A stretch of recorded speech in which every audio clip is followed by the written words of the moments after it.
All right. All right, we are back. Welcome back, guys. We have P-King versus PK Kid. So it's going to be really interesting. That's going to be fun to commentate. Yeah. P-King, PK Kid. So, P-King, a really good Little Mac player, I believe, from the West Coast. And then PK Kid, you know, Of obviously course. a Nest player. Over on our side, Tampa player, kind of rising up the ranks recently in that region. It's gonna be interesting. Nest does pretty well versus Little Mac. So. Yeah. See, what's very bad, provided, you know, Peking is going to be playing Little Mac, what's very hard about this matchup. Oh, we might see someone else, yeah. Yeah, because what can be very hard is Ness, you know, Ness will just down throw you and, you know, double forward air you, take you right off stage, and then all he has to do is jump back on stage against Little Mac and just down smash, and Little Mac will get hit like every single time. Yeah, that's true. It's so hard to recover. That down smash, that yo-yo just covers something else. You know, and I mean, of course, back throw is crazy, but forward throw also has the highest base knockback of any forward throw. So if you guys don't know, Pollyanna is an amazing song from Mother One, and rocking the Pollyanna tag as well while this button check goes on. Yo, everything he does is Mother. Yeah, man. He on top of the drugstore right now. If you guys haven't played that game, Earthbound or Mother One, you can, and they're amazing games. Really emotional, cool RPG experiences. Never played also, that. like, the best music in the world, by the way. You know, I don't think this game has the best representation of their music because some of the music in the game was so good. But Pollyanna, one of the best songs. Yeah, definitely on my list of games to play, as well as Mother 3. I hear that game is amazing, and I want to play it. Yeah, if it comes out in America, man. So we'll see what happens. Right now, my soul belongs to Persona. Me too. It's so good. Yo, add a Persona character to Smash. Let's go. Yeah. Also, shoutouts to our sponsors today. We got Nintendo sponsoring us, showing us the sweet Splatoon 2 and ARMS action. I played that game yesterday. If you guys did not come out, you missed it. We have ARMS here. I'm not. We don't have Splatoon 2 here though. Oh, today we do. We do. Wow. And yeah, as we know, both games coming out for the Switch very shortly. So that's gonna be super awesome. We also got controller chaos. Yeah. With the excellent controllers, DX Racers. The chairs we're we're chilling sitting in these chairs, man. Yeah, super comfortable chair. Whether it's just at home at your desk, wherever you want it. Yeah. You don't need it just for gaming. It's these actually are, just these a are really thinking chairs, man. Yeah, this is for the refined man. Yeah. Also, we have Astro out here, Twitch, Rivals of Ether, and Brawlhalla. We are jumping into this. We have PK Kid versus Peking. Starting off on Battlefield. Okay, I'm gonna get some more fun check going.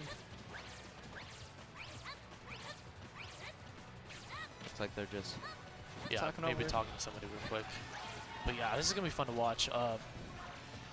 The thing is, Ness is gonna have to be smart with his landing options. Of course, the air dodge is so good, and then the aerial momentum coming out from Ness is really good as well. So you're gonna have to you're gonna have to see Peking be a little more patient to try to find his openings. And what's gonna be difficult here, and I just want to say, can we talk about how clean this man's movement is? He's got the perfect pivots on deck. Oh yeah, you have to, man. Yeah, it's difficult because Ness can be a very aerial-based fighter, where Little Mac has some trouble contending the airspace. So we're gonna have to see. But I mean, it's nothing that Little Macs aren't used to. They know what they signed up for, and a lot of them are they will surprise you with how well they deal with certain matchups. So, who knows what we'll see. Yeah.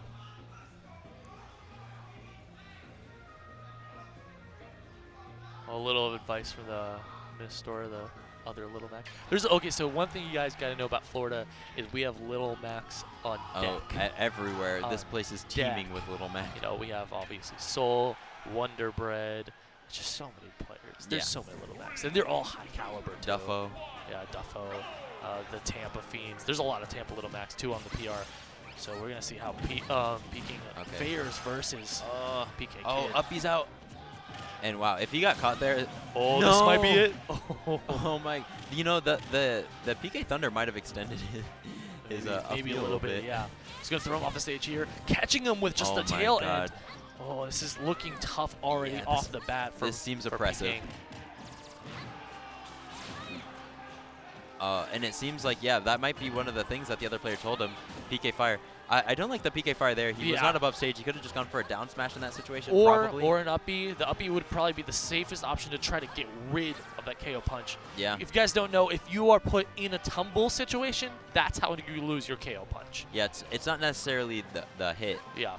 The Usually strength. tumbles come from higher percents. Yeah. That's why we usually think of it as a percentage. So we're going to definitely see some camping coming out from a PK Kid here. Doesn't really care. Also, maybe one of the reasons they checked the time beforehand because Peking might have thought that he was going to get a timeout. This is one of your win conditions against Mac. Yeah. If you don't want to just get KO punched at 20 and die, then this is definitely an option. Yeah. And it looks like Peking is very content as well, just chilling there. Yeah, he knows he's not going to go in too recklessly. He's got some time, especially a character that kills very quickly. Ooh, wow, getting that. Catching him on the platform, put the back air to get him off stage. Peking back to the stage here, but higher percent. He's going to have to watch out for that back throw pretty soon. Oh, maybe just a back air instead. I think he's dead. He didn't make it. Oh, great use of the tail, but still getting back. Oh, went to the side beyond the stage. Uh-oh. Now finally having some of his will imposed for the first time, and gets hit by the cranium. Yeah, that was also smart for PK Kid to not go super aggressive, but getting caught there with that up B.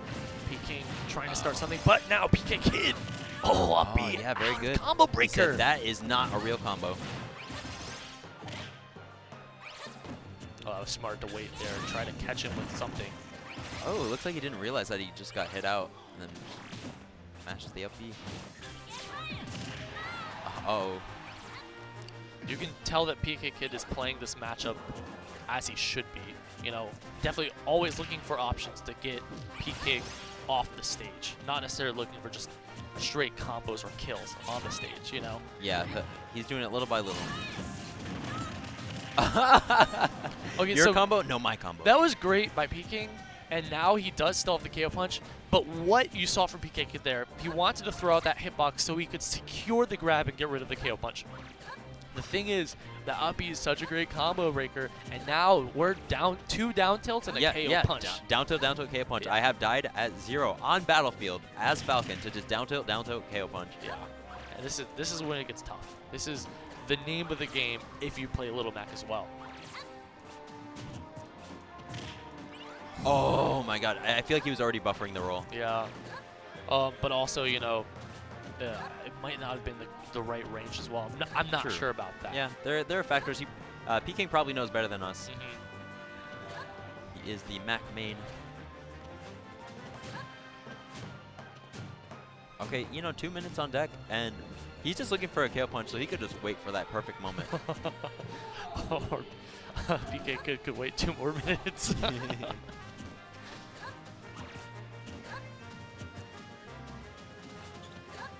Also, like, we're seeing PK Kid not being stagnant. You know, just kind of going back and forth. Yeah, mixing it up. Yeah. And I like that. You know, he jumped those empty hops on the top platform just to threaten. I like that. Or just covering one of his options. Yeah. He has to go to the other platform if that happens. Peking realizing time is now going a little bit lower, and now trying to feint some more aggressive options just to get him off. Yeah. Also, you have to remember that Peking could be on one of these platforms and just wait there, but he doesn't want to be sharked. Being sharked underneath the platforms is a little bit safer. Well, it's actually just safer by PK Kid. So he's probably going to stay off the platforms for the most part. If he does get he can get a platform cancel into the KO punch, but not anymore. Off the stage here, we are back into the action. Wow, grab. I thought he was behind him. Yeah, backpacking, man. Okay, now we're about to be down to 1 minute, and wow. Peking See, I feel really like close here. I feel like something. Okay. Yeah, Little Mac, very light character. Were you gonna talk about the momentum? Yeah. No, I was just about to say that we saw that PK Kid was camping him out for like 1.5 minutes, 2 minutes, just doing platform play and winning because of it. As soon as he lost KO punch, he was like, okay, I'm gonna go go in again and Yeah. just started getting scraped. I feel like just because he doesn't have KO punch, you know, you could still camp him out. He was not able to do anything about it. Yeah. So he started playing aggressive and started getting hit, put himself in a scary situation. Yeah. Ultimately able to get that back throw in the end and end it. But that's kind of the thing. And that's something we see with certain characters. Like, for example, I'll see Clouds. They'll play very campy, play very aggressively. They'll get their limit, and they'll be getting damaged by playing defensively and doing well. And then as soon as they get their limit, they stop playing defensively when it was working for them. You know, certain times in this game, you don't have to stop playing defensively, especially if you're winning. It's really up to the opponent to make it happen, especially if time is ticking. You know, they have to commit. They have to put themselves in that bad situation. Oh, I like that. We got the water on deck in the backpack. Yeah, that water Camelbacks. Those things are awesome, man. That's a good idea, honestly, at tournaments. Wearing a camelback. You can put your controller in there, but you can also drink some water. Yeah, man. The efficiency. Yeah, for real. This guy thinks ahead. I wonder what stage we're going to pick, because generally it was just my thought that Little Macs don't like Battlefield because they can get camped out there. But every Little Mac I've fought recently has been like, yeah, let's just gentleman to Battlefield. So I don't really know anymore. My whole foundation is shook. I don't know The best what the stage counterpick to is. counterpick was, for the longest time, Duck Hunt. But I think your second best to counterpick against Mac is Dreamland. This stage is also really good for Mac, surprisingly, because of these platforms. Because eventually it does become FD, but you can also kill super early off the top. Yeah. And also remember, Mac does have some ability to camp on platforms if he wants to. Soul's actually done that before. So pioneering a lot of the Mac metagame. Yeah, definitely the neutral for sure. Okay, good damage here. Yeah, for sure. Down, yes, Yeah. down smash. And he's gonna have to use uppy here. Oh yeah, wanted to catch him underneath. That down smash is so good. It's like Brawl Meta Knight down smash. Oh wow, patience coming out. From Can't take another one of those. Yeah, I like that, recovering with up here. That's definitely that big skull from Ness is something you're gonna see a lot. Well, let's be careful here. Look for the grab. Ooh, the roll away. Okay, yeah, and that will do it. And now this is a scary situation for Ness. For sure. He can't get down tilted. And it looks like Pinky Kid's playing a little aggressive. And you know, I don't know if maybe he can play aggressive, but he wants to space himself. And he did there. He got that back air, able to see off that stock. Yeah, good read. You know, he played so solidly the first No stock. Oh, we almost saw 3 up smashes in a row. Wow. See, again, going for the up air when I believe he could have just actually comboed into forward air. Really smart by Pinking to just Good weight. know what combo breaks and what doesn't, you know? Well, that platform might have saved Pinking a little bit. Oh, he aired onto the ground, but then teched the ground. Oh, this might be it. This is jump still. Okay, yeah, and every situation like that is so scary for a Mac. Oh! Oh, he fainted. Yeah. He was like, "Oh, I got lag. Oh man, you're really gonna punish me now?" Just kidding. Hold this fist. Oh man, dude, I want to say like Peking is really good at his frame data. You know, he's really smart about that. He has a good understanding of when he could press certain buttons, and you know, like we saw there, when the opponent will think they can punish. Yeah. Like when he throws out the up B, when they think they can continue the combo, and when he's just like, nope, actually you can't do that. Can't punish, can't continue the combo, because he has the buttons. So yeah, good stuff. Tying it up 1-1. But one good thing for PK Kid is it is his counter pick. He was able to win on Battlefield. I think Battlefield could be another good choice. Dreamland, of course, is an option as well, like you said before. Well, so if Island, too. Dave's rule is in here, Dave's Super Rule, and Oh, then true. And he gets a ban, he could potentially ban both the triplats. Actually, the ban of the triplats might be in effect, as in you could ban one and bans both. Ban both. Yeah, that is definitely true. I think Lilat is a good choice, just because that stage could just win the match for you. You know. Okay, so we are going to go back to Battlefield. Cool. Okay. You know, honestly, I would like to just see some camping. I would see like 1% lead camp. I mean, I don't want to see camping, but I mean, if that's what you had to do to win, man. That's optimal. He's got to do it. Dude, look at 48% from 3 hits. Ooh, and right off the bat, man. Get off of me. This man has been censored, and he's out for a vengeance. Yeah. Oh, wow. So much shield pressure. What? That was crazy. He stayed That was a grounded. flaming uppercut. He stole Ken Shoryuken. Oh my god, the read of the century. To up smash him from below the stage. Oh, wow. Great. First time we saw a counter. PK Kid, 90%. Yeah, good timing there. Just slightly missing it. He has to catch him. Yeah. Oh, he had to catch him there. All right, and this is a situation where he's going to try to camp, but, you know, P-King doesn't really care. He has the lead. Yeah, and he has to be careful. He doesn't want to get upbeat. PK Kid, that is. Because if he seals off that stock, he still has a KO punch on deck. Yeah. Yeah, I don't know about those options. Oh my god. I would have liked to see maybe PK Fire or something a little bit safer. Yeah. You don't From have a to- distance, Yeah, you know? dash attack was... Yeah, again, going for dash attack, that's scary because if he shielded that, that was down to KO punch. Dude, P-King is looking very solid right now. Ooh, trying to break that shield early on. There we go, off the stage. Just going to use PK Thunder here and try to cover everything. Oh, Wow, just upping right excellent. through it. But that out smash is it. Yeah. Hands down, you were talking about that earlier. There's not much you can do there. I mean, and that's like the first time we've seen him do it. I feel like that's huge in the matchup. Just going to wait here. Good wait. Yeah. I like the spacing too. Oh, great combo. That's that it? Oh, okay. Gets Yeah. it back. Gets punched. Yes. And again, I don't think he necessarily needs to jump off. I think he can just start charging down smash at the ledge. Yeah, in those situations, I think so too. Yeah, and of course, the PK Thunder. Yeah, I think it would be a great mix-up too, especially coming in on this KO punch here. He gets him off the stage. Uh-oh. Yeah, see, no tumble. Oh, that wasn't tumble either. Oh! Whoop! Oh, he mixed him up and loses the KO punch. Oh, wow. That was On crazy. Battlefield 2. So, he didn't back throw him. I'm not sure if that was intentional or not, but regardless, it kind of messed with P-King. And, you know, maybe thinking about that missing the tech there, getting hit with Yeah, an up smash. that's got to feel bad because going into that game 3, he had the momentum and he was winning at the start. Yeah. So, But we saw adaptation from PK Kid, especially with his spacing with the forward airs off down throw, so he wouldn't get upbeat. You know? yeah.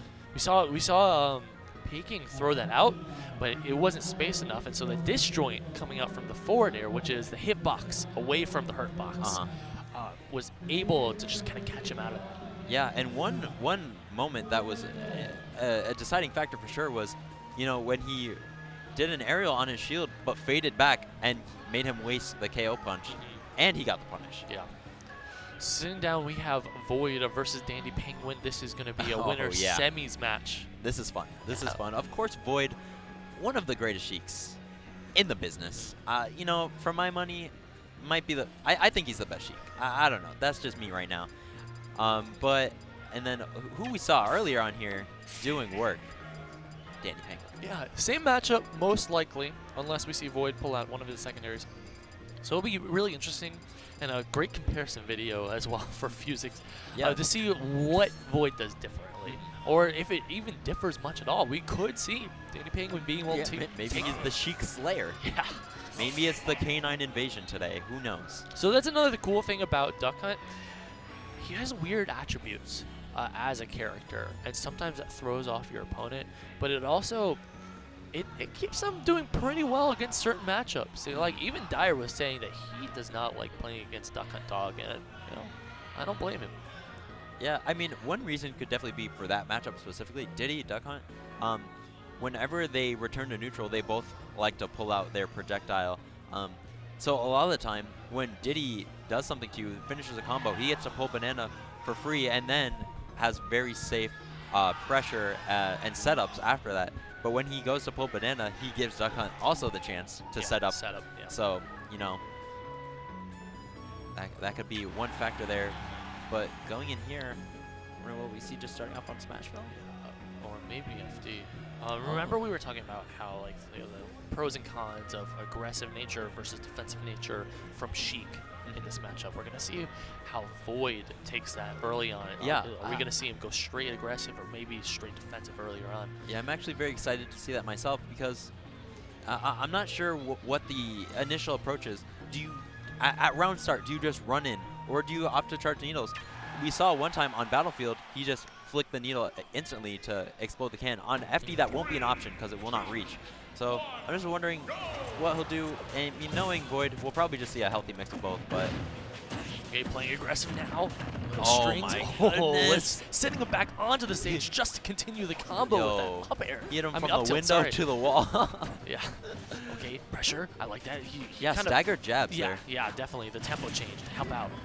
He's going to use the can actually to get Combos back. off the can himself. Yeah. I mean, at a lower percent, he did get out of hit stun quicker, so very good presence of mind. Okay, but now Danny Pingo trying to start something. Oh, wow. The wicked of the back air into the bouncing fish there. Okay, good tech there. That was vital. Yeah. I'm actually not sure if he could have got back there. He was almost out of the upbeat. Wow, what a mix-up. And that was so good because he did it so quickly after doing one with up air Yeah. that, you know, you couldn't even think about it. You So know, that's just one had to thing mash air I dodge. like to talk about. With mix-ups, if you do it fast enough, it's a muscle memory thing. It's a reaction thing based on quick adaptation from just you as a person, not what Yeah. you're thinking. Yeah. A lot of it's instinct. And so to do that so quickly is amazing because your opponent can rarely adapt to it. Yeah, because he still was processing the last mix-up. He said, okay, I know he went for up air after that. And before he could even process that, he was put in the same mix-up again. So that's just the explosiveness of Void. Yeah, definitely. And we see Void now choosing to be more defensive as he's setting up his options here, looking for his opportunity to get in. Okay, and Danny Penguin doing a really good job of staying just right around his can so that he cannot get hard punished. You see how he covered himself there. That's crazy. Okay. Off the stage. Oh, wow. Yeah, wow. That's such a relentless onslaught from Void. Oh, my goodness. Yeah. It seems very hard to set up in this matchup. Also, think about it from the perspective of Danny Penguin, what he was doing there. He was moving the can. Sometimes you're thinking of two things at once. You know, you're not two different characters, but you're pressing B, but also thinking about when to air dodge or if to jump. Yeah. You know, It's a lot to process. Yeah, definitely. But it is his counter pick going forward. But we saw in the last time, his counter pick in this matchup was FD, and it didn't work out so much. So we see him contemplating the Wii Fit trainer, interesting. But going back over to Duck Hunt. Yeah, this is tough because sometimes when you get two stock, it feels like stage choice, you're not sure how much of a factor it can be at that point unless you make the hard adaptation. More important than the stage, he will have to figure out how to approach this matchup differently. I definitely believe in Dandy, but adaptation is so key. And, you know, Void is kind of showing his knowledge of how to combo Duck Hunt Dog. One thing that we kind of did not see from Fusix. Oh my wow, God, just the covering every deepest back option. air, and he's still, okay, he gets past it. But this combo is just still going. Covered that ledge option now. These great uses of the forward tilt. Oh, using the can actually to get himself out of that. Yeah, better for him than eating the bouncing fish. Ooh! It's not going to kill yet. Oh, man. Oh, If only okay. a little extra percent. But that's going to kill. No, yeah, definitely on the platform. He tried to go for the grab, but grabbed the wrong way. Huh. I wonder why he did that. Yeah, me neither. Maybe something new. I want to see, like, someone discover the grenade tech to get a grenade in between stocks, like the actual item yeah, part. that could be nice. That would be super cool. You even saw him think for a second. He's like, oh, I got the grab. Well, I'm just going to do it.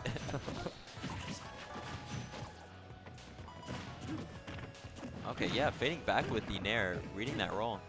Ooh. That would have been crazy early. Wow.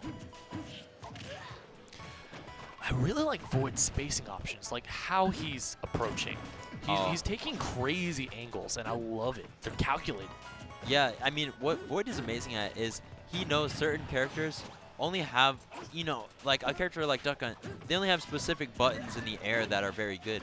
He gets right in those angles that are very hard for them to defend, and he's so good at converting that he'll make it happen from the weirdest of hits. He's also playing a really pull-heavy game, I would call it as well, when it comes to when Danny Penguin tries to close down the space between the two. He's using rolls as well, Yeah, some double good, roll.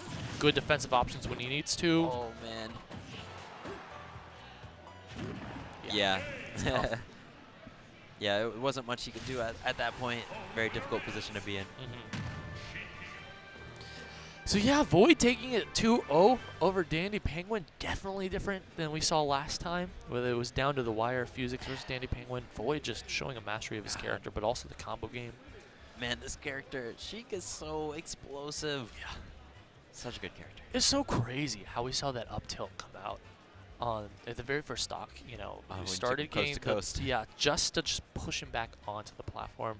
You know, that sometimes we see that in Melee with Fox shining Peach. You know, he'll try to go behind Peach just to continue the combo. Yeah, especially early percents, you know that he could take him off stage, but he's not going to get much more at that point. Just to maybe another chance to ledge trap him. But at that point, that early, you don't really want to ledge trap. If you can have an option that gives you just more damage right from the getaway, then that's really great too. So yeah, really good side switch stuff there. Oh man. Oh, shout outs to Rosaline in the background in the camera there. Yeah, man. Dude, that guy's a fiend, bro. He's a fiend. Total fiend. he was trying to money match people for commentary slots earlier. Yo, So money match me for it. like, Or buy me a beer. Yo, One or always the other. feeding for commentary or drinks. Whichever, man. Uh, Oh man, so going on in pools, we've seen a lot of good matches so far, but we're getting into the time frame, which we're going to see more of those semis matches. Yeah. I'd like to see some of the other pools as well. You know, we saw some early on from, I think, a different pool, but most of these have been Void's pool so far. uh-huh. Oh, So a little bit of Zero's pool. Yes, yeah. I really want to know how that's going. I hope we get another Zero match soon. Yeah. Because that would be hype. We got Day still in there. So yeah, let's go over to some of the people that won. We saw Day take it. Yeah. Some people, some winners on stream. Day took that we it. know of. That we know of. Yeah. Day took it over. What was the tag? Promelia. Promelia. Was that 2-0? Is that 2-1? 2-0. And then we saw Zero take it over Taku. We saw. What else? We saw Dandy Penguin over Fusix, and we saw Void over Dandy Penguin. Yeah, so Dandy Penguin going into the loser side in like the loser's quarters area. So he's going to have to win a few more matches. We do see something interesting here. Oh, Child. yes. Okay, guys, let me talk about this. So Wait. So who did Child beat then to get here? 'Cause I forgot who was Oh. in his pool. yeah, is this the right? So regardless, you know, Child versus Zero. What are you going to say about this? Okay, so just to talk about this a little bit, I believe that Child's been in Zero's pool like the last 3 tournaments he's entered. I'm not sure what happened last time. Getting here, Child took it over DSS. DSS. Yeah, okay. taking it over NorCal's Meta Knight. Also, Black Yoshi was able to take out Strobix and fought 0-0, took that. Oh, man. So this is going to be the winners finals of this pool. Really Yeah. interesting. So just to go over a little bit of the history, as I said before, Child did play Zero at Frame Perfect Series 2, and it was a 2-0 in Zero's favor, but the games were very close. So I'm really excited to see what happens here. We do have a lot of strong ditties in the South Florida area. We have MVD, we have Wormy Nugget. Okay, so I want to talk about something real quick. Whoa. Because we are not streaming some of the other pool. Whoa. Ukami took it over MVD, which is actually something I called possibly happening. Yeah, Mega Man performs very well in that match. And then it took it over Ross. So Ukami's in winners finals of that pool. Wow. PK Kid has to play Mr. E. So that'd be really fun to watch on Wow. stream coming up. So, okay, so we're getting butt checked. So let's talk about this. So Okami is, some of you guys might know him from online, a really good Mega Man and Greninja player. Yeah, dual So main. able to take that over MVD 2-0, and then 2-1 over Ross is very good. Ross taking it over Mars Wonder Boy earlier on. In this pool, we saw PK Kid going on to fight Mr. E coming up. So that's crazy. Wow, and yeah, just to talk about Okami a little bit, I'm not super surprised because I played him before, and he's very strong, very smart player. But just lately, I've not seen him play in like months. So just to see him come out here, I'm not sure what his training regimen was, but just to see him come out here and then take it over MVD. So one thing interesting to also note about how we saw Dandy Penguin, that means that Dandy Penguin took it over Mewtwo King.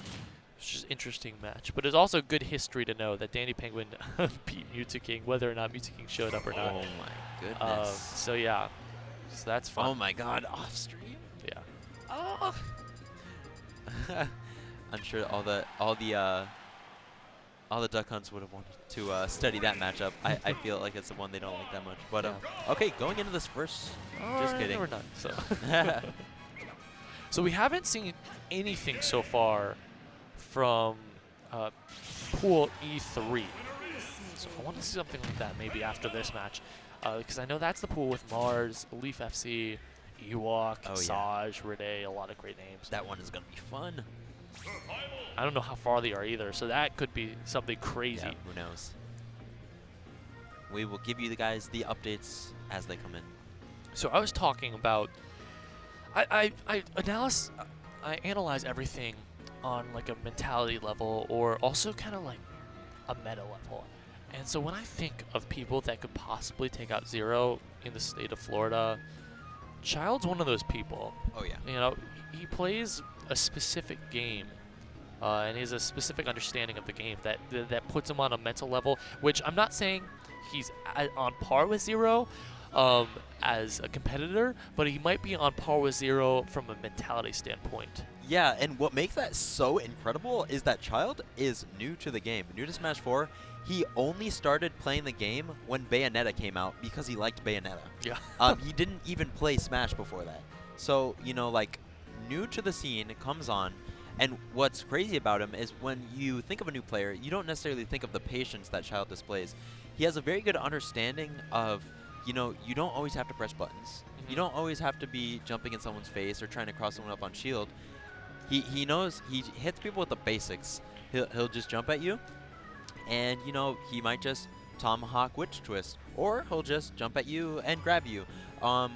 But, you know, that's only once he gets going. Really, if he's already has a lead, he'll just camp, he'll get some tilt gunfire percentage, like he'll just hold down tilt, he'll just press aerials, he'll just jump around, he'll camp platform. So it was really strange to see that coming from a new player, that kind of level of patience of like a veteran. Yeah, for sure. Patience is definitely one of the hardest things to just learn in this game. Oh man, off the bat. I love that, using the banana there after getting the combo, getting it straight back in hand. Okay. Zero doing a good job running into an area where he feels that, you know, Chad will press a button and just shielding, and then punishing after. Just run forward, shield, punish the option.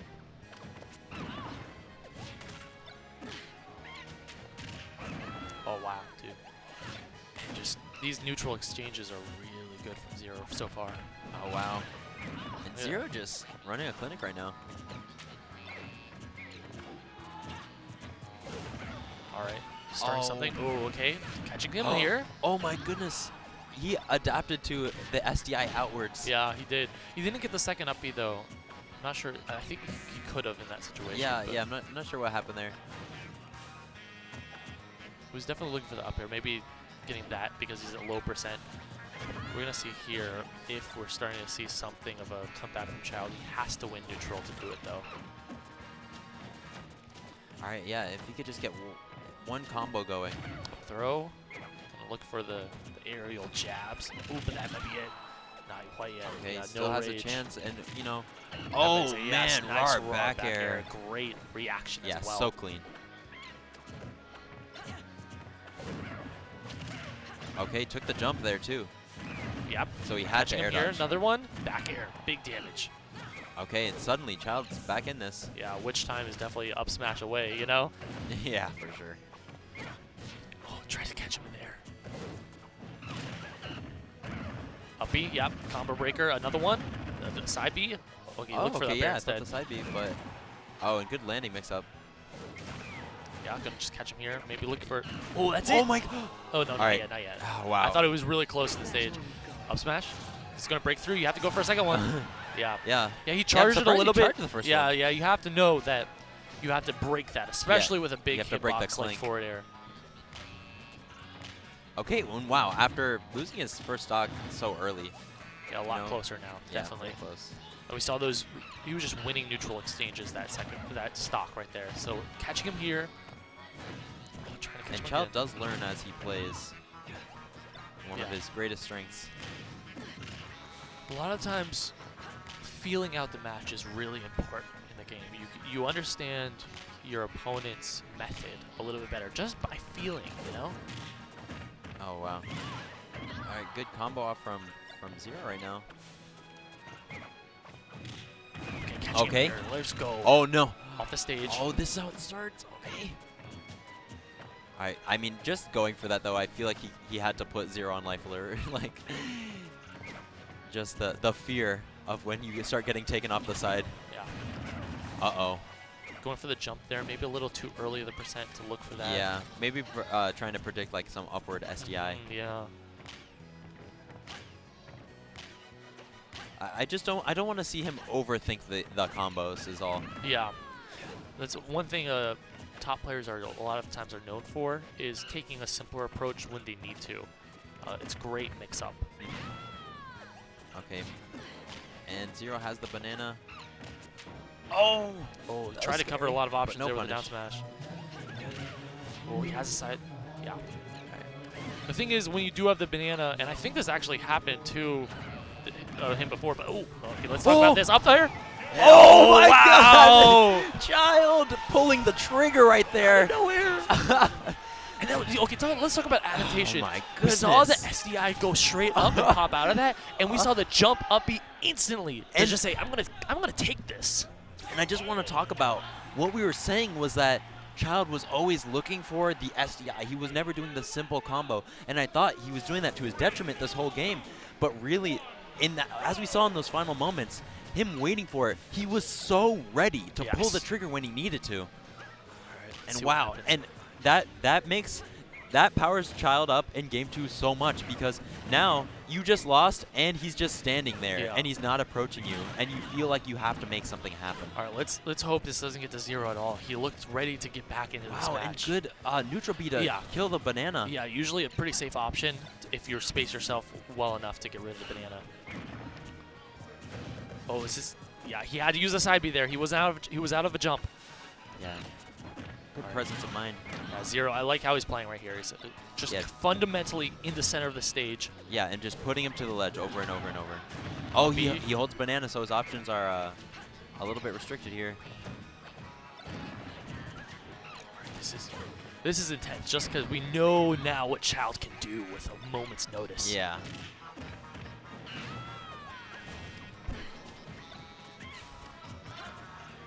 All right, so he's trying to get down. Oh, all right, and as we're talking about the tomahawk, it's an option. What he likes to do is he'll tomahawk up B or just tomahawk grab, and you kind of have to respect it when you don't want to get comboed off the top. Yeah. Also remember, this is pool, so this is best 2 out of 3, I believe. So Yeah. Well, the winners finals, I'm not sure, but we'll see. I think it is still. Oh, we'll wow. see what happens here, because if Child's able to take this, it'd be really That'd be big huge, upset. huge. I mean, I believe, but I got that South Florida bias. Yeah, we're seeing a little bit of patience game here. You know, we're at the kind of rage that Child wants to be at. Ooh, that was so smart. Wow. All right, he has side B Still up B. living. Yeah. Forward All right, throw. gets right up into that grab. Not out yet, though. No platform to retreat to either. Yes. Wow, that timing was so good. Caught him in the moments. I couldn't even tell if that was a jump or a neutral get up. He timed it so well.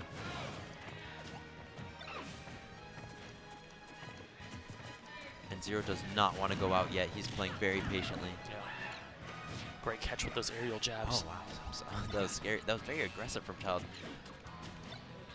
So, 'cause sometimes he'll play defensively and then just come out of the blue.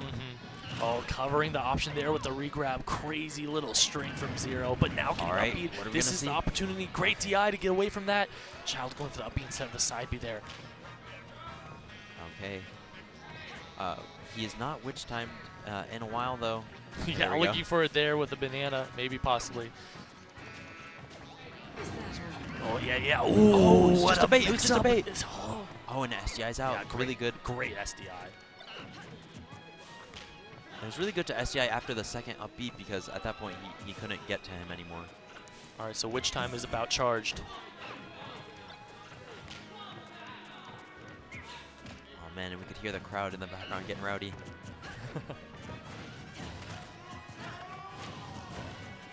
All right, just some landing mix-ups here. Yeah. But Zero is really good. He did not get shook there. Knew he was going to retreat back to the other side. I definitely think he can go for a Witch Time coming here just with the kind of the flow of the momentum right now.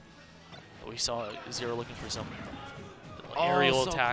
close. If he got that fair, he would have been able to get a side B off of it.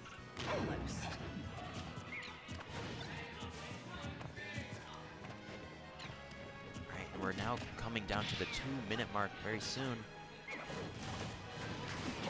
Oh, okay. great recovery Yeah, from Zero. that was such good evasive movement there. Right, and Child once again just retreating back to the platform, knowing it will take him in. He doesn't have to try to do anything. And we're coming up on Child about to lap Zero in percentage.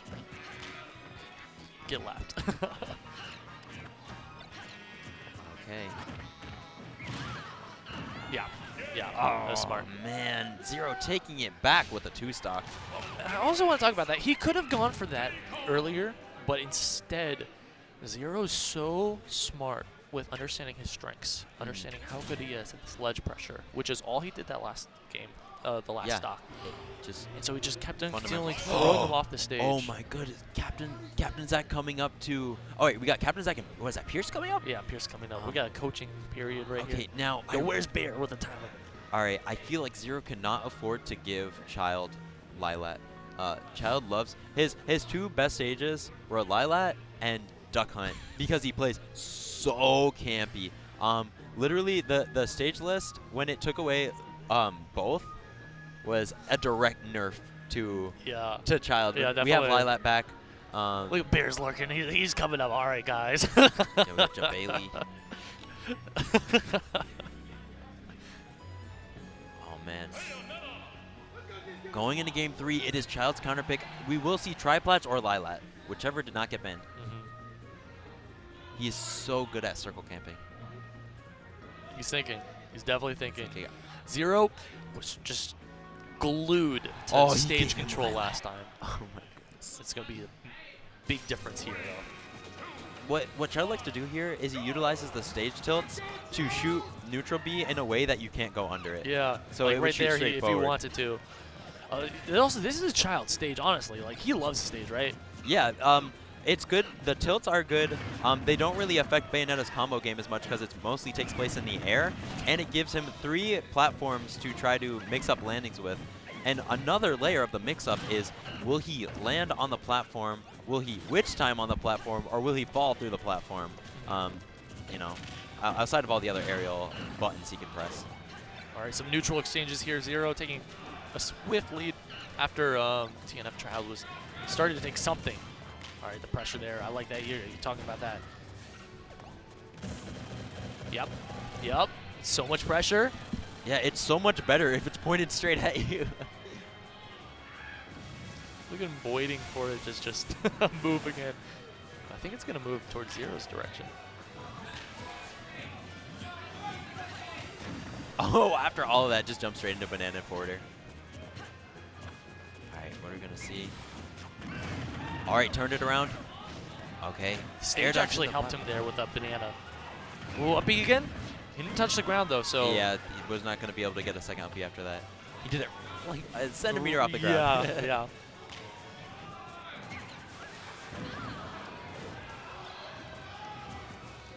Okay. I don't think he wants to go for the Witch Time quite yet. Uh-oh, and now Zero's starting to mix it up with the monkey flip grabs. Yeah. He's also playing a little more defensive as well. Oh my goodness!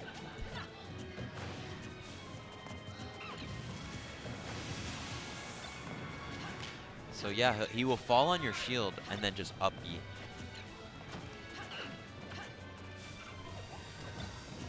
Alright, what is going to be the option here? I mean, now it's like Child's not really camping a camp. He's trying to get in. It's very hard for him to get in on Zero right now. Yeah, there's just not many openings you have. Oh, okay. That's there. Great DI reaction coming up from Zero. Oh, nice. Okay, yeah, didn't do the second hit. I'm surprised Zero didn't punish that, because you can tell if the second hit of side B is going to come out by if the guns are shooting or not. Yeah. Shows a really smart knowledge there. Alright. Okay. Oh, he's not going for the side B's here. He's not going for the side B.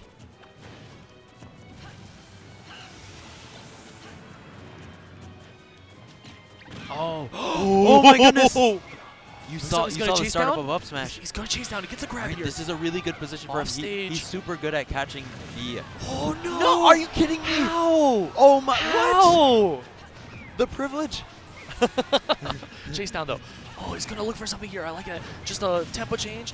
Looking for something. Wow. Oh, what's he going to find? I can't believe he wants that. to catch this stock as fast as possible. That was crazy. Okay, finally, forward air, up air working out for him, but he didn't up B after. He went straight for the up air. Yeah. All right, he has to close this out fast. A back air might do it at this point. But, you know, Child actually is a bandit that doesn't use back air a lot. He likes to just fall on your shield with Tomahawk grab or Tomahawk up B. And remember that Diddy Kon's a short character. Sometimes it's hard to find that connection with the back air. Yeah, true, very true. Oh, and He this might- is a yeah. percent that downward afterburner kick can link into side side, B, yeah, side B, into, up B, aerial. up air, or Yeah. whatever he Yeah, does. definitely. Oh man, this is becoming 80%, bad so yeah. quickly. Yeah, definitely. Yeah, and Zero knows he can get these grabs too. That's what he's just gonna wait to get the grabs. That's not committal. He's in the lead. That's what he wants to do. Yeah, and Child will need a miracle, but this is Bayonetta. We've seen it time and time again. Yeah. Okay, he's gonna jump inside me? No, not yet. Oh, he can forward throw him there to the ledge if he's able to. Oh, not just yet, short of it. Catch him with the banana though. Oh, He really wanted that. Zero having such good timing, knowing just how long he could wait. There's only a minute and 20 seconds left too. And he's at 100%. He's gonna have to get something super explosive if he's able to get the stock. Yeah, No. that's it. Crazy yeah, option the from banana. Zero. Yeah, wow, Zero taking it 2-1. Made huge adjustments for game 2 and 3, both 2 stocks. So, yeah. Man. Wow, I mean, that was a honestly, crazy set. even the game he lost, he was winning. Yeah, that's true. That's true.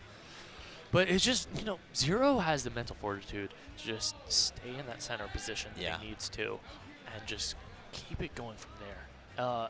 That really helped him out because, you know, Child against Diddy Kong, there's not much you can do as Bayonetta to actually find openings. You can continue to apply pressure on the shield, and you hopefully maybe one day they'll drop it. But as long as you're grounded like that, and we saw just banana in hand, you know, if you could punish with a banana, you will.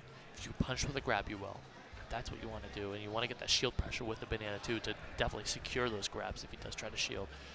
So that's what we saw coming out from Zero, and he was able to kind of just use that momentum to push against Child. What we would have had to have seen there in that matchup for Child to take it is every hit would have had to been a lethal one or at least do like 50%.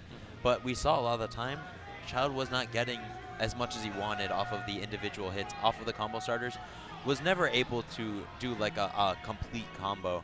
You know, Zero just does a really good job of mixing up his DI, his SDI, when will he pop out, and we saw in the first game, Child does have the, you know, capacity to react every now and again, but it's a lot to look out for. Oh, dude, this is what I was wanting. Oh, is that my so man, Rydia? badly. Rydia versus Mars. Oh The my run back goodness. from last CEO. This is the man that took out Mars. Okay, now this matchup, I do know that Zero Suit does not like this matchup. Just from having Esam and Nick Riddle in my region, it's thought to be one of Zero Suit's worst matchups. Pikachu, a very tiny character, very quick character. It's hard because a lot of the ways that Zero Suit starts combos is with the short hop nair. And, you know, just on a character that's so small, it's just that much harder to space that appropriately. So, the bracket's not updated yet, but this most likely means that Rydia took it over Saj, which is a great win for him. But it also means that Mars took it over either Leaf FC, Ewok, possibly Zex, one of those players. So this is the winners finals of this pool. It's going to be really tight and down to the wire. Yeah, this is going to be some good stuff. We've got Denial Mars. And, you know, Rydia also has a very strong Sheik.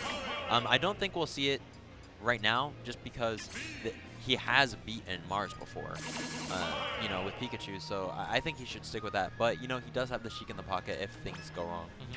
On the other hand, Mars might use Lucario, you know.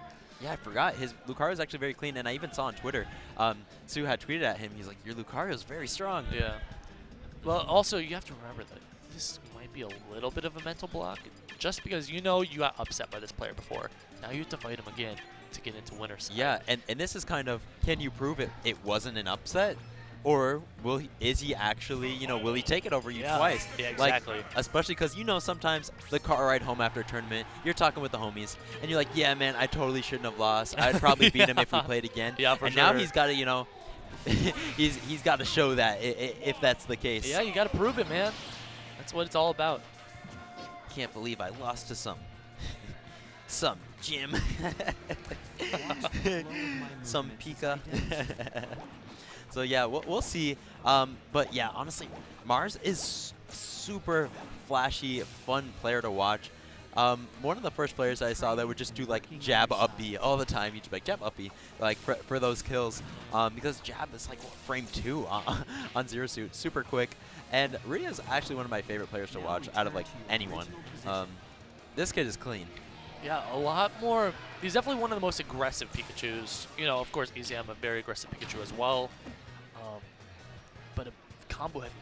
This kid knows his combos. Yeah. And that's why he's definitely a flashy Pikachu. Unfortunately, in some states, you have the best of a certain character, so you get overshadowed a little bit. Yeah. So, you know, like Esam with his Pikachu or 8-Bit Man with his Rob overshadowing like Brand. Yeah. You know. And so I definitely, I feel at this moment that Rydia is the second best Pikachu. Oh, hands down. Hands down. But sorry to Z or anyone else out there watching, but Captain L, you know, but Rydia knows his stuff, and we're going to jump into this. And we are maybe I'll more fun check. But yeah, just to go on, very rarely does Rydia leave any damage on the table. Super good with his confirmations. Yo, these guys are just having a ball right now.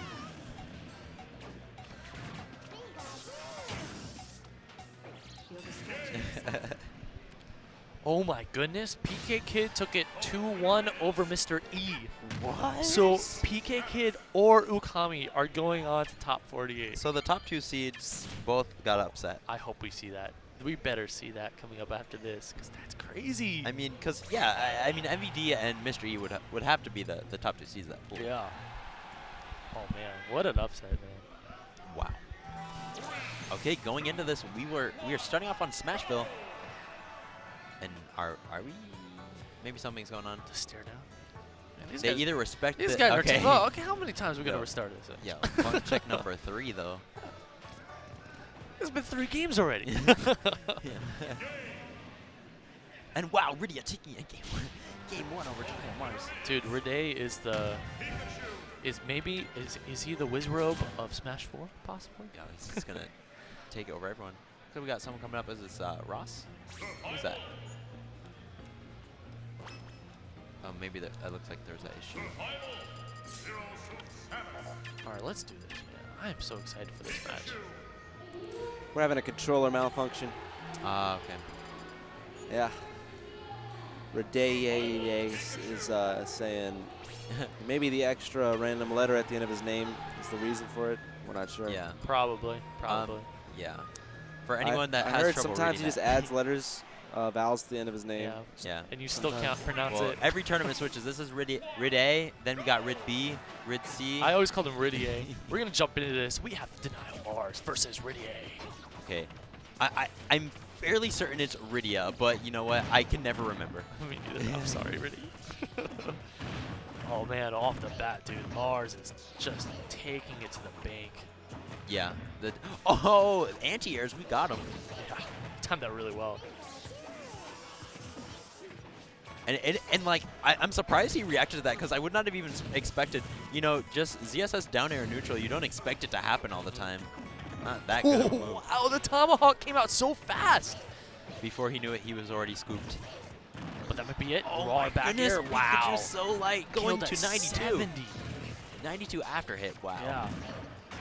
All right, the little tempo change delay with a down air from Mars. Mars now trying to find something, a little combo off the bat. Ready though, getting in here. Okay, good combo off of the quick attack cancel. Yes. Wow. Forward air so safe. And we'll see in this next range until probably around late 90. Pikachu will go for the down tilt because it causes an attackable during this range into the jab lock. So he has one more chance to go for a down tilt before it won't work anymore. I love watching these players play. They're so technical. Yeah, so you see the down tilt over and over. One more chance. If he hits the down tilt and it doesn't attackable, he won't be able to do it again this stock. Oh, man. Kind of read the air dodge, but did not account for how much ups Zero Suit Samus has. Very defensive play coming out from Mars. Mars not overcommitting, but just kind of holding his own wherever he's standing. Oh, this is it? No. I think so. Wow. Wow, Mars taking it with a 2-stock over Rydia. I wonder what kind of adjustments we'll see, or if he'll maybe even switch. Because he was dying kind of early. Didn't get to establish, you know, his game plan very much. Yeah, not sure what we're going to see.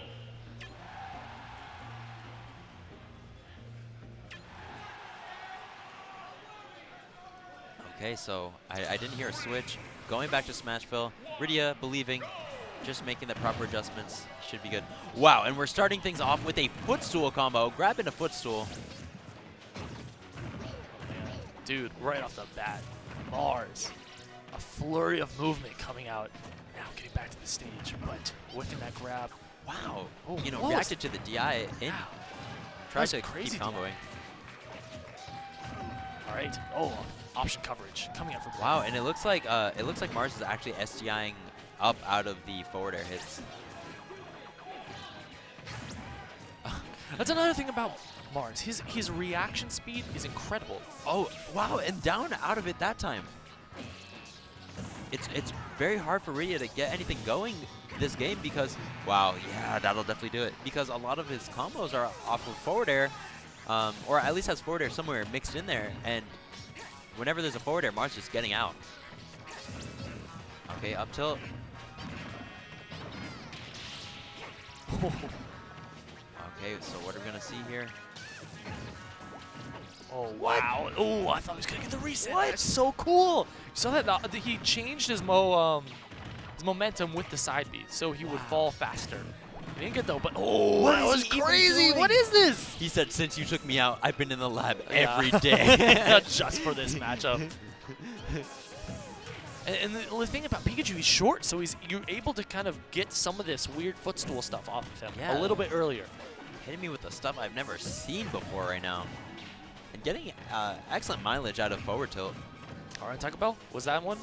I I didn't even catch the spin on that one. Yeah.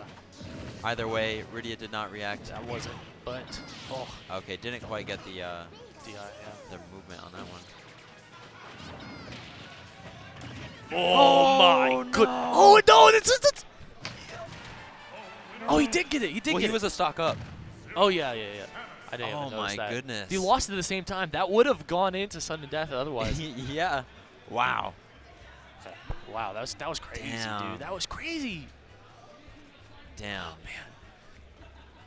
All I got to say is what Kendrick Lamar just dropped yesterday. Damn. Damn. Darn diddly dog. Dang diddly doodly right dude, now. dude, That's dude, how dude, I'm feeling. So that was winners finals. We already saw one of the other winners finals. Yeah. That means coming up, we're gonna wrap up these pools soon. Ukami and PK Kid. I think they're coming up next. That's going to be fun. Dude, that's the craziest. Ukami taking Yeah. it over MVD. MVD. Among PK others. Kid He taking took it over Ross as well, I believe. Yep. And then we have PK taking it over Peking and Mr. taking E. it over Mr. E. It looks like we might get the other winners finals real quick. Void sitting down on the other side. Who is this player? Yeah, who this? He's wearing a CLG jacket. New number. Who this? It might be. That's not Karna, is it? It might be. We'll see what happens. Who's coming up? Oh, yeah, Karna. Oh, it's Karna. Okay, so Karna must have taken it over Dave. Yeah, I only know Karna by the name, but yeah, Sheik player.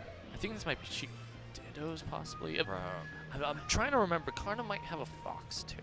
So Unpopular opinion, back in Sheik meta, I really loved the Ditto. those Sheik Dittos were the best to watch. So interesting. And South Florida, you're from South Florida, so Yes. South Florida used to be known as like the Sheik capital as soon as the game came out. Different states have different capitals for characters, right? So Yeah. California is definitely the Meta Knight capital. We're definitely the Little Mac capital, but we're probably the Diddy Kong capital too. A lot of good Diddy Kongs down here. Yeah, yeah, we did have actually some of the strongest Sheiks initially. And, you know, now both of our Sheiks that we were known for were Master Raven and Purple Guy. Yeah. Don't really even... I mean, Master Raven right now doesn't play very much.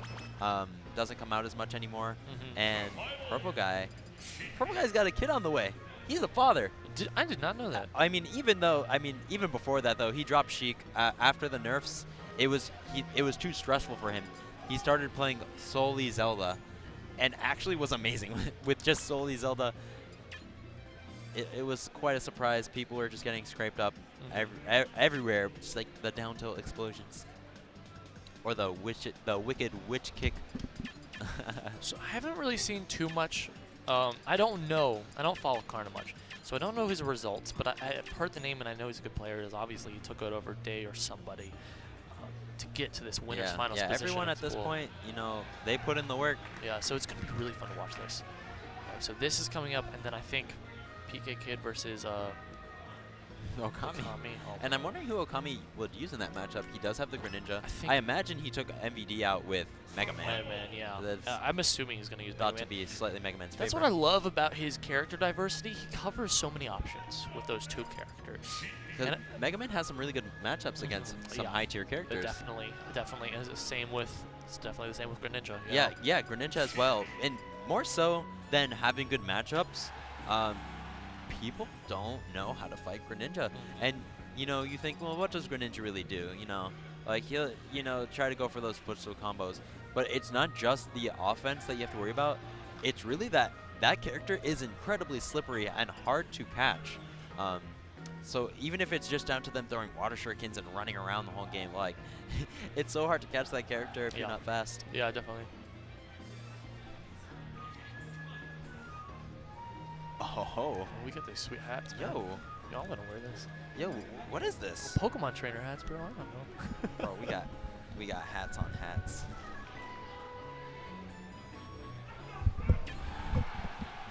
All right. Looks like we're going to jump into this. FX Karna versus CLG Void. And we got what we wanted, man. We got our Sheik Ditto. Yo, Sheik Dittos.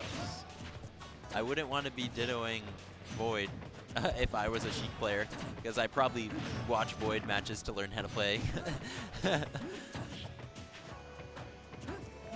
But, you know, going, you know, very close. That's the thing about the Ditto, right? So sometimes people aren't always the best with Ditto. You might be even think to yourself, I'm good with Dittos, but this guy is the Sheik player, you know? How am I Yeah. going to beat him with his own character? You know, his own mastery. That's like being a Falcon player and then, you know, walking up to the setup against Fatality. It's like, Yeah. no, this is a different beast entirely. Yeah, especially in the Ditto that everyone loves. Right. So Everyone loves that Ditto except for Falcon players. Yeah. So we have a little bit of an edge coming out from Void, but Karna striking back. Yeah, Ties up pretty much. He's never more than like 20% out. Yeah. He's staying in there, not just getting run over. Oh, look at that. Those perfect pivots. Down tilts. The air Oh, dodge wow, and the dude. reverse. That was sick. Reverse hitbox.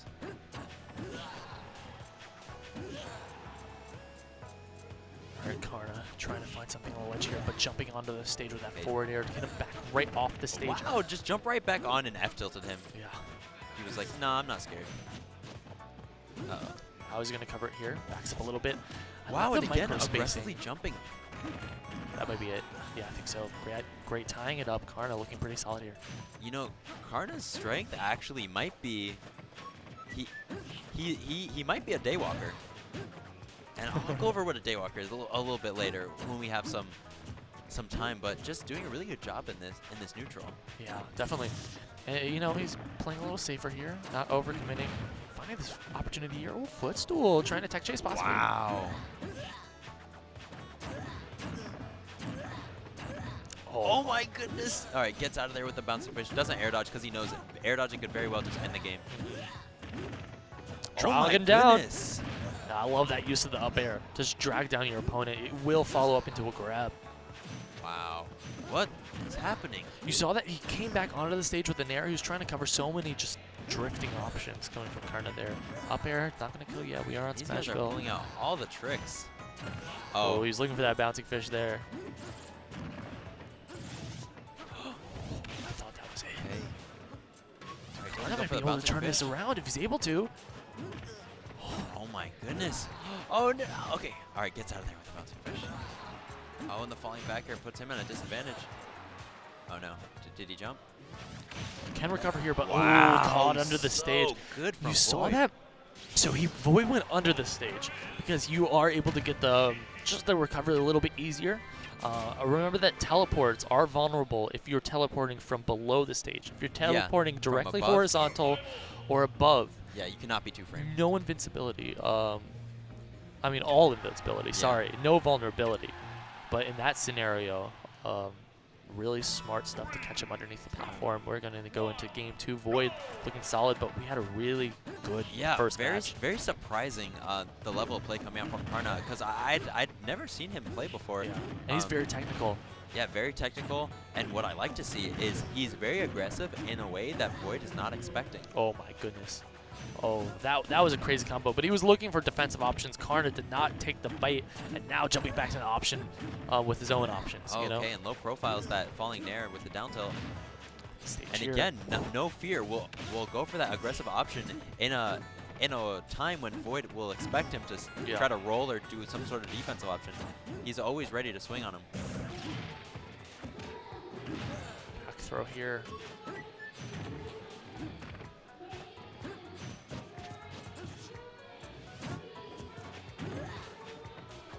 Oh, he knew.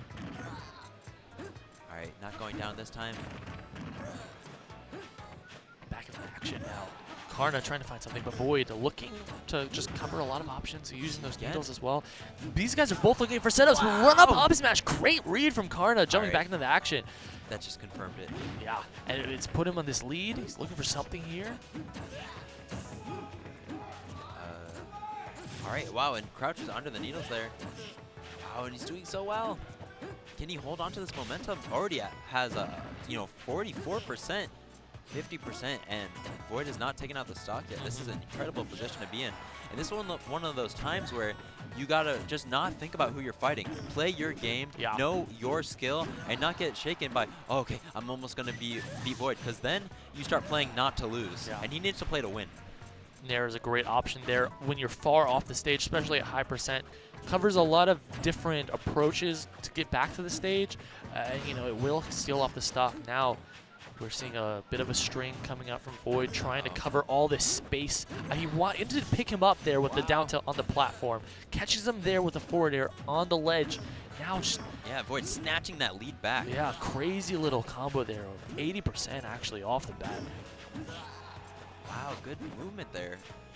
able to adjust right in the Oh, moment. wow. And that wasn't even the sweet spot. That was Boy, crazy. So it was dang. sweet spot. It was weak hit, and then he got the sweet spot on the inside of the body, right? Just not the yeah. top. Yeah. So the top and the inside are all sweet spots, but the outsides are and the feet are Yeah. kind of like where you'll see the other thing. Wow. So let me talk about what Karna is, okay? Now this man, he's a daywalker. Now a Tell me daywalker, about I'll explain you. daywalker. It's a term coined from the Marvel scene. A daywalker has all the powers of a random, but none of their weaknesses. Daywalker originally from the Blade movies. Those are half vampires. They have all the powers. Yeah. So Blade is a vampire, Daywalker. Yeah, all the powers of a vampire, none of the weaknesses. And I say that because Karna was so aggressive. He would do the things that Void was just not expecting. And it actually it worked for him a lot of the time, but Void clinching it out anyways. But yeah, that was a really fun match. So I think we have one more match on the mic if they do play Ukami and PK Kid on stream coming up. And we're going to switch off because I think we're going to go to more pools on the other side. So hang with us, guys. One more Yeah. game, I believe. Oh, man, it's been a pleasure so far. Thanks for all the friends, family, and fiends in the chat. I hope you guys are enjoying your Easter weekend. A nice Saturday, lovely day. Oh yeah, and this is so hype. We got so many good players here. We got, this is all the sponsors making this thing happen. Jabali doing a really good job. You, of course, doing a great job handling all the commentary stuff. This is going to be a good one. Yes. So we're not lying, guys. These is winners finals of this pool. Yeah. Just to reiterate, Ukami took it over MVD. PK Kid took it over Mr. E. Those are the ones The you wouldn't projected expect, top two. you know? Yeah, both getting upset. Yeah, both of these guys in their own right are the sleepers that, we sometimes talk about. I like to call them like tier 2 for their own respective region because they're not the ones that you would expect to do incredibly well, but those are often the players that upset people. Yeah, this is what South Florida players call dissos, and that's short for disobedient. The players that don't want to lose to the PR, the players that will take them game 3 last hit or even beat them. Once you beat a PR member, once you beat like 2 PR members in our region, you become crowned a disso, a disobedient player. That's what I would, call these guys today, man. They're like, I'm projected to lose to MVD. How about nah? Yeah. Next time, How about maybe. I just give them the 2-0 and a handshake? Yeah, for real. This is gonna be fun. So yeah, this is gonna be a real good, cool match. I kind of like I like Mega Man, but I see a lot of Mega Man in my own region. With Morpheus, super strong Mega Man coming up. Yeah, definitely. But I want to see some Greninja, especially coming up for, we got Greninja Saga coming up. I want to see this character more. This character is very strong. I mean, hopefully Ukami can prove something, get flown out there. That'd be man. Cool. This is your chance. Yeah, this is your chance. Use a Greninja, dude. Actually, I want to see if he. So I like his tag there. That's the kind of a Greninja face. Why? But I don't know if he's gonna want to go Mega Man in this matchup or not. He can space out Ness a little bit better, I think, with Mega Man. The thing is, Mega Man can absorb the side B, but I think that's the only thing he can absorb. Yeah, not too much he has to worry about outside of that. Probably can absorb the Crash Bomb explosion, but, that probably won't happen too often. So yeah, starting off with the Mega Man versus Ness. Guess they're discussing where they'll be starting. Smashville, of course.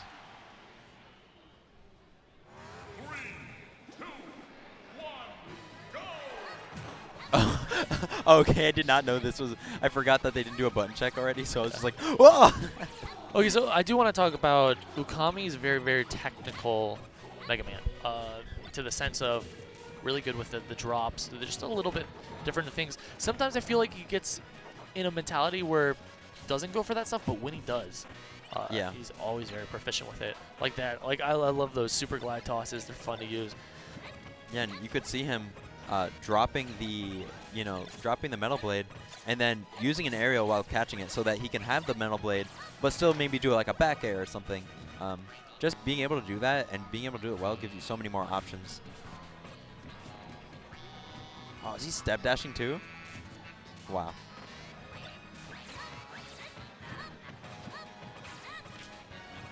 Both these guys are showing their stuff here. He's like, all right, you got tech? Well, check these aerials. Look how fast I can back here.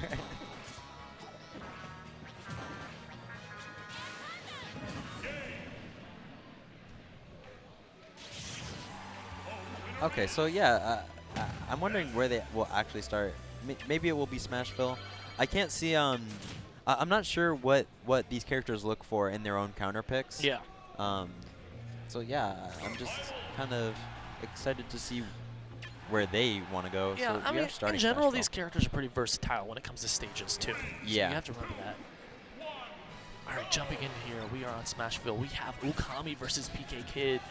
This is winners finals of singles pools. The winner of this goes on to top 48 winner's side. This is really fun.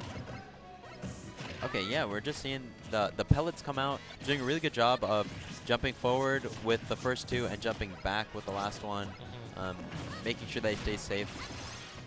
All right, re-grab here, forward airs off the stage. I like that. Oh yeah, up He B. kind of retreated before he threw out the forward air because he really wanted it to combo off the stage, but the up B to get out of the action. Now Yeah. Okami jumping back into the action, trying to find his mark.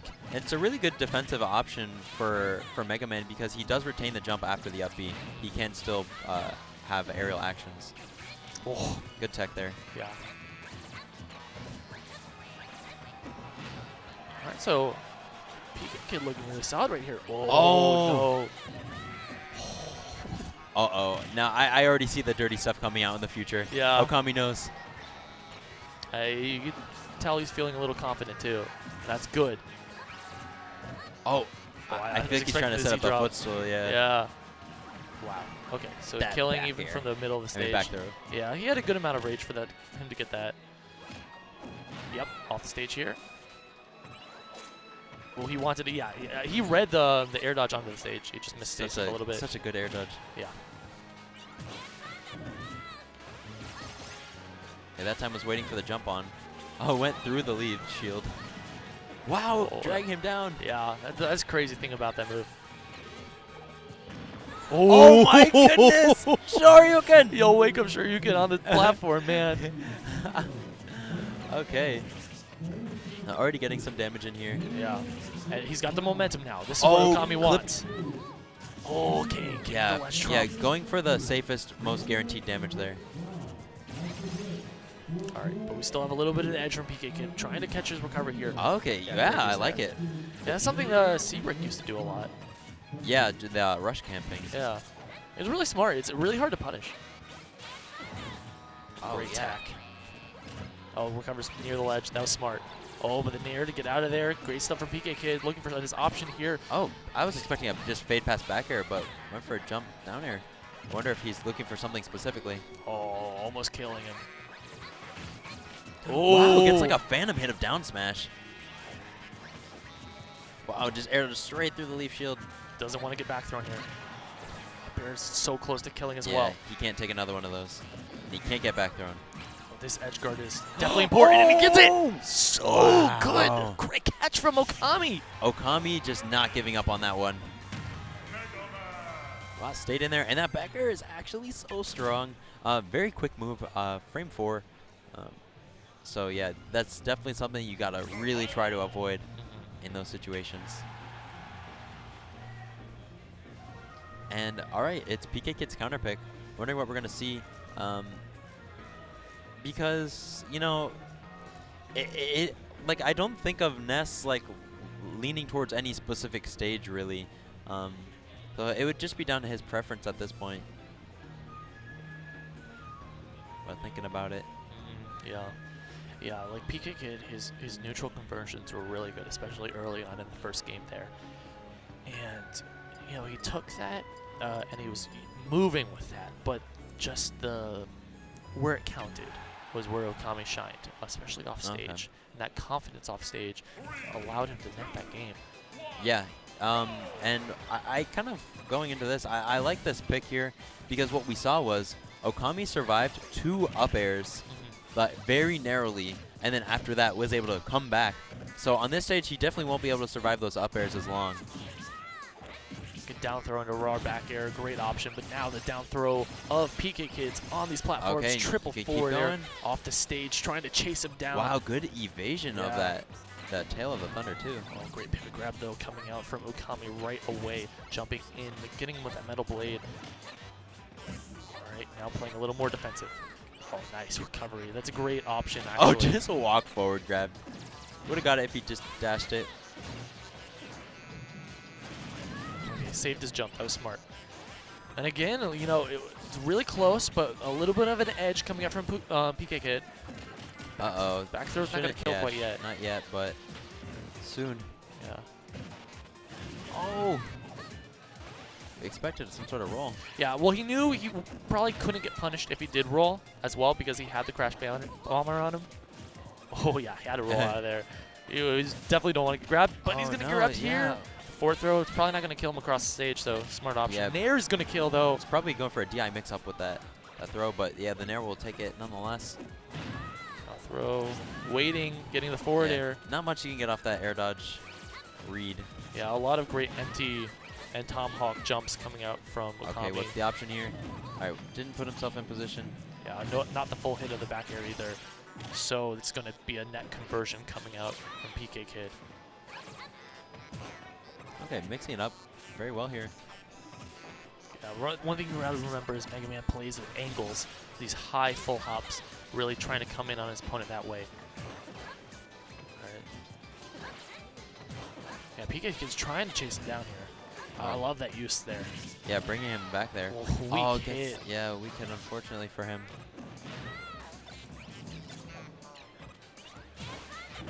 Oh, he almost got no! Yeah, reaching a little bit there, almost dying for it.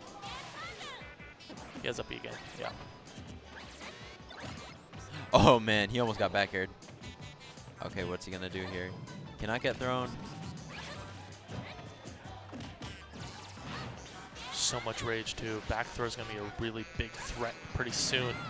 And forward air, just not a very strong knockback move. Yeah, up throw might kill. Ooh, from Mega Man. I feel like maybe he just kind of...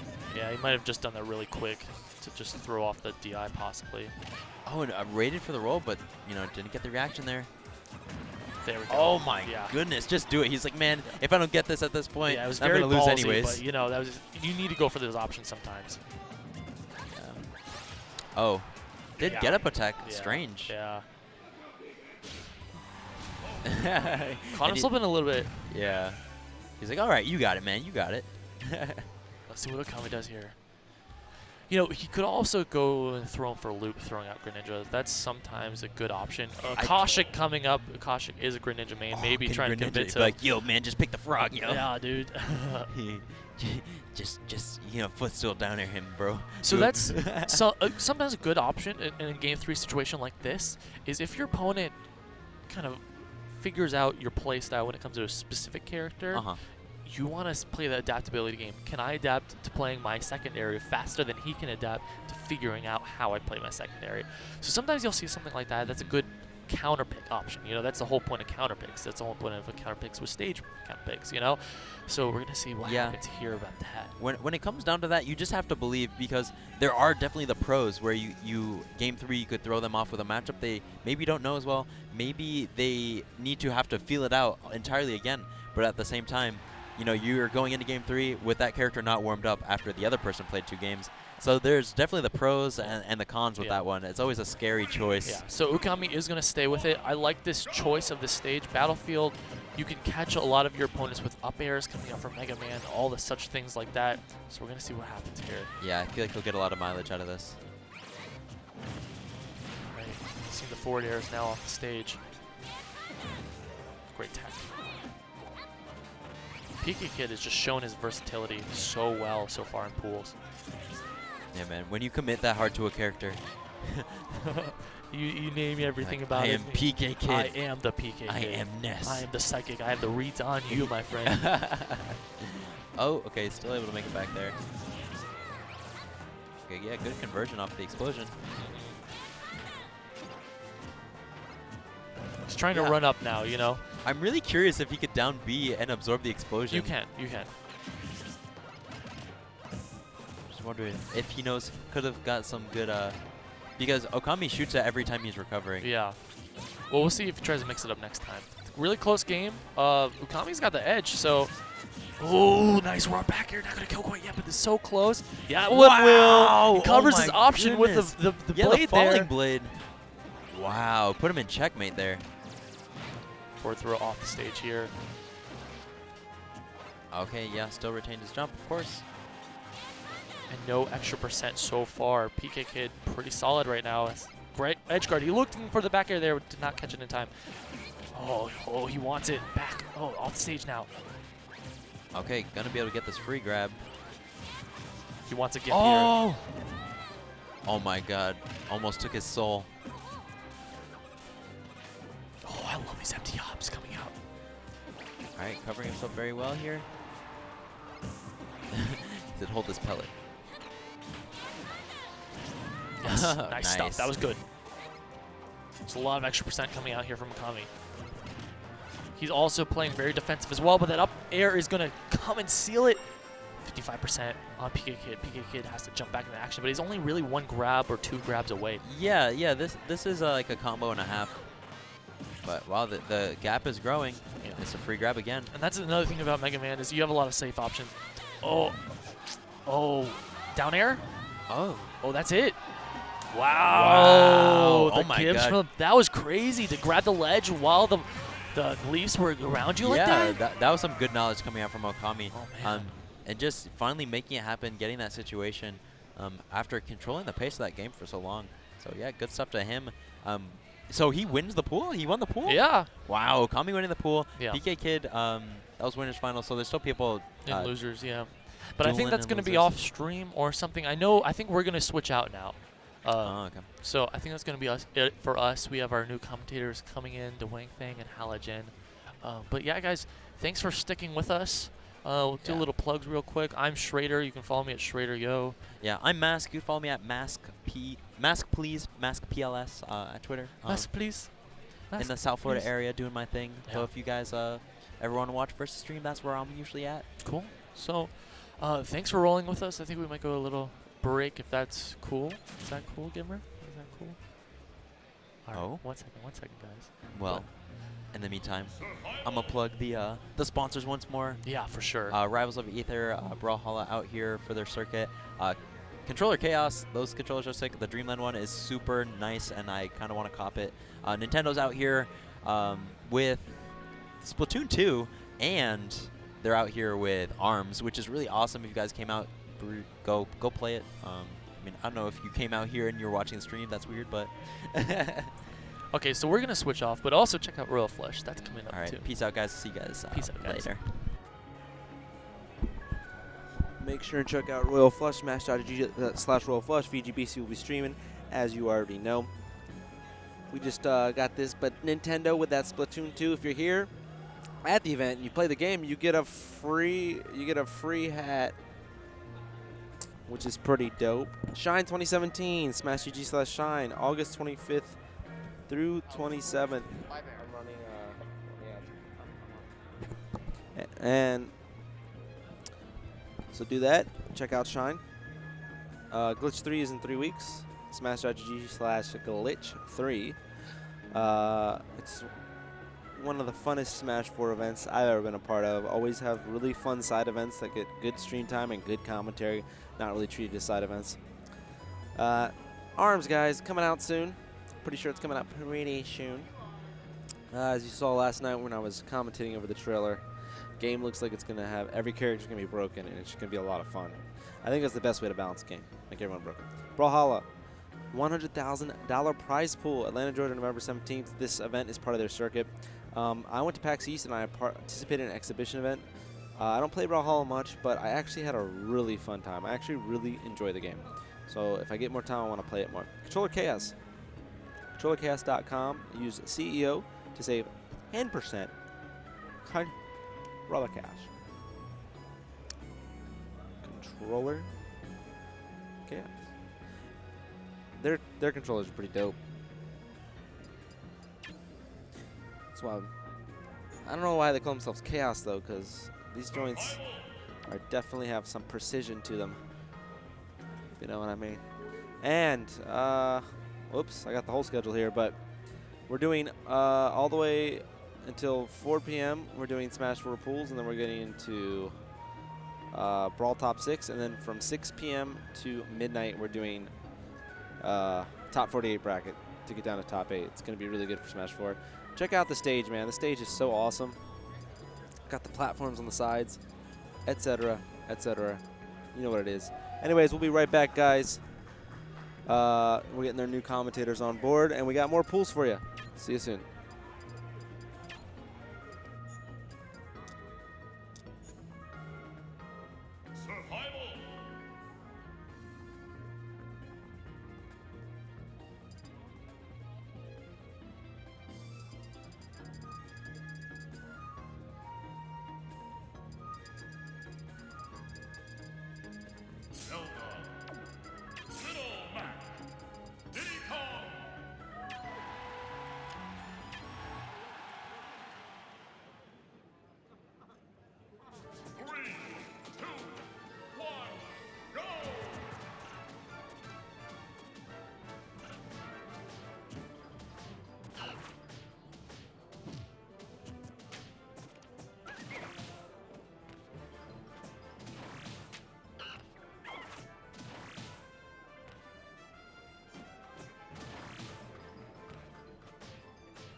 Making his way to the ring, Springman!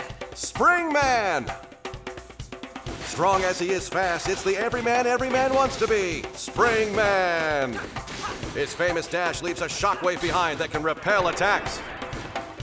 Watch as he waits for an opening and counters! Ouch! His health dropped below 25%. Now he won't run out of charge attacks.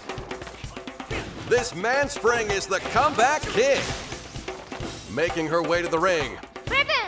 Ribbon Girl! Floaty as a feather, it's the pop star of the ring, Ribbon Girl! Somehow she can mid-air jump repeatedly. She's truly a punch above her weight. Plus she can drop swiftly to drop her opponent. Get up, get down, and they won't know what hit him, girl. Making his way to the ring, Ninjara! Up in smoke, it's the chain-wielding ninja, Ninjara! His air dash emits a smoke screen, and poof, he's gone. This stealthy ninjutsu leaves opponents punching at thin air. He can even warp with his guard up. Get in their blind spot, Ninjara, and crack that chain whip. Making his way to the ring, Master Mummy. Back from the dead, he's the blast from the past, Master Mummy. Man, nothing phases this guy, whether dashing, jumping, or attacking. The undead meathead always controls the floor. Freaky. Almost looks like his guard restores health. Wait, it does. Oh, right, the bandages. Makes sense. Making her way to the ring, Yay! Mechanica. Last but not least, it's the heavyweight rocket girl, Mechanica. This whiz kid can activate her boosters to hover in midair. She rides high and attacks from the sky, then takes them for a spin. While dashing, jumping, or attacking, she can really take a hit. Now that's what I call well-armed. ARMS, coming to Nintendo Switch this spring.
Hello and welcome everybody to twitch.tv/VGBootcamp. We're running CEO Dreamland here with Wave F Pools. Yes. A lot of scary names in here, a lot of fun names in here as well.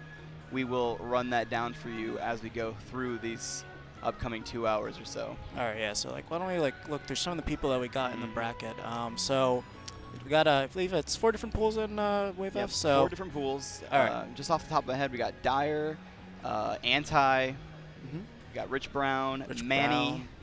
Brown. We also got let's see, Dyer, Rich Brown, J-Kid. Oh. Yeah, Rido. Your gonna be in favorite this pool. person in Oh, the yeah. world. All right, so if you guys don't know who Rido is, I'm gonna go show him a little bit. So he's one of the top 3 Japanese duck hunt players. Fortunately, didn't get too much screen time at Genesis, but he is here now after a Donor's Right. Drive. Only Japanese player here as well. But right now, I think this is Doc. No. no. This is No, it's not that. Peking. Should be Peking and MVD. Okay, so we'll be doing, this is losers finals of the Yeah, last yeah. So pool in Wave E. yeah, Wavy. So I think this is the last match from that. Is it wave. losers finals or losers semis? Losers finals. Losers finals. Yes, it's losers finals. We checked. Yeah. So yeah, we saw that MVD won his match, and then we saw MVD actually knocking out Mr. E to get here. So yeah, Mr. E actually drowning in pools. We actually have a ton of upsets so far. It's the main one I can Yeah, remember. Ukami causing this particular match to unfold. Yeah, and then also PK Kid as well. But All right, here we go. Peking versus MVD. so You probably see a fair amount of Little Mac versus Diddy Kong in CFL. What with? yeah, we got having- Duffo in our region, and we also got we got 2 solid Diddies, I'd say. So our main Diddy Kong in CFL, Dyer, obviously takes our weekly a lot, and then we also have one named Amazo. Okay. Don't know how often he plays them. Duffo, I don't think has ever beaten Dyer. I could be wrong about that, but Yeah, for the just most from- part, pretty rough matchup. Yeah, just from what it sounds like, Banana being on the ground really messes with Little Mac's ability to try and control the ground space. So if MVD, yeah, there's the Banana airdrop. Yeah, so like one of the main things with this matchup is like Little Mac is a character that loves to just be on the ground because like that's when he's so strong. Like if Little Mac's like game, if the game was entirely based on the ground, Little Mac would be like an S tier character because like frame data is absolutely amazing. Really strong moves in general, so he can kill you like extremely early. Character, has the KO punch comeback mechanic, so you can never count him out as long as he's on stage. But of course, his big struggle, always going to be off stage, always in the air. Diddy Kong, just so good on the ground, so good at keeping you juggled off stage. Like right now, MVD going for a signature Diddy Kong ledge trap right there. Have the banana peel placed there, down tilts, F smash. A really powerful option by MVD just because he has the choice between sending him sideways and sending him up. And in that situation, you generally will want to send him sideways. Yeah. And Diddy Kong is just all of the tools in his kit are so excellently tailored towards messing with Mac and getting him off stage. Okay. It's good an amazing right there. tech. Yeah, no, I mean, if he got that, it's okay. That Haymaker still not going to see out the stock, but MVD's got to be really careful. Keeps letting go of the ledge too early every single time. Yeah, he committed to those jabs on shield, I'm sure. A little unfortunate for him. Oh, And damn, a dips little bit too too low. low. Yeah, unfortunate stuff there by Mac. I mean, I do like how he is going so low with all those up Bs because like Little Mac's up B unfortunately does not auto snap to the ledge. So every single time you see MVD going for that down smash, because all he has to do is like as long as he clips him or trades, then Mac's going to be dead at that point. Yeah, we see Doc. I think he's ready to tech. To be a top Little Mac, you always have to be ready to tech. MVD hasn't been able to land any of the down smashes because of how meticulous his recovery has been. We see Wonder Bread coming in with the coaching. It's going to be rough for him to come back. I saw no real flaws in MVD's strategy. Yeah, definitely not. He was playing to all of Diddy Kong's strength. The use of banana, his ability to carry you into the corner, push you off stage, trap you on the ledge. MVD's really doing everything right. It's all up to Peking yeah. to be able to bring it back. Yeah, so I mean, I don't remember exactly, but I'm pretty sure as long as Little Mac holds out jab, he can actually get rid of banana. I believe he can also down tilt it as well. Just take it out. So if he's able to take banana out of the equation, just kind of toss it away, keep it on those platforms, and like be able to control the ground. Yeah, okay, good on him to go back to Town and City. Then he'll have a much easier time in neutral. Other thing that I'm noticing is like he's actually trying to stay near the ledge for the most part. Like he made MVD come to him. All right, yeah. So it looks like right now the game that Peking wants to play is he wants to play the frame data game. Because if they do that, he can actually win that. He can do it. Also, something I'd like to see is if he can get in that space where Diddy Kong has to make a read if he wants to react to an approach with Banana, then Peking could take it out of the equation that way and even maybe take control of it in for himself. Yeah. So right now, Peking actually going, like, playing super, super patient, except right there. That was, I'm not sure what he went with that whole jolt home haymaker. I usually don't see the downward banana toss. It's kind of like a calling out you're being directly in his space. Yeah. So Yeah, like there's certain characters where when you have the banana like thrown down, it's basically because like, hey, you can't really do too much about this because you're gonna have to like run up to me and get close. So, oh no, he didn't look at the percentage. Either way, Peking in a really good position at the moment. yeah, definitely much better than the previous game. Good auto snap. I The thought Jolt that was right haymaker, on range. and that's the stock. Yeah. Excellent mechanical knowledge by Peking. He missed that KO punch confirm, which is a little unfortunate because I'm sure he would have liked to have it on this stock. Oh yeah. But Oh, that shield's looking so small though. Yeah, MVD's gonna have to play careful. He didn't hold his shield just a little bit longer. If he did that, could have probably got a shield break. Yeah. All right, now that whenever you get hit by like that downward, oh my God. Okay, he's finally got his first armor of the game. So let's see if that's actually gonna put MVD on a little bit tail. You can see he's just trying to go for like all these little down tilts. Normally what you want to be doing is Diddy Kong. But, right, it seems like MVD might be a little bit flustered, but right now keeping his... Oh, no. He's swinging right now. Not what you want to be doing, especially against a Little Mac. That Little Mac sees you swinging, he's like, I'll take this. there we go. Okay, solid stuff right there. Yeah, and the thing you got to do against Little Mac is because of that armor, because of the frame data, you can't throw out moves and hope they'll hit him because odds are Little Mac can beat them if it's not a disjoint. So what Diddy Kong should be doing, he's so good at, is confirming off of it. But And that's it! no confirms allowed. Peking taking, like, what did I say, right? He's got to find out what he's doing and evolve his gameplay to beat MVD, and that is exactly what he did. Excellent game two. No, that was adaptation at its finest right there. Kind of looking at a lot of MVD's habits and then, realizing that he was kind of just doing, like, sort of unsafe things and really, really fishing. And, like, Peking just realizing, hey, just roll around, get around you, hit you. Funny thing is, that's kind of a strategy MVD normally employs, like just kind of rolls around a lot, likes a down tilt. Generally how he'll play is neutral. Yep, so Peking played around Banana exceptionally well that game. too. Yes. I didn't see really many instances where MVD was able to use the Banana in order to mess with his movement, get the confirms that he needed. So if MVD wants to avoid drowning in Dreamland pools, then he will have to honestly play the corner a little bit better and use that Banana as a buffer zone so that Peking can't have just run of the stage. Yeah, and I think the better thing to utilize Banana is just kind of control like certain parts of the stage, and then kind of use like all of Diddy's safe moves to just control around that. So like control the space that Matt can go, because if he jumps in the air, then okay, hey, you're doing something right. Yeah, if he jumps, then Diddy Kong forward air really stuffs out pretty much everything he has, except for, I think that's what those random side Bs we saw were. Yeah, possibly, but right now we're actually going to be going to Lilac Cruise. Besides like the tilting messing up his recovery out now and then, I do know this is actually a fairly good stage for Little Mac. So besides the center platform, Little Mac's up smash actually can reach through them. So if he does read a landing by MVD recovering, he can use that. Oh, okay. Excellent damage there. I don't know why MVD was charging those smash attacks. Those are doing literally zero favors for him at all. Yeah, he committed to it once he did the up B. Already snapped, already was on the ledge, so it was more of a read than anything else. And now with KO Punch, MVD's got to be careful on these platforms. Got to be careful what moves he throws out on the shield, because you can jump cancel it. Yeah. The other thing too is I don't know if down tilt will combo into KO Punch. I feel like that might be slightly too high percents, but we'll see. There's also jab one. Oh my God, there's the startup.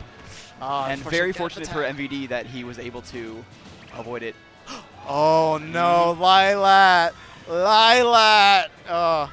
So Actually, that might have been the 50 frames from he just got hit by Banana. True. And I wasn't even thinking. Yeah, he was about not that. able to snap because he had just been hit. So great reaction time. He instantly did another one, but he was unable to recover regardless.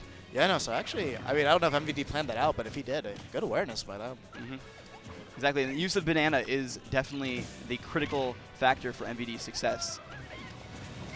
Ooh, okay. If he got that downside, it could have actually led to something really good right there. But I mean, P-King definitely not out of this at all, as we saw last time.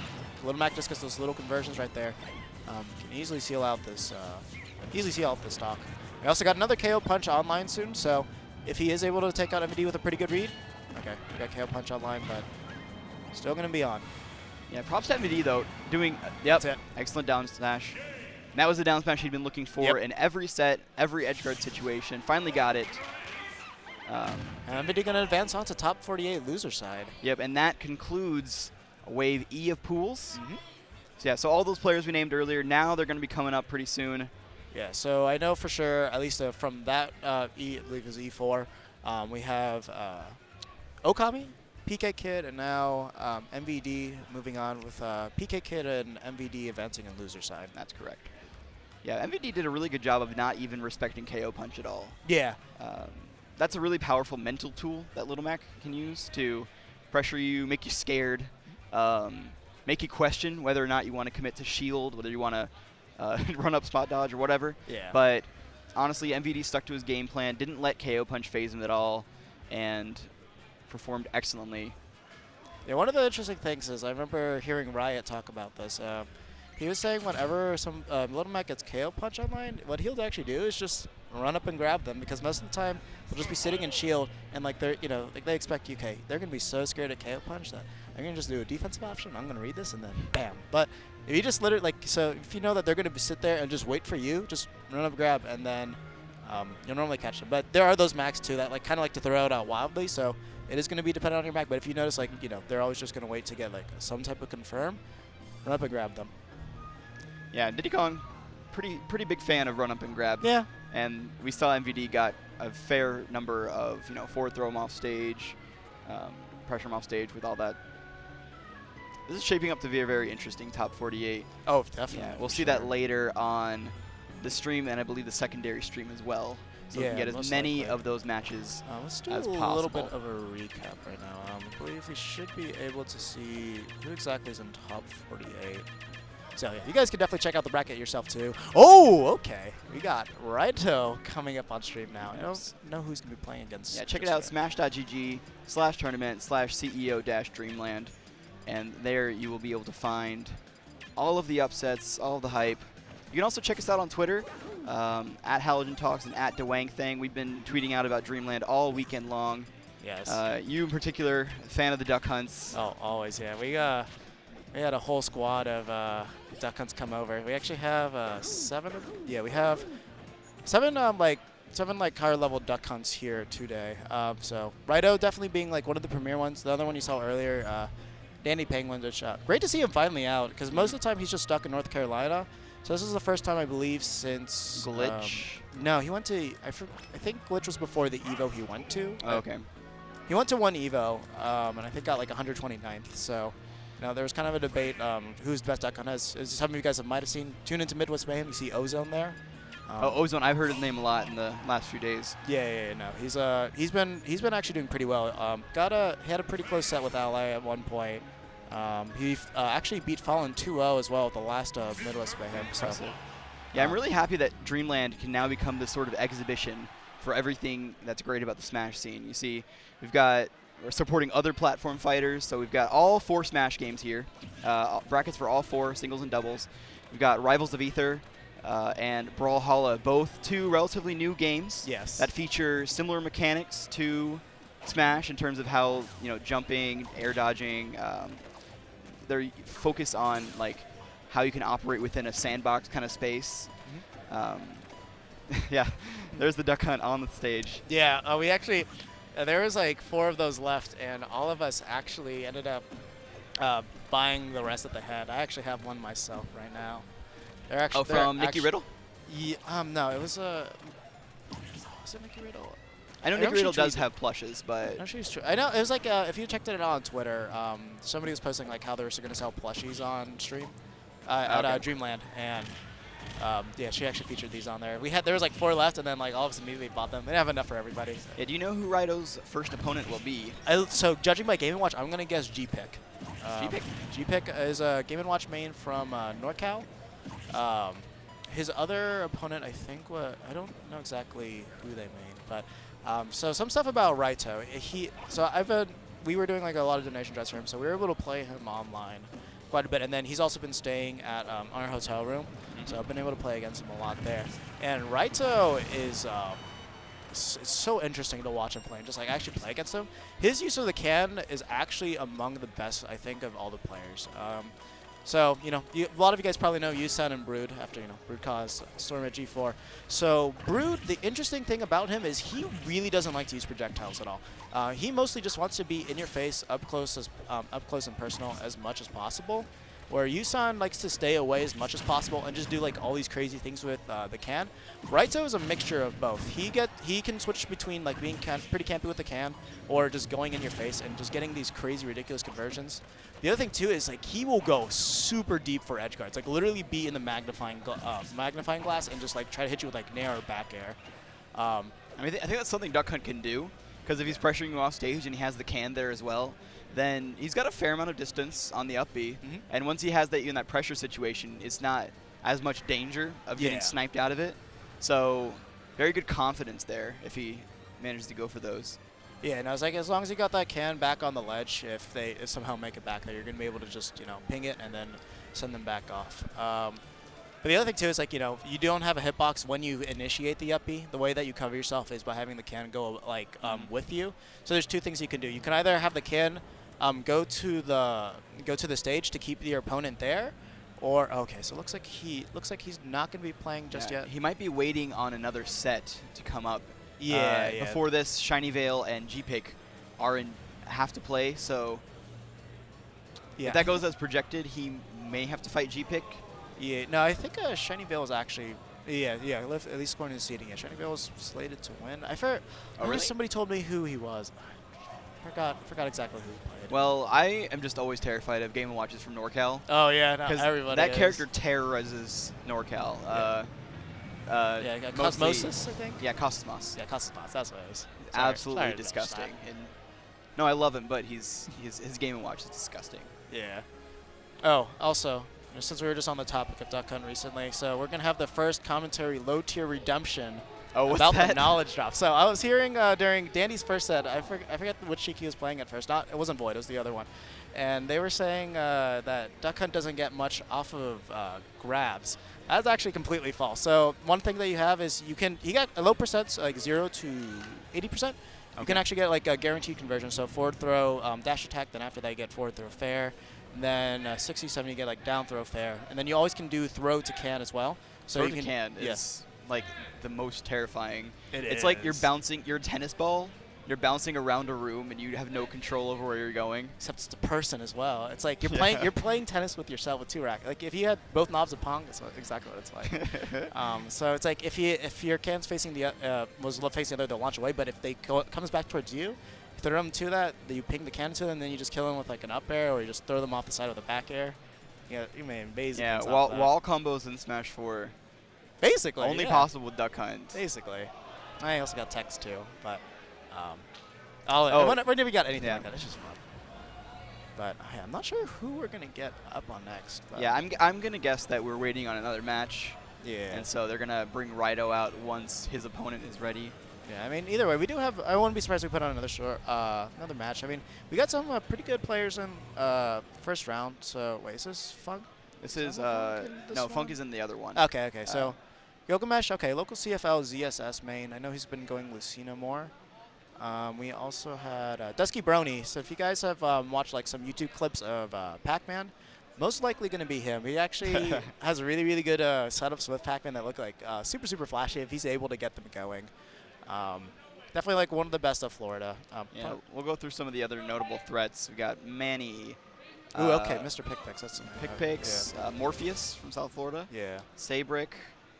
Zephyr. Rich Brown. Coming down from MDVA. Black Cyclone. Caskin. Okay, Caskin actually an up-and-coming Fox, so He placed he caused some upsets. So if you tune into CFL SmackDown, you probably know Kiki.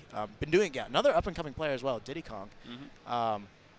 And yeah, he was actually able to upset him and. There's another one of our beer players, Okami. He also beat, I think he beat Mugi that night too. Like he beat a lot of players. He almost beat. He did. It was like, it was a 2-0, but it was a super close 2-0 with Utopian Ray as well. So. Oh yeah, no, he's been playing really. I think everyone's been having Utopian Ray on the brain lately. Oh yeah, no. The sort of hybrid resident of both New York as well as Florida. We claim him in Florida. He's CFL. Clearly. He's CFL. Don't forget. Don't let anyone tell you different. That's where his heart is. Yep, you can add us right there if you want to debate whether or not New York is allowed to claim him. Oh, they're not. Also, yeah, plushie I were talking about before. This thing's amazing. It's also here. You want to feel it? Like it's got some beads in it. It's so comfortable. Like so cute. It's amazing. But all right, I'm hearing a lot of things going on the stream setup, so I'm gonna guess that we finally got a match going. It's okay. You wouldn't guess that he's gonna blow you up and shoot you. No, you wouldn't. There's always that third guy in the background just waiting to secretly take you out. Let's see who else we got. Okay, so we also got JJ Rockets. Yep. Jack. He's He's a Diddy Kong from Tampa. Yeah. Recently came back after a little bit of a hiatus. Okay, yeah, and I remember seeing him. I think he caused some upsets at TNS, if I remember correctly. I wouldn't call them upsets. I think that it's just he'd been gone for so long. Okay. That him coming back and performing well is pretty refreshing. Okay, I see. Yep. So some other Diddy Kong, some other Foxes. Oh, this is going to be Sabrick versus Chez. Okay. That means we're pretty far in one pool then. Huh. Oh, yeah. What? Chez is Briard #2 in Tallahassee. That's in North Florida. And Sabrick, I think he's on the South Florida PR. Yeah, he is. I believe he's. We just passed him. Oh, we did? Oh, I see. Okay. I see what this is in bracket. So, I'm just surprised this is happening this early. Okay, no. So it's winners round 3. All right. Yep. So okay, that's not too bad. It's actually a really stacked pool if you look at this. Yeah. All the pools are so incredibly difficult. That's why players, dropping out of pools are, it's surprising, but you got to say we can't be surprised too much. Yeah. So notable ones that I know. Mr. E coming out. Mewtwo King.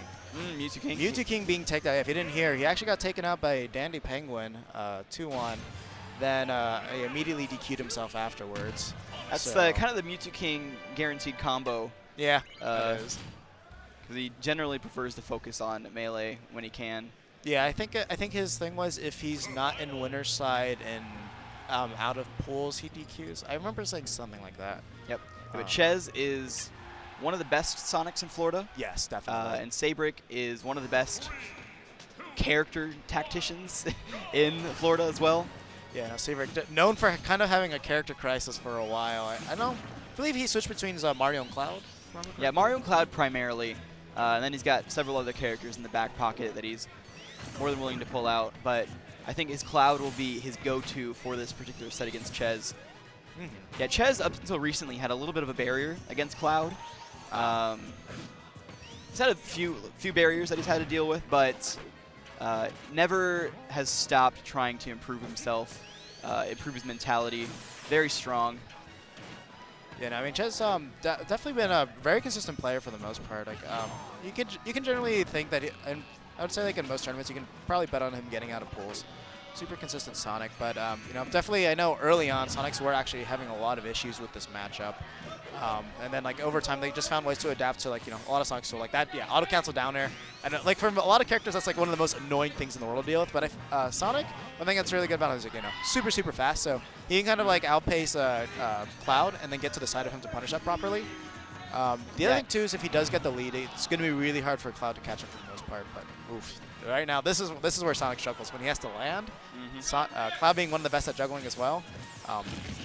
There we go.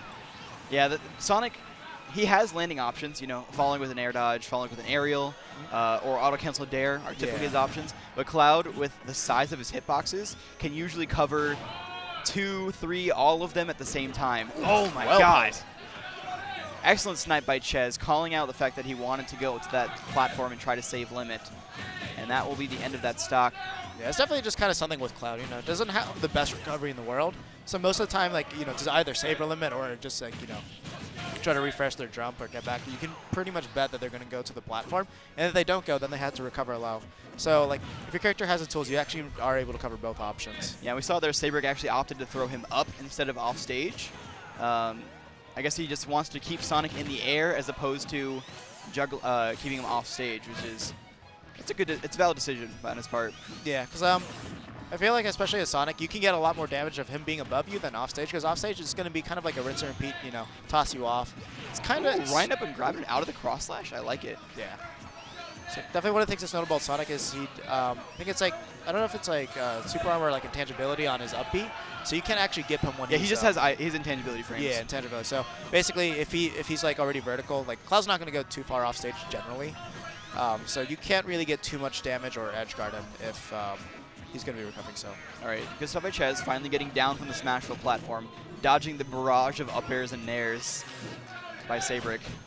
yeah, right now Ches just trying to slow down the pace as much as possible. All right, good Rekka cross slashes there by Sabrick. He's using all of them, just trying to call out bad out of shield option by Ches, and now things are looking a little bit dire for our favorite Hedgehog. Oh Yep, yeah, there we that's go. going to be it. Yeah, the size of those, the sheer size of them, plus Sonic's limited aerial mobility after he's used his jump and up B, means that if Sabrick has good positioning, then he should be able to take out Sonic pretty swiftly. There we go, Manny. Arguably the best Sonic in Florida, one of the best in the world, coaching Ches, very good friends, providing him that knowledge that he needs to overcome Cloud. Yeah, no, I mean, definitely, I don't like, for the most part, I didn't really like how he was trying to land against Cloud. Generally going towards center stage, which I think is actually a big no-no. I think it comes to a point where it's like you can't be scared to go on the ledge, because like ledge, if you go there, it kind of reduces what they're able to hit you with, because like if you land on stage and it's like you air dodge wrong, then you're gonna get landing lag, and that's like imagination punish right there. So, you know, he could like just jump falling up air, and then, you know, you're going to be above him again. So if you go to ledge, you're more likely to be able to reset the neutral. You do have to play the ledge game there, try to get around Cloud stuff. But the second you see Cloud just commit to one move, then that's your time to go. Yeah, Sabrick doesn't mind at all that he's able to push Ches to the ledge, though. Yeah. Because once you're forcing that sort of decision on your opponent's part, you take all the control of the match. Yes, so then Sabrick's like, all right, all I have to do is ledge trap you, which isn't really a problem, or grab you and throw you off again. Yeah. Yeah, no, like that's going to be the game that he has to deal with. But I think for Chez's sake, I think it's better for him to reset neutral than try to just get around a combo. Okay.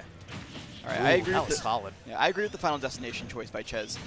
I think Final Destination in general is a really good stage to pick against Cloud. He's going to have some difficulty in landing when he doesn't go to ledge, but... Oh, I was surprised there was no F smash there. I would have thought he would. Well, the grab was safer, hey. And there we go. Yeah, we got some confidence going on right now. Yeah, Ches is known for taunting whenever he does something he's proud of. Okay. Yeah, it's not a BM thing. It's just a I'm feeling myself kind of thing.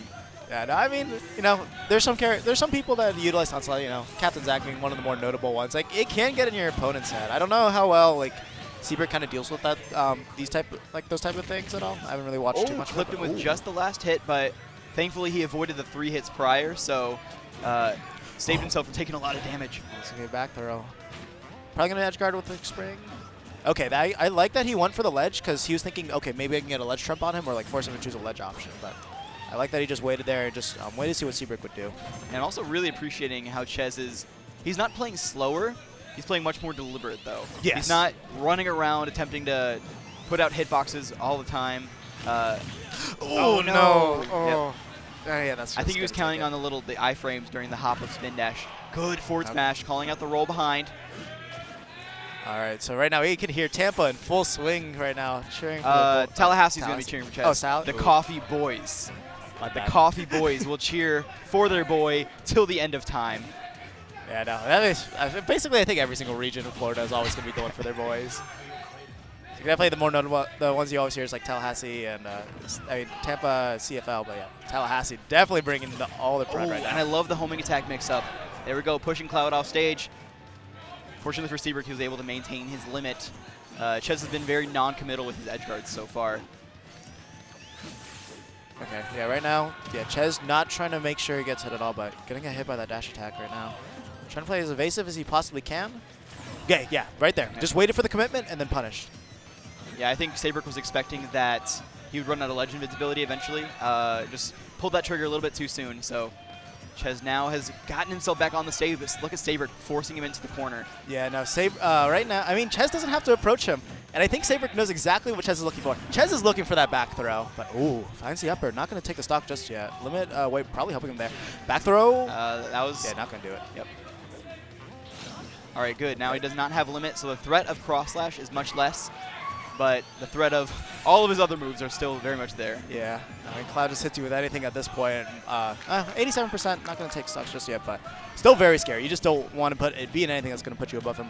Okay, forward throw. Yeah, not going to take it. Good DI. But we got the 2 chance coming out right now. Okay. Okay, Nair pushing him off. Oh my god, I thought Seabreaker was just going to dare that. Oh no, he just put himself very high in the he sky. could get another spring. Okay. Oh, Ches. Still playing really solidly right now. I don't see any like nervous habits coming from him. Oh no, that was not No, good. there it That is. was not good. You said nervous habit, he air dodged.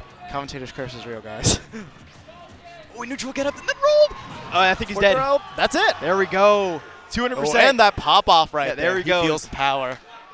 It's so satisfying when you lose a game 1 like that, and then the very next game you actually accomplish the thing you set out to do. You said, Yeah. I can now win this. It's on the board.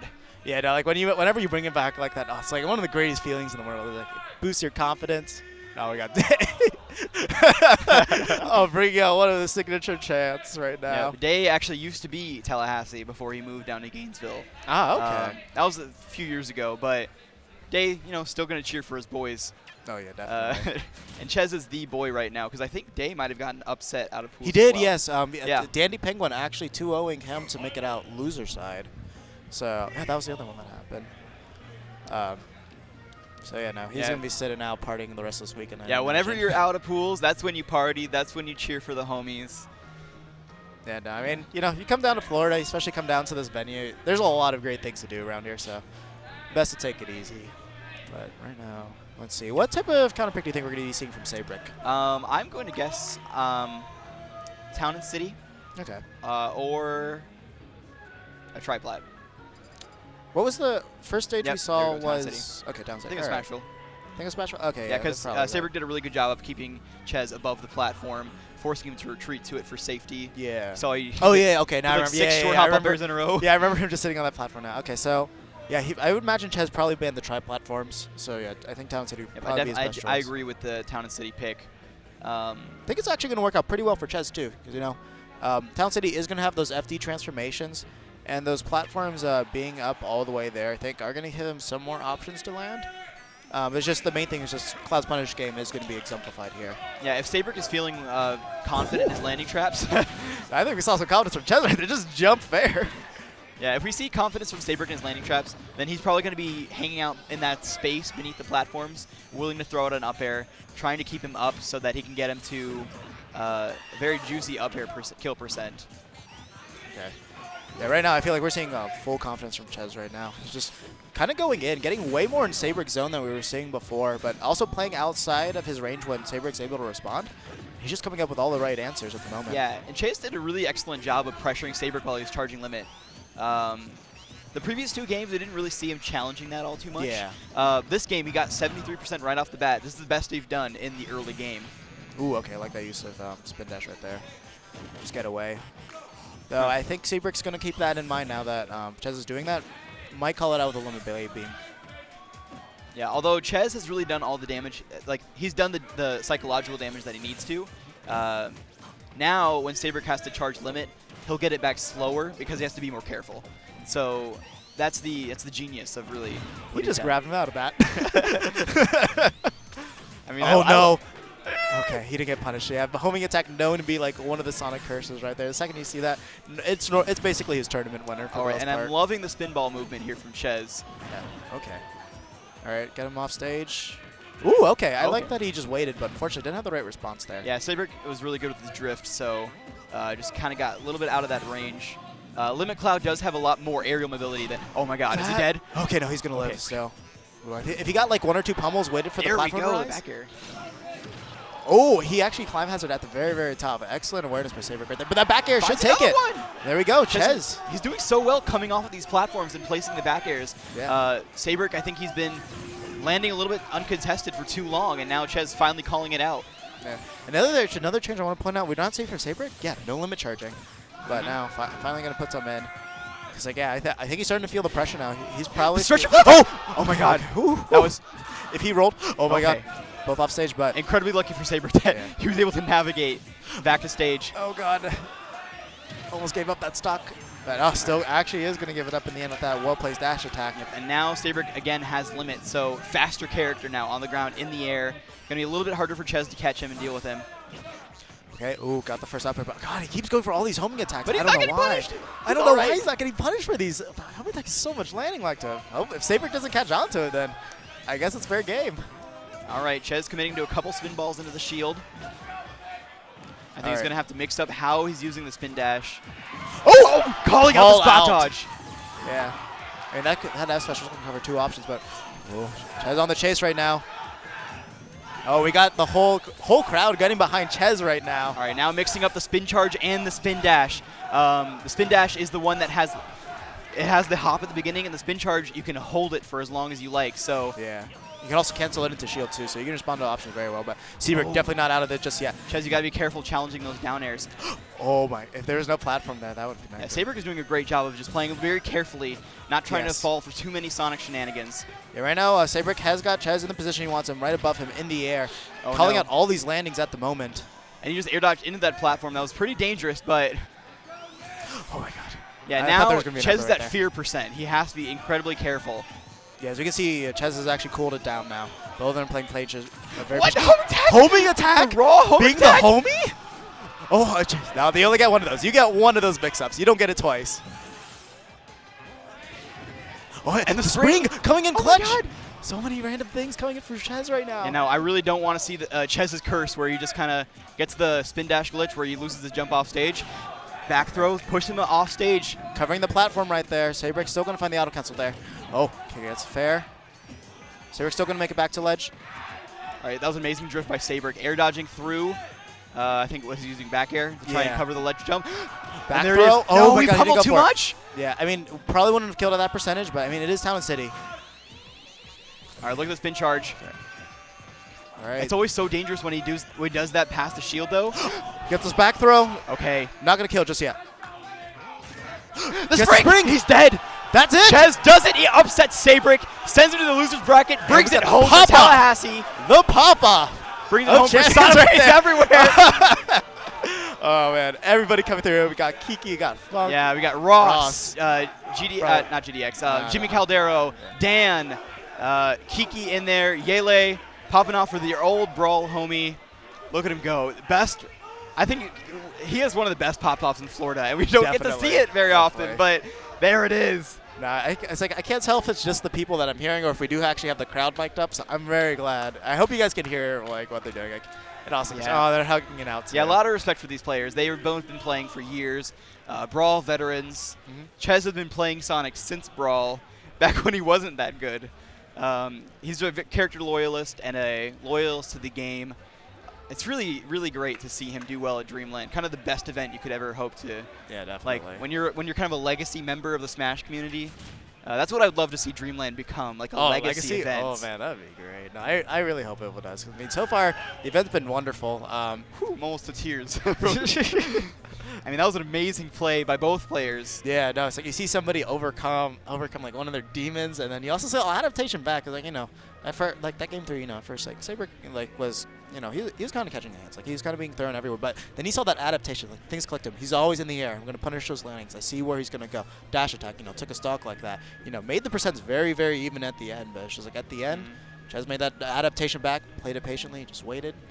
Yeah, I think the key factor was that towards the end of that set, you saw, I think the jitters were coming out, the nerves, and Ches was being a little wild with his landings, going up into the sky, up, down, and Sabrick was trying to catch him, but was not able to get very much damage off of the landing traps. So Ches being able to land made all the difference, pushed him off stage, and finally found that key edge guard. And excellent play. That was, oh my, I'm so happy that we got to cut. I heard the Charizard.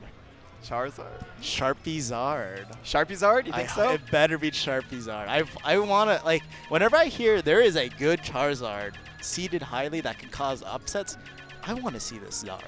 Yeah, there's not very many of them. They're not at all. I think Sharpie is definitely in contention for, best Charizard Yeah. in terms of skill and results. Yeah, I mean, like, as far as Charizard mains go, I can't really think of any off the I top think of my head. Blood Cross. I think he's from either Georgia or North Florida. I haven't really heard of it. I know here we have Papa Mink. Yeah, Papa Mink. Yeah. I love him. Yeah. He's not like a top caliber. Yeah, that's what to say. It's player. like, there are Zard mains, but you don't really hear about like many causing like. Yeah, upsets on there's high. Bruh out of Yeah, Bruh does pretty well. Tampa. Bruh did, I believe, at TNS and Come to Pop. I think he made it out both those times. I think. Yeah, he's a good Charizard. Yeah, he is. Doesn't get on stream too often, from what I know. Yeah. And then I'm trying to think of other Charizards. I mean, there's like people. I know people. Yeah, I know. Pocket Like, Charizards. yeah, we had Anti. I know brought him out like once or twice. I think. There's like Elegance Charizard. I actually haven't seen Elegance. I didn't even know he Yeah, had Charizard. check out the 2GG like highlights from a few weeks back, and I think he like JV3'd Charlie the King's Bayonetta. Or something. Charizard? It was, I don't know, it was Oh, disgusting. that's wild. Yeah, so there's some good pocket Charizards out there, but Yeah. dedicated solo Charizard mains, it's a tough life. For sure. Like Silent Doom in the UK. Okay, yeah, okay. More well known for his commentary, but Yeah. also proficient at the game with Charizard. It's a tough life playing It a big is. body character with like So, like, exploitable all these, disadvantage. like a lot of like the high tiers, just like they make big bodies really pay for it. But I do know a lot of people kind of been saying that Zard is actually one of those heavies that everybody underrates. Which is like when you look at some of his toolkits, like you can look at him and be like, I don't think it's that much worse than like let's say Bowser or DK, but I don't think we've really had like that dedicated heavy main to Charizard to really do it, like Yeah, we haven't had a tweak for Charizard. We haven't had like a DK pull out a well. Donkey Kong or a Nairo like pulling out a Bowser and showing what he can do. Yeah. And I was like, most of the time they just go for like those two. It's like people kind of defaulted to them, and then even Japan, I can't think of a notable Charizard off the top of my head. But I wouldn't be surprised if they had one. Yeah, I mean, there's a lot of Japan that we don't know, just Yes. ignorance. Yeah, so like as I kind of play a little bit of Charizard myself, I'm not fantastic at him, but I Yeah. do understand his toolkit pretty well. I think we're getting into the set maybe. Oh, okay. So yeah, Salem? Sharpie Zard and Salem. Oh, this is is that gonna who? be rough. Oh my God. Oh. Alright. Yeah, Oh but- no. So basically, what Charizard Oh, excels no. at is having very good range on his pokes, and they're pretty safe as well. yeah, very safe max pokes range, yeah. and damaging pokes. So all of his winged moves, his wings are intangible. So the Oh, I up didn't tilt know and the that, up actually. smash Okay. are excellent anti-airs. And his jab is among, I think it's Yeah, his jab's it's an amazing. incredible jab. It's It has amazing range. Especially if that's considered if that entire wing is disjointed too. Like, oh. Yeah. Yeah, and then his down tilt also is a decent grounded poke. Yeah. Also has a win box too that kind of sucks you in. So. Yeah, so I think that in Bayonetta it's gonna be rough because just as against all Fat big body bullets. characters, having a big body makes you that much more susceptible to getting carried up into the blast zone. But I think Flamethrower is gonna be very important to Sharpie as he attempts to kind of control space, push him off stage. I don't know how well how Flamethrower really interacts with Bayonetta, but right now we got some solid. I've never combos seen from up tilt to Sharpie air, Zard. but like the thing about this kind of thing. Oh, Oh no! my God. Down air. Oh, down smash. That Oh, he had a jump yeah. though. So Yeah. that's Charizard having several jumps makes his recovery a little bit better. Yeah. He has some mix up in that sense. He also has Flare Blitz, so as long as he's like above, he'll be able to make it back horizontally at least. Oh yeah, that's the other main thing about Charizard. Lots of armor on Yeah. his special attacks. Oh, okay. my so God. There's one thing that I was going to point out about Charizard. So that back air, if he can throw Salem off stage, he reads what get up option he does. He is at death percent right now. That's the most lit back air in the game. It is a smash. It's like Oh my God, he down-aired it! He down-aired Salem, and he's a stock ahead with Charizard. We're so used to Salem getting to do what he wants to. Any player, top players, Japanese players, just demolishing scrubs. But This is Sharpie's art. Sharpie here. is going to call out, you're going off stage, you're at death %. Yeah, and the other thing too is like Sharpie's art. Not somebody that we really know too much about. Like the only thing we know is that very notable Charizard from Dominican Republic. Yes. Causes like everybody that goes there say like Charizard's scary after they play against him. Like I remember Will going there. All right, excellent. Abusing the fact that Bayonetta's not that fast, so you can use that. Oh no, that's going to be a regrab. Nope, but they're using those like, long those multi jumps very effectively. The other thing too, heavy armor on Charizard's up B might be able to go through a lot of Bayonetta's attacks actually. So Yeah, we'll so if Salem's trying to put out preemptive hitboxes, the armor on that can help out in a lot of situations. yeah, like right there. Yep. Not allowed to edge guard this dragon. A fire flying type, whatever. You know what I mean. Okay, so this is the part where it gets rough. If he gets hit by those witch twists, he's probably going to get comboed everywhere. He does have the option to armor up B out of the combos and kill him at like off the top. Kind of in a similar way that Game & Watch would be able to. Oh, not Okay. though. The other thing too is like that is an all or nothing call by Sharpie's art if he decides to go for it.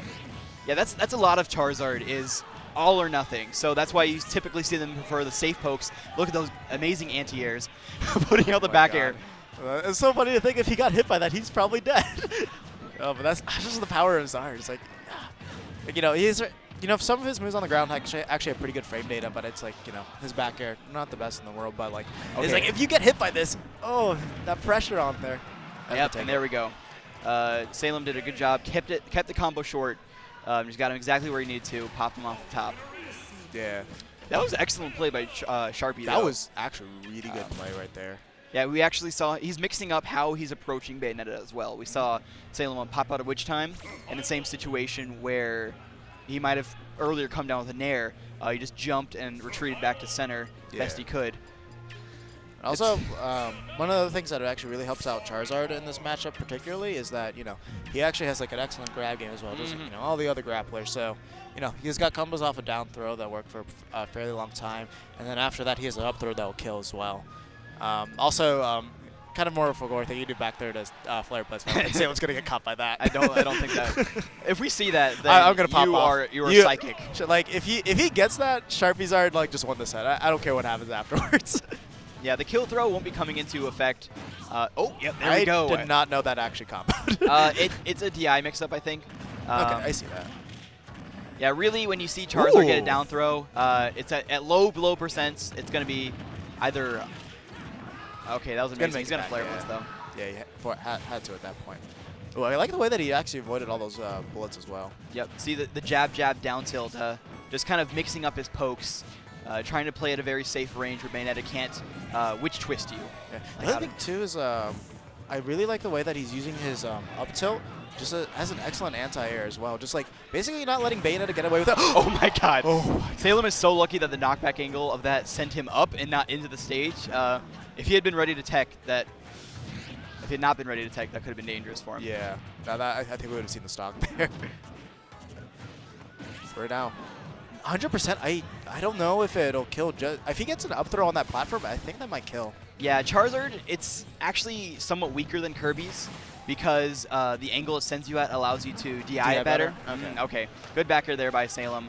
Yeah, Charizard, honestly the worst thing about him is that he has poor mobility options from ledge.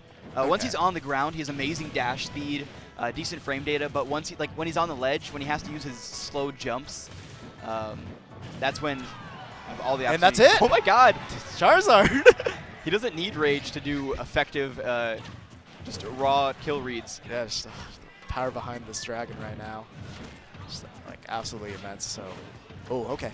All right, yeah, we're seeing a lot of short hop air dodge from him as well. Kind of one of the privileges you get from having multiple jumps. Yeah. Is that you can kind of short hop air dodge to bait something and then try to get in your opponent's space. So one thing that I'm noticing Sharpie's art always doing whenever he's recovering is he's always going to go below the stage and use the up B, and Salem's coming towards him right after. I wonder if Salem gets caught by him, he could actually get stage spiked on the bottom. It's possible. Yeah. Excellent DI by Sharpie. Popped out of the witch twist. Oh my god! Read. Calling that out was the jump. Hard read. Yep. I think Salem eventually had gotten a really good read on his habits. You saw him, back air the neutral get up, up smash the jump. So excellent adaptation by Salem. Yeah, definitely, for sure. Yeah, I think we all kind of wanted to see Sharpie take a name, put himself on the map a little bit, but he did so He with definitely did. very fundamental, solid Charizard play. Yeah, no, I mean, honestly, it's like you never really get to see Charizard played at that level, especially do that well against a Bayonetta. I'm like, not just any Bayonetta, Salem. Salem of all the Bayonettas, like, I would say neutral. He's keeping it pretty close for the most part. It's just, once like Salem was just able, like when Charizard was on stage, it felt pretty even. Yes. It was just like once he was able to just keep Charizard, as you were saying, like with those bad ledge options to get back up on stage, you're just able to kind of keep him there, keep him from playing his game. When you do that, then, you're going to be doing great. Yeah, there was actually a thing in Tallahassee when Bayonetta was recently released that Charizard counted her. Really? We were like, burn the witch. But just because of those like tools we talked about, spacing, excellent shield grab range, numerous kill opportunities, Sharpie made it look pretty even. Yeah, he did. I don't think it is, but performed admirably, and now we're going to see this should be fun. Yeah, so definitely both these players I actually know quite a lot. So Dyer, CFL, normally takes our weeklies. And Raito, top 3 Duck Hunt for Japan, ran a donation drive for him. You're able to actually raise $830 in the end. So. That's amazing that we're able to, like, not just as like, oh, the whole Smash community wants this thing. It's dedicated fans are flying individuals out. That's a very like esports thing, honestly, that they don't have a team to send them, but they have enough fans throughout the world that want to see them compete at the high level. Yeah, I actually have to give out to one donator. I think he donated overall he donated over $100. His name is White Husky, Duck Hunt main from Texas. So yeah, no, thank you so much for helping this man get out. No, Raito actually extremely appreciate it. Now this is going to be it's his second time competing in the United States, or the third? This is actually his third. So he competed at EVO, he competed at Genesis 4. Both times he actually got 49. So he kind of has a person. He always made it out of pools, winner side, but he's stuck there. First time, I remember he got knocked out by Ned. Genesis 4 was kind of tragic. He actually had to play Yusan in losers. Oh, no. So only one of them was able to move on. But the funny thing was, the placements were one after the other. So it was Raito, then Yusan, then Brood. It was like all one after each. Well, if Raito makes it out of pools now, winners or losers, he's in top 48. Yes. So guaranteed 33rd place. Yeah, so this is actually winners semi. So after this, it's going to go, I believe it's a semi. Yeah, I want to say that. We can check the bracket right here. He's in F1, if I'm not mistaken. Yeah. I know that he has to play against Anti later on. At least if he wins this set. Yeah, most likely Anti's going to make it out. Let's see. So, Raito, Dyer. Okay. Oh, actually, so this is actually slightly different. Yeah, so I think, so Dyer and him are meeting in winners semis. It's going to be semis, I think.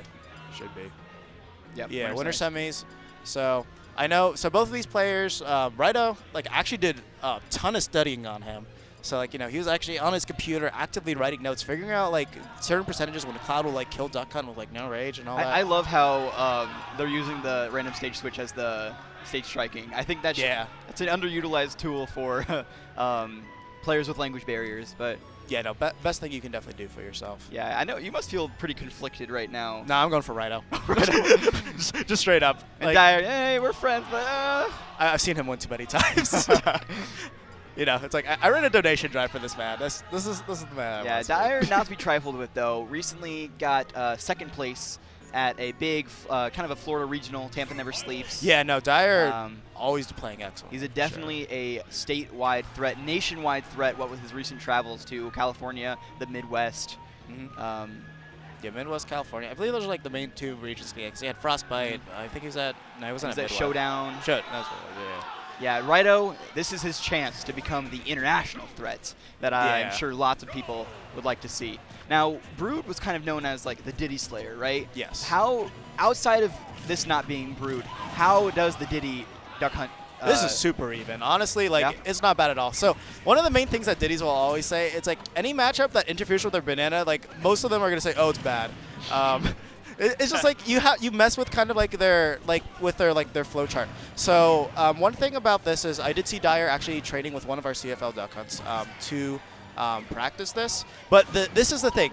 Every Duck Hunt utilizes their projectiles so differently that if you're used to one style of Duck Hunt, the other one will probably demolish you. And as we're seeing right now, we got 126% immediately on Dyer. Yeah, Raito is excellent at like just from seeing this, adapting to whatever the situation is at hand. So had the banana, got banana dash attack. He couldn't have gotten anything else, but he found the conversion he needed. And he just nairs out of that, and that's going to send Dyer to the blast zone. Only Yeah. 50% on him, too. Early nair is one of Duck Hunt's more reliable kill options, if I'm not mistaken. Yes. Yeah, nair, generally, if you're at the ledge, kill you around 120%, so 150. Definitely going to take out Diddy. So Yeah, and tell me more about Duck Hunt's landing options, just because Diddy okay. really excels at kind of like, using banana and grab to counter people trying to come in from the air. So what does Duck Hunt do in that situation? So there's different levels to your landing options. So depending how much you know the matchup will kind of mix up with what you want to do. So if they don't know the matchup at all, you can just land and play pigeon. They'll generally drop shield, and you'll get a free combo off of that. And he just got gunman into to cover the can explosion. Yeah, because like you have the gunman there, it covers like all these other options. If it hits the can, it covers above you too. All right, there we go. Finally, Dyer getting something on the board, down tilt to forward air. But he's been getting handled this set. Yeah, no, pretty hard. But the thing is, like, it is Diddy Kong. He can get that guaranteed damage really easily. Oh, right, I'm just going raw with that up air right there. He's got that can right there. Good monkey clip. Oh, he didn't punish it. Yeah, it seems like Dyer was not quite ready to deal with like how explosive Rido was being. No pun intended, but just being incredibly aggressive. So one of the main things you'll notice is Rider will always jump, like full hop and use the can. When you do full hop can, you can actually throw out an aerial before you land. So you're seeing Dyer actually get caught off guard a lot by that. So if you don't know about that, generally you'll try to punish it, but you can't. That's it! Look at how confident Rido was, standing still, using the can as a proxy in order to force him up into him. Got the up tilt. Yeah, crowd's going hype for Melee. We're up here going hype for Rido. Yeah. Right now, oh man. So funny thing about like Duck Hunt up tilt, so it's very similar to Diddy's. Like it'll kill generally around 150, but like Diddy's up tilt, not only is it stronger, it has a wider range to it as well. So it like a lot of people compare Duck Hunt to Diddy. It's pretty true. He's kind of like a lesser Diddy Kong, but like more in a different way. So that's kind of one of the more unique things about him. Like a lot of people that actually have like play against or plays, we'll call him like a mid tier. But the thing is, his matchup spread is actually pretty amazing. Like it's mostly like even or like slight disadvantage, slight advantage. Like even against the high tiers. Yeah, personally, I think people underrate how many even matchups there are in this game. Yeah. I think people too often want to have like an even number of +2, -1, -2, but Duck Hunt really exemplifies just how even this game can be with proper tactician, like tactics, Yeah. No, like if you ask, oh god, that was an excellent way right there. If you ask a lot of Duck Hunt players, like I know Ozone has mentioned this, is that whenever he like plays Duck Hunt, like he has secondaries, but he's like, there's never a moment where I feel like I need to go to a secondary in a matchup. So like that's kind of one of the nice things. And the other thing too is like since Duck Hunt really excels in neutral, like that's basically his biggest tool. It helps you just like really understand how to like control and condition opponents. Right now, Dyer actually doing a lot better, but yeah, right now he's not getting opened up in the same way that he was game 1. I think Smashville has a little bit to do with that. I don't think it was that. Like I saw Rido actually stand there and do nothing, and he got like monkey flip kicked, and I just kind of put him off stage. But right now we see the pressure immediately going back on Dyer. Dyer actually. Rido actually, I think you read that roll, but he just had a little bit mistiming. Yeah, and the same like excellent coverage right there. Okay, the same thing you were talking about, how it's like kind of similar they are, is the fact that when you have that projectile on the ground, it's a like constant threat. Is you can't walk over the can and not get blown up. Yeah. The way the can works is like this. So you actually have to press the B button in order to activate it. So if you just like run past it and then they do nothing, then the can will just stay right there. So if it's on the ledge and like they're trying to catch your get-ups with it, the player actually has to be active enough to know to do it. So if you get hit by, there's some players like they're bad at reacting to it, but there's others like Rido, like they'll never miss it. Yeah, and right now a lot of damage has been dealt to both players from Rido going for these kind of close combat can explosions. It is kind of good as a combo breaker, right? Oh my! That was really good right there. So all right, the can turned against him. Yeah, one of the unfortunate things about can is whenever opponent hits you in the can at the same time, it'll actually always home in on you. So no matter what, that's gonna take it. Yeah, bad DI on that can. Yeah, I think he's holding left to try and escape, and then just got hit by Rido. Finger on that B button. Excellent control of it as well. It's like playing a 3-player free-for-all almost. Yeah. So right now, Dyer's actually dealing with the can pressure pretty well. Okay, finally actually try to use banana. Ooh, but he's gonna eat that right there. So one of the main things as you're seeing Dyer getting caught a lot by is if the can is near like Duck Hunt shield, it'll always just kind of blow up on him. So if you try to go any type of unsafe pressure, like right there, Dyer finally got a shield out in time. He was able to catch. Oh my God, that Nair just got some banana. Oh, he's just got it up there. Oh, he actually went for the hardest read because if he got that last hit connected, he would have been dead. I'm so upset that Duck Hunt smash attacks don't work properly. Yeah, you'd have no any times how many sets I've lost because of that. It's unfortunate, but it's like if it lands, you pop off. If Like it a while doesn't- ago, they buffed the damage. I'm like, no, just please buff the hitbox so it connects properly. Yeah, they did once. Like they made the hitbox larger, but you still fall out of it a lot. And that's the thing right there. So if you notice earlier on in this game, Dyer actually wasn't tossing out banana at all because like once he gets that gun, he had the cam all ready. right. I don't think he was ready to confirm off the banana. Like he thought he might Nah. jump out of the way. That And the up tilt read again, covering the stage so immaculately. There's the can! Oh, that was an up tilt. Unfortunately, he pressed the wrong button. That would have been the end of the game. Yeah, and Raito has dropped like 2 or 3 confirms right now that would have guaranteed him the victory. Hopefully that does not cost him the game. Oh my God, that can't. And is that death? Okay. He chases him. Oh The my can. God. He's still gonna live though. If he was at the blast zone. Yeah, because can does stale on enemies, but it does not stale on Duck Hunt himself, correct? I actually don't know about that still. Okay, yeah, gonna get that tech there. But oh yeah, I think CFL coming through for their And boy. Dyer now finally exploiting the ledge trap. There's the can coming. Oh, but okay. unfortunately not able to recover right there. Excellent stuff to Dyer there for that adaptation right there. Yeah, finally pushed him off the ledge. Did an excellent job at using the forward air to push him off, using the banana to force him to be a little bit more tricky with how he got on with can. Yeah. That stage pick of Smash Roll actually did come through very clutch for him. So Dyer was able to keep it close a lot. So he was staying close, and then he was able, by pressuring Duck Hunt, he was able to utilize that banana. But the thing is, if he goes to a stage, we're probably going to see Town and City if Dyer didn't ban it.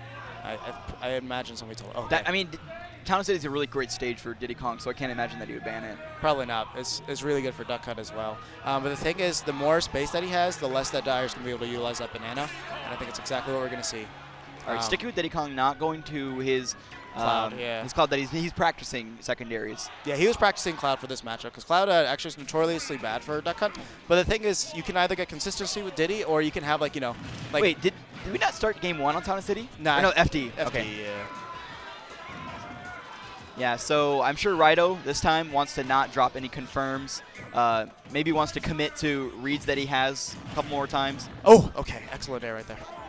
And Dyer is going to be wanting. That's going to be an up air. Yeah, he's If not going to want to be getting frustrated by the barrage of projectiles. You were saying?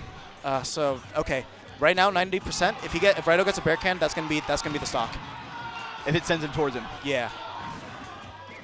Okay. Oh, he read it. Finally, yeah, using the very good range on the F smash.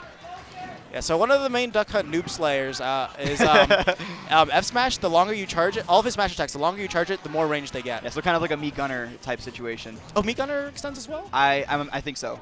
Okay. I know the different sized meat gunners have different ones to it.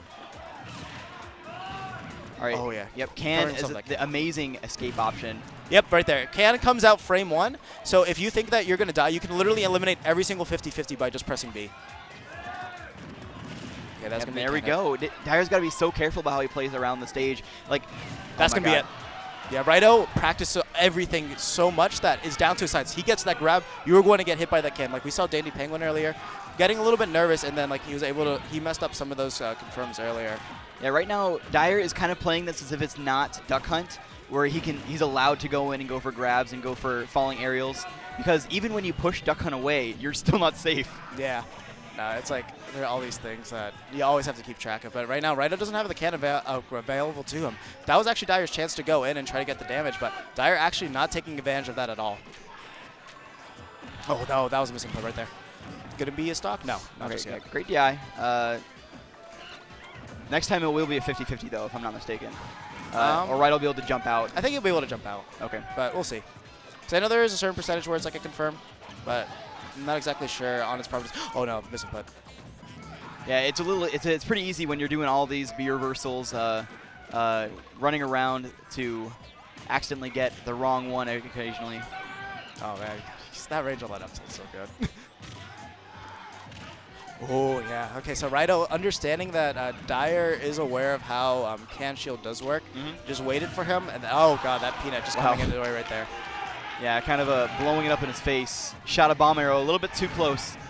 Okay, gets the back air. Yeah. You can do can-aside combos to a guaranteed aerial if the percentages are correct. Can-aside referring to when you are in their space and you blow your both up, Yes. right? Oh, okay, yeah. Florida right, trying to get behind Dyer right now.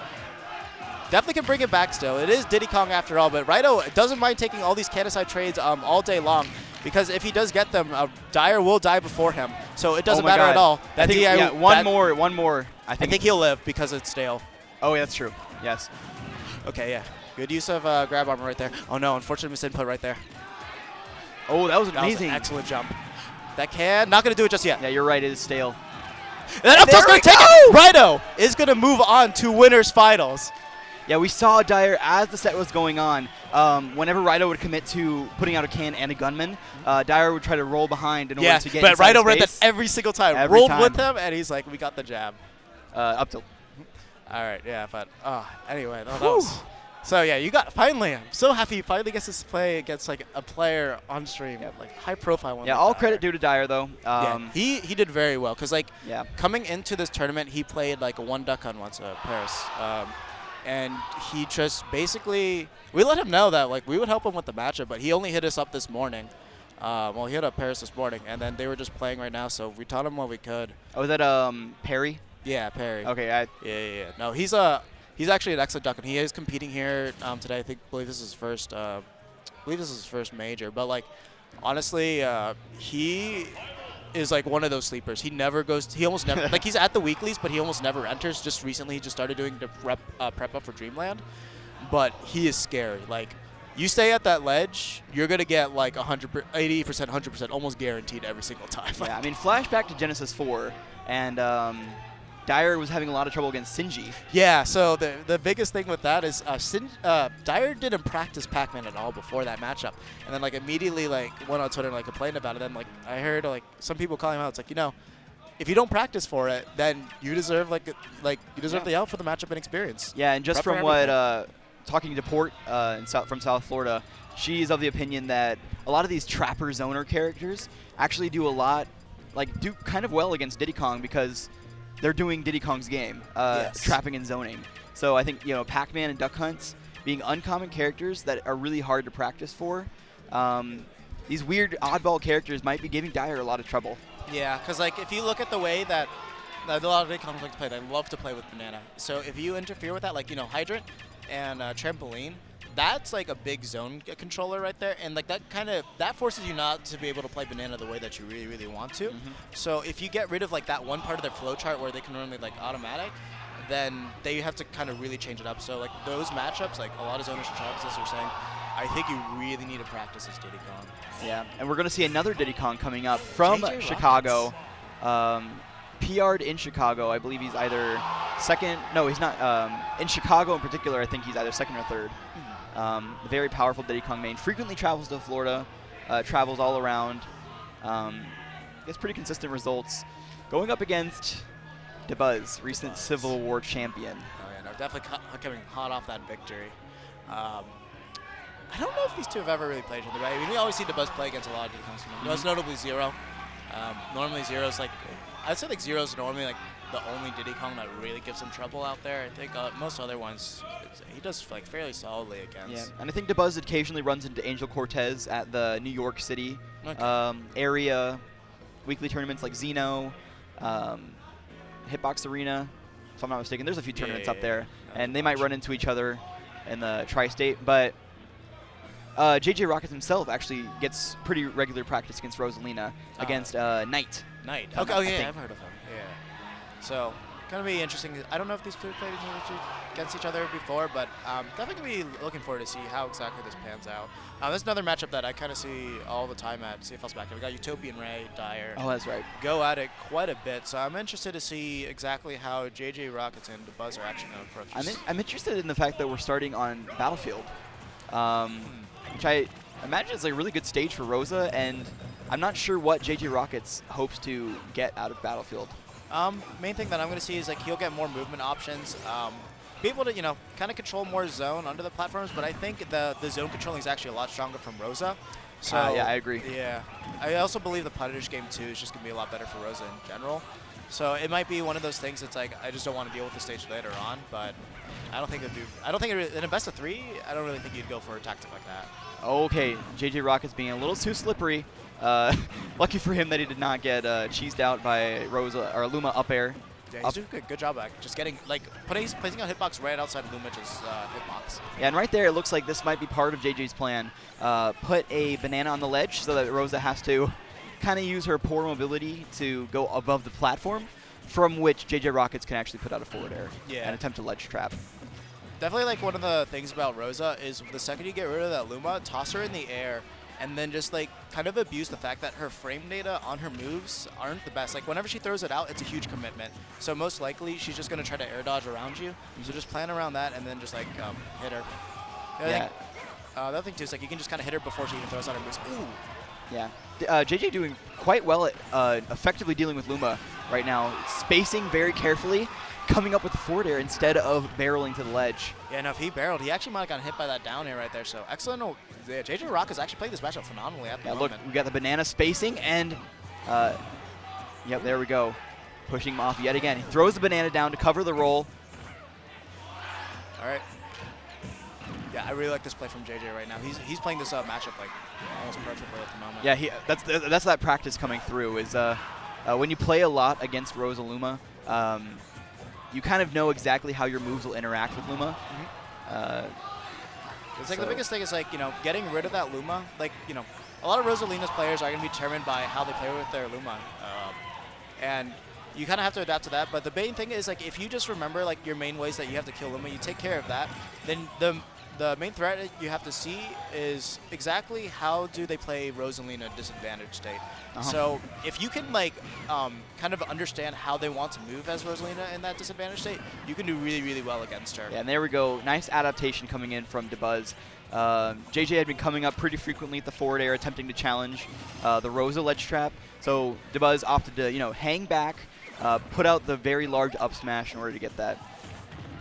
And now back to an even game. These two have been going quite even throughout the set. Yeah, but right now, Dabuz has a slight percent lead. Ooh, that's definitely going to take care of Luma there. So this is time for JJ to go in.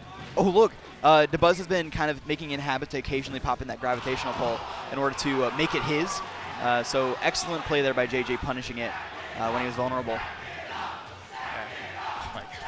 Oh my God, CFL goes wild, I'm telling you. Oh yeah, see, if you guys have never been to a Florida tournament, I highly recommend it if you just want to hear the loudest crowd in the world. Yeah, so big props to JJ and Dabuz, both coming from Midwest and New York, respectively. It shows the caliber of player that's willing to travel and willing to put in the time to try and get good. Yeah. And, oh, God, I really like that use of banana, but Dabuz actually countering that banana play perfectly right there. Yeah, now he's in a little bit of danger from the double jab into follow-ups, but he's going to want to try to take out Luma as soon as possible, possibly with a forward air, a forward tilt.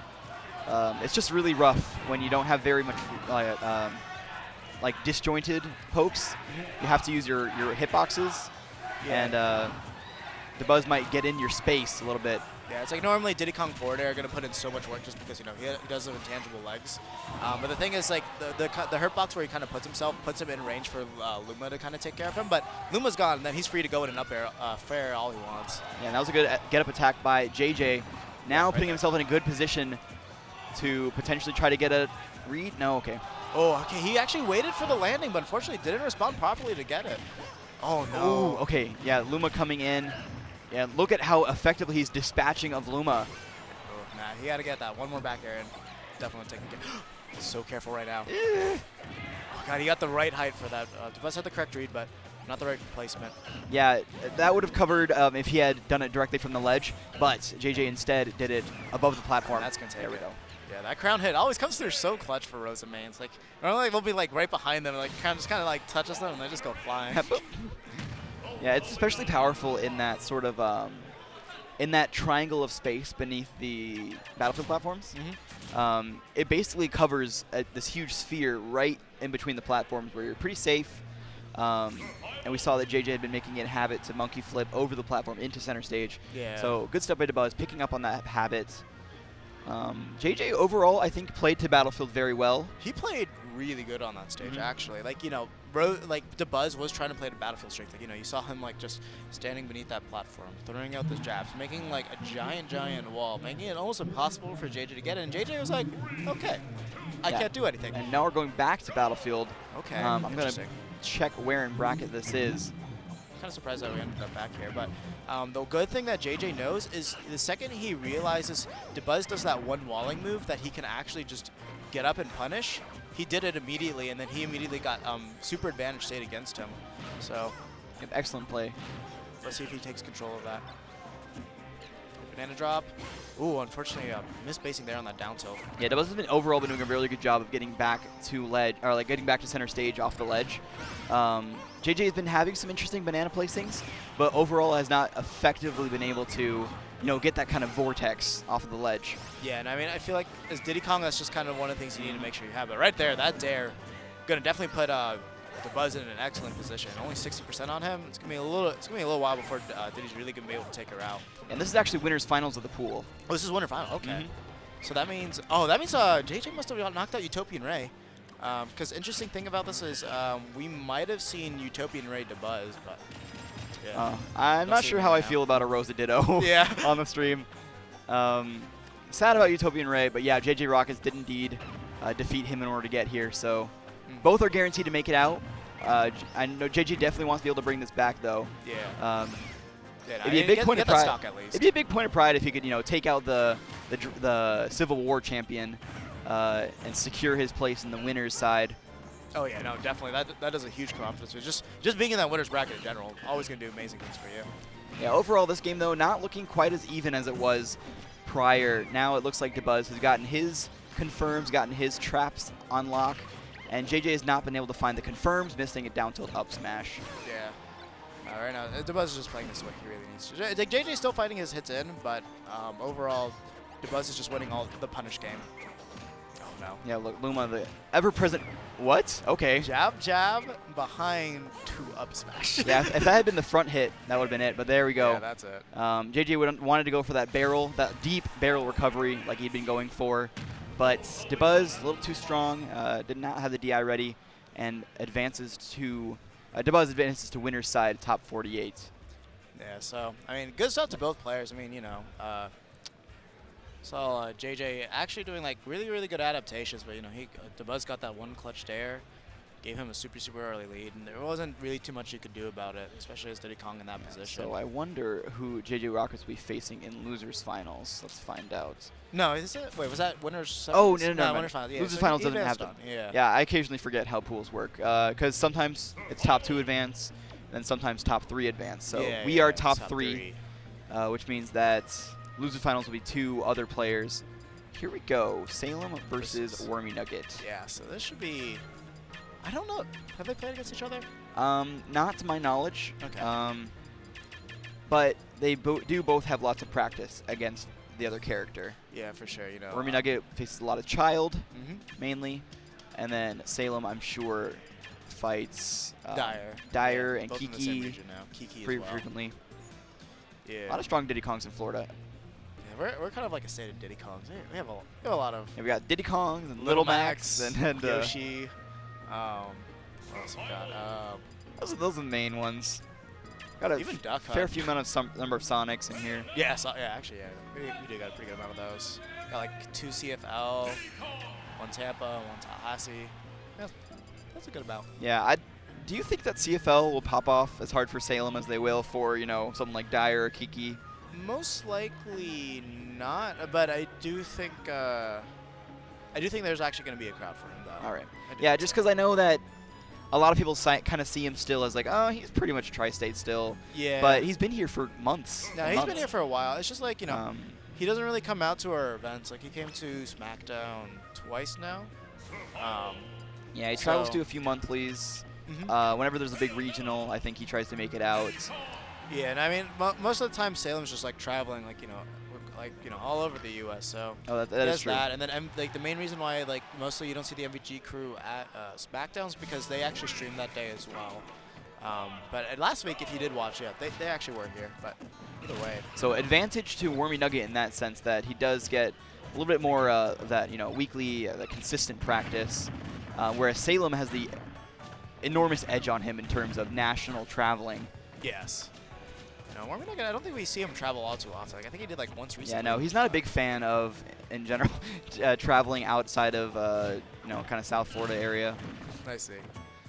But either way, you know, Diddy Kong Bayonetta, like the one thorn in Bayonetta side, as normally cited, is Diddy Kong. So main reasons: banana control. Also, his grab game excellent. Really, really easy to get kill confirms as well. So he doesn't really have to worry about the witch time all too often. All right, good DI by Wormy Nugget, escaping from the top of the witch twist. Yeah, you do not want to pop out right next to Bayonetta whenever she does that kind of like not true second witch twist. Yeah. Because if you do pop out right next to them, that opens you up for, you know, up. What? All right. That was interesting. I don't know if it was the side B, but probably supposed to be side B or down B. Excellent. Now Oh, is he gonna make it back? Wait, there Oh were my two God. barrels on Infinite screen oh my at the God. same time. That was very effective edge guarding by Salem. Not letting Wormy Nugget have any chance at making it back.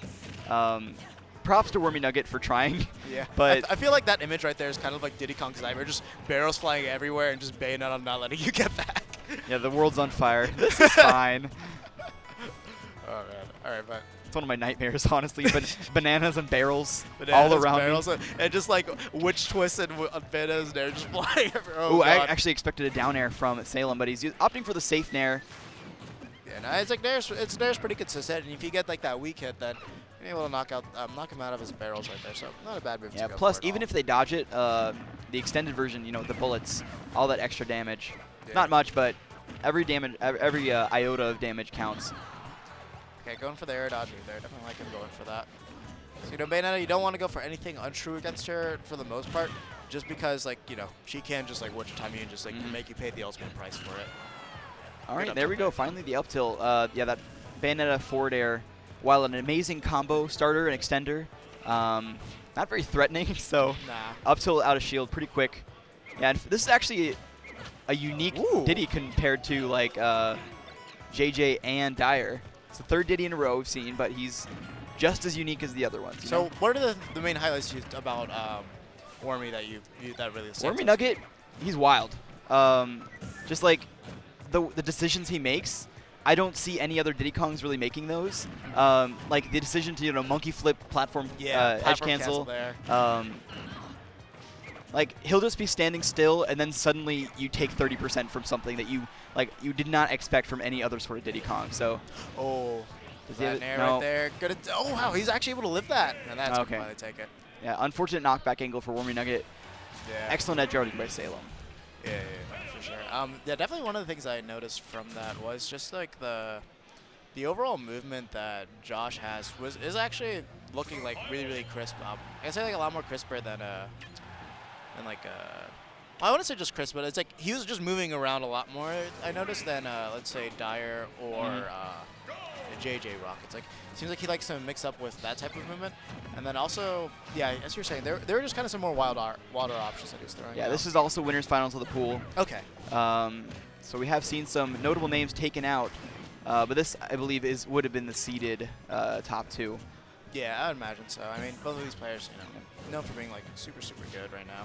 And a lot of the differences are probably with the matchups too, because we've seen what is it, Duck Hunt, Rosalina, and Bayonetta. Yeah. And Bayonetta is probably the character that you can do the most Diddy Kong things to. Yeah. The most like, oh, I'm gonna banana grab, like tilt. yeah, just lots of confirms.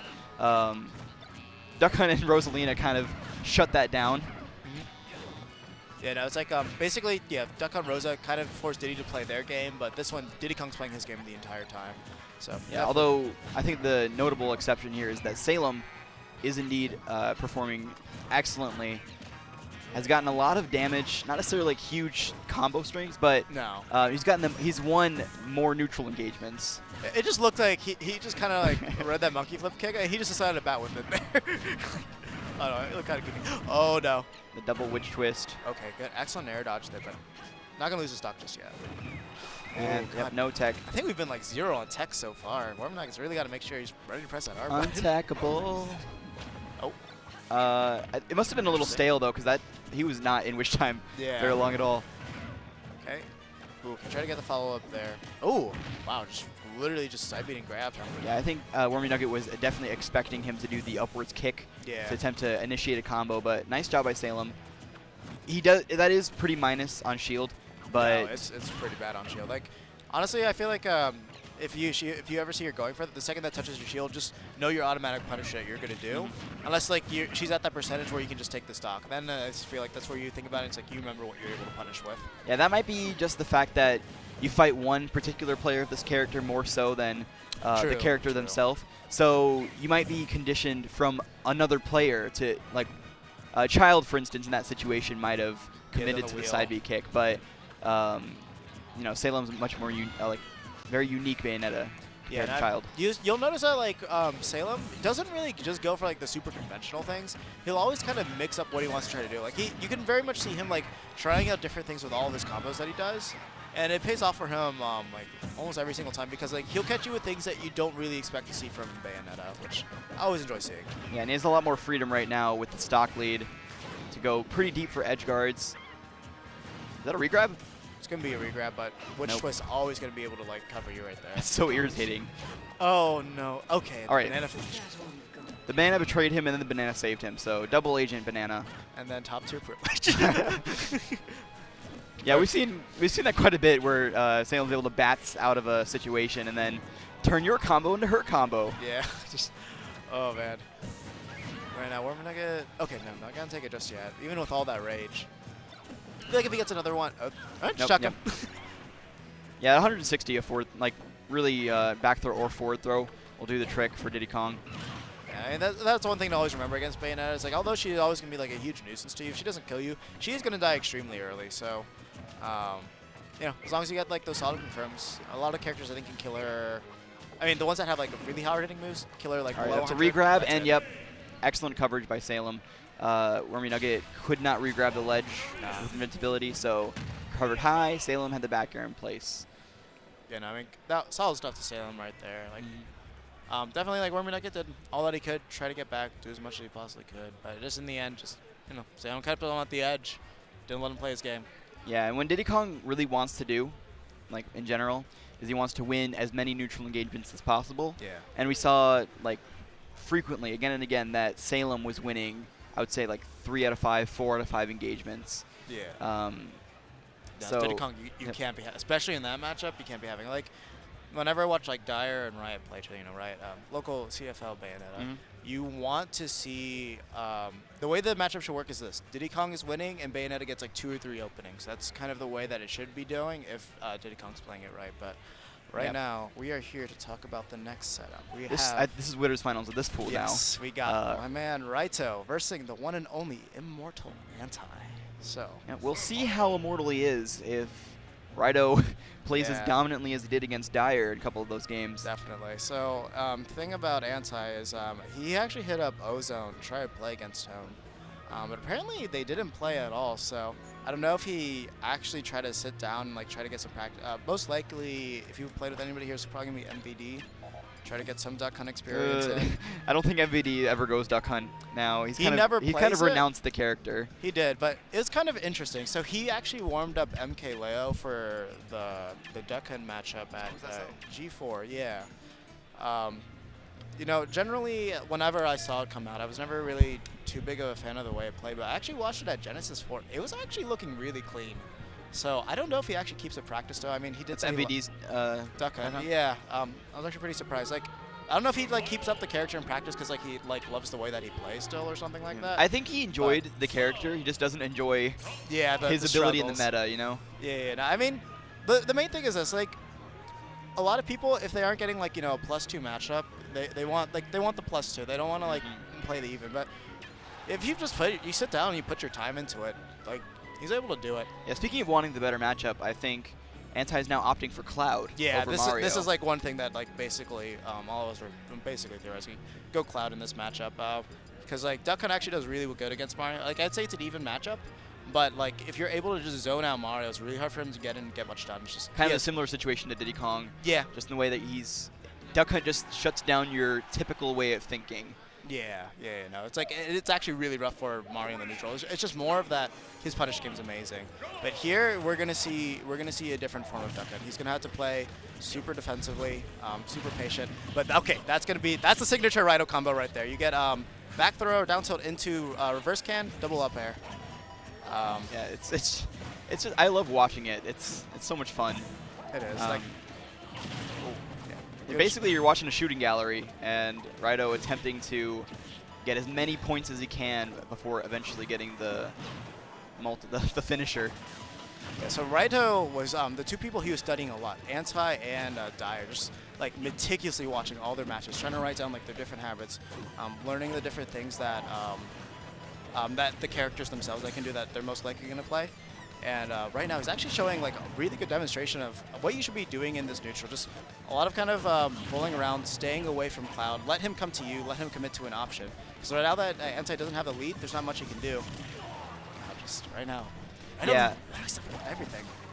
Yeah, whereas against Diddy Kong, you really want to abuse the fact that Diddy Kong's not allowed to do what he normally can do. Against Cloud, I imagine that you have to play at a certain range where you're baiting out the a certain aerial, and then you attempt to punish it with your positioning. Yeah. Which is a lot trickier, I would say, just because Cloud has all that range. And so Duck Hunt kind of has to compensate with the can positioning. Oh, that was a bad. That was misinput there. But the thing with Cloud is this, like, yeah, as you're saying, that range, but the punish game.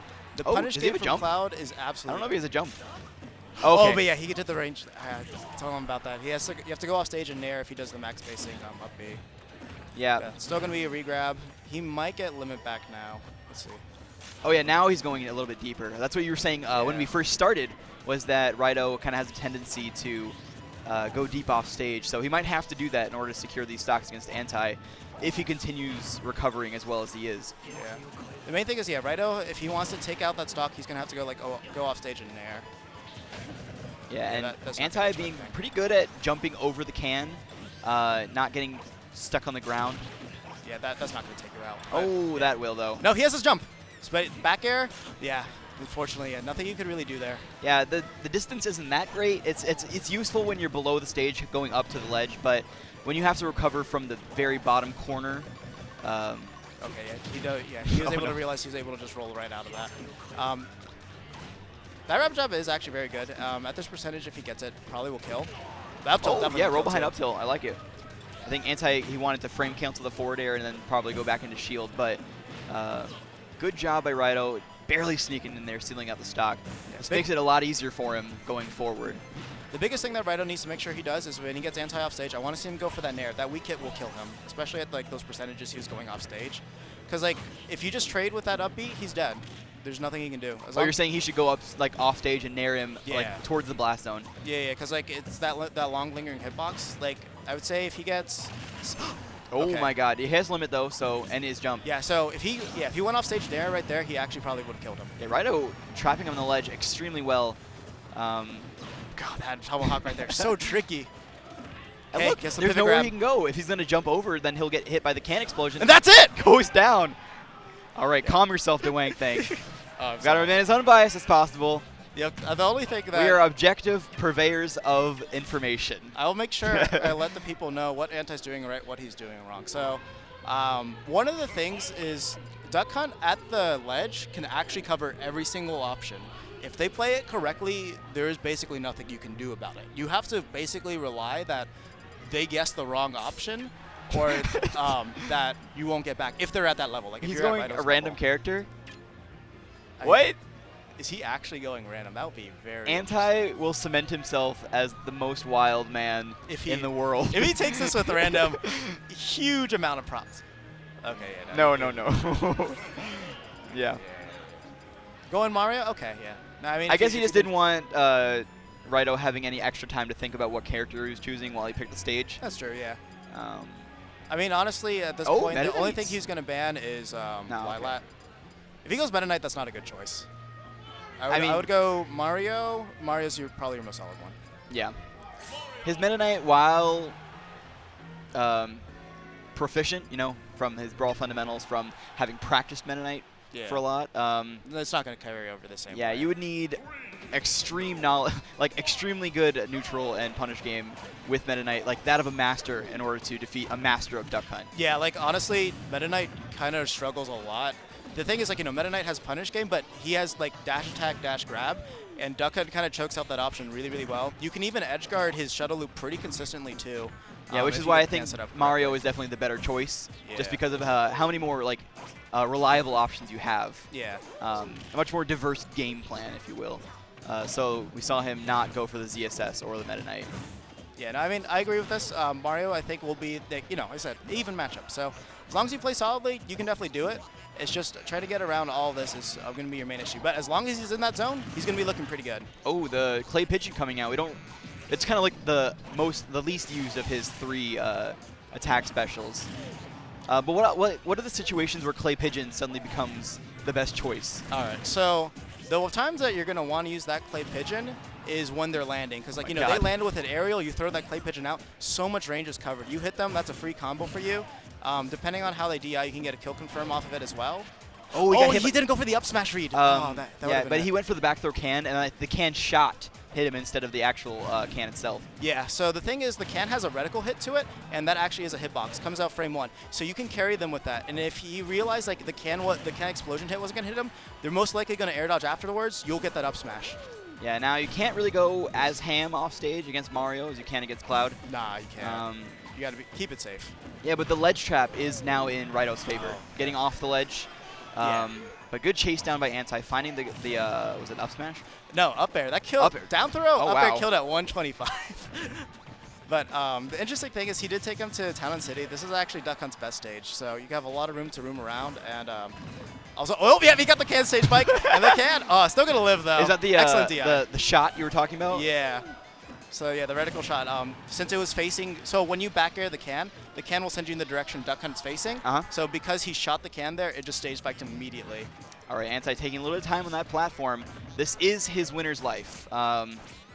If you cannot beat this Duck Hunt tactician, then it's going to be rough. Rido resorting to double rolls, Anti not being able to cover it. Yeah, actually, Duck Hunt has the best frame data on his roll. The main issue it has is it doesn't have the best. It doesn't have the distance is really short on it. Okay. But the thing is, it's the fastest roll out of the entire cast. Yeah, and I like how Rido has now shifted his gameplay around the Town and City transformation. Because when he had the tri-plat layout, he was sending the can up way high, trying to juggle Mario. But now, look at him staying That underneath wall, the platforms. That wall is being so deadly for him. Yeah, he needs to be careful now. Now that Mario has some rage, all that I think was probably true. Yeah, for a while now, this is prime Mario, like 50-50%. Like, is he gonna like down throw back air, down throw up air? Oh no, he There went we for the go. nair instead. Yeah. Good That's air what dodge cost read him by there. Anti, securing game 2, giving himself another chance at success. Yeah. That was probably closer than he would like, though.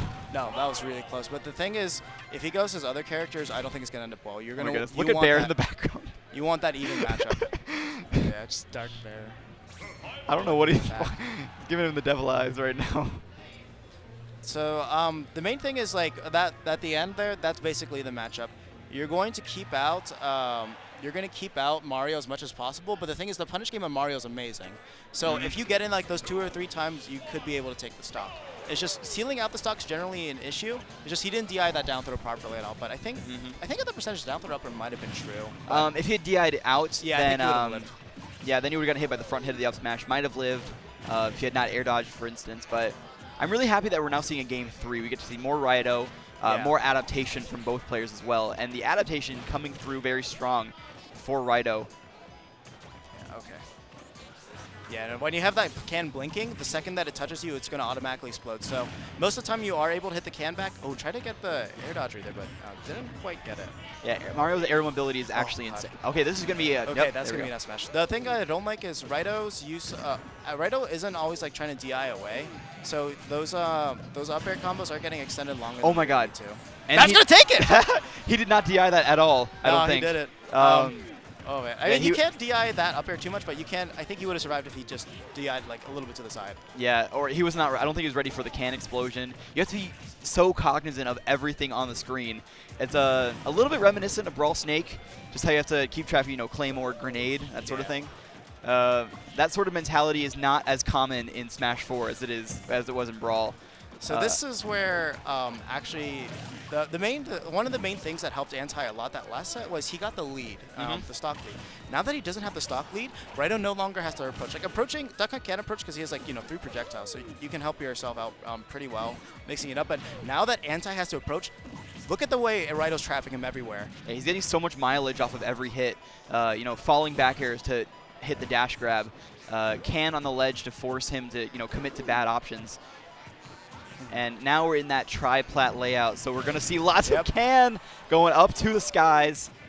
Yep, that's it. There we go. And ending game 3 with a demanding 2 stock right there. Yeah, look at Anti, how he's like, I don't know what I don't know what just happened. All right, yep.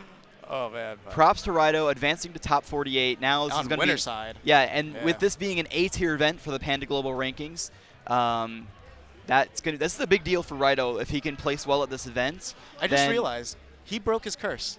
Yep. He's not getting 49th now. Now it's at Guaranteed least winner side? 33rd. Yeah, at least 33rd. And I predict he will probably go even higher if he continues standing up to this level of execution. Yes. So consistent with it.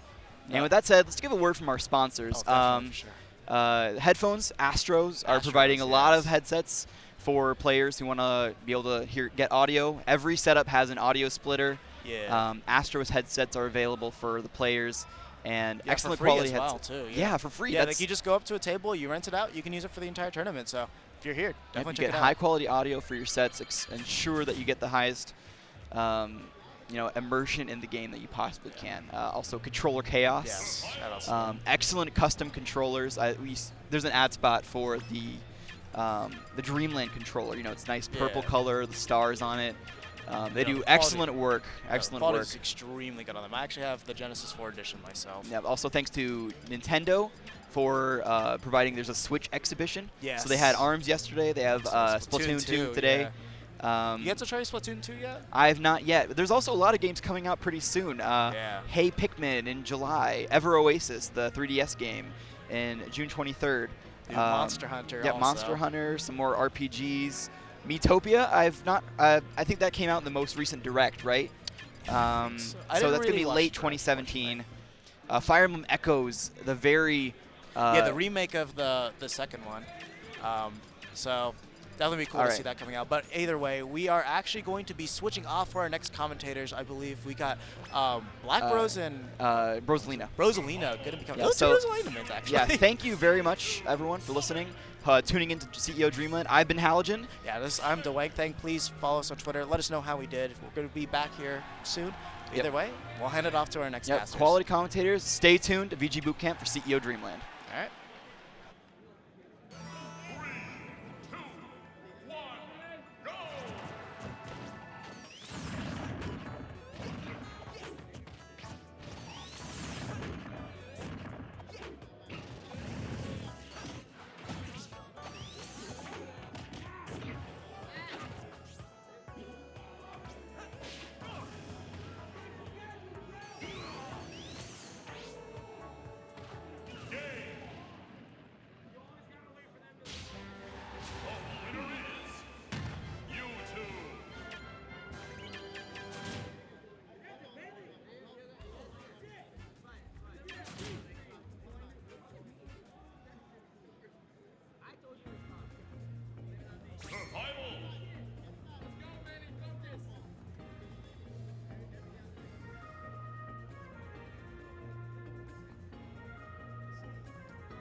What's up, what's up, what's up, everybody? Brosalina, and I'm joined here by Black Rose. We had a bit of a snafu getting the commentator switch in here. We're going to be jumping right into this match between Manny and PG's Rich Brown. How are you doing, Black Rose?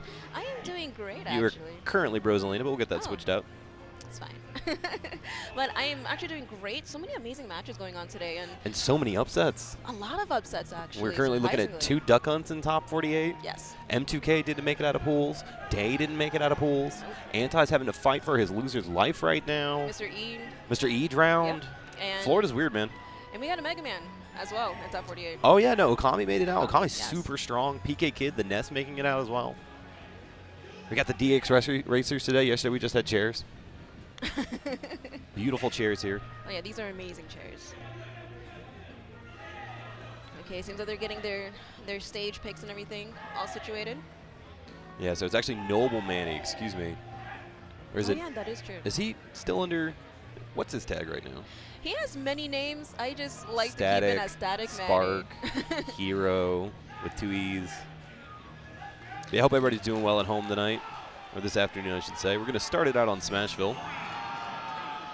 Noble Manny, PG Rich Brown.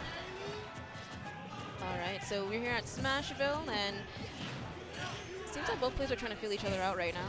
Yeah, not too surprising. I'm going to be actually really interested to see how Manny deals with the pressure that that Rich Brown tends to put on. He's one of the more aggressive Mewtwo's, but has works really hard to make sure his spacing is really pristine the entire time.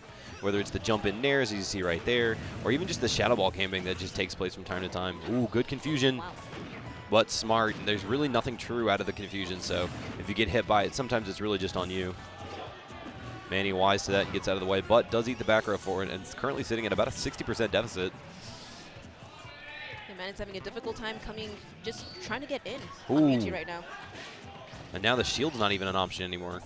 It's got to be aggressive for the next couple of seconds. Goes for the spin dash net bear, doesn't quite get it. Rich Brown wise to all these tricks. Coming all the way from SoCal to be here today. And Manny, he's definitely changing the pace a bit here. He's being a bit more patient, actually. Oh, that's rough when that homing attack doesn't hit. A lot of end lag on that, and Rich Brown taking full advantage of it.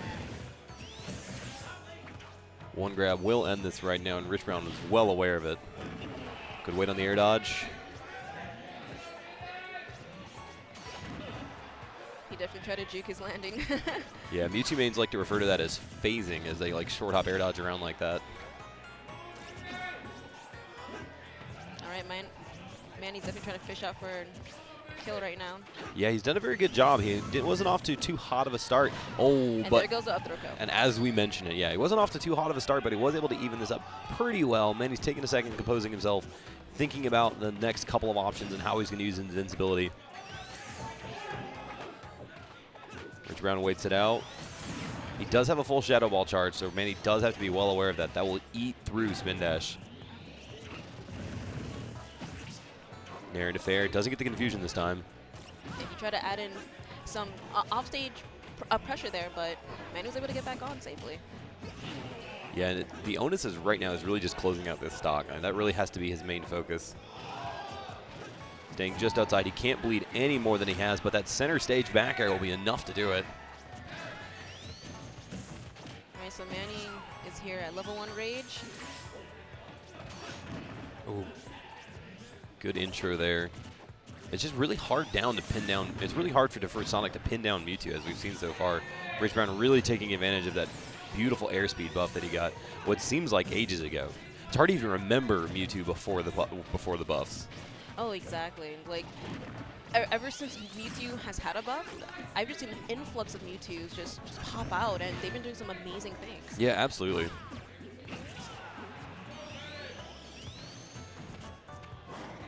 Ooh, good confusion there. Using the command grab aspect of that to punish Manny for holding shield a little bit too long. See the full Shadow Ball. Oh, and he catches the rollback too. That is going to be game 1. Panda Global Rich Brown going up 1-0.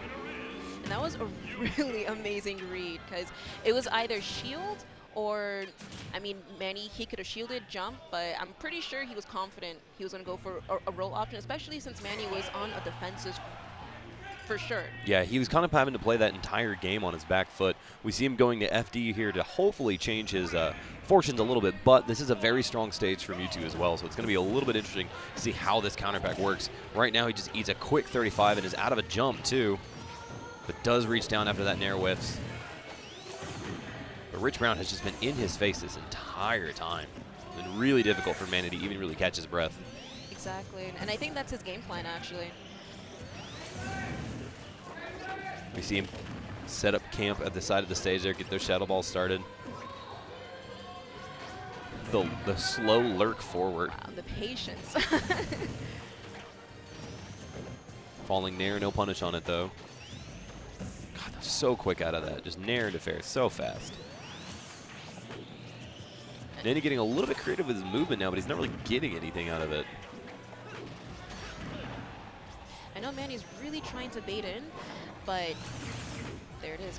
So spin dash, I mean, he is trying to use spin dash to his advantage, but Mewtwo is just playing so patiently, and that fair, really, really good execution, just really good reads, and Shadow Ball. Shadow Ball taking him out. Gets the roll in this time, and that is enough to do it. Only 62%. Manny has a mountain to climb right now.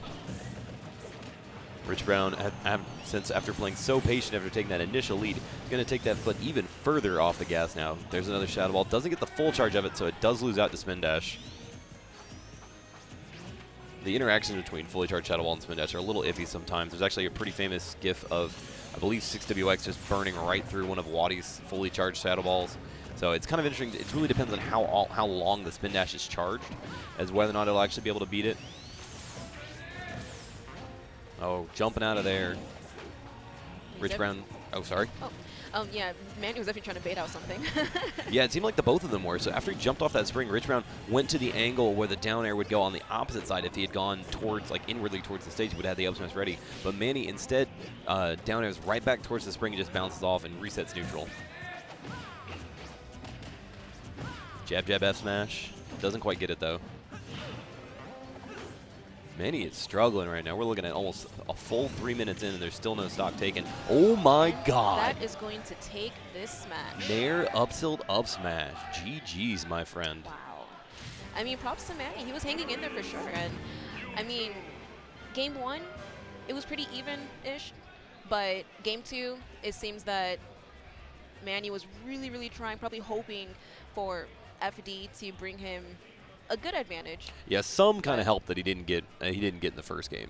But unfortunately, I mean, that conversion, the falling Nair into up tilt into up smash, that's a done deal every time.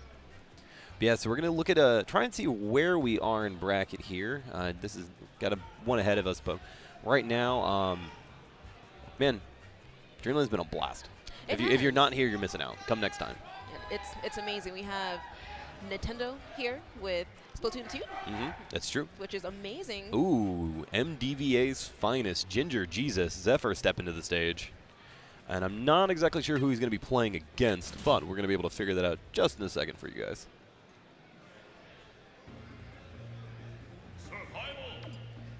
That is not it either. GG's. Trying to navigate through pools over here. But yeah, so MDVA Zephyr, I believe he's, I want to say 7th in his region, but a very strong contender and a bit of a wandering warrior. He tends to go to a lot of out-of-state events. He comes down to my home state of NC about once a month for our tournaments. Was out at Civil War. Obviously here today, flew out yesterday. The man gets out there. He definitely puts work into his craft and makes sure he gets to fight against the best players. Oh, he's going up against Morpheus, the Mega Man. So Mega Man Cloud. Okay. That's going to be really cool to see. Yeah, that might actually be a little tough. Mega Man has an interesting matchup against Cloud in the sense that, like, Mega Man can struggle to kill Cloud, but at the same time can really put him in a really bad position as well.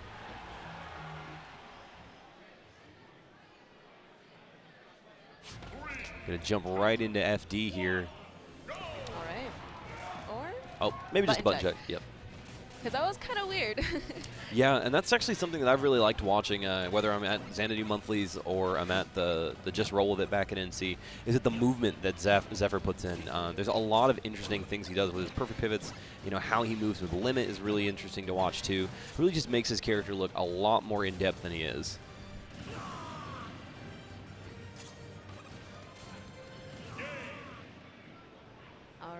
So we're going to see them get into their matches. Oh, this is on, I believe this is in loser's side too, because this is not updated. RIP. All right, well, we're trying to get ahead on this, but not quite there.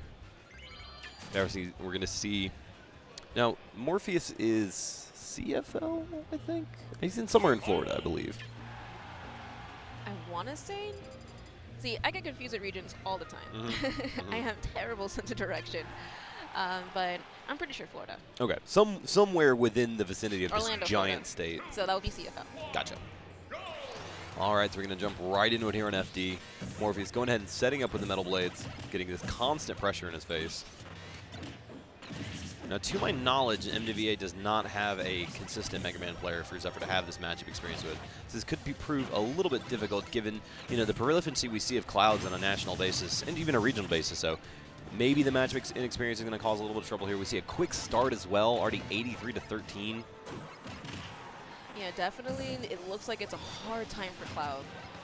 It's just so difficult just getting past the pellets sometimes. Like, once you get in, you're in, but if you can't break that initial wall, it's a very difficult time. He's lucky that wasn't a glide toss there.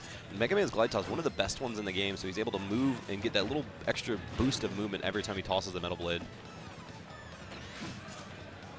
Goes for the back air there. Ooh, good pressure with these up airs. Smart for Zephyr not to jump out. Oh, but he has to be careful now. Yeah, this is where things get a little dicey. Mega Man's up being not the greatest, but Zephyr does drop that edge guard, and then back into neutral we go. Double jumps over that. Oh, and that back air is going to be enough to do it. Metal Blade to back air, 153. Morpheus with a huge lead right now. And the thing with Morpheus, like you said, he is just creating such a huge wall. It's so hard for Cloud to get in, and his spacing is really well as well. Yeah, you stay just outside the length of that sword, too, and it's just so hard. You know, I mean, Mega Man, honestly, it's only been kind of recently that we're oh, this is bad. Okay, does Magnet hand back. Morpheus was not in position to drop the hard knuckle. I was afraid he was going to dare. Yeah, dare back air would have sealed that stock instantaneously. But yeah, so it's kind of recently that Mega Man's starting to come out as a meta Cloud counter pick-esque. You know, one of the few characters that can do well enough against Cloud to cause him some problems. You know, it's a small company of characters that can cause him trouble. But Morpheus is causing him all sorts of trouble now, already lapping him in percents on this first stock. He is, and every time Cloud is off stage, like right now, he has back air seals the deal on this match. But he just has amazing edge guard, and as soon as Cloud tries to get back in, he tries immediately to get that aerial pressure. Yeah, it's been really interesting to watch throughout Game 1. A lot of the times that Mega Man's will play almost this retreating playstyle where you see the pellets come out as he starts working his way backwards. And that can work out in the favor of the opponent as well, because eventually you're going to corner yourself. But but every time he's done it, he's able to get back out and put himself in an advantageous state even when he's on the back foot. So it's been really good for him to just keep that constant pressure, even that retreating pressure that have seen so far. And this is going to be singles losers finals to make it out. That would make 3 Mega Mans in top 48. Because you have MVG Scat, you have Ukami, and now you would have Morpheus. That'll be pretty impressive. Pretty impressive. Right now we're on Battlefield here, and this is actually a pretty good pick for Cloud. He's able to transverse on the platforms, and he can avoid that insane wall from Game 1. Yeah, he's going to have a little bit of time better getting in. I'm not surprised to see the triplats here. I can almost guarantee you that Lilat was banned, and so instead we have this. It's kind of this damned if you do, damned if you don't. It's a little difficult with the current stage pick meta about, you know, what to really ban against Cloud, because you really don't want to get him to go to Lilat, and you don't want to go to the triplats either, but you kind of have to just pick one that you feel most comfortable with. This is going a lot better right now for Zephyr than we saw Game 1. Only a slight deficit at currently 11%. This is easily made back up, and he has limit waiting. And he really wants to use it, but Morpheus is creating that wall, saying, do you really want to use this on me, Zephyr? Ooh, gets the get up attack. Shield stab. Blanking out there for a second. Ooh, but that's going to be not enough still. Wow. Good DI. Thanks to Battlefield Blast Zones. Reads the roll in with the up smash and almost has a full charge of limit back too. And now Zephyr's starting to move. It's imperative that he takes his stock as quickly as possible. whiffs the grab just outside of the range. And Zephyr did get the roll read, but missed the timing. Only initial hits a back air, but into the down air. Not even the spike box, just the pure power at that percent. Mega Man at almost full rage, just a percent away. All right, Zephyr here definitely needs to take that stock off because Mega Man, 1% away, like you said, from full rage. That could be a pretty bad time for him, especially if he keeps up a good wall. Yeah, Mega Man doesn't really, I mean, all characters clearly benefit from rage. Mega Man probably one of the least expecting of the cast. But regardless of that, I mean, the fact that you're able to live this long, you know, it starts to mentally wear on your opponent. Like, how long does it, how much effort do I have to put in to take you out? Exactly. Oof. Wow. And just the fair to the dome there. And immediately that chunky down air almost makes all this percent back, and he does with that hit of the fair. Morpheus now on the back foot, trying to work his way back into center. Zephyr trying to go in for the up air pressure, but it seems that Morpheus is actually having a difficult time here now. Yeah, Zephyr's doing a really fantastic job, and he kind of found his footing after game 1. I think the platforms are really helping him a lot. Yeah, from the looks of this, I mean, we'll most likely be seeing a game 3 after this unless Morpheus is able to close this gap pretty quickly. So I'm curious to see, you know, what the next stage will have to play on, and will he get that same advantage? Ooh, but the double up air is a good start to it. Once again, not jumping, very smart. That is your ticket to death from the top of the blast zone, jumping out of Mega Man's up air. He drops the metal blade. Zephyr trying to find an opening for his limit. Gets jumps in with the back air of the pellets, but it's not quite enough. 132 to 76 right now. Morpheus definitely doesn't want to overcommit to anything. He will die from the slightest touch. Another back air, but that's still not going to be enough. Double jumps into the roll, or excuse me, yeah, the rush coil. Gets the grab again, up throw just for a little bit of damage. That's really not a threat to kill at this point. This is definitely a really pressured moment right now. I feel the intensity that's going on. Yeah, we're looking at under 120 seconds left in this game too. 89 to 172. Full limit on deck. There's that movement I keep talking about. He faces away, but still just manages to slide around so quickly. Exactly, and it's really insane. Both players are trying to bait each other options, and Zephyr getting the read. It's all it takes sometimes. You see someone commit to the roll and you just let it rip. Exactly. All right, so which stage do you think? I'm a little curious, honestly, because no matter where he goes, it's going to benefit. It's going to benefit Cloud, just because in this current meta, like, there's pretty much no stage that doesn't benefit Cloud. I'd say maybe the best chance would be FD, but I doubt we'd see it. I'm pretty sure. Game 1 went on FD, so you have modified DSR, so he's not going to be able to go to that. He's not going to go to Lilat because that's probably Cloud's best stage right now. Smashville? Maybe Smashville. I honestly more likely see Town and City. But it remains to be seen. Right now he's taking that 30 seconds with Ukami. Another Florida Mega Man made it out earlier in the day from winner's side. That was a very interesting pool. That was a pool featuring Mr. E and MVD. Yes. MVD had to come out from losers. And Ukami winning it over PK Kid. All right, looks like you were right. We're going to Smashville for the final game. One of these people will be sitting in the crowd for top 48, and one of these people will be behind the curtain. Who advances? All right, and I think Smashville was chosen only because I don't think that Morpheus wanted to risk the tri-platform from Town and City. Definitely not. Definitely not. You don't want to give Cloud too much of an advantage. Exactly, and Smashville, you know, it's that one platform going back and forth. I mean, Cloud can get some advantage, but more than not, it's a pretty neutral stage. Ooh, this is bad. Has not been able to touch the stage in a while now. Morpheus has been all over him. Back throw, back off the stage right away. Zephyr does now reset to neutral though, and works on that limit charge again. We see it there. Double up air into the back air. Man, just racking up percents. Mega Man's going to have to come back. But Zephyr not really wanting to risk anything, despite the fact that Mega Man really doesn't have anything on his way up. Mega Man actually interesting enough, being one of the few characters that can actually act out of that up B. Just run up cross slash though. I mean, that's sometimes all it takes. Let's go. Nike boys, just do it. mean, that's Cloud for you, holding on to limit, and he rips it when you least expect it. And almost has a full bar again, only 63%. The tides have definitely turned right now. Zephyr is in firm control of his destiny. Exactly. I think he figured out a way to compensate for the wall. Because right now, he's not even trying to challenge going through the wall. He's kind of forcing Morpheus to approach him instead. That's the benefit of having a stock lead, too. You can just kind of say, all right, we're going to play my game, and we're going to play my rules for the next 4.5 minutes. Exactly. Oh my god, the fair into the almost F smash. Morpheus escaping with his life thanks to that flame sword.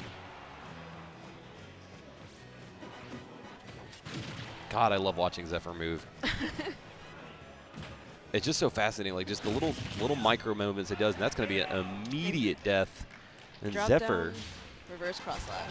despite the fact that he caught hands game 1, kept his composure, kept his mind right, and Ginger Jesus advances in the top 48. And the thing is that this is what happens when a player just evolves mid-match. And this is why I just love watching tournaments. It's amazing because you see these players just evolve, especially from game 1. You know, Cloud just getting destroyed by Mega Man. You know, that strong wall that happened. Yeah, game it was 2. really tough. Really Exactly. tough the entire time. And that's the benefit of that, you know, that wandering warrior, that stance that he has. You know, I talked about the fact that, you know, MVDA doesn't really have a lot of Mega Mans, but the fact that he was able to go to all these big events like that really shows that he's willing to sit down and grind out matchups and learn things along the way. Next up, CFL's own Dire Boy. All right, Dire. CFL's premier Diddy Kong. Busting out the HyperX. Trying to get these cords untangled. And while he's getting those cords untangled, if you look right to your bottom right-hand corner, you're going to see the beautiful Astro Mix Amp. They provided setup mix amps for every setup, so everyone has access to headphones. They don't have to worry about bringing your own splitter along. And they have rental sets at the front of the venue. They brought 100 with them so people could rent them for free this entire weekend. Exactly, so no Sound Johns. No, absolutely not.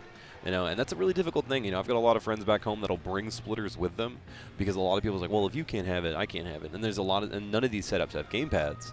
So, you know, the fact that these mix amps are here means a lot. I was on stage earlier playing around with them. They sound so nice, too. They Like, sound they've got amazing. a deep bass to it. But Astro's not the only sponsor we have today. We've got Twitch, Controller Chaos, DX Racer, which is you see on stage, and we are currently sitting in ourselves, Rival of Aethers, Brawlhalla, and the big boys in the back of the room with their own little corner. Nintendo is here with Splatoon 2. All right, so it seems like it's going to be a button check. Man, Wii Fit Studio. This should be the official button check stage. At this point, it is. Like every time I see a Wii Fit Studio, I assume Day is on stream. This is his go-to. I mean, I don't blame him. It's relaxing. It is. All right, so we do see a Greninja now versus Diddy Kong. This will be pretty interesting, actually. Bam, somewhere in the crowd, so this might be his audition for Greninja Saga. I mean, I wouldn't just on paper. I'm not sure if Greninja can actually approach in. It's going to be a little bit difficult. We've got NC's #1 is a Greninja main, and I've watched him pretty frequently. We don't really have too many Diddies, but at the same time, this seems like it might prove difficult for him. You know, Greninja kind of has always been great value chic, and it's gonna take some work. It's gonna take some work. Not only is Greninja Diddy a little bit difficult, but Dire is one hell of a player too. Oh yeah, he is.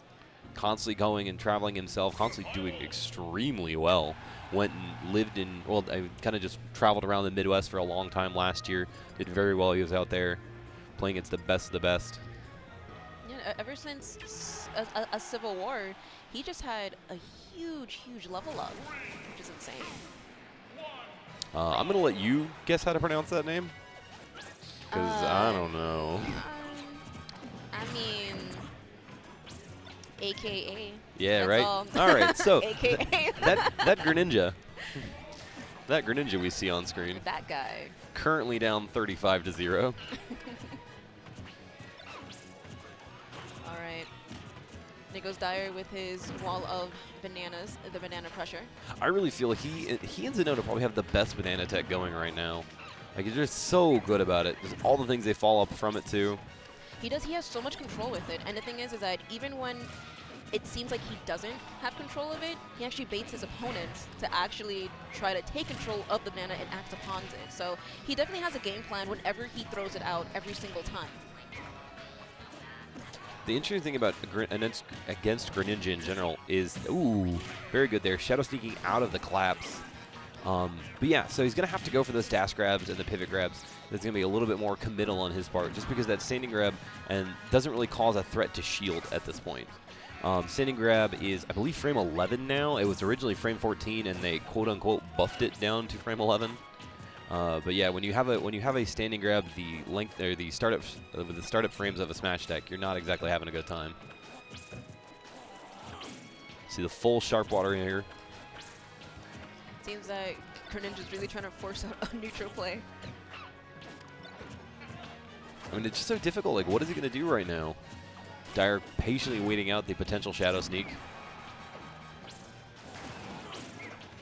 Monkey flips in to the other side of the stage. Does not get the banana in hand, though.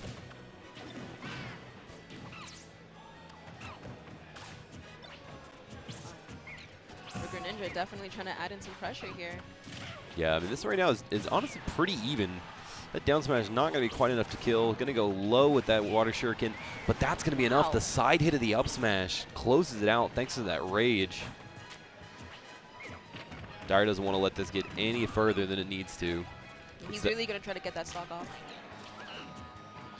Reads the jump in with the fair. Doesn't quite get it, but the rollback and the up tilt. 0-0 right now, so it's really anyone's game. And it did get pretty close. I mean, it got super close on their first stock, so I could only imagine how close it's going to get this time around. Yeah, absolutely. I mean, this is game one of losers final, so they're going to have a little bit of time to work around each other.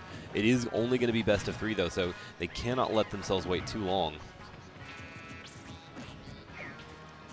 So I believe... Okay, so yeah, Dyer lost to Raito on his way here, and the Greninja player lost to Anti, so the winner of this is going to be advancing, obviously, through some loser's side. All right, so Dyer's definitely actually having a lot of control. Yeah, despite the fact that he's at a deficit, he really hasn't given up neutral too many times, and every time he's had, there's only been a little bit of punish here and there. But I mean, with only 1% separating the players right now, it's going to be very difficult. Once again, we see the Shadow Sneak out of the down tilt. Dyer ready for it, just gets the grab off of the whiff. Greninja has to be very careful because he can die pretty soon, actually. Yeah, that solid up smash there. Going to try to keep this as close as possible. Jump away there from the up air. And what I'm loving about Dyer, he's definitely chasing. He's definitely chasing and just executing those grabs every single time. This man has stood up 3 times in a row now and has gotten thrown off stage. Exactly, that's what I'm talking about. We're getting to a point where a mix-up might be in order. Ooh, doesn't get the up tilt. That would have sealed it, but he does get the up tilt on the shield drop, and Dyer goes up 1-0, despite the fact that that was so close. Wow. Quick moment looking back into the crowd. Yes, Dyer, we saw it. We all did.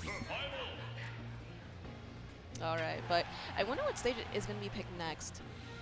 Because I know you don't want to take him to Final Destination, that's for sure. No, probably not. I don't know. Like every time I see a Greninja, I hope they go to Town and City just because things can get a little bit silly there. But we are going to return back to Smashville. Seems that they're both comfortable with it. Yeah, I mean, there really wasn't any moment where we saw in Game 1 where it was like, oh, this is clearly in either Dyer's or the other player's favor. That's true. All right, so we're in Game 2 here. Just fading back with these fairs right now, trying to put just a little bit of pressure on Dyer. Ooh, the call out on the aerial approach. And Greninja's actually playing a lot more confident. Yeah, there's a lot of patience right now. He's really pressing the initiative the entire time, whereas in Game 1, that really was Dyer's forte. You know, he just kind of kept him on his back foot the entire time. Good roll in to avoid the monkey flip. But now Dyer starts his own strings.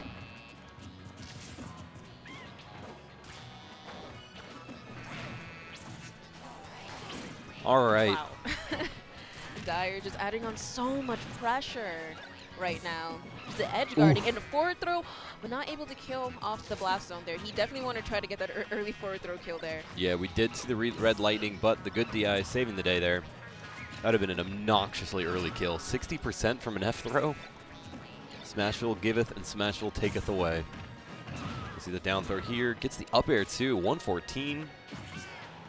But answering back with the slice. And down tilt into up smash is going to do it. Yeah, no shadow sneak that time. And that's so just so much pressure with. Oh, Dyer. Wow. Dyer, why? Did he fast fall? It looked like it, unfortunately. Good start in here. Gets the dare into the rapid jab. Or excuse me, the jab 3.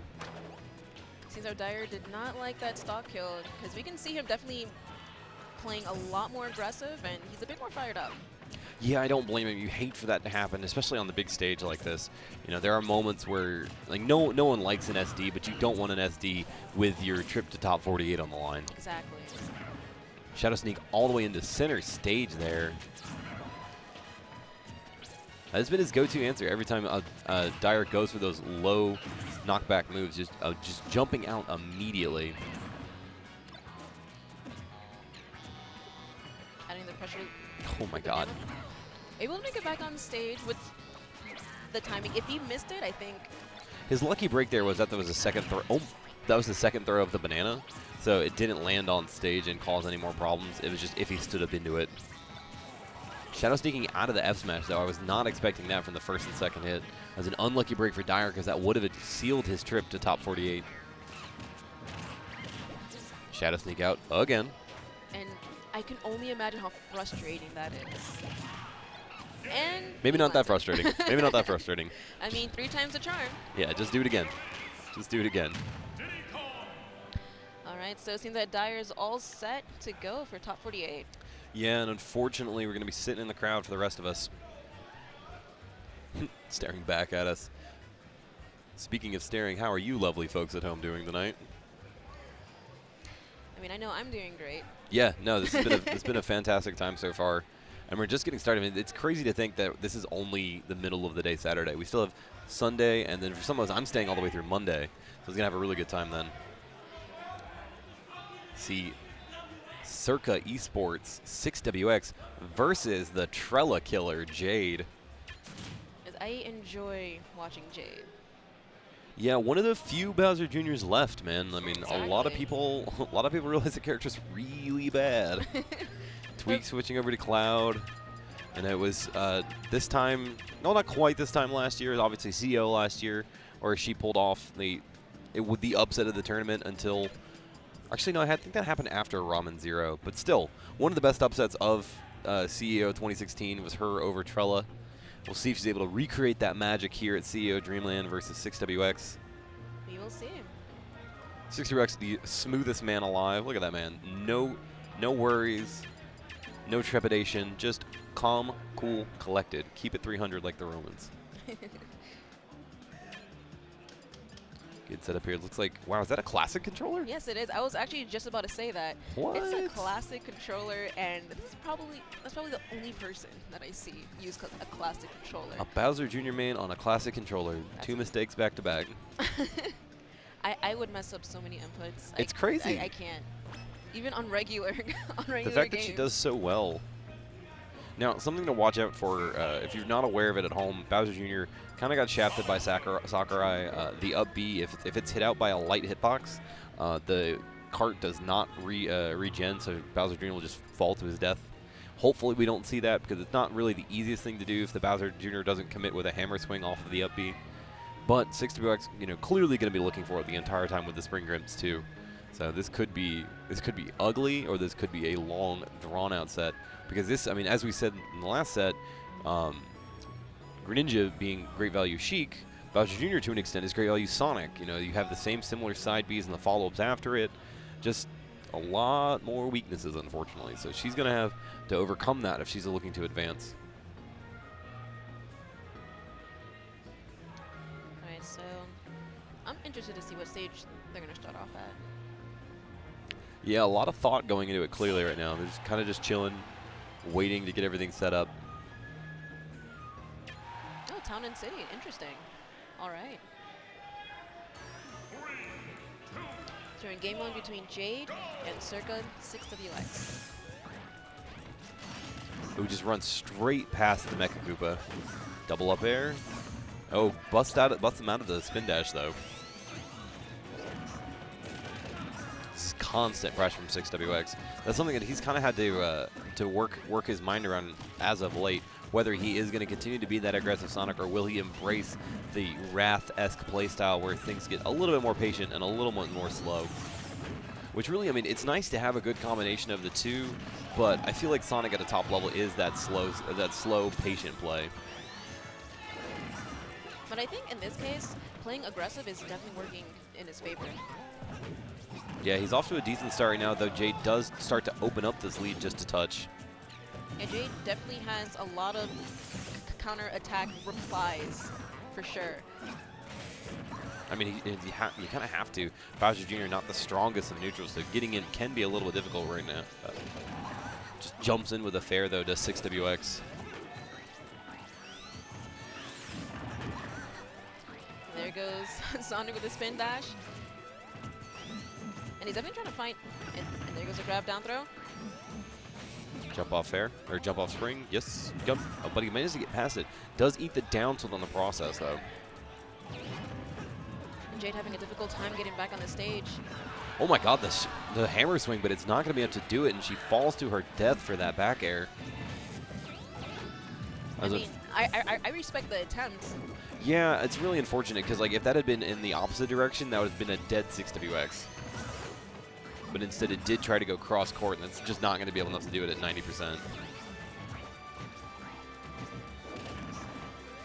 right, so 6WX definitely feels really confident. He's playing a lot more aggressive. He's taking a little bit more risks here and there. It's really interesting to see just how comfortable he is with Mecha Koopa, too. That's been several times now that Jade has dropped Mecha Koopa out, and 6WX has consistently grabbed it without any real danger. Once again, 4 for 4 right now. Just starting to put on this constant pressure, just adding ticky-tack percents, leading up to maybe possibly a 2-stock at this point. Bowser Jr. is in a pretty bad spot right now. And even just for their positioning on the stage has been proven difficult. Like, that was a very strong back air that she just got, but the fact that she was from the opposite side of the stage wasn't able to do it, unlike the back air we saw just then.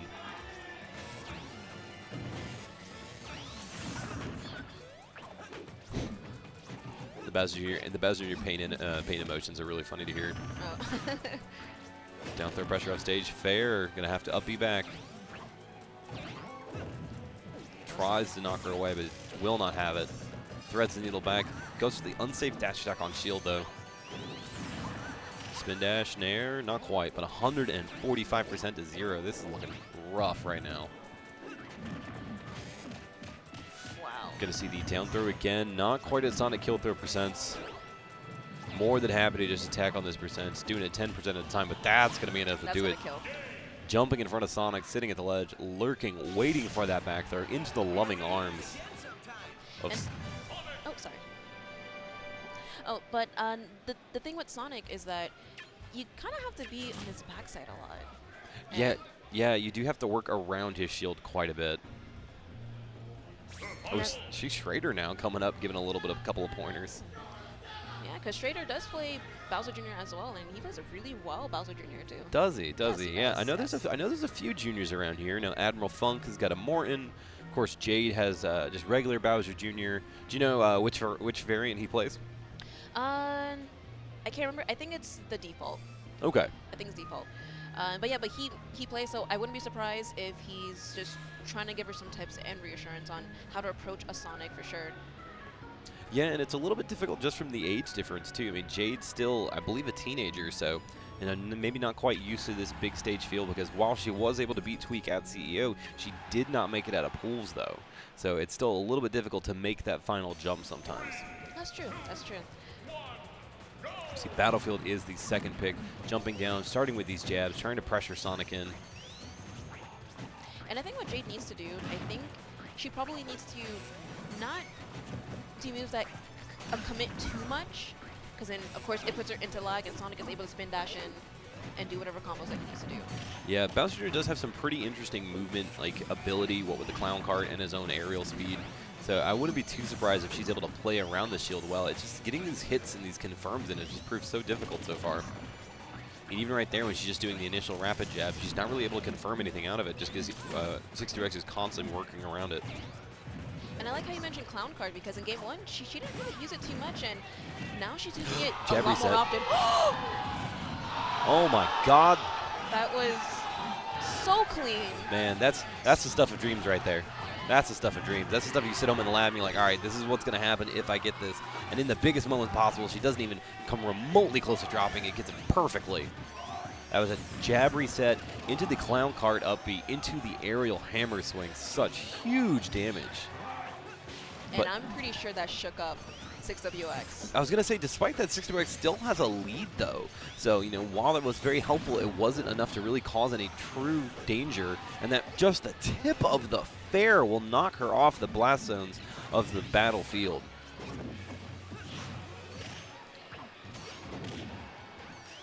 But Jade seems to have a game plan going on. Yeah, we do see a similar mirror to game 1 where 62X starts to take, you know, a little bit percent, but she now starts to really put in work on this second stock. There's a good grab of the Mecha Koopa on the opposite side of the stage that we just saw, allows him to escape the forward smash that would have definitely sealed out that stock. Just that one jab to beat out the entry. 63X has yet to miss a Mecha Koopa grab. Just that matchup familiarity can cause so many problems for Jade. Oh. The forward smash. Well then. Didn't catch that. That- Didn't escape that. I That was mean, a beautiful forward smash. if the viewers can see our reactions to that. Just wow. So now Jade is able to close out the stock. Does initially break in. It gets 19% now. But will it be too little too late? Will 6WX advance further on in this pool? Or will Jade be able to produce a pivotal game 3? It's like I said, I mean, like, ever since she started using Clown Cart more and she started being more mindful of her moves, she's actually cutting it pretty close here. Yeah, it's really, I mean, she was able to get those initial hits and hasn't touched him since, which has kind of been the unfortunate thing. 6WX has just been really in her face the entire time. Oh my god, an up smash. A smash attack of his own from that top platform to seal it out. 6WX advances further into his pool. And Jade now will have to fight her way from loser's side. But still great stuff from both players. And of course, great stuff from Jade as well. Absolutely, absolutely. Proving that last year was not a fluke, just still as strong as she was last year. Rocking the Static Shock hat, too. I appreciate that. That's a throwback that I'd like to see come back on a national level. Make it happen, comic book movies. But, I mean, other than that, like you said, you know, she's still young, so she has a lot to learn. So if she's at this level right now, I can only imagine when she gets older. Right, right. When she, too, stops playing Bowser Jr. and moves to a top-tier character like a la Tweak.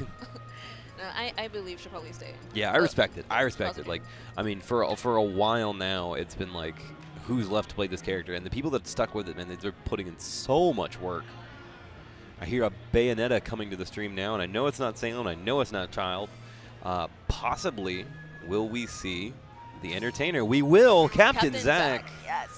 Captain Zack. I was hoping we'd see this man on stage. I just love his flashy exits and entrances. And Oh, yeah. It's interesting. We really didn't see it all that much in doubles yesterday, despite Oh, really? despite him and Tweak doing extremely well. We did not see a dance once, at least when I was the sets I casted from top 8. Maybe it's singles exclusive. Possibly, possibly. I mean, with the elbows flying around, you don't want to smack your doubles partner. That's true. Sorry, buddy. I didn't mean to concuss you there. All right, and just casually checking out his Twitter, looking at his phone. Not really concerned. Honestly, it's really interesting to think about, you know, when is this man going to get a sponsor? Like, he hasn't placed every major he's been to at this point. I've finished at least in the top 8. You know, top 4 at Genesis. I believe top 4 at Civil War. And so this is going to be, you know, possibly another event that he puts in the bank. This is another young kid that's doing extremely well, and all the more reason why I've quit this game, because I just don't have those reaction times. I'm an old man at this point. Nah, you're still fine. Nah, man. Do a much better job on commentary than they do on sticks, so I'll stick with it. See, Bayonetta versus ZSS. This is going to be interesting. We got the two strong females of Smash going against each other. I was not aware of the fact that was V115. I'm super excited now. For those who are unfamiliar, V115, one of the best Brawl ZSSs of all time. Oh, wow. So I'm super excited to see this. Came all the way from Canada for this event today. And I'm almost guaranteed, oh my god. All right, well. Well, good to see V115 on the stream for a little bit. And So Captain Zach. welcome to Super Smash Brothers Bayonetta edition. Exactly, exactly. 20 Witch. Wow, really insane. First off, not even 5 minutes and Not 30 seconds in yeah, on the not match. even 30 seconds in, just done. And it shows how dynamic and insane My this God. character is with My the God. forward air wall, taking game 1 swiftly in under 1 minute. Yeah, that was really rough. What's great is I can actually hear Black Yoshi screaming in the crowd right now for Zach. And you see how the crowd in the background, people are gathering. Dude, people are filling up. They are here to see filling Zach. up. And V115, thankfully doing very well in Brawl, because that was rough. And it's funny how you said that, Captain Zach, you know, like, when is this guy going to get a sponsor? I think that was his response to you. Soon. Soon. Soon. Soon. I could see Liquid Zach. I'd like to see it. Liquid doesn't have a Smash 4 player right now. All right, so we do see Battlefield, not a bad pick for ZSS. However, a super strong pick for Bayo, too. And if this goes anything like Game 1, blink and you miss it, folks. Don't go to the bathroom right now. I mean, this is a double-edged sword for both players. It really is. Yeah, Triplat's, historically one of ZSS's best stage, if not ZSS's best with Dreamland. And, of course, Bayonetta can do so much with these platforms. Doesn't even matter, though. Gets that immediate dare. Zach just putting on all this constant pressure. V15 just can't find his footing. There's no suit pieces in this game, unfortunately. Ooh, good nair, though. Okay, so Zero Suit's trying to see what she can use to get in, but Bayonetta, she just has so many safe options that keep her secure from any opponents approaching her. Oh my god! And dumpstered back. V15 is like, respect your elders, kid. And Afterburner? oh no, doesn't get it. Wow. Doesn't want to expend too many resources either. You'd hate to SD off that. Back air from center stage, not enough to do it. Zach trying to punish that Zaire in, but it's so difficult. A B, no up air off of it. Oh, but that's enough to do it. Doesn't even take a percent. And Bayonetta's back air no. is so strong, but getting that counter. Oh, thank God. Falls out of it. I was like, this is going to be a 0 to death. You're going to come back from the spawn platform and die. It looked like it was going to, because if he connected that fair, I think we could have seen one. Yeah, he'd find something crazy, because he already tacked on 53% in less than 30 seconds on the second stock. Albeit of shielding off that unsafe nair. Good up air. Resets with the resources, too. Going to continue the combo now. And gets the down air, too, reading the air dodge. Captain Zach eating him alive right now. This is insane. And Oh, he's dead. 5%, and there he is playing with his food. But That's unnecessary. That's unnecessary. Wow. Captain Zach, ladies and gentlemen. Are we going to see? Yes, the finisher. Captain Zach. Wow. And there's Black Yoshi losing his mind. That was disgusting. That was insane, and he knew he won. He knew he had it. He was just dancing around and was like, I witch time. Game over. GG's, dude. GG's. Wow. Go play Brawl. Go play Brawl. Oh my God. Hope you have fun with those suit pieces. My God. And he saw him. He missed the initial footstool. He did. But because he had a full length witch time, he was able to just do it again. Footstools him and then reads the roll away and just punches him to his death, thanks to Madam Butterfly. Oh God, Captain Zach's so much fun to watch. And I mean, I know he felt the energy because his The crowd's signature electric. dancing form. crowd's electric, man. It doesn't matter where he's at. He will have some portion of the crowd behind him. Exactly. That's the benefit of being, such a flashy, such a flamboyant player that he is. So that was definitely entertaining. Yeah. If that didn't Yeah. get anybody's blood pumping, I don't know what will. Cause Like, that's the I worst am part. Like, if excited. you step to get a soda for that, you're like, man, what happened? Streamcast's blowing up. Everyone's pog champing away. I can already see just people running out, running out of the venue. Captain Zach. Pog Oh champ, my Craigasm, God. baby. That was nutty. That was nutty. Press 1 if you feel bad for V115, man. That's a legend. That's a legend. All right, so we got 8-Bit Man here. Yeah. Rocking the... What is that? I know it's... he just got a new team. I feel bad for forgetting it. Don't feel bad because I forgot to. Yeah, it's a really nice looking jersey, though. I It is really nice. like the color schemes with the blues and the oranges and the reds. It's something with Knights. It's something like Knight related, and I can't remember it. It's bugging me now. We'll find out eventually. Yeah, for sure, for sure. Should have rolled with it. Yeah. Getting set up here. But I always love seeing Rob action from 8-Bit Man because his Rob is so fluid. I mean, when I pick up Rob, I feel like a literal robot. It's insane. That is Or not. that's not Rob. That is not Rob All right, at all. 8-Bit Man. Though I don't blame him because like Rob Cheek's a bad time. He's had a pocket ditty for a few matchups for a while now, and it's put in quite a bit of work. But this is going to be just a quick button check.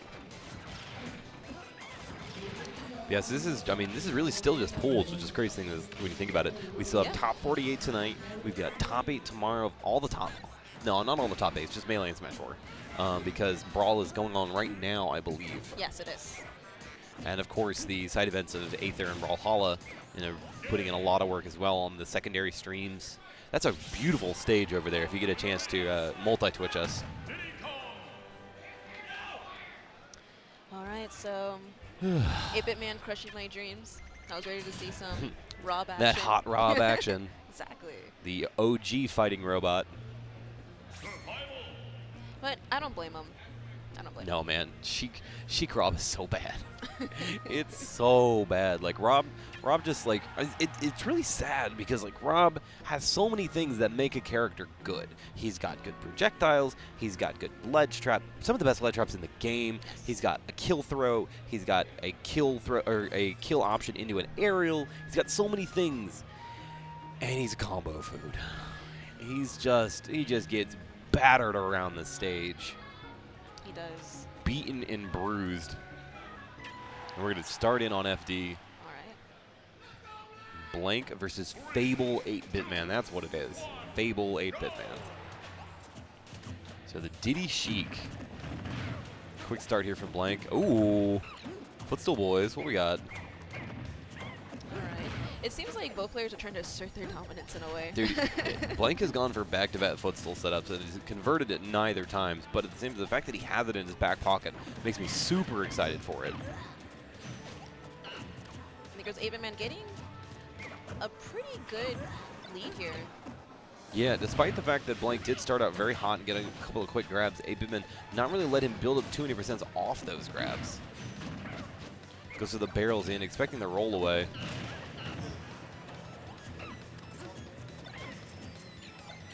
Ooh, swapping the banana back and forth. Does get the rapid jab, and as he SDIs away, 8-Bit Man does finish that off. Diddy's rapid jab, not very good, honestly. Really easy to SD out of it. Ooh, finally gets it there. My God. The 8-Bit Man reading that bouncing fish, able to make it back on the stage. It's a damn good thing he did, too. That would have been a really bad time, losing that stock super early. Good fair there off the air dodge. Pushing 8-Bit Man further and further back. Unfortunate get-up attack there. Not the greatest of options in that scenario. Gonna get a grab again. Okay, that's 3 for 3 now on those air dodges. Blank has to start being aware of this. I mean, 8-Bit Man is going to expect those bouncing fishes off stage, so he's going to have to do a mix-up an hour later. Yeah, the rough thing about it is especially with those beautiful Astra headsets, you're able to hear the bouncing fish start, so you know when to get that air dodge ready, so you can't just kind of like bait it out as you normally would. Because there is a shine effect that happens, but on this stage specifically, it's so hard to see that. Yeah, like I said, it's more important that they do have those really nice headsets so you can hear the audio cues more than anything else. Good attempt at the trump there. Ooh, I really like the clap and Irar back air. Really quick conversions. You know it's not really at the percents right now that he's going to be able to get the down tilt up smash, so he does have to work around it. And we see another Irar back air there, closing it out. Diddy sitting at full rage. Oh, and actually, interesting safe option of being to land on the ledge there. Yeah, burn the iframes. That was actually really smart. I like that a lot. He had, and what's important is he had all his resources too. He had the banana in hand. He had the invincibility of ledge. He's able to wait out Sheik, and he gets back into neutral too. I like that. That was actually a surprisingly smart and safer option. Yeah, you don't see that too much. So maybe we hopefully see some people mix that in a little bit. Ooh, good downwards toss of the banana into the down smash. Diddy Kong's item throw data is so busted. That's what makes banana such a great tool. Not the fact that Diddy Kong has it, but the fact that his item throw data is so strong. Like perfect glide toss, banana toss is actually safe even on perfect shield. Oh wow. Yeah, it's really good. And now Abeman can kind of just set up. I mean, sitting at 175 right now. There's no real reason for him to really advance anything. Doesn't even matter. Banana toss into up smash, closing it out with a 2-stock. A Bitman looking like Diddy Kong is the weight of Rob there, living as long as he did. But he's able to secure game 1. And I'm sure Port is somewhere in the background watching along. Most likely. Oh, of course, of course. We'll see. See what stage we're going to be at. I want to say probably maybe Smashville? Yeah, Smashville. Yeah, gonna go back to Sheikville. I think, honestly, in the current meta, I think FD might be a better stage for Sheik, but I mean, Smashville is the old favorite, so there's no reason not to try it if you get it. And I wouldn't be surprised if you just wanted to have just that safety of a platform being there. Sure, sure. Oh, gonna eat the 5% from the barrels not connecting. That's it. Ooh, what we got? Nair. Oh, misses the needles. Wow. Blink going for the style a little bit too. So this has been a couple times now that it hasn't quite worked out for him. Oh boy. Doesn't get the regrab though, so 8-Bitman escapes death. Regrab. Ooh, good choice there. Blank having to, of course, up B onto the stage. 8-Bitman more than ready for it. Oh my god, again! The footstool into the tech chase. And there we finally see the bouncing fish connect. We waited the entire time game 1. 8-Bitman air dodge, 8-Bitman air dodge, 8-Bitman air dodge. Blank was well aware of it, was ready for it this time. Blank, Blank, Blank! No! Wow! Is that Void? Is that Void? What? Void, go get some sun. What happened? My God. Oh. No, my that's God. what I get for saying that FD is better for Sheik than Smashville. That's what I get. That was such a huge turnaround. Tilt. Fair. Game 1, 8-Bitman, you know. Didn't even lose a stock. Yeah, exactly. Didn't even lose a stock. He was pretty smooth, and then this time, gets the bouncing fish. He probably didn't expect him to do bouncing fish because of how many times that it happened game 1. He's like, he's not gonna do a bouncing fish. He hasn't hit me with it once. He should know better at this point. Bam. And bouncing fish, and then the platform actually helping Sheik getting. You called it, that man. fair wall, you called exactly, it. You that said, fair he wall. wants that useful platform. We're gonna see Town and City is gonna be game 3. This is winner semi. This isn't even to make it out. Both of these players have one more demon to beat before they make it into top 48. But I know Blank's been putting in a lot of work in Florida too. So it's good to see that starting to really pay off. Exactly, and Again with the footstools, this man every single time going for the optimal scenario. I really do like that though, because that's how you know a meta is advancing, is when you start to get low percent footstool setups into things. You see, of course, Fatality doing a lot of work with Captain Falcon in that meta with footstools and the dare locks. Oh my God, gonna bouncing fish the monkey flip in. Oh, but he does get the command grab this time. He's dead. Holy crap. 8-Bitman is in a world of hurt right now. And Blank, I think that last game gave him a confidence boost because he is just plowing through this match very confidently, smoothly, landing majority of his executions and taking a lot more Oh my risks. God, he did it! And wow! Why not? Why not? He has a stock lead. Blank advances. 8-Bitman not happy with themselves. Blank just kind of shrugging to the crowd like, yeah, he had a barrel. What do you expect me to do? I have no reason not to kill him. Oh, God. Oh, that was nasty. That was nasty. Look at that. Black Energy right now got the crowd mouth agape, amazed by that working out. I mean, Jesus. my mouth is open. I'm in shock, too. Keith, I'm ZG, Rosalina, ZG. Wow. I mean, that was such a turnaround of momentum. That was Insane. nuts. That was Wow. nuts. I mean, if you want to get in top 48, you better fight your way in top That's 48. definitely a way to do what it. That is. That is definitely a way to do it. Like, I'm kind of speechless. That was just insane. That was nutty. That was absolutely nutty. He did cannot hear me when I'm saying this, so. That's ZG. Gotta rep that sponsor, baby. I ain't ZT. BRB, y'all. All right, so he gets his sponsorship all set up. But yeah, this event, such a great time. You know, and hopefully all you guys are enjoying yourselves, watching amazing matches, and I'm pretty sure you're gonna enjoy this match right here because we have Nairo who's going to play. I can do the TK Breezy. Get it set up. I don't have a tablet, so I got that bodied on this pad. All right, so we're gonna see Psy, or at least the tag Psy versus NRG Nairo, Shack Boys. Currently, I was only a couple weeks ago. He's actually sitting courtside with the man for one of the last games of the NBA season. Oh wow! It has its perks. It has its perks. But while these players get themselves all prepared up, we have Astro, Twitch, Controller Chaos, DX Racer, and also we have rivals Aether, Brawlhalla, and Nintendo all here today. Making Sea of Dreamland an amazing event. Exactly. Shout out to Jabali. We had to work through some problems day one with the stream. We got everything running. Everything has been cooking today for both Melee, Smash 4, and all the other side events that are going on. Make sure you put out that stream link on Twitter, on Twitch, on Facebook, on Instagram, on whatever you want to put it. We are twitch.tv/VG Bootcamp. Coming all the way down from NDVA to make sure this event is going out live to all you beautiful people at home. Thank you for joining along with us. It's just going to get better from here. Bayonetta versus ZSS. I have a feeling, I have a hunch, I mean, we I have a little bit of an idea that this won't go like Zach and V15 did, but it is Bayonetta. It is 2017. Anything is possible, like Kevin Garnett would say, baby. Anything is possible. Let's just take that Captain Zack match as a foreshadowing of what we may see right now. Potentially. So it's Cells versus Nairo now. BSI Cells versus NRG Nairo. Winner semis of this pool. Nairo all over him right now. Oh, we get the heel slide into the up tilts too. Man, these are 2016 combos. You don't see that very often. Heel slide neutral, not really a thing as much. Good use of extendo up air, making sure he's able to safely get back and avoid the patented Nairo down smash flip kicks combo.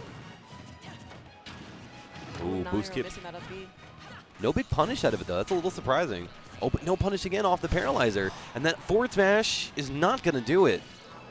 But that whiffed grab is super dangerous. Good back air off the double side B. Just pressure right now. Cells trying to make a name for himself. Ooh, a lot of good follow-ups right now. Good F tilt there from Nairo. Auto Zairs to the ledge to get the trump. No follow-ups from it. Cells well aware. But the up tilt, not enough. The invincibility of those legs. That up smash will do it. I was going to be surprised if it didn't. Yeah, very much so. Up smash is not the greatest of kill options for ZSS, but is enough to do it then. Nairo expecting the witch kick in to be able to get around it. Doesn't get around that one though. Nairo! Wow. Nairo, God! I mean, that was the gods of all god reads. The instant ledge grab into the flip kick though? What? Oh, this is my first time being able to call a Nairo match, and thank you, sir. You are making this well worth my time. Oh, boy. See, that was... Got me a little hot and heavy. Jesus. I mean, Nairo, just watching him play Zero Suit, it's just... It's so beautiful. It really is. It's amazing. It really is. I just have to say that. It's the calculated so aggression the entire time. This man plays a million buttons a second and is still able to make sure everything works out perfectly in his favor. And the thing with Nairo is that he always thinks steps ahead of every situation. Absolutely. Gets the regrab here. Double up air. Oh, doesn't get the grab though. Oh my gosh, what's we going to got to get the nair into the down smash. Nairo, please. Game one was tight. Game one was tight. Nairo's not letting that happen. Nairo's moving right now. No, he's not. You definitely see a change of momentum here from Nairo.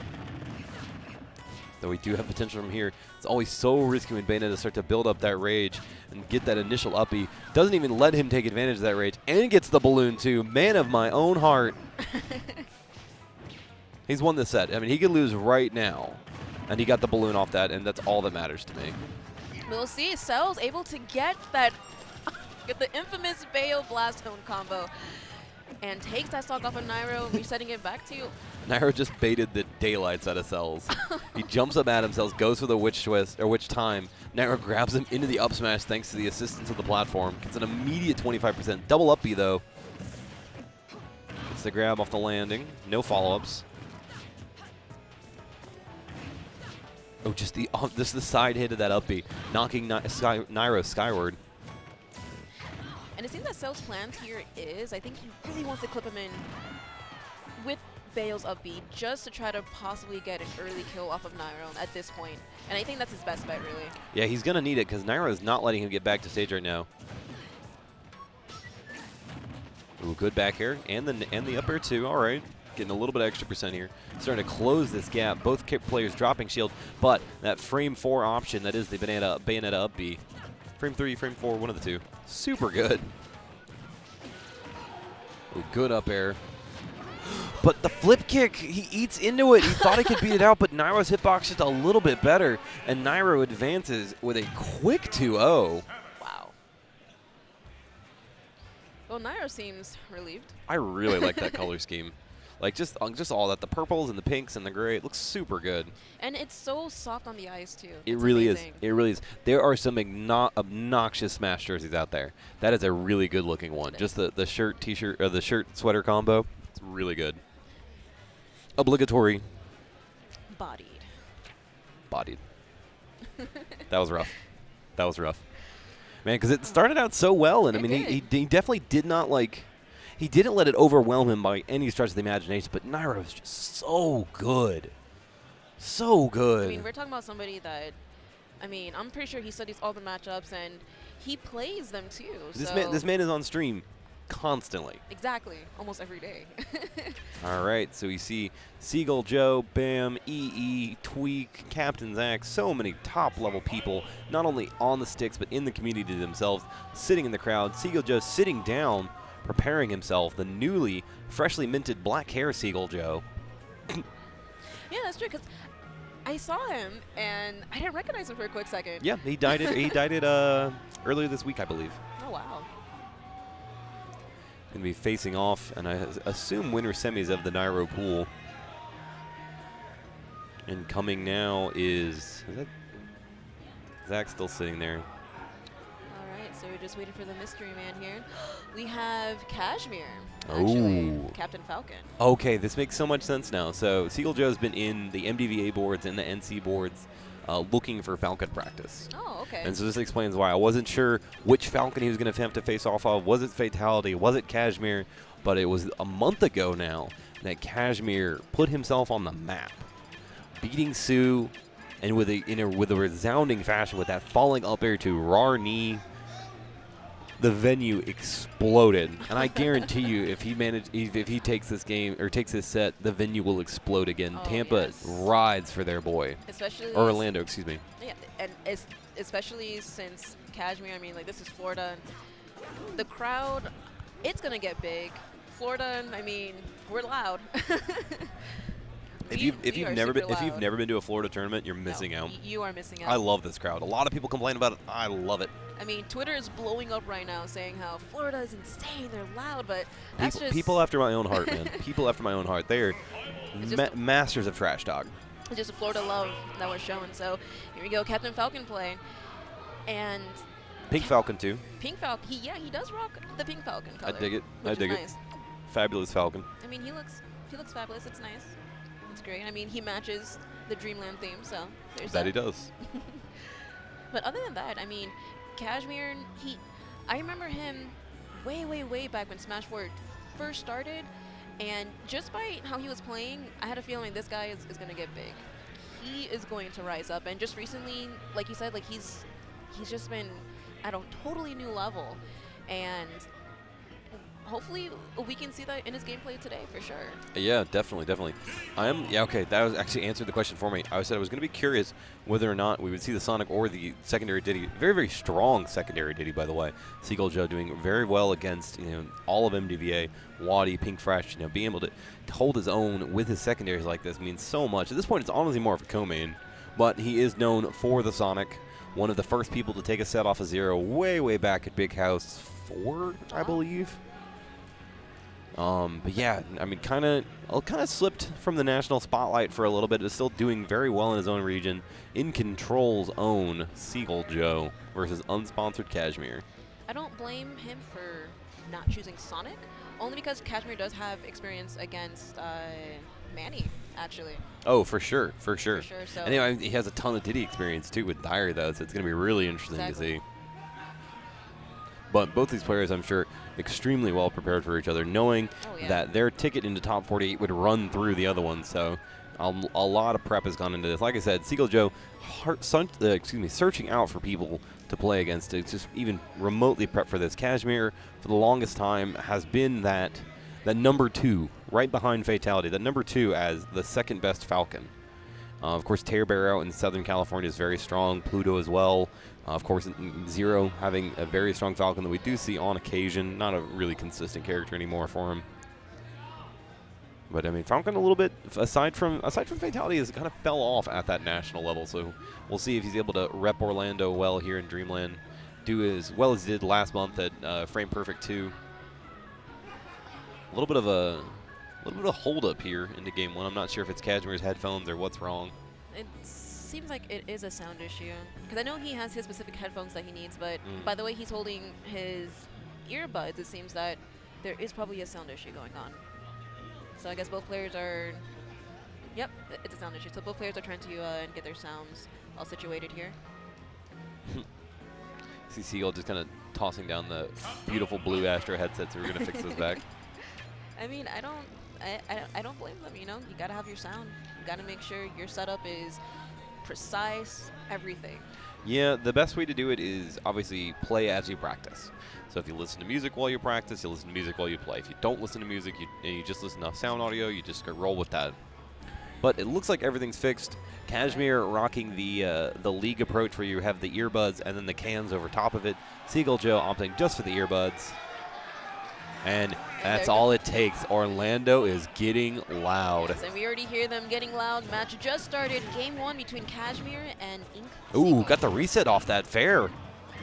And a 45% already. Really unfortunate situation for Kashmir. There was no tech, so Seagull kind of got lucky, it seemed, and was able to get the grab off, and is now 60-0. And like you said, he did practice up for this matchup, and it's showing. Yeah, I saw him earlier sitting down with NC's number 4, Gale, a super strong Falcon that made the trip this weekend. So, clearly he was able to track down what he needed. Oh my gosh, already 82-26. Kashmir's really trying to find a way to come in. That's the risky thing. Like, Captain Falcon doesn't need too many neutral openings to make a huge explosion happen. Exactly, because once he gets in, oh my God, just like that. Down, exactly like that. Good air dodge there from Seagull Joe. It's always so risky on when you air dodge versus Captain Falcon. He does pick the right moment there and escape out of what could have been a deadly situation. Good read on the roll in. No back here. But very great patience from Seagull. He did not jump at all. If he jumped, that would have been an unfortunate stage spike. Yeah, definitely curtains. Back air training with a monkey flip, get that quick DBZ. Gets the grab again. Kashmir starting to make this happen. Punching the banana out of the air. Oh my God, the F throw is not going to be enough to do it. Knocking far away though. His first stock, this might be it here though. No, not quite again. It probably won't kill again because he after the first time, so it stalled. Yeah, definitely. But Diddy's forward throw well. yeah, no, it's going to be on stale now, so clearly going to be hoping he gets that nice slide with it, too. All right, so Kashmir's really trying to get that stock off. Grabs him out of the monkey flip, too. Wow. That perfect pivot back into the grab. Kashmir looking so clean right now. Smooth as the fabric he is named for, baby. Alright, and Cashmere's definitely adding in a lot of pressure. Falcon jab one so strong. Hits behind, leads into grab, leads into gentleman. Can kill at higher percents from that said gentleman. It's super good. Jabs the monkey flip. Oh my god, and the crowd along with us drawing a exasperated breath there. That F smash would have sealed the deal. Oh, great DI there from Seagull Joe, riding out the backside of that rapid jab. Using the platform for safety, smart option. Yeah, it's a lucky breakthrough that platform was there. That would have been really bad for him to manage to get this all the way back to stage. And that's really what Seagull's going to have to take advantage of. He can't let Cashmere just wait and wait and wait for this opening. He's going to have to take advantage of the fact that Falcon's off-stage game isn't very strong when it comes to recovery. Good back air there, forcing him back off stage. Look for the forward throw. Shoo. Cashmere is all over Seagull Joe right now. Yeah, and he loves taking his opponents off stage, so it's no surprise that he's really focusing just having that off-stage control over Seagull. Now, one thing we haven't seen right now is the grab on ledge into grab release, which is a very viable option for Falcon. So maybe that's something we'll peek at game 2, but right now he is just opting for the forward throws. Ooh, oh my god, goes for the grab to read the roll. Doesn't get it, but the roll happens anyways. Gets the jab, and the down tilt, of all things, close it out, and you see Manny losing it in the background for his boy. And we hear all of Florida over here just chanting out. And even Fatality taking a second to watch Cashmere work. Exactly. So definitely a really intense first game. Really intense first game. Both players on edge. Okay, seems like we have a song preference here. Yep, Seagull just setting it to Final Destination version 2. All right. So we're on FD here, and this stage is actually good for both characters. Absolutely. Really good for Absolutely. both Like, characters. you don't want to give Falcon the room to run. No. And this is probably the worst case scenario now that Duck Hunt is blessedly gone. Ooh, up tilt back air into forward air. Nice little strings here from Seagull Joe. Double back air off throws. And we're kind of seeing a mimic to what we saw game 1. These initial quick outbursts from Seagull, followed up by Cashmere trying to just find his way in. Seagull not giving it to him, though. And I think we're going to see quick hits a lot like this, because both players, they have the skill to just get out of any combos that they try to do on each other. So, you know, just hit and run, hit and run, hit and run, get those pokes in, and then eventually go in for the pressure.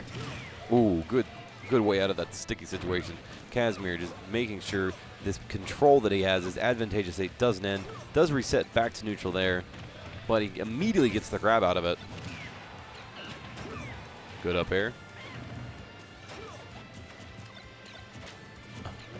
Tossing it back to fourth.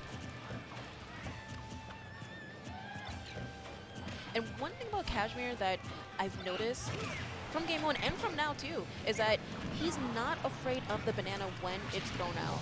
No, absolutely not. He is not, and he's actually using it to his advantage and gets the side B. Yeah, the Ow. Raptor boost enough to do it. Ow. Raptor boost with Rage is so strong. It's dangerously strong. As we see there, it seals out that stock.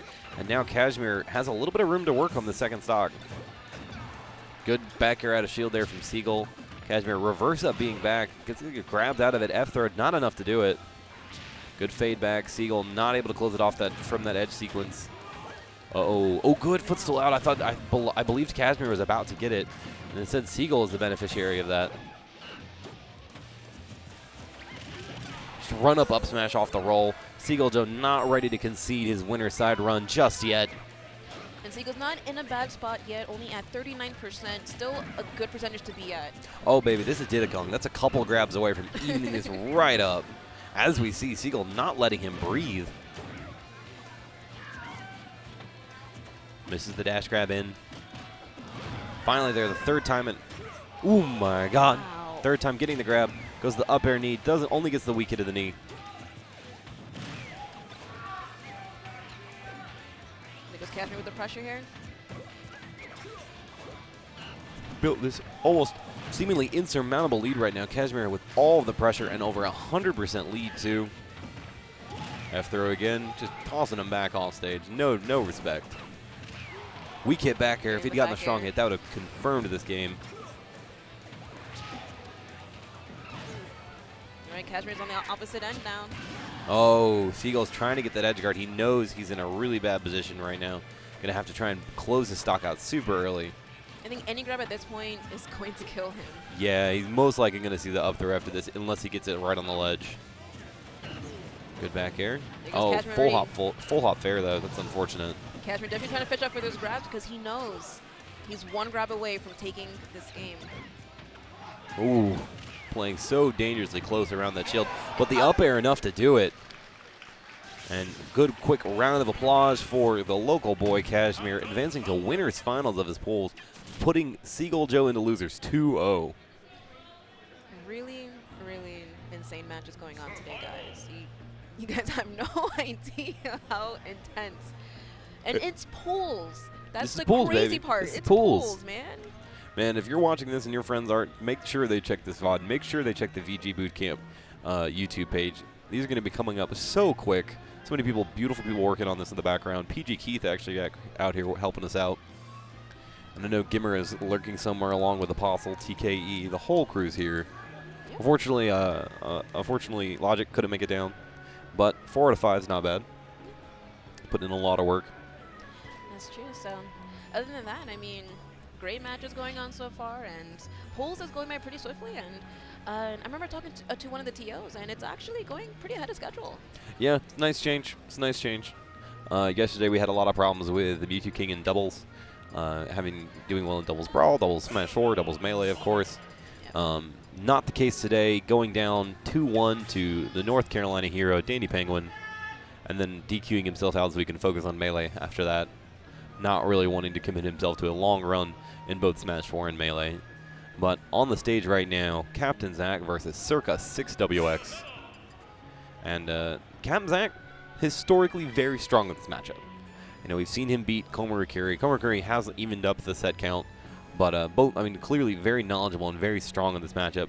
6WX playing against quite a few Bayos himself. I know he's faced off against Salem a few times, and that hasn't gone really well for him. But this could be the day. This could be the day. Hopefully, we'll see. I mean, anything's possible because today has been the most unpredictable day. It really ever. has. So It anything is really possible. has. So many strong players drowning in pools that you wouldn't expect.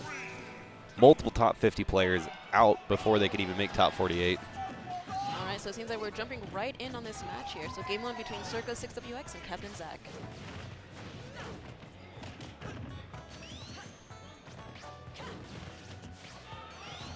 Really just kind of being almost curious if this is a button check. This Maybe is actually, a never long mind. no okay No? okay. Okay. Let's see, this is a really long feeling out process. We're both just looking at the screen, and just like that, Captain Zach does a quick 62. And I mean, I think what 6WX was trying to do there, I don't think he wants to play as aggressive, and you shouldn't play as aggressive against a Bayonetta anyway to begin with. So I'm pretty sure he tried to bait out some options out of Captain Zach, and Captain Zach wasn't budging at all. Yeah, I mean, So- Sonic's got a really strong throw game, so he can counteract a little bit of the defensive prowess of Bayonetta. But, you know, if you're not able to get that grab, it doesn't really mean too much, unfortunately. Only 12% separating him right now, so it's really not too much of a significant lead for Captain Zach. But he is keeping his initiative going, or keeping that initial push. This is to advance to winner's side of top 48. Both these players guaranteed in. Just where they're going to face, who and where they're going to face off is the question. Good grab there into the immediate back throw. Both players are really close. Oh, okay. Wow. Yeah. That Little was bit, always a little bit worrisome when Bayonetta headbox, but Captain Zach well above his resources. That was a super close situation where he air dodged down through that grab.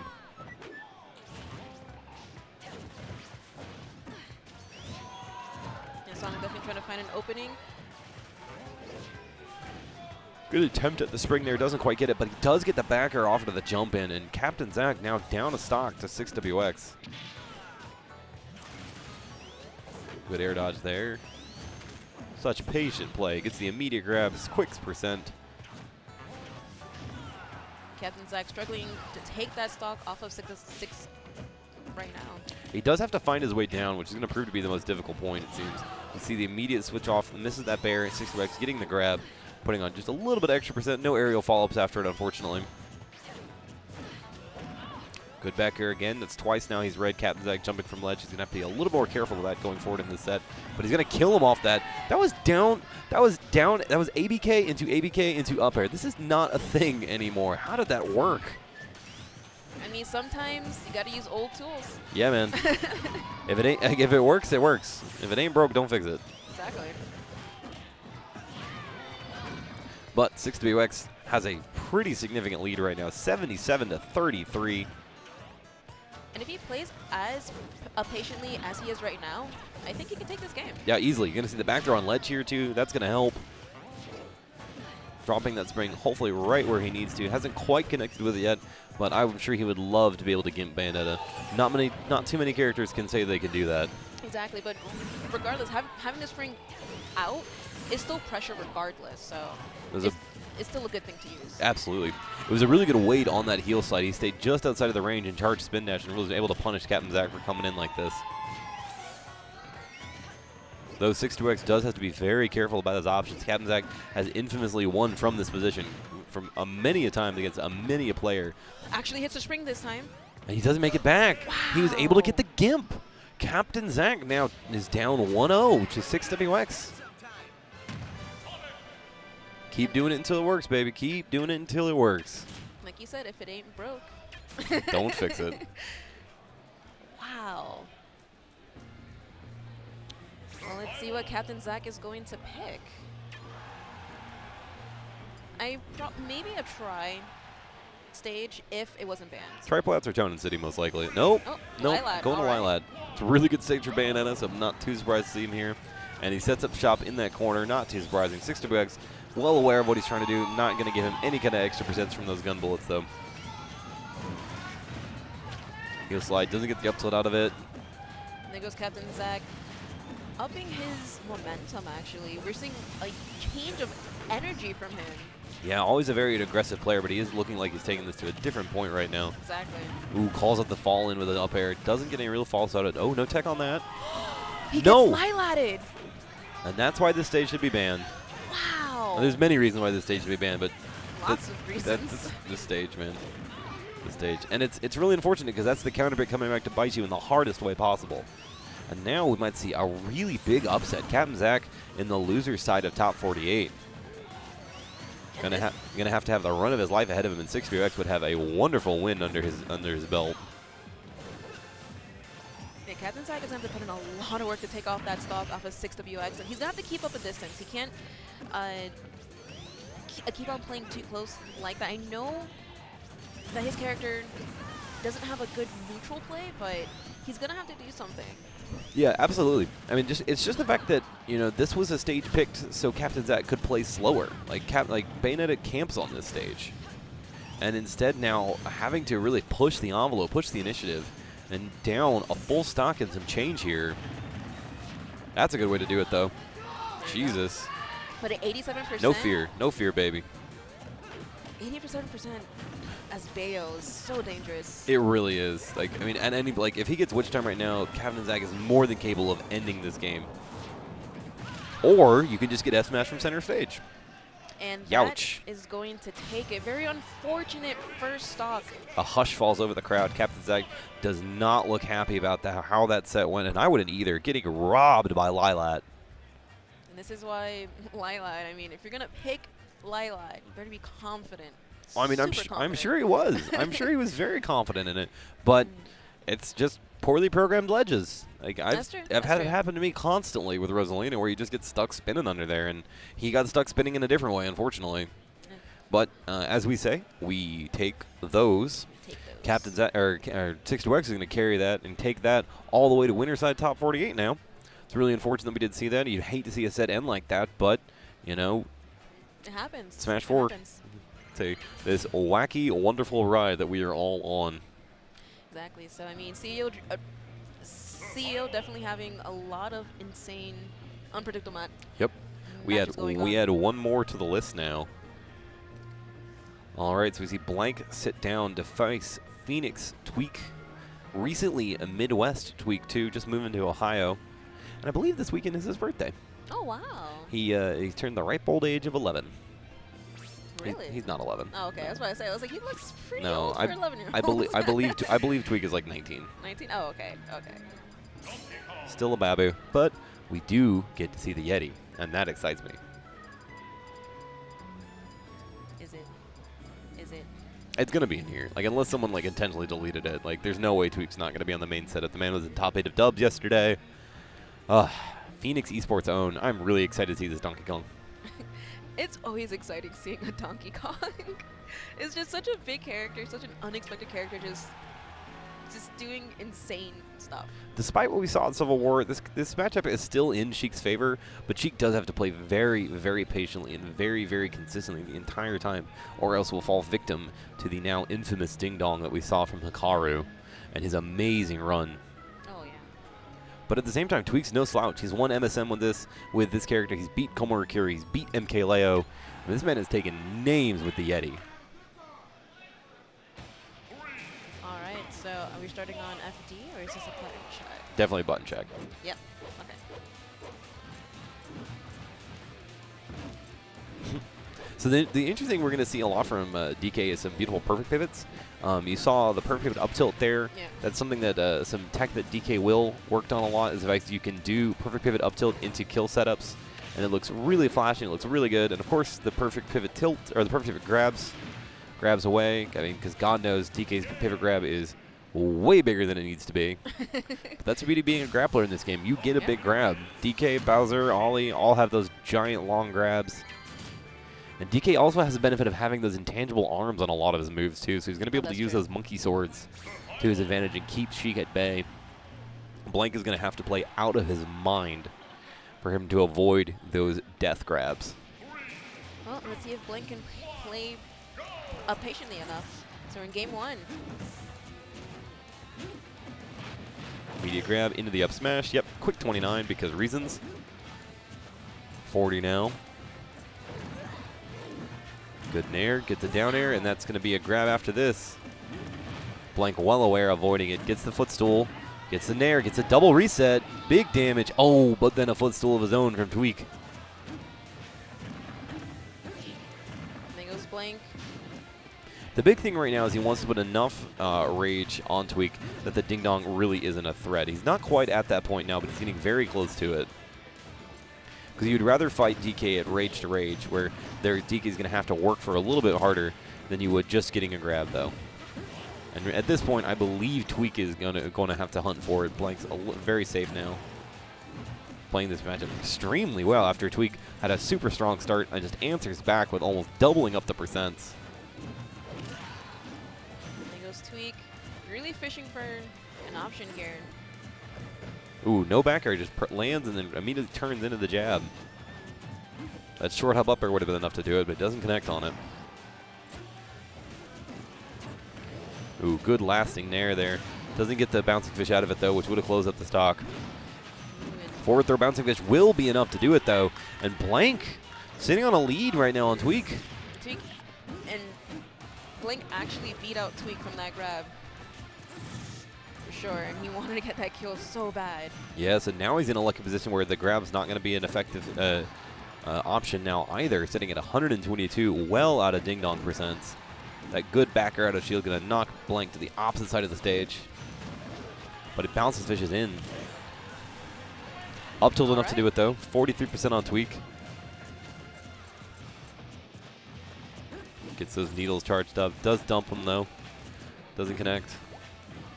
Again with these footstools, Blank. Wow. I'm still amazed at how he's always able to execute those He should be able to footstools. clean this up. No, he doesn't get on top of that. You have to get on top of DK's head for that to be effective. But instead, he gets into those intangible arms. He's not going to be able to, it doesn't, I believe, have to worry about this too much, given DK's rage already.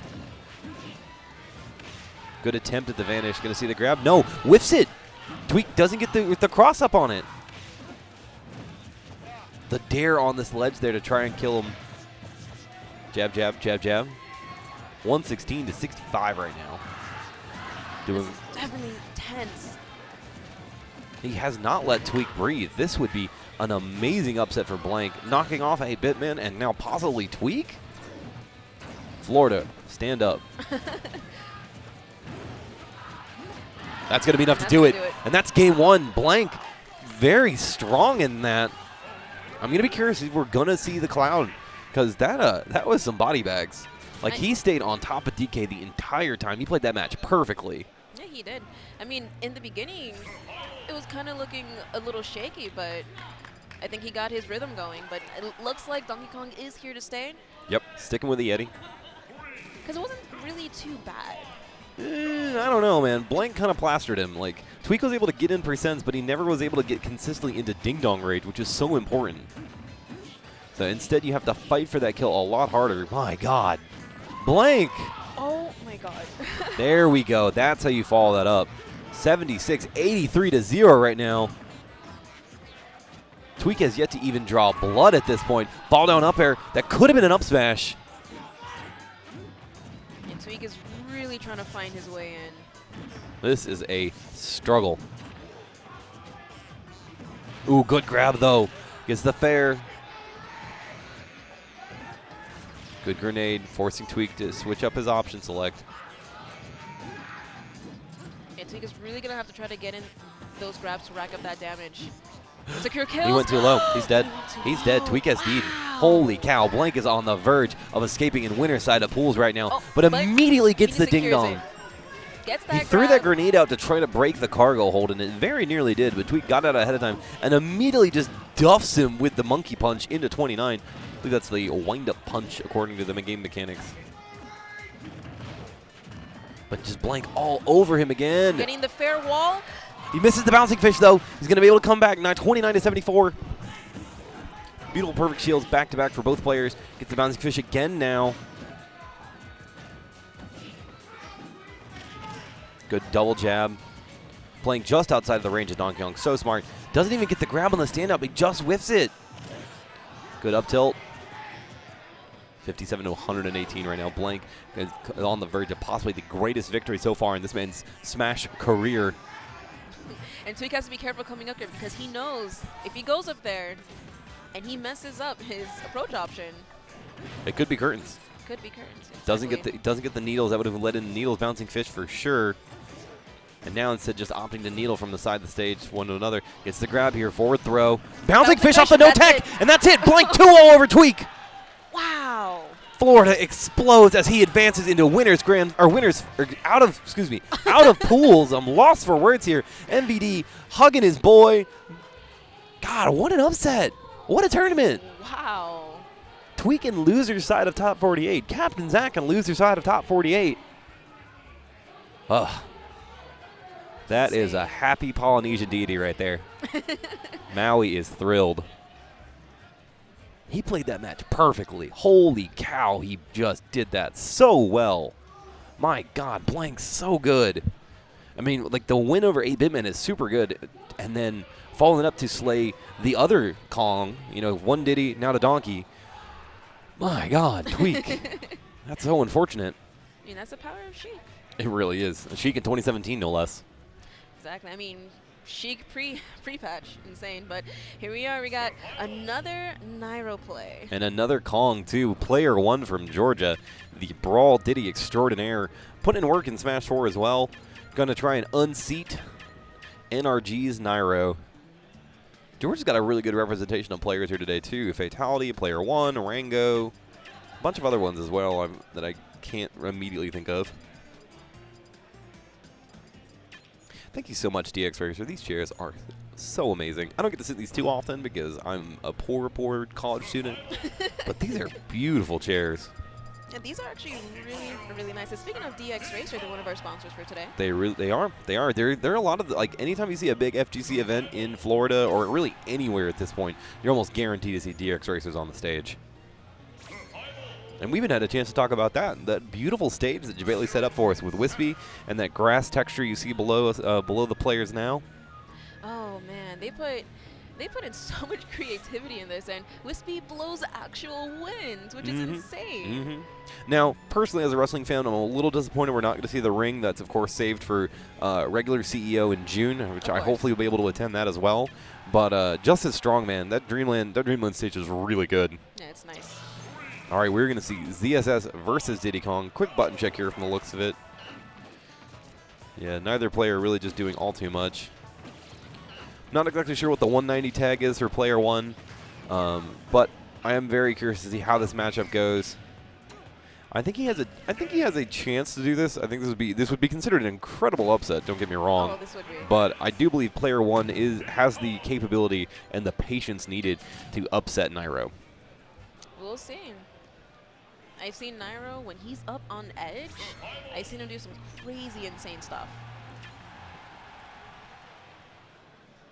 All right, so we're jumping into game one here. All right. ZSS Diddy Kong. Now, the unfortunate thing for player one is that Nairo, you'd say, has a little bit of experience in this matchup, maybe. Just a touch. Possibly some of the best playing against the best Diddy Kongs in the world all the time. Maybe a little, you know. And player one just doesn't have that, unfortunately, in Georgia. You know, there are strong DSSs there, but not to the caliber of Nairo. Oh my God, just immediately falls into that grab. Up air, up beat. No, not quite.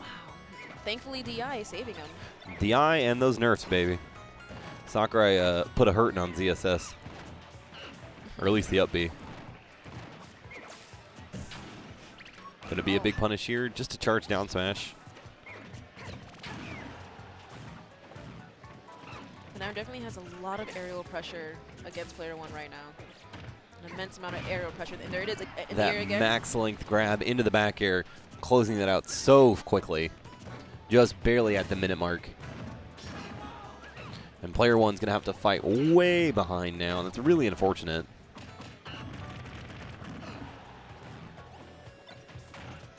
Okay, so player one really trying to find his way in, using those bananas.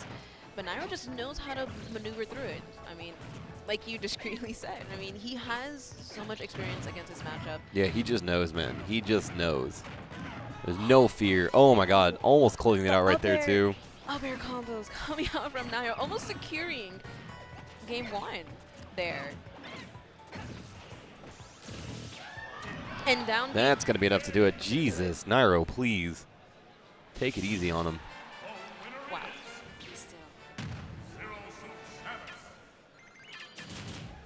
So player one contemplating, you know, probably maybe think on a better stage to pick.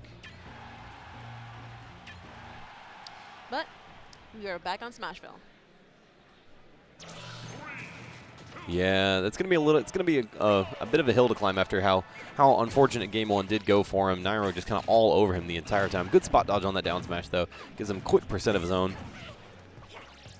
Nairo going for the up tilt into the up smash, only gets one half of that though. Oh, good up air on that call out monkey flip dash attack. The player one's actually playing a little bit more aggressive right now. He's not playing as defensive as before. The jab one into the down tilt. That was clean. Tries to up smash, have monkey flip it in. Got to be very careful. ZSS will anti-air you in the blink of an eye. Player one barely gets down there, but he does eat the boost kick, and that's going to be enough to do it from that part of the stage. Man, oh man. Wow. And Nairo just having such a super strong lead right now, and he has the pace of the game in his hands at the moment, and player one is just struggling to keep up with that pace. Oh my God, the F smash in the opposite direction there. That'd have been a beautiful read from Nairo's part, but he's just continuing to stack on all this extra percent. It's going to be really bad. That monkey flip away probably killed him. No, just barely bringing it back. I think Nairo thought he was dead too. That's why he didn't chase him. It looked like it too. He went down pretty far. Yeah, normally when you see a monkey lift towards the blast field like that, it's going to be really difficult to come back. But player one using the full extent of those barrels to make it all the way back.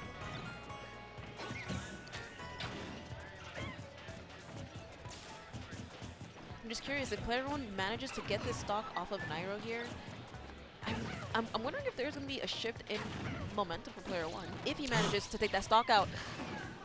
That Wow. was beautiful. Back air, well, back air 1 misses, so we do back air 2, and Nairo advances on with another 2 stock. Nairo's looking unbeatable right now. That's some of the best play I've seen from him in a very long time. I really like the tether grab cancel into aerials as well. Looking really, really good. Exactly, and I wouldn't be surprised if Nairo, for sure, we'll see him in top 8s for sure. Oh, for sure, for top sure. 8s. Like unless something absolutely crazy happens between, now, tonight, and into tomorrow, I would be stunned not to see him in top 8. Exactly. So definitely, and CEO, lots of amazing matches going on right now. And Florida is a mystical place for Smash 4 because anything can happen. Anything can happen. Like one of the offstage matches that occurred and something that I'm personally interested in was Don Quavius, North Carolina's #1 versus Larry Lurr. That actually went game 3, so I'm super excited to see that. Don Quavius now in loser's side, unfortunately. Oh, wow. But we are going to see Kashmir versus Larry Lurr. Misfits Larry Lurr, baby. This is going to be fun. And as that's all it takes. Kashmir has to casually walk by the stage for the crowd to get loud. I mean, that's just the Florida love, man. Oh yeah, man. Ride and die for your boys. That's just the one thing I just love about Florida. It's insane. It's just once you see, that one person from Florida that is going far, we will support that person all the way through till the end. Oh yeah. It's Oh yeah. No, insane. I feel at this point like Florida has, or at least the main parts of it that I've interacted with has adopted me to an extent. We see Griffin giving him some power ups there. He's like, you got this, baby. You do this. And we're gonna see Captain Falcon versus Fox. Yes. That's gonna be really crazy. I had to bring my own. Sorry. Looking for that Agua is Liquid 100-degree box. Lurking around backstage, bothering the commentators. And no shame on Hungry Box. Nothing but love. Nothing but love.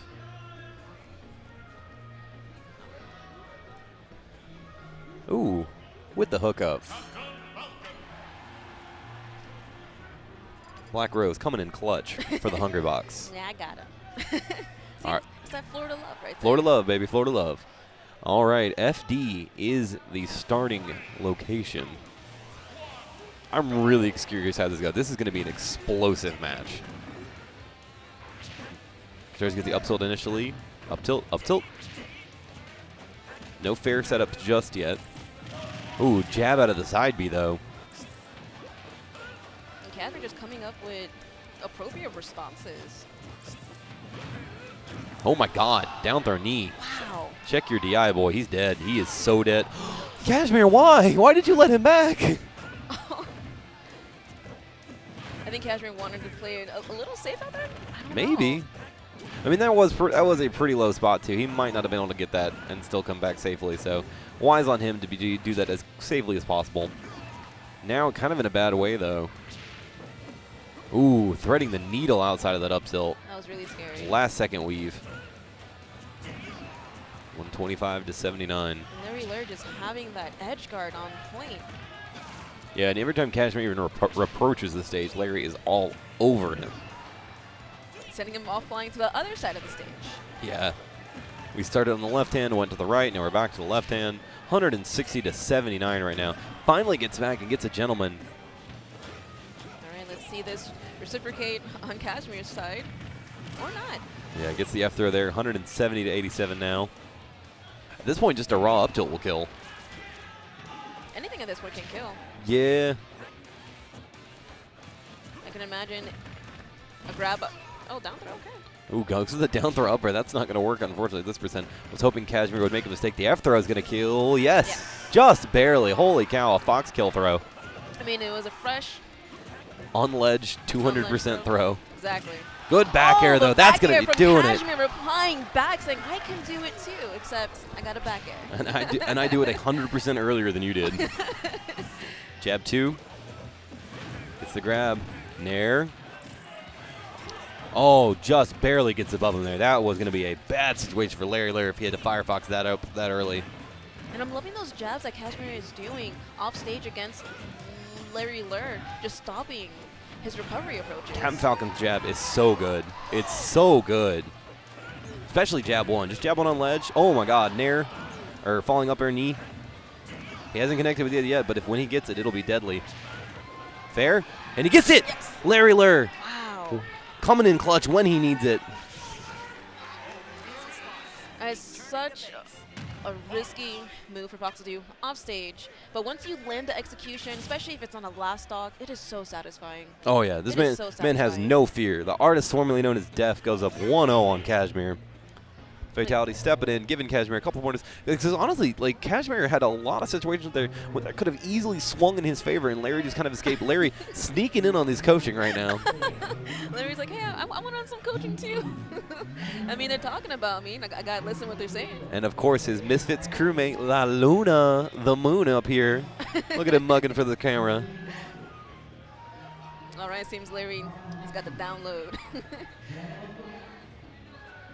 But regardless, I mean, Kashmir did have it pretty close. I mean, he was doing really well against Larry Lur. It's just Larry Lur had a lot of offstage pressure against Kashmir.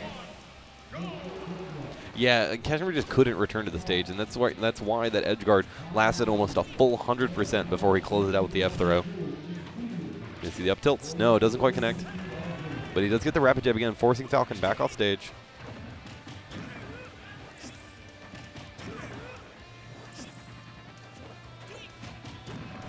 One, two, three. 1, 2, 3. 1, 2, 3. It's insane how good Captain's jab is. Ooh, It's the an pause advantage. there. The good aggressive option for Larry. Kashmir was waiting for the air dodge and was going to go for the knee. Instead, Larry comes down with a down air.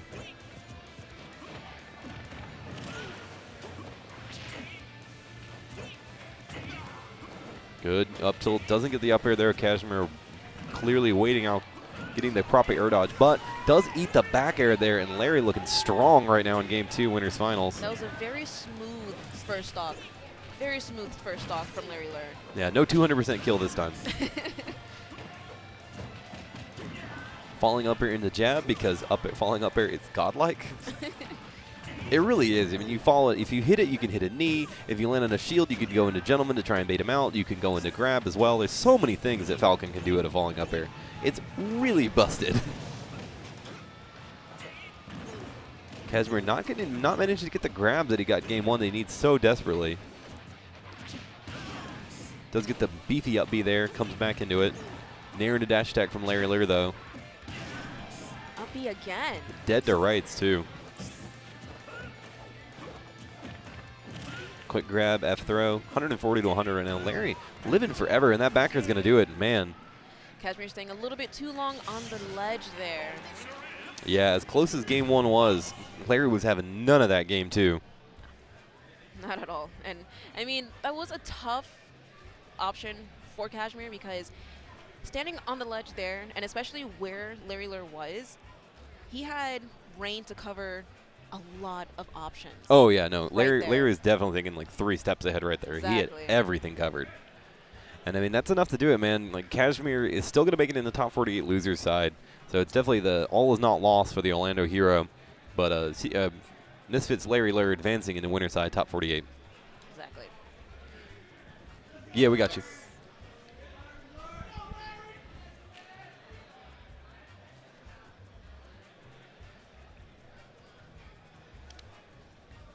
All right, so Keith giving us the heads up here. We're going into top 6 of Brawl now. So this is going to be us signing off for Sabrick and Reslevit, if I remember correctly from the schedule. I am Zinfu Gaming's own Broselina from NC. You can find me at Broselina_. Drop me a follow on Twitter. Give me any kind of feedback. If you feel I did good, tell me I did good. If you feel I did bad, I'll listen to your advice. I'll try to take into account. Thank you so much for casting with me today, Black Rose. It's been a blast. Definitely. And you can find me at BlackRose128TV on Twitter as well. And I accept any feedbacks and everything. And it was a pleasure casting with you, Rosalina. Thank you, ma'am. All right, best of luck with Brawl, everybody.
Brawl, Super Smash Bros. Brawl. Top 6 finals are coming up.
Welcome back, ladies and gentlemen, to CEO Dreamland. I am super excited to be here. I am, of course, Pierce 7D, joined here today by, Virus Lived. There we go. I'm sorry, I was just watching Nairo versus Salem, they're finishing up on the other stream. That set was super ridiculously hype. And of course, coming up next, we do have the rest of Brawl Top 6. A game very close to my namesake. That's why I'm cheesing so hard. Yeah, we're all super excited. Brawl, of course, got voted into this event. They held a little Twitter vote. Enough people supported it, said, we want Brawl to come to Dreamland. If you're going to have all the Smash games, make sure to have all of them. And Brawl made the list. And we have such an exciting lineup of players who came out to this event. Who's coming up next? Coming up next, and we're starting with Losers Quarters, we're going to have Seagull Joe, easily the best Wolf at the end of Brawl, and MVD, of course, Florida's top snake. Yeah. Homeboy, hometown hero, keeping it alive in Brawl, and this is going to be a really exciting match. Now, I'm super excited for Wolf versus Snake because for those of you that don't know, Wolf was always a very solid character who has amazing stats across the board. He's just fast enough, he's just heavy enough, and he hits just hard enough. But the problem with Wolf is that he just gets cheesed by everything under the sun. If your character has a lock or a chain grab or any nonsense or jank like this, Wolf is guaranteed to get hit by it. Absolutely. But Snake is not a character of jank. Snake is just another very well-statted character. So I'm really, really excited to see these two go head-to-head because it's going to be primarily a very skill-based matchup. You know, not just something where both players are going to try and enforce a strategy on the other, but really go head-to-head. You know, kind of mentally outplay each other in the little situations. So I'm really excited for that. And, of course, from Seagull Joe, you're going to see a lot of that back air. Wolf's best normal. He's so good range, but it's going to be going up against Snake, who has those amazing tilts, right? Yeah. That F tilt on the ground and that up tilt. And then once you go to the range game, Wolf really only has those strong lasers, whereas Snake's going to be dropping mines all over the place, chucking grenades left and right, and Wolf kind of has to navigate through in order to get in that close quarters game where he can stay at that mid-range with that back air and be able to clutch it out. And, of course, MVD is going to be trying to use those patented grenades to try and repel any offense that Seagull Joe is putting off because, obviously, you hit one and you're going to blow up. So we're going to see if he's going to be very accurate with his dash grabs and his pivot grabs, things of this nature, try and keep himself there. But once you get Snake off stage, will Seagull Joe also be able to, you know, maintain a strong juggle game against him? Also going to be quite important. So I'm really, really excited to see these two players go at it. Yeah, for sure. And, of course, as we said on the other stream, Salem and Nairo still finishing up. We don't actually know the result of that. I wouldn't be surprised if they finished like right around right now. Yeah. It was 2-2. Nairo won the first two, and then Salem won the second two. Right. So I'm really, really excited to see like how that finished up because they were really going head to head, and it was a super good set. So fortunately, we're going to see more of both of those players in the tournament, no matter what, because that was winners semis. Winners semis. Yeah, winners semis. And the so loser one of them of will that, advance to winners the finals. loser of that gets to play Mewtwo King. Right. And Mewtwo King only already in losers because he lost to V115 way back in pools. And Mewtwo King has been clawing through losers ever since. And Mewtwo King, I think, really wants to make it to the finals of this tournament, but he has to play either Salem or Nairo, two great players that he's historically lost to. It's going to be a very intense Brawl Top 6. Now, Mewtwo King told me that he is extremely confident in playing the Ditto. He doesn't mind playing Nairo. He wants to fight the Meta Knight Ditto, but he's actually quite scared of playing Zero Suit Samus, so he's going to be hoping that he gets matched up against Nairo. I know he's going to be pulling for Salem now for two reasons. One, for his excuse me. Oh, you're right? MVG, no, just have a call. For his MVG boy, and also because, you know, he wants to come out on top of that Zero Suit Samus. And it would also be really cool if Salem does triumph over Nairo. We will have an all Zero Suit winners finals. Yeah, that'd be which crazy. I don't think has ever happened. Never. Well, I believe Revival of Brawl. Revival of Brawl. Yeah, Revival it ended of Brawl. up being Salem V115 were grand finals, and Salem was able to clutch it out. Right. So yeah, we might see that again, but you know, it's weird that sort of in this age where, you know, Smash 4 has come out and we're seeing less Brawl at tournaments, that this sort of rise of Zero Suit has happened again. Now, it's very interesting you say that because I think that Zero Suit was always a good but uncovered character. So, you know, the Brawl metagame kind of started stagnating a little bit and when Ice Climbers really came into fruition. Because Ice Climbers started neutralizing, after all the stages were settled and we switched over to a far more conservative stage list, and Meta Knight started getting truly outrageously, outrageously dominant, what ended up happening is Ice Climbers started shutting a lot of characters out of the game. So characters that maybe could remotely compete with Meta Knight in some way, especially the less refined Meta Knights, couldn't really also navigate the ice climbers.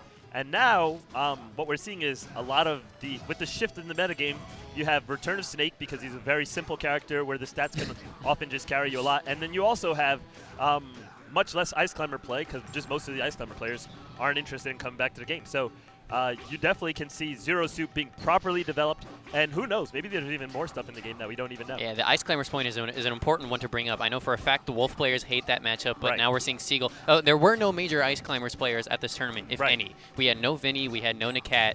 So seeing a lot of these players keep moving forward, the last time Vinny did enter a Brawl tournament, he won the whole thing. He won SmashCon in 2016, and he took out V115 to do it. So yeah, it's interesting that you bring that up, that we're seeing all these characters that you would have assumed brought down by Meta Knight, but it's like, no, if they can hold their own against Meta Knight, the problem is just the range against Ices. Yeah, I mean, with Meta Knight being an S-tier character and Ice Climbers also being an S-tier character, it really just shut out the rest of the cast and kind of stagnated the metagame a little bit towards the end. But right now we have a very, very diverse top 6. You have 2 Zero Suit Samuses, 2 Meta Knights, a Wolf, and a snake, which I think is completely fine. So yeah, it's not like the old days where it's 6 Meta Knights in a top 6 type deal, and no Diddy Kongs at this tournament either. That's another top player one. Diddy Kong's another undeveloped character because even at the height of Meta Knight when Diddy Kong was a very viable counter pick option. Not to say that Diddy Kong beat Meta Knight, but could certainly fight him. There weren't too many Diddy Kong players really doing stuff. I mean, most of the Diddy Kong players were fairly good. You talk about, obviously, we have to mention ADHD once we're talking about Diddy Kong, but you had others too. Player 1, as you said, Felix, who then retired, G-Ness, who then retired. Across the board, Diddy Kongs were doing extremely well, and this could overall, and Ninja Link, of course, starting out with the Diddy Kong, very underdeveloped character because he could have gone further as well. But we're into this match now. MBD immediately starting off, getting those grenades cooked. And putting in work on Seagull. Yeah, already he's trying to just sort of get away from him and get the grenade game going. Seagull Joe already getting in with a quick grab. And there it is, that F-tilt, the classic 21 damage F-tilt. Everyone who came back to Brawl today was saying, oh man, I can't believe this move is so good. Yeah, it's ridiculous. And of course, just spacing each other out. Seagull Joe looking for a way to get in. They're already taking a lot of damage from just the explosions right now. Seagull Joe doing a very good job at controlling the center of the stage, but MVD showing that he is not afraid to get in and break up that zoning. However, now we're going to have a potential edge guard situation. Alrighty, another grab, and MVD showing that he knows how to tech it, and I actually really like that tech up tilt because he was able to clank with the down smash. Good spacing on that up B there. Wolf's up B does fall rather short most of the time, and it can easily fail to recover him back to the stage. But Seagull has a good mastery of his character. Let's see if he's able to negotiate his way through these grenades and back into the center of the stage, put pressure on Snake because he is at up tilt KO percentage. Yeah, he's being very careful, very rarely leaving the Smashville platform, just trying to stay as safe as possible. Snake's huge range with his normals is what Seagull's trying to avoid right now. And as you say, that up tilt will definitely kill if it connects. Grenade actually saving Seagull there. I think up tilt out of shield was going to come through, but the up smash able to clutch it out. Stock 1 goes to MVD. Yeah, unfortunately, a B reverse right into that mortar from the up smash is going to cost him a big deal. However, there's no rage at this game, so Snake definitely at kill percent. There it is. Yeah, it's kind of weird that the up smash part of the Dacus didn't connect. Only the dash attack did, so Seagull Joe still on the ground, takes the stock. We're back to pretty even game, 2 stocks apiece. We're not seeing a lot of forward smash come out here from Seagull Joe. It's a really good move at covering a lot of distance and punishing opponents who commit. It's really, like, you can use forward smash to punish Snake's F-tilt on block, things like this. But we haven't seen it yet. Maybe he's saving it. Yeah, honestly, even when Seagull was, playing Brawl primarily, he didn't use a lot of F-smash. He would kind of rely almost solely on that back air, even when he would try and use to, like, punish things out of shield. It's definitely very good, very safe move, and he likes to stay mobile with this character. Makes a lot of sense. Not respecting the Snake space right there, getting hit by yet another F-tilt. Very close match here, separated by 3% here on the second stock. A nice falling back air. It's safe to land with, too, so MVD really needs to be more careful when Seagull's in the air at that kind of spacing. A grenade goes off, so MVD gets stage control. Uses it very well, walks right into a forward tilt. A little surprised at Seagull for not blocking that. I thought maybe he was potentially afraid of the walk into grab, but not respecting it. MBD is showing he's not even a little bit afraid. And you can see Seagull kind of the coming back to Brawl, settling in because he's struggling with these explosives. He's kind of running into them a lot when you feel like a more experienced player shouldn't be doing stuff like that. He's got to dodge this and not trigger the down smash on the ledge right there. The Nikita coming through, the classic MVD. He can rise there, though. He is invincible. Again, a forward smash would have been much better suited than a down smash right there. But unfortunately, it's going to cost him his stock. Seagull's still looking good, though. Can get a down smash here. Oh, good DI. Good call on that F smash by Pierce. The one time Seagull brings it out of shield, knocks him into the down smash to get that stock. That time I was actually looking for the down smash. But you know what? It's all right. Seagull's doing what he's doing. He's only down by 10%. He's making it work out. Big opportunity here.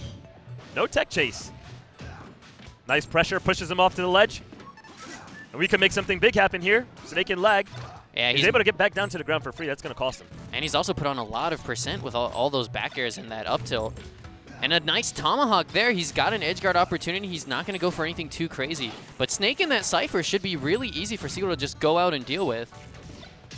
Yeah, unfortunately, Wolf's not going to have a real way to convert a kill off of that once Snake gets too high because the down air is obviously not going to be in a space to connect. We miss another punish on the forward tilt, but Seagull's still managing to maintain control of the match here. He's starting to run away with it a little. And he's looking for that down smash. You already saw him try to go for that air dodge into the ground down smash. He's looking for that kill now. And this is kind of a weird percent to go for it because Snake, very heavy. He might live a little longer than Seagull's expecting. And there it is again. And that will do it. No DI up. Questionable DI. Yeah. MVD was not expecting the cross-up down smash. I think he was wondering, hey, why didn't I get punished here? Because MVD knows what's not safe. Yeah. You know, he's just willing to make those risk reads. And Seagull just crosses him up, decides not to directly punish him, but gets a cross-up and then finds a down smash on him. Seagull is very good at these sort of empty land into moves. He'll do empty land grab a lot, as we saw earlier in that set, and then throw out the empty land down smash when he needs the kill. So I'm surprised he's MVD's not adapting to it quite yet, but we might see that in game 2. You know, it's really difficult to say. Is he not adapting? Oh, that was a big opportunity there. If he was able to catch that down smash, it would have cost him. It would have cost Snake a lot because then that would have set up a down air KO. But we don't see that. Seagull jumping himself out of that situation, tries to find the forward smash there, not going to, but instead manages to get himself a punish. MVD still trapped on this platform. And Seagull just letting him land for free. I mean, he's really got to be juggling MVD a little bit more. He's kind of going for more wins in the neutral game rather than keeping his combos up and keeping the juggles. I noticed also that Seagull's not trying to manipulate the grenades where and when they are. Not really insta-tossing any of them back, just deciding, I'm not going to play around with these, I'm just going to play my own game. And he's playing it very well right now. Yeah, MVD trying to make something happen. It's absolutely working for him so far. Just shooting the gun and holding that reflector when he needs to. And there's another empty land down smash, but this time the grenade saves MVD.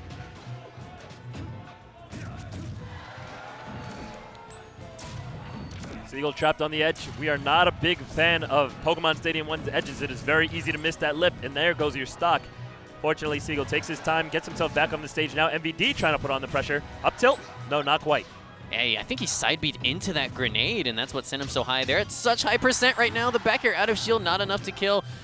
But, man, one strong hit from either of these guys will do it. Up tilt, the Snake choice killer. Now, I'm a little surprised, though, there that Seagull pushed the button because we've seen him in that situation several times last game, and he opted – ooh, big damage. He opted to, you know, fall into an empty landing, try and negotiate something a little trickier, but this time he just goes for the up air, and it costs him. Now he's got to figure out a way to take the stock off Snake. Yeah, MVD's done a great job so far, putting on 56 damage. Off of just a few hits, he runs into his own grenade. Maybe this is the opportunity Seagull needs. An up air will KO here, as well as a forward air. Oh, but so far, MVD's playing so safe, and he's getting so much damage for it. And they're just going to chill out, probably. He's going to try and Nikita over there. Seagull gets through. Nice warp. I want to see if he does it again. This time MVD will be ready for it. Yeah. I think he was looking for the aggressive opportunity. Doesn't find it, but finds the forward smash. Takes off yet another stock. Yeah, this is not where you want to be, but this is good for Seagull, actually, because he can create a lot of damage here and potentially have the opportunity to tech off any KOs. MVD seems to recognize that as well. Got himself out of there. And Seagull Joe back to doing what Seagull Joe does best, throwing out those back airs, full hop back air, landing back air. That is what he is known for. And the falling shine not actually going to clip MVD here. And he does miss the lip. Just what I was talking about on Stadium. We do see that very tricky edge. You're a little bit out of practice. You're not going to hit that every time. He's going to have to not let that get to him. He was at very high percent, so he can just kind of treat it like, you know, a normal lost stock. But he definitely has a lot of ground to make up. Can he maybe get an edge guard opportunity here? No, a roll. I don't think he meant to do that. No, not at all. I thought there was going to be a forward or down throw for sure. Even a down smash could have been a lot of work there. Nice stripped grenade right in front of the reflector, really trying to put the pressure on Siegel. MVD taking his time, respecting him a lot after that game one. You can tell he was not happy about that loss, and he's willing to do what it takes to pull out the W here. And we saw the times that Siegel was winning in neutral. It would be far away, and he would just be shooting his gun. He's not doing that anymore. He's trying to approach because he's got to make up this percent deficit, and it's not going so well for him. He's gotten a few grabs, though. Maybe he can close out this stock soon. A down smash could do it, but he's getting hit by forward tilt here. Yeah, it's so much damage. Over 100. He's nearing up tilt kill percent right now. Windmill comes in the clutch for Siegel, and it comes in the clutch again for MVD. I want to see a back throw here. Maybe not that. Oh, okay. Windmill doesn't care. Yeah, the windmill in this game, of course, you can actually get knocked into it, unlike Melee.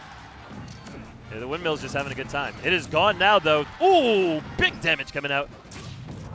And MVD was ready. Yeah, that was a really weird side B from Joe. I think he was trying to maybe get the sweet spot at the end, try and clip him for some damage. I don't think he cared. I think he just knew that he had to side B there. He knew that he had a weird angle. He knew that it was coming from very distant. He knew that the lip had just killed him. So with all these factors, you know, lining up, he was just like, I'm just going to throw a big move in this space. Yeah. Also, it also covers going high because the hitbox starts so high. Fair enough. And of course, you know, we used to call Pokemon Stadium, you know, MVD's home stage. You know, he's very good there. So Siegel Joe now gets the counter pick to FD. I don't know how I feel about this counter pick. I feel like both of them have been chucking projectiles mercilessly at each other, and this is just going to continue to let that happen. No, I like it a lot. Siegel Joe is able to just play a much simpler game. There's nothing to get in the way of him negotiating the grenades, right? You throw a grenade on FD, it's just going to fall off the stage. You don't really need to worry about too much. And then, of course, if MVD is spending time stripping them, you can just negotiate them, find your way on the inside, and just start applying pressure as he's been doing. But unfortunately, he's not finding the spots he was finding in the beginning of the match, and now MVD's starting to make a bit of a comeback here on him. Absolutely. Right now, he does manage to get the edge guard opportunity. He hasn't been getting these juggles all day, and he gets a roll read. Very nicely done by Siegel. Miss spaces his up air, though. Does take a little bit of retaliation, eating half the neutral air.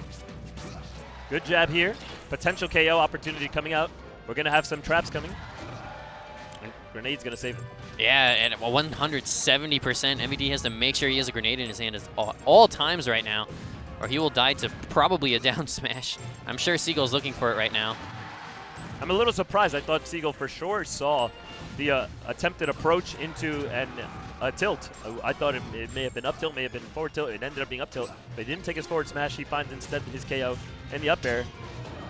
Now a little betrayal coming out from the down smash here. Good power shielding coming out from MVD. Excellent defense. He's racking up big damage here. Oh, and he baits Siegel Joe into that reflector. Joe tried to reflect the up smash back at him. And that's going to be another stock for MVD. Siegel Joe still with the lead, though. He's looking to just put on more damage. There's that air dodge behind grab. And another grab. This is the Siegel Joe I remember now. This blaster is putting in work. Yeah, that's a 5 damage blaster. That's a very strong bit of damage if that connects. Yeah, you just have to be very wary because if you blast it too close, Wolf's gun also has a hitbox on it and it will set off a grenade. So you have to actually make sure you're spacing very correctly. Otherwise, you're not going to win the projectile battle. And MVD's starting to bait these reflectors and shields. He'll throw a grenade and then Dacus, and Siegel Joe has not done a good job of punishing it every time. Now, you don't have any landing lag when you land on the floor with a grenade there, so you're going to have to actually, if you're trying to down smash the landing, initiate it a little bit earlier than that, and it's really actually tricky to hit it with a low move. Siegel Joe, though, still looking for these landing punishes. He's not actually getting as enough as he needs. I think he wanted a grab there. He tried to turn around grab, got a roll instead. I can just feel Siegel Joe's hunger for this kill right here. Absolutely. That could be it. There goes Snake's second stock. One more to put Siegel Joe in the set 2-0. Excuse me, 2-1. And now he's paying very carefully. He's going to stay by the ledge. The grenade able to get the kill, so we're down to dead even last stock. This is huge for whoever takes this to put him up 2-1. In a best of 5, I mean, the other person will have to win 2 straight, and that's not an easy feat in this game. Good reaction time there by MVD, able to put on a lot of pressure. He's now got Wolf trapped on the edge. Wolf just jumps completely over everything, diffuses the down smash, catches the grenade. Spot dodges it too to maintain his shield. Very impressive. Great defense coming out from him there. Now he needs to figure out if he can infiltrate Snake and get his offense off. Down smash is no longer in play, Down B is also no longer in play. And now Wolf has done it. He has gotten inside on Snake. MVD trapped on the edge here. Neutral air not going to be punished. As you said, no projectiles out. MVD looks a little bit lost. Seagull Joe actually retreating right now, so a grenade comes out.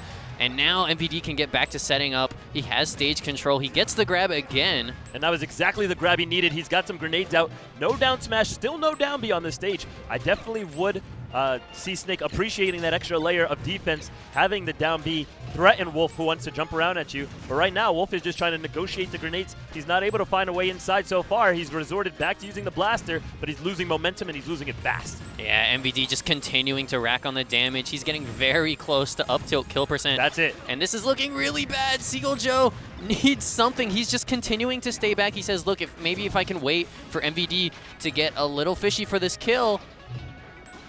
93% on MVD, and Seagull Joe all the way at 126. He gets a grenade back at him. And that's what I was looking for so long, that insta-toss grenade, but unfortunately, he gets very greedy with that down smash there. He just wanted to end it.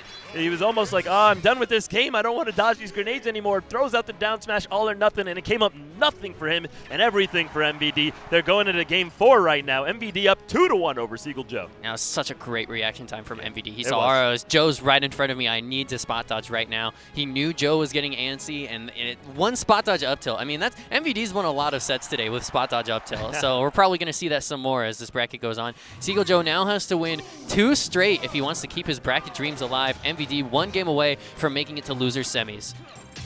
Change of scenery here. We're outdoors here on Battlefield. Grenades locking Seagull Joe in the center of the stage, but he's slowly inching his way towards Snake. Very wise of him to be wary of Snake's potential to dash attack at him. He's able to parry that attack, and now he's able to get inside on MVD. Nice, he catches a jump.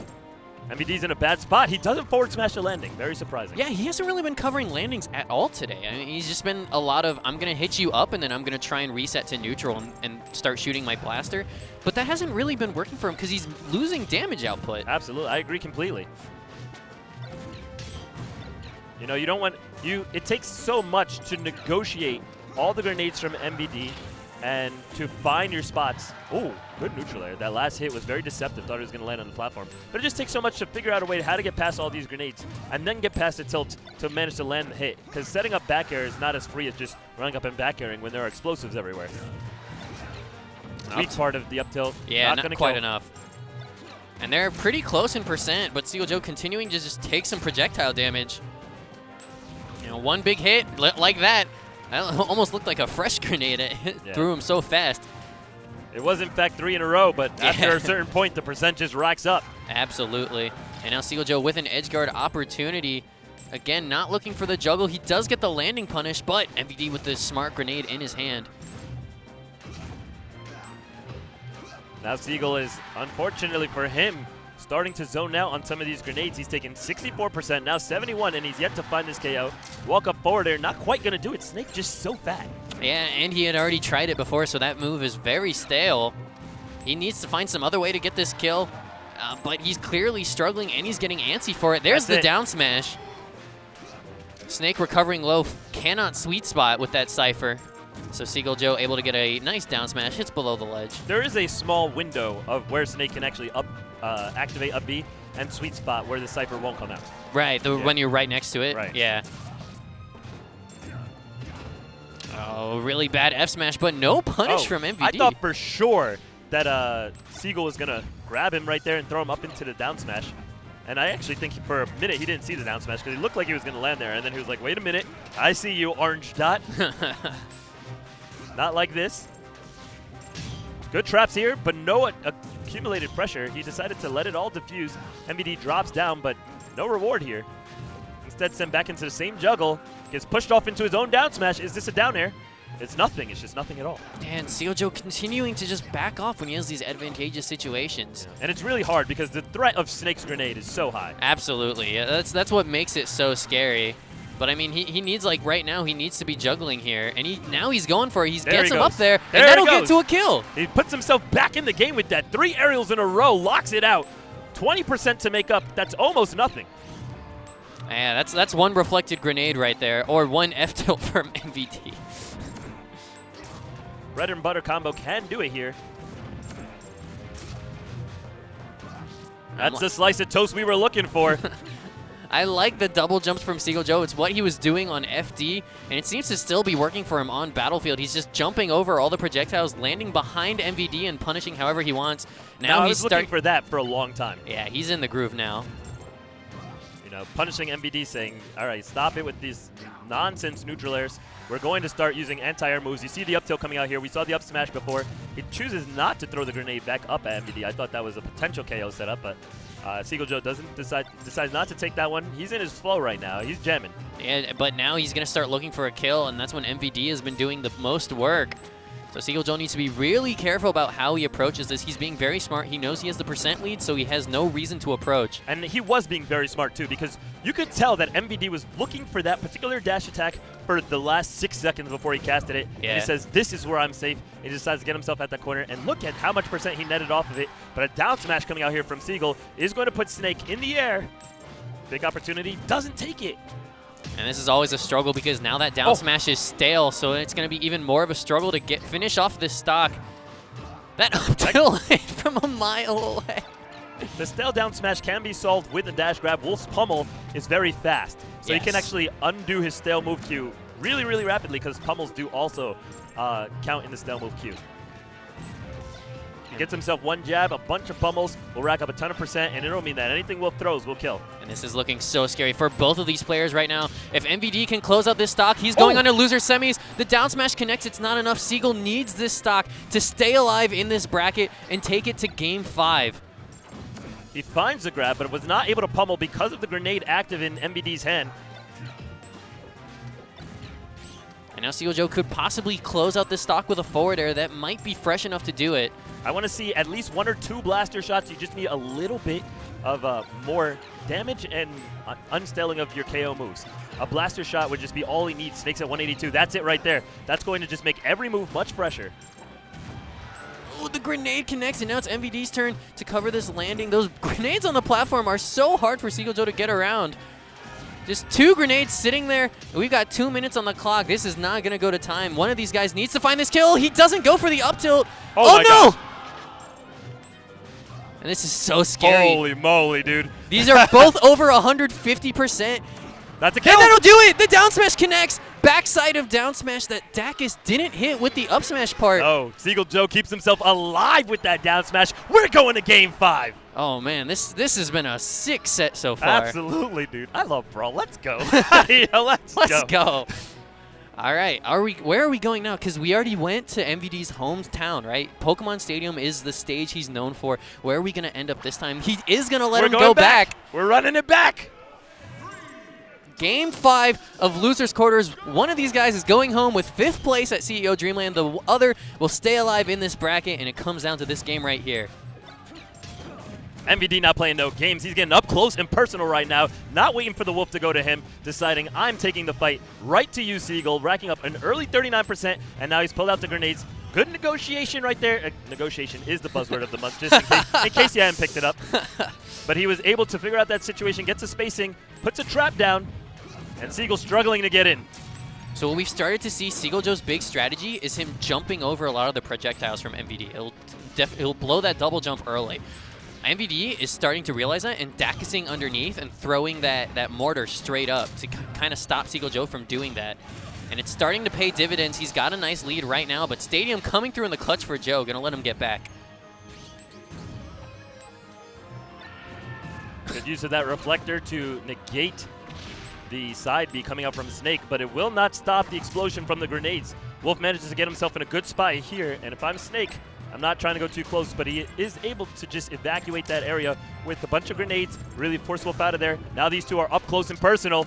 MVD trying to make it happen here. He's looking for the kill. He wants to find the up tilt. and he wants to find the pressure that he needs to set it up. Yeah, but Sealju doing such a great job of continuing to hide behind the platforms, hide behind the stage transformation. MVD was not able to get him in the point where it looked like he would have the best opportunity.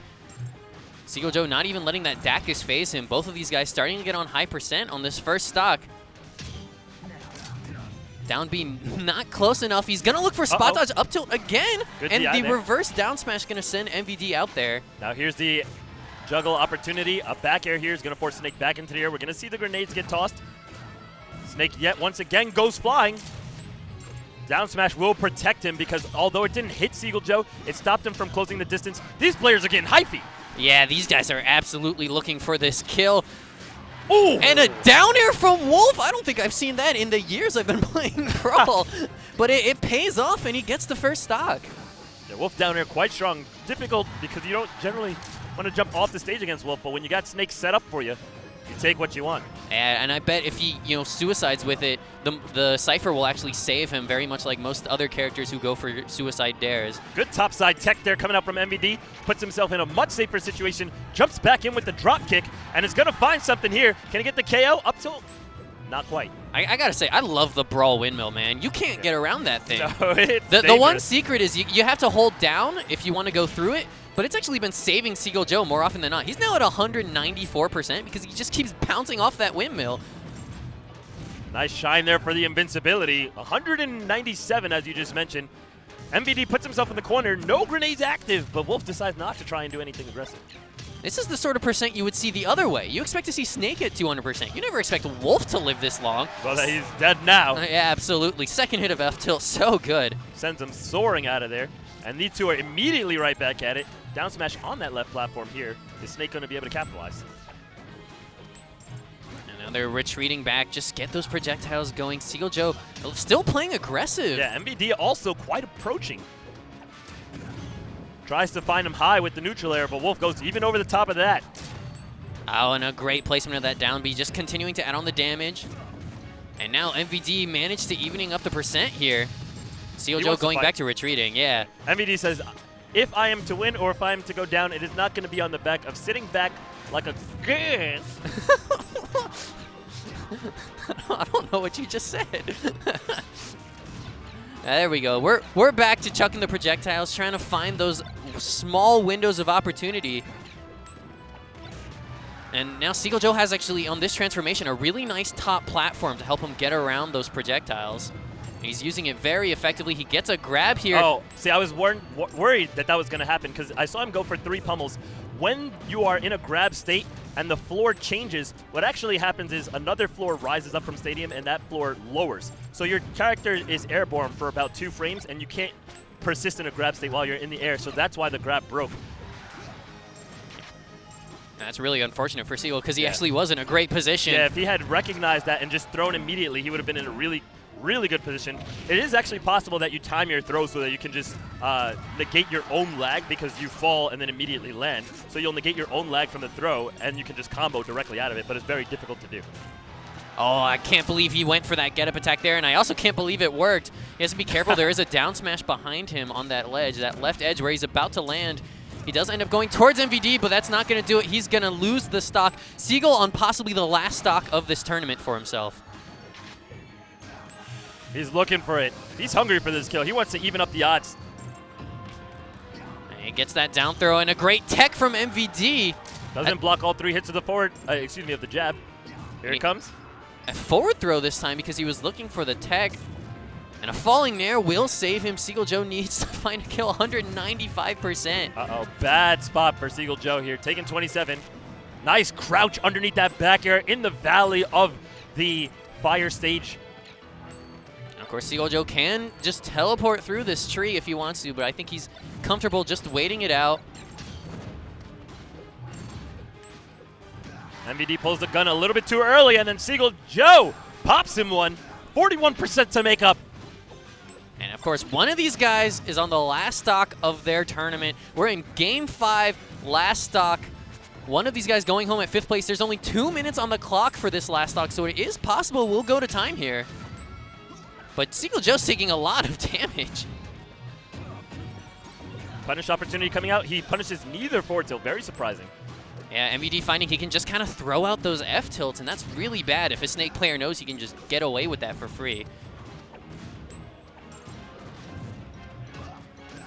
And we are nearing a minute and a half, 90 seconds left. Seagull Joe continuing to camp because he's really struggling on this approach game. I don't think he's camping. I think he is definitely trying to approach. I think he definitely wants to even it up, but he's playing to find his spot, and that's exactly what you need to do.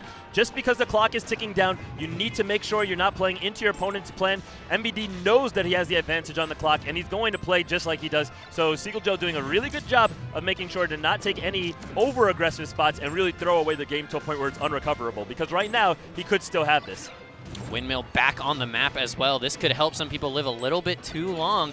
60 seconds on the clock. We're under a minute. That grenade pushes Snake to the edge, and now Snake's forced out of a jump. This could be the opportunity Seagull Joe needs, but he does not catch either air dodge. Does get a back air here. The gun, 6% separating the players. Seagull Joe's taking the lead. It's the percent lead with under 60 seconds. This is so important as they're going to start doing it back and forth. There's only 3% between them. Seagull Joe going to continue jumping, and the air connects. Snake with the lead now. 30 seconds on the clock. Joe just showed that he can earn this back in the time allotted. There's nowhere to run here on Pokemon Stadium. What's Joe going to make it happen? Oh, we get a roll directly into him. And MVD just continuing to run. Yeah, 20 seconds left now. 16% between them.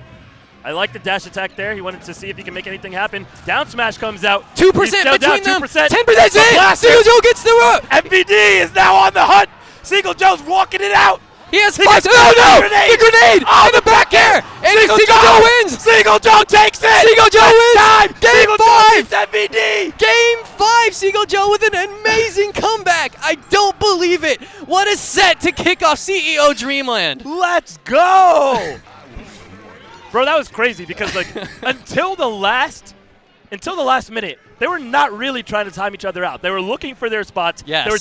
They were playing the match the same way that how they had been playing the match the whole time. Absolutely. It's just that they knew that their characters could just destroy each other. Yes. You know, Brawl does have a lot of really powerful defensive elements. So when you have the Snake holding that camp, using those grenades, taking the pressure in this way, and he knows he doesn't have any kill confirms, right? So he's just not throwing out kill moves willy-nilly. He's like, okay, I'm going to wait and see if Wolf makes a mistake.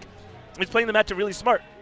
And as these two players progressed through the set and started adapting to situations, started making less mistakes, it was just taking longer for the stocks to come off on the regular game that they were just playing the whole time. So until that very last spree right there, they really weren't trying to time each other out. Right. They were just playing their regular game. But when the last few seconds started counting down, that was hype. Yes, absolutely. They knew they had to stay away from each other, but you start to get antsy when that clock's ticking on you.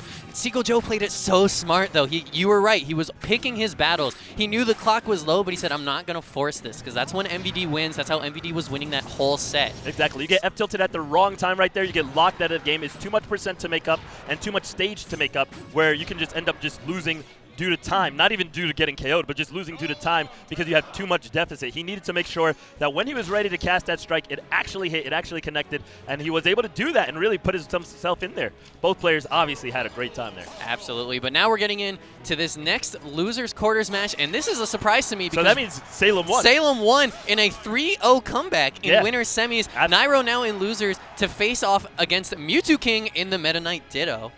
All right, and just as I told you before, Mewtwo King said he's very comfortable here, but I'm sure that Nairo is equally comfortable.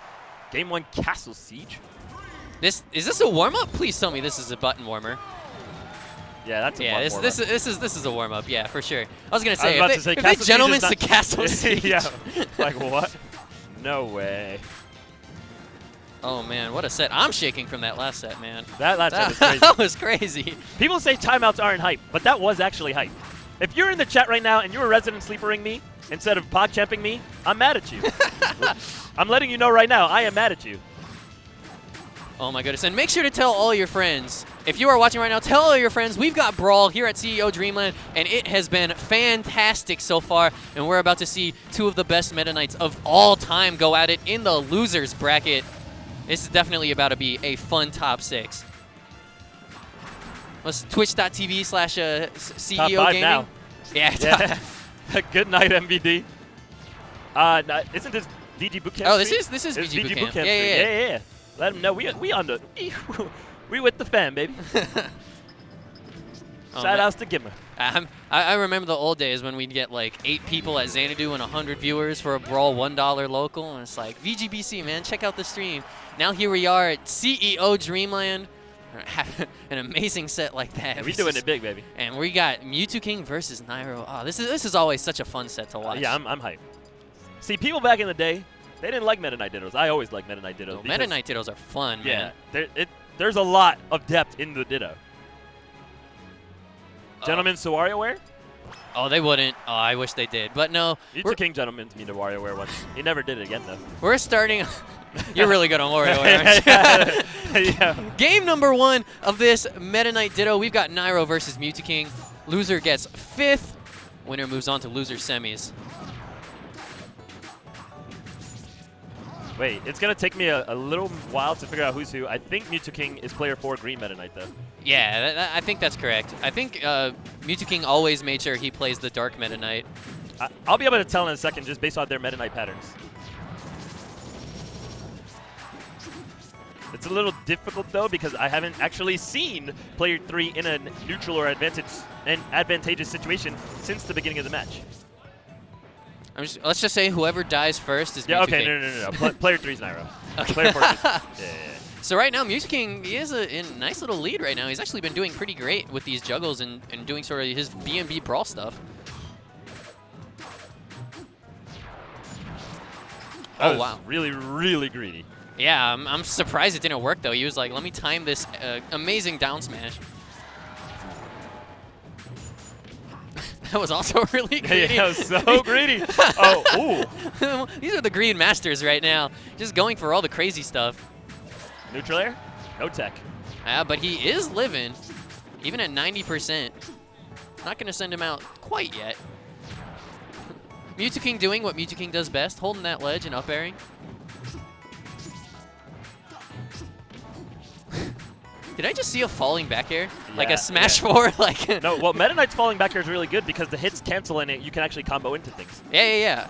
But I'm just thinking like, oh man, these guys been playing a lot of Smash 4. Are they gonna try and do like get the lock on him? Yeah, try and do Meta like Knight's locks in this game were actually insane. It's just that you didn't see it as much because he doesn't need to lock you. He can just combo you. It's actually an infinite if you do it perfectly. Yeah. It's very hard. And no, you can SDI. It's not real infinite. It's like an infinite if they don't do anything. No yeah. Good tornado there, beating out the glide. Meta Knight sword is what's this word I'm looking for? Transcendent. Thank you.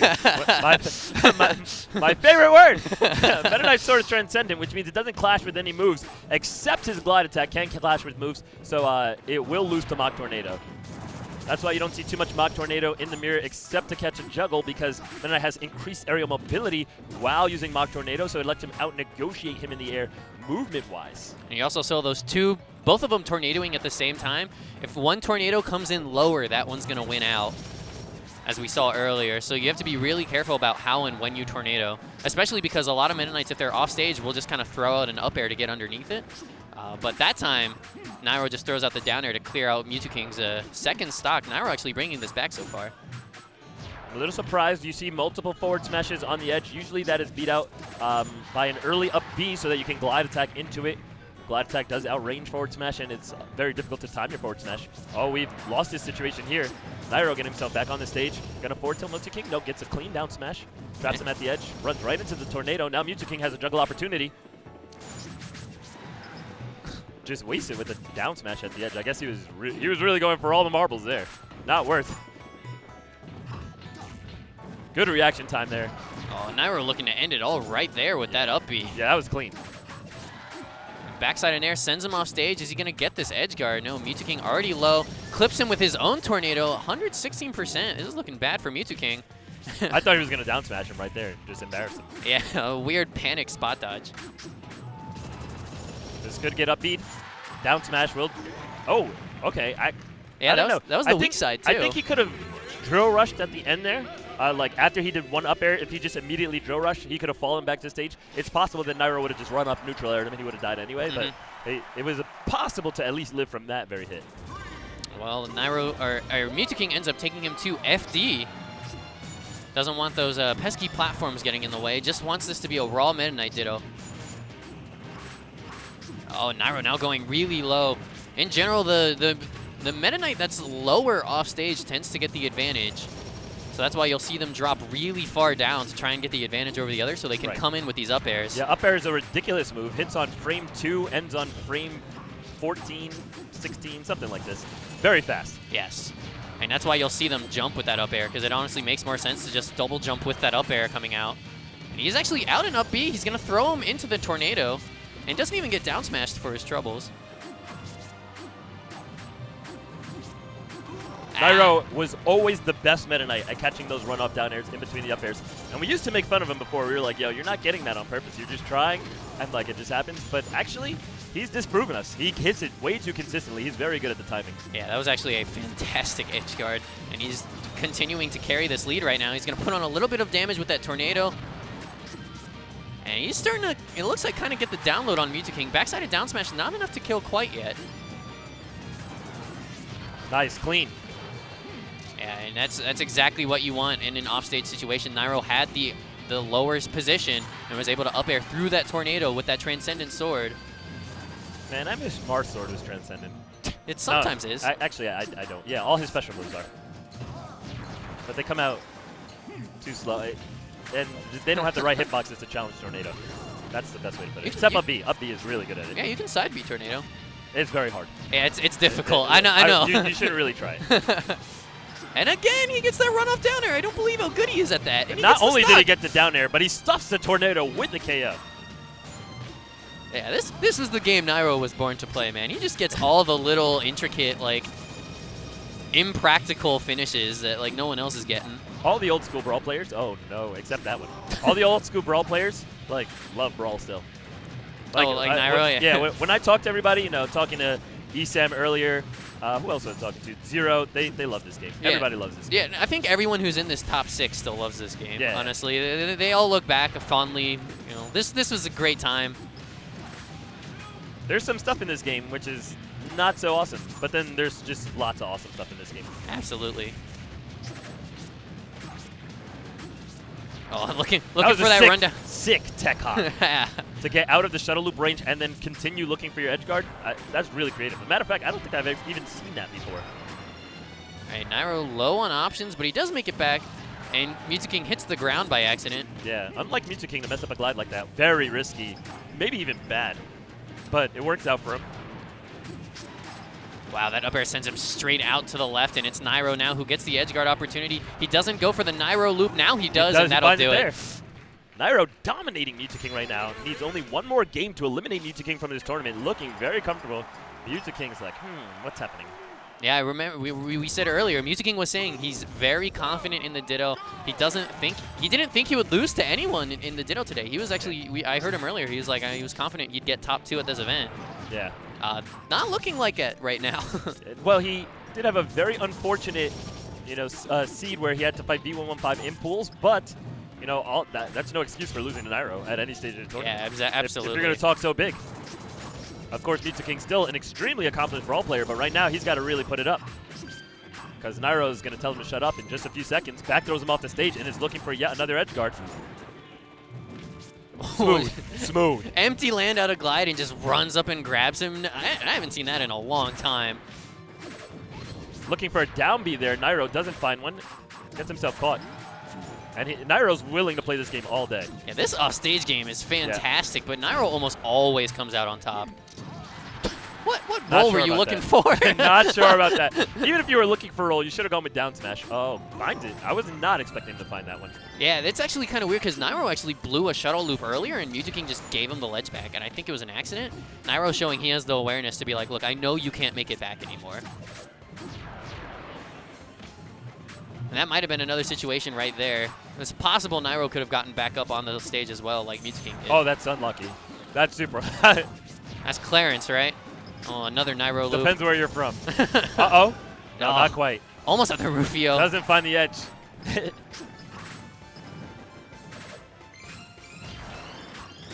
Actually, I think if he held it, he might have had that. Yeah, exactly. There's definitely been a lot of questionable shuttle loops to the ledge that feel like you could just get edge hogged if you're not careful. Oh, he's super dead. All right, Nairo. King possibly on his last stock here. I mean, this is a quick 3-0 and a handshake right now. He's down 2 stocks.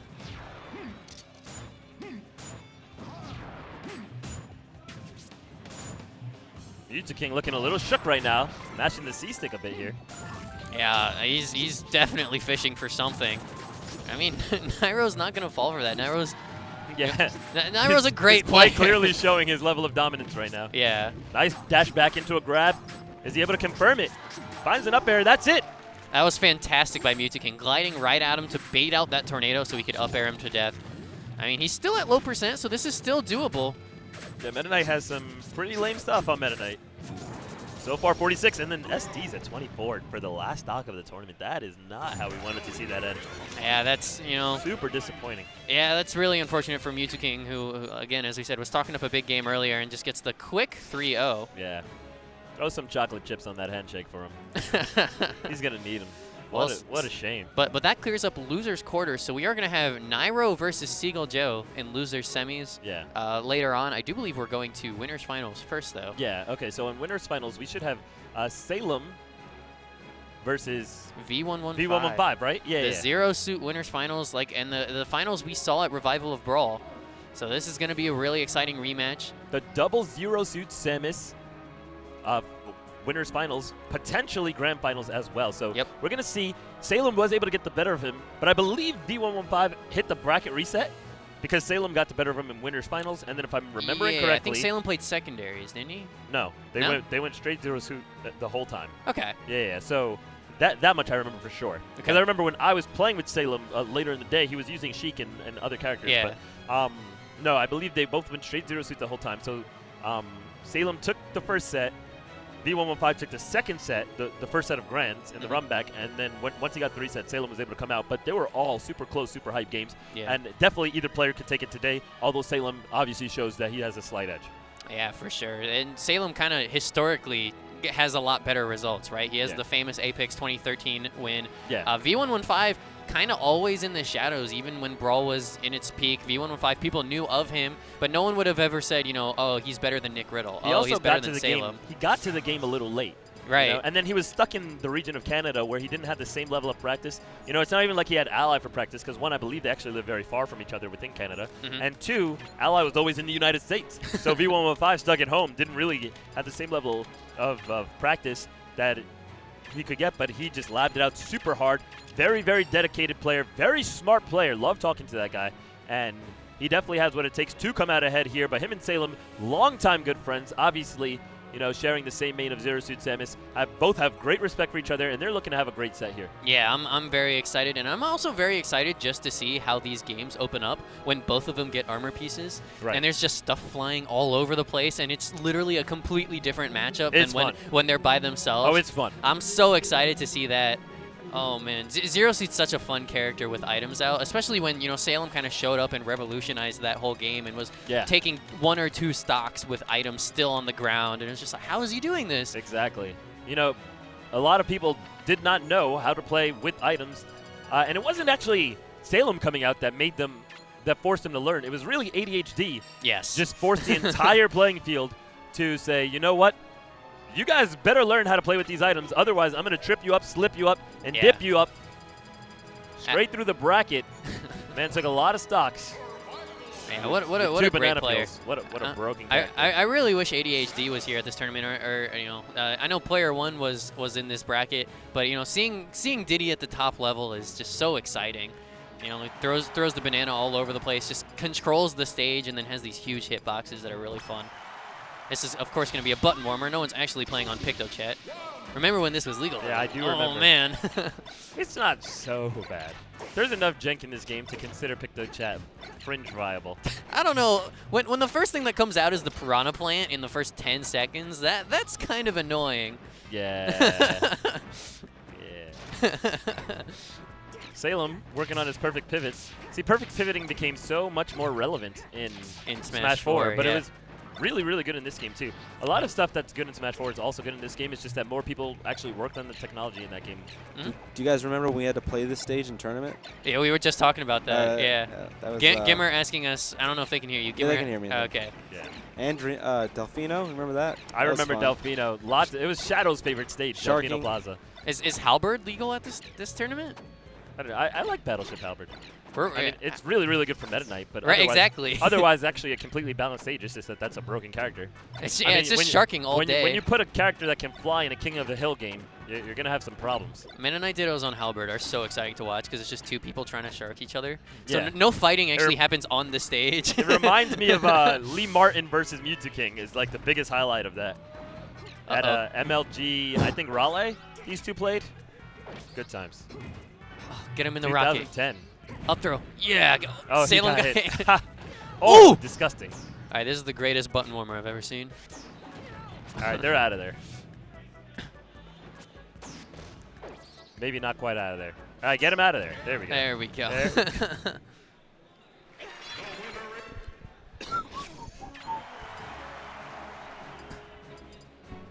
All right, we are going to have a nice clean start, though, on Battlefield.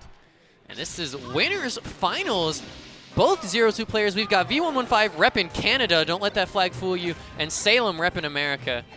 One of these guys is going to go through to grand finals with Zero Suit Samus. And right now, these armor pieces are proven to be an enemy of themselves. V115 opening something up here. Lots of pressure on Salem, but his defense shows that it's going to come in hot right here for him. He gets himself back to the armor piece payload and is able to start something. Both players with technical errors towards the beginning of the set. Yeah, but Salem now has 4 armor pieces on his side of the stage. He took control of those quickly. Somehow V115 gets through there, and he might have actually just taken this stock. Can he get the edge guard? That's it. If he just holds the edge here, he's good. But he chose not to do so. Yeah, I don't think I actually saw Salem double jump. But, you know, V115 not aware of that, and that's going to cost him because now he's got Salem back on stage. All the armor pieces now gone, so this is now just a straight fist fight. Uh-oh. Oh, the Phantom! Did you see he phantomed him? No tech there either. Oh, no! And Salem laughing it off. He's like, are you serious? Is this what I have to deal with today? We get a little bit of something opened up here. Reverse forward air going to come in big. 40% now onto Salem. And V115 not slowing down. Got him trapped on the top platform. Tickles him a little bit with the whip from below. Catches him for 66. And V115 continuing to just add on that sort of extra credit damage before he loses this stock. Doesn't get the spike on the flip kick. And Salem desperately looking for this kill, but V115 actually playing very smart around all of these kill options. You can definitely see V115 after Revival of Brawl went home, and he definitely practiced. Wow, what a shield. Yeah, I'm surprised that shield worked too. Auto power shielding is so good. That's actually my least favorite function in the game. Actually, you know what? I used to say that all the time, but now I think it's grab armor. Grab armor is broken. A lot of things would have been different with no grab armor. But grab armor is in every Smash game, though, isn't it? There's no grab armor in Smash 4. Oh, that's right. Smash 4 doesn't have it.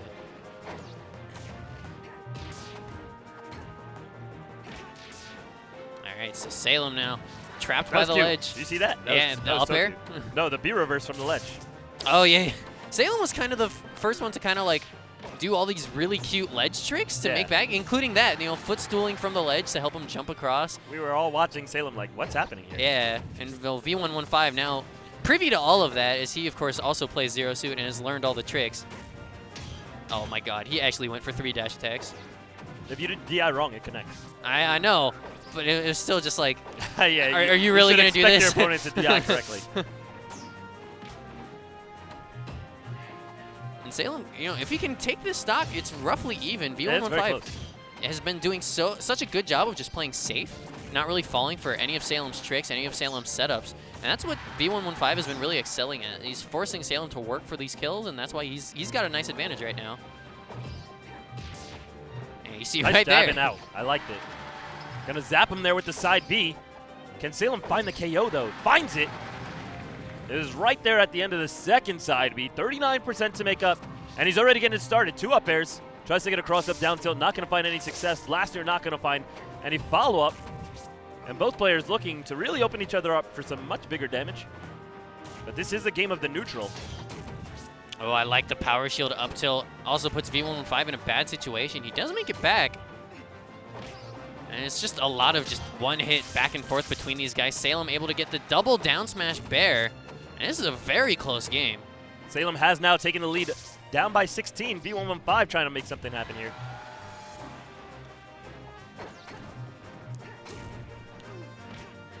Can we find a kill trap here? Down smash maybe? No, not going to find that. Up airs him off the ledge. Just a little bit more percent. Side B now KO'able. I don't agree with that grab. I don't know what he was looking for. Falling up air is going to clip him. Oh my goodness, both of these guys so scary right now. Down smash, not enough. Salem air dodges. He's like, screw this, I'm out. Yeah, Big damage coming out here. Not going to find the paralyzer to end it. Both players looking to whip themselves into a game 2 situation. Yeah, I love how both of these guys know the same side B tricks, so they're just avoiding the same ones from each other. It's like you have to come up with something smarter than that to defeat me, right? Like you can't hit me with falling B reverse side B from the platform. I'm gonna guess it every time. There's no 2-frame here. So Salem will grab that edge nice and safely. Wow, that was some whip from goofy the DI, but he lives. Oh, back air could do it. That's it. Salem takes the first game. V115 is not satisfied. Yeah, that was a weird landing on the. Yeah. You know, I don't think he meant to land with the flip kick like that. So it put him in a lot of lag. A little bit of choking right there at the end. Definitely. He's going to have to loosen his collar there and roll it back to Battlefield here for the game 2. I wonder if we'll see all games on Battlefield for the rest of this set. They both clearly like this stage. And of course, the first best part of the Zero Suit Mirror, the item off. The first and best part. Yeah. All right, so we're down to One only piece one left. armor piece. Yeah. Both players trying to make it to it first. Salem manipulates the situation very well, but V115 showing the defense. And the last armor piece didn't actually go off with that last throw, so we're back to fisticuffs. Good punish there from Salem. Huge damage coming out here, all converted basically off that down tilt. Nice angled down F tilt right there. I'm actually surprised that worked because it was the paralyzer extended the hit lag of V115's Nair, and that's why that F tilt connected. If he hadn't shot that paralyzer shot, Salem would for sure have gotten hit. Good tech here, but reversed the down smash to face the wrong direction. Up air gonna get Salem back onto the stage. Not able to find the paralyzer shot, but he's looking for the juggle even still. He's fishing for that side B hard. He's like, it. I need this That's kill. it. And down smash back air will do it. Salem moving now. There you go. Showing off that cool, cute tech skill that he's known for.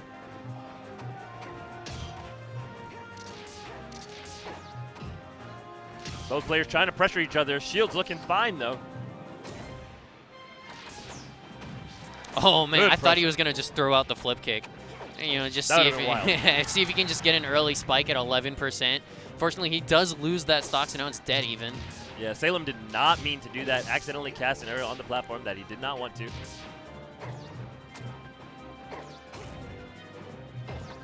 Good defense there by Salem. Trying to find something, make it happen here. Thought he was going to actually just take the ledge and then try and use an invincible up air to cover that specific option while otherwise trying to gimp him. But we don't see that, but we do see V115 just putting in a ton of damage right now, using a lot of pressure. Salem tripped up right here. Yeah, the juggling from both of these guys has been very impressive. We're seeing a lot of up airs connecting, you know, and not a lot of air dodging. It's not like they're really baiting the air dodges out. They're just kind of throwing out moves and not really, you know, expecting them to work. Low to ground air dodge going to do work for Salem, but not right now. V115 taking him to B-Town. No throw follow-up here. Tries to find the side B, but the air dodge is going to come out. Oh, and a great back air. I don't think there's a double jump left for V115, but it doesn't matter. Oh, I cannot believe Salem lived that. That must have been an up air. Another up air comes through. Stale, but it still gets the kill. No more nosebleeds. The stock is out of there. Salem coming back down with a vengeance. F-tilt to jab, then he's out. Not able to find the kill he was looking for. And now V115 racking up crazy amounts of damage, using the forward air quite aggressively. And again, it's Salem kind of struggling to get these kills with V115 playing a very safe game and also a very juggle-heavy game. Look how much damage he's just racking up, and that'll do it. That was just like that. Boom, boom, boom, boom, zap, and he's gone. Also, V115 shook his head after losing and winning, so I don't know when he's going to be happy with his game. Oh, I won. Ah, I hate that. Ah, did I lose? Nah. All right, Smashville now. So I guess Salem prefers the more flat stages. V115 had taken him to Battlefield for the first 2 games. Mind that set count. We are at an even match here. And now V115 has the armor pieces on deck right now. Oh! Looking clean with the traps. Yeah, I think Salem actually tried to catch that last piece that was thrown at him and just mistimed it. It's kind of surprising to see someone just kind of like fall into the armor piece when they're known for being good at items. Oh my goodness, the Salem damage. answered back so quickly. Yes. Big punish possibly coming out here. No, the armor piece broke him up. Yeah, it actually hit before the throw damage came out. Oh man, that's really unfortunate for Salem because he had it. Yeah, he had a big damage setup there. Yeah. Yeah, V115 tried to kill this man. He wanted that stock. He said, "You selling? Because I'm buying." And still with an armor piece left on the board, and it's going to take the first stock for V115. He'll hold on to that one, too. As we go into the second stock, Salem liberates him of it. Tries to answer right back with a stock of his own. Nice pressure here. Not going to be a KO. Oh, I lied. Why would you lie like that, Pierce? I am a naughty, naughty man. Oh, and now it's dead even 2 stocks with 1 armor piece still on the board. Haven't seen it last this long in the sets between these guys. It looks like it's actually going to expire. Yeah, like they're keeping it alive like so hard right now. Salem goes for it. He's not having it. It could come up big for him. He does find pressure. Nice power shield. Difficult to project out a power shield too. It's just so fast. And you can see how the game is revolving around this armor piece right now. Both players really using it to set up the offense whenever they can. They are coveting it. It's almost gone trip here. That's really costly. He could have rolled away. I'm a little surprised he didn't, especially with the armor piece to threaten there. Yes, this is a game of this 1 armor piece. I'm surprised at how long it stayed. And he's looking for this kill, and he has the armor piece to help him get it. And there it is, the traps. He's using it so well. Oh, Salem gets a little greedy right there in the edge. V11 picks up the armor piece too. As we go into the third stock here, he throws it back. Wow. He throws it back almost as if he was about to die, and he was like, "No, Salem, you must carry on with our favorite ball." It's finally gone, and we're down to the last stock. That armor piece was around for 2 minutes at least.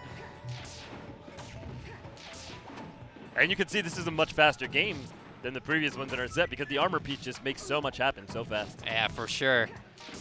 And we're back to this juggling game. Salem now finally air dodging out of some up air pressure. That was almost very, very unlucky.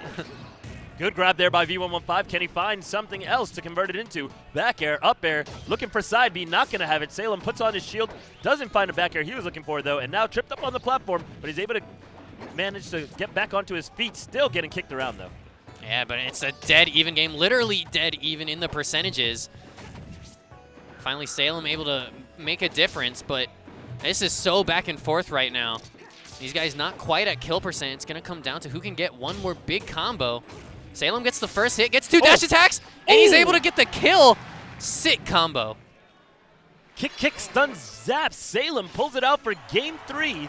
He's going into the next round, trying to find himself a spot in a Grands, up 2-1 right now over his rival here. And we have seen a comeback like this. We saw Seagull Joe make 2-game comeback. Maybe V115 can do the same thing, but he needs to win this game right now if he wants to keep hopes of a winner spot of Grand Finals. Again, we're back to Armor Heaven right now. 6 pieces on the board. Salem takes control of 5 of them. I mean, how are you supposed to get into that pool if there's just bouncing armor pieces all over the place? Very difficult. Oh, Salem is just putting on a little clinic right now, actually. Yeah. That's a lot. And Salem's making sure to avoid the mistake of accidentally glide tossing into his opponent, who's been able to punish it every time. He's not been able to catch V115 with a glide toss in on surprise. Even there, he tries it again, not working out for him. Oh, Salem with a rare mistake there. He had an opportunity armor piece for a punish into something potentially big. So this is the last armor piece on the board. Salem has been able to do a great job with them. He's going to go try and pick it up, but it does expire finally. So not as long as last game, but they definitely gave a huge impact. Salem still with the advantage when all the armor pieces are out. V115 trying to neutralize that advantage as soon as possible. Side B by the edge. Not quite going to connect. Now Salem trying to make something happen, but he gets knocked onto the edge. Great back air. Catches him with no air dodge trying to land. Salem hasn't gone for that all set, so it was a great time to throw it out, try and clutch out this game for a grand finals berth.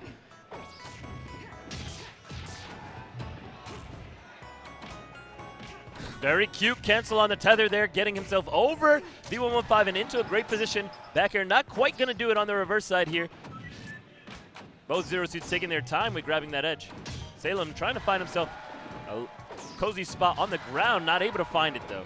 And great option coverage from V115. Throws out the side B to cover, Salem going low, and then when Salem went high, he just short hop up airs to finish out the stock.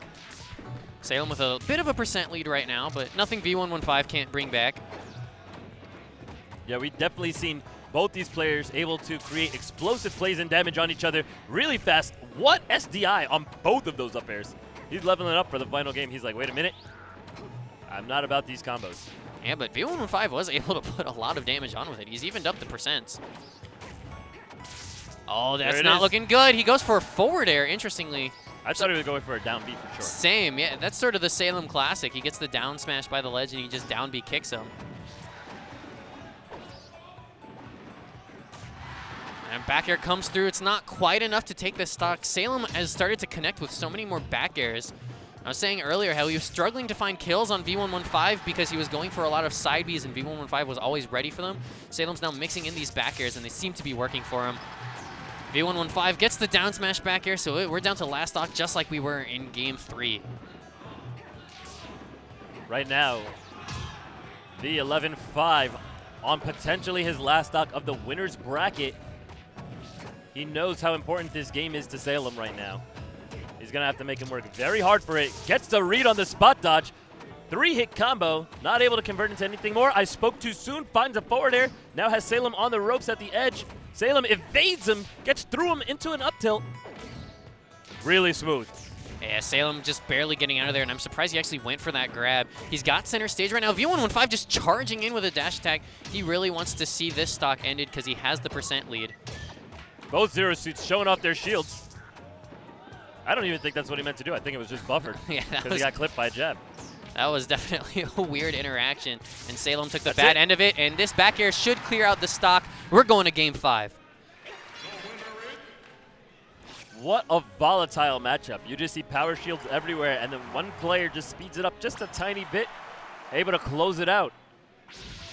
Smashville will be the final stage, so we've seen this now 3 times in a row. I guess they decided Battlefield just wasn't right for them. Yeah, it's weird because they went 1-1 on Battlefield, and now they've gone 1-1 on Smashville. It's just sort of a weird dynamic in what stages they're playing on. Salem has definitely done a lot better on Smashville while the items are out. Yeah, that's true for sure. I mean, it's oh no. No, he's good, he's good. Oh, he needed to react, but thank goodness he did. He's able to take a quick stock. And again, it's these items on Smashville that Salem's been doing so well with, where he's been getting these leads. This is exactly the type of lead that Salem really wants to have. Did he try and item drop his one item to insta-catch the other item? How greedy. He's like, let me show my tech skill real quick. Wait a minute, I messed up. And now he's at 85 for it. Yeah, right now V115 actually showing much better item control than we've seen from him in this entire set. He's had 2 armor pieces out for a while, and he's been making Salem pay with them. And now Salem takes control. Great grab there coming out from V115. Finds a back air, evens it up. Just like that, Salem had a massive lead to put himself in the winner's bracket. And now both these players contenders for the grand finals. And I actually like what V115 did there, throwing away the armor pieces. I think he was like, you know what, I'm done with this. I've been beating you in the head-to-head. I can do it again. Let me just close out this game the correct way. Finds it there. 3 hits into a reset for another 3. Also tags himself a little bit of extra credit there with the up B. Now he's controlling the stage. Salem trying to find something at the edge. He does discover the forward air. Trade comes out. Oh! That's not good for V115, but Salem misses the follow-up. Back air comes through yet again. He's got him in a bad position. Can he get the finish? Down air actually coming through for V115. And that back air should do it. Salem now with the stock lead again. He says, man, I don't need items to win. V115 on his last stock of the winner's bracket, one way or another. He has to take 2 of Salem's if he wants to find himself winner side of grand finals. He has an opportunity here. Oh, he's going deep for it. Uh-oh, that's it. What a great play from V115, just choking Salem out off stage. We're down to the last stock of winners finals for both of these guys. Oh my goodness, V115 being so careful on how he lands now. Yeah, you could just see like the level of care from these two players just increased tremendously. Yeah, don't want to make any mistakes anymore. Not that they didn't care before, but how cautiously they're approaching. They know what's punishable, they know what's not, and they're just like, okay, this is where it counts. Let me stop doing this risky stuff that they understand that either of them could just be looking for any one habit that they really want to pick up a capitalization on to close it out.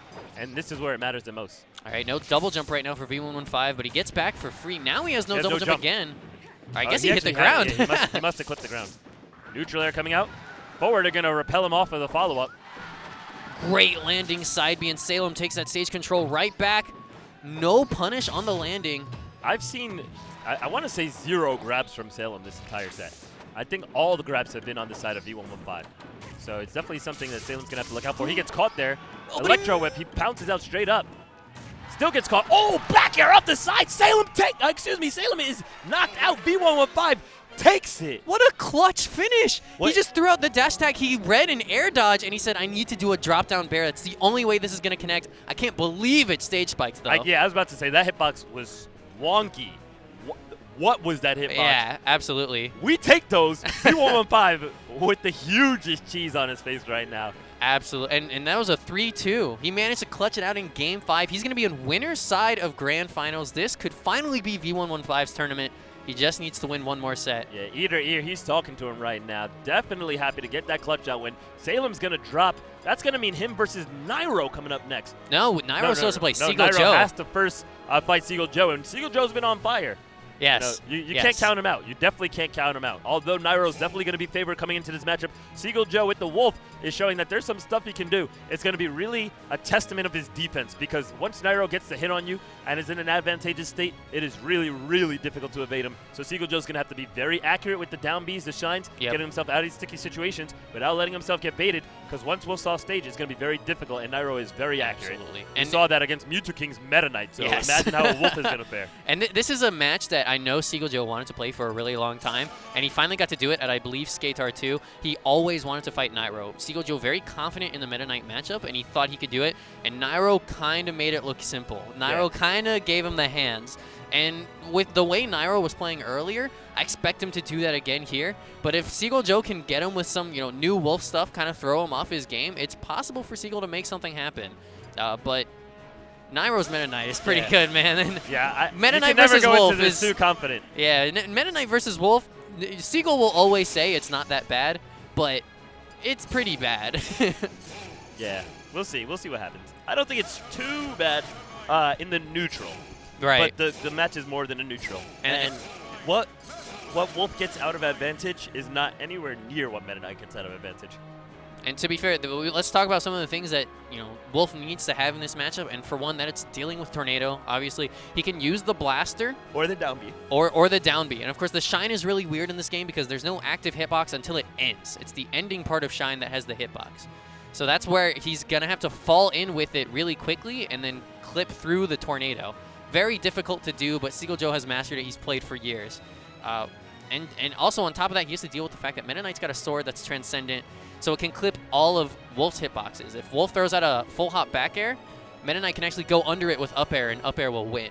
Absolutely. So Seagull Joe has to be very careful about how he's moving his hitboxes, because all of Wolf's hitboxes have hurt boxes that go with them. Most of them. Obviously, he does have a couple of things Meta Knight lacks. In the projectile, he has some transcendent moves of his own. The neutral B, projectile blaster, and the down B is also transcendent and invincible, so he has that in his tool, as well as superior mobility in the air. So there's going to be some tools that Joe has that he's going to need to exploit. He manages to find right away the first grab. He literally just ran in and grabbed at the start of this game. Who does that? When does that work? That's like the scrubbiest tactic ever. No, I think it was pretty good. I think it was pretty good. Because he knew that Nairo would be looking to be on the offense, and he knew that Nairo was going to dash at him, so it was a good option. It beats out Nairo's grab if he's not anticipating it. I think it was a really good heads-up play. Just right off the bat, he's just going to go in with this grab. Right now, he's already at a bit of a percent deficit, and this is where life is not good for Wolf, and it's trying to recover. He's just dead. Yep.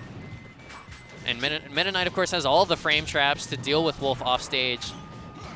There it goes. That's the invincible down B I was talking about with the blaster follow-up to manage to find himself a grab.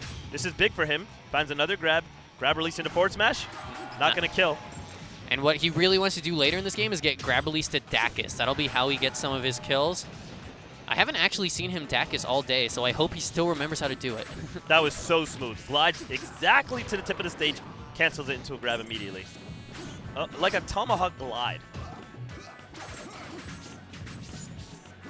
You can't react to that, right? Yeah, like, no, it's you can't pretty challenge a difficult. glide attack.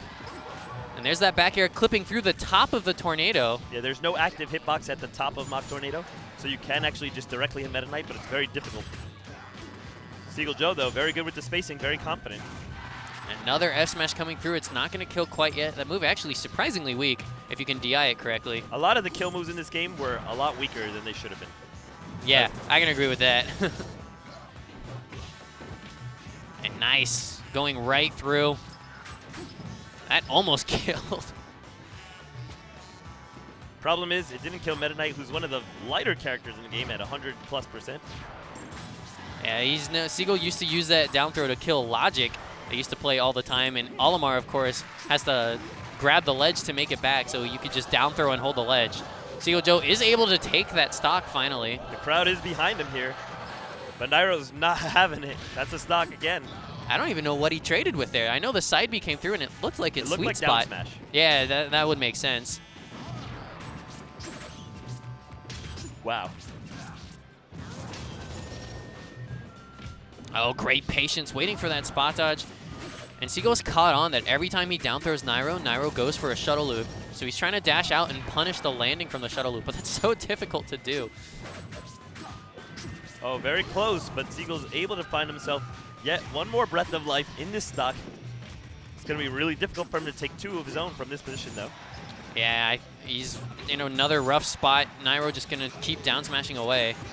DI is also so potent in this game.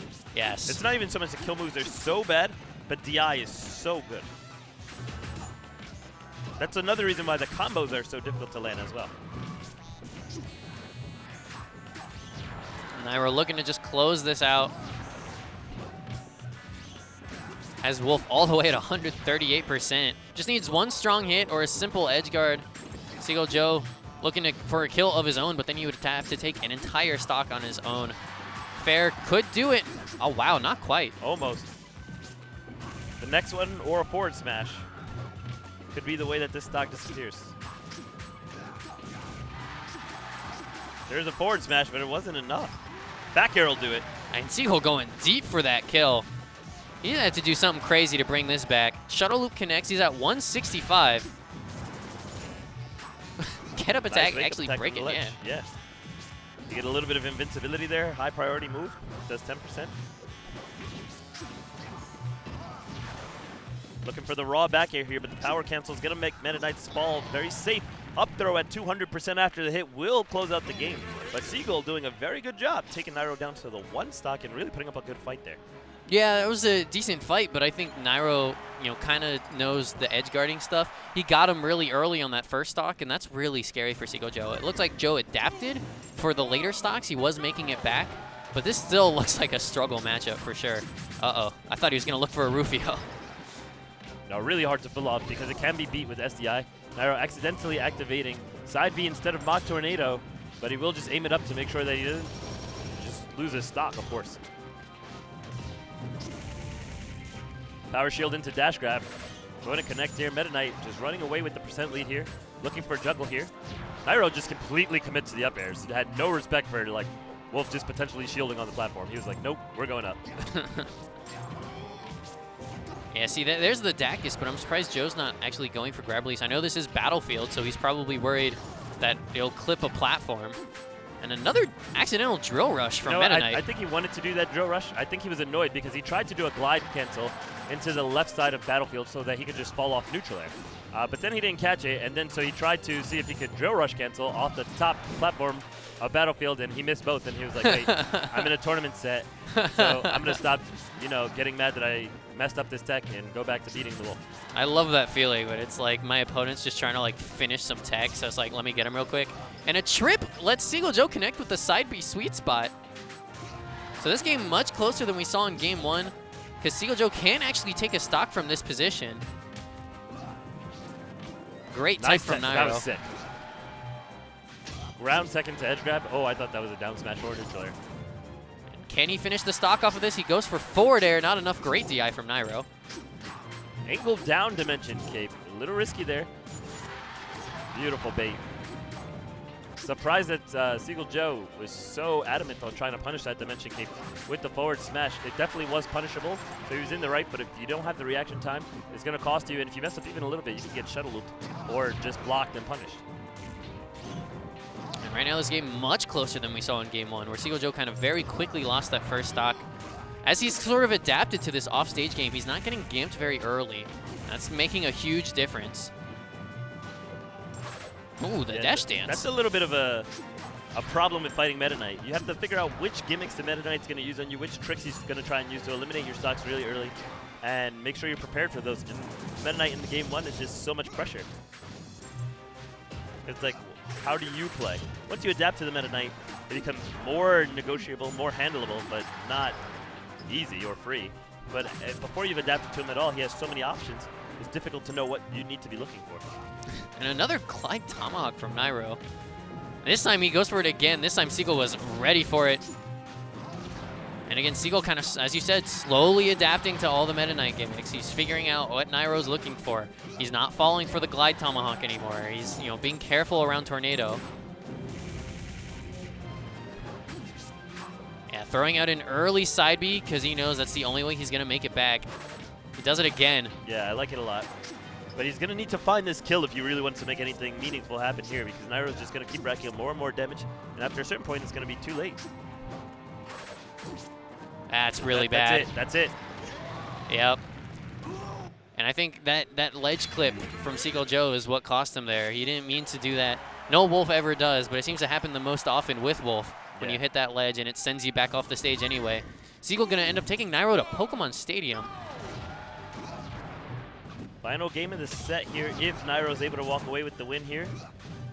Tornado was able to be canceled out because it was on the ground. That means it follows the ground rules of priority, which means if another move hits it and it's within 8%, they will clash. Air Tornado can't clash, that's why it just beats out so many moves. Dude, what a move, man. It just has so many different priorities that just make it so good. Yeah.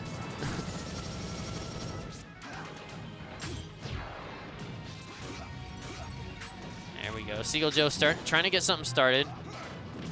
He just throws out a down smash. I don't think that was what he wanted to do at all.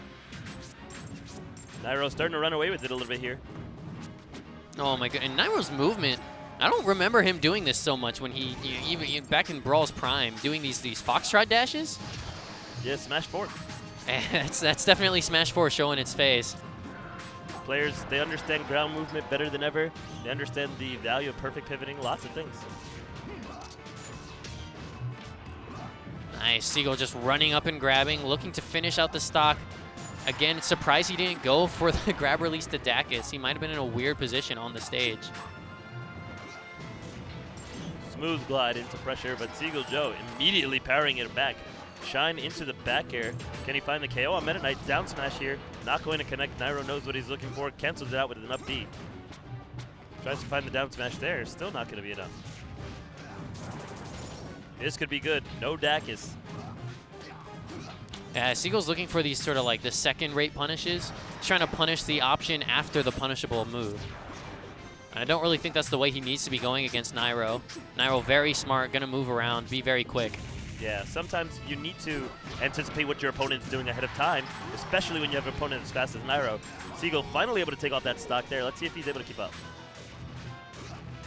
Oh my goodness. Solid string, 2 back airs into the forward tilt. Boost smash coming out, 38%. Finds himself a grab here. Seagull's on a roll. Misses the top of the tornado with the forward air, but he's keeping it up here. Blaster coming out to shut down any future tornadoes. And just like that, Seagull's back in the game. Finds himself a power shield onto a grab.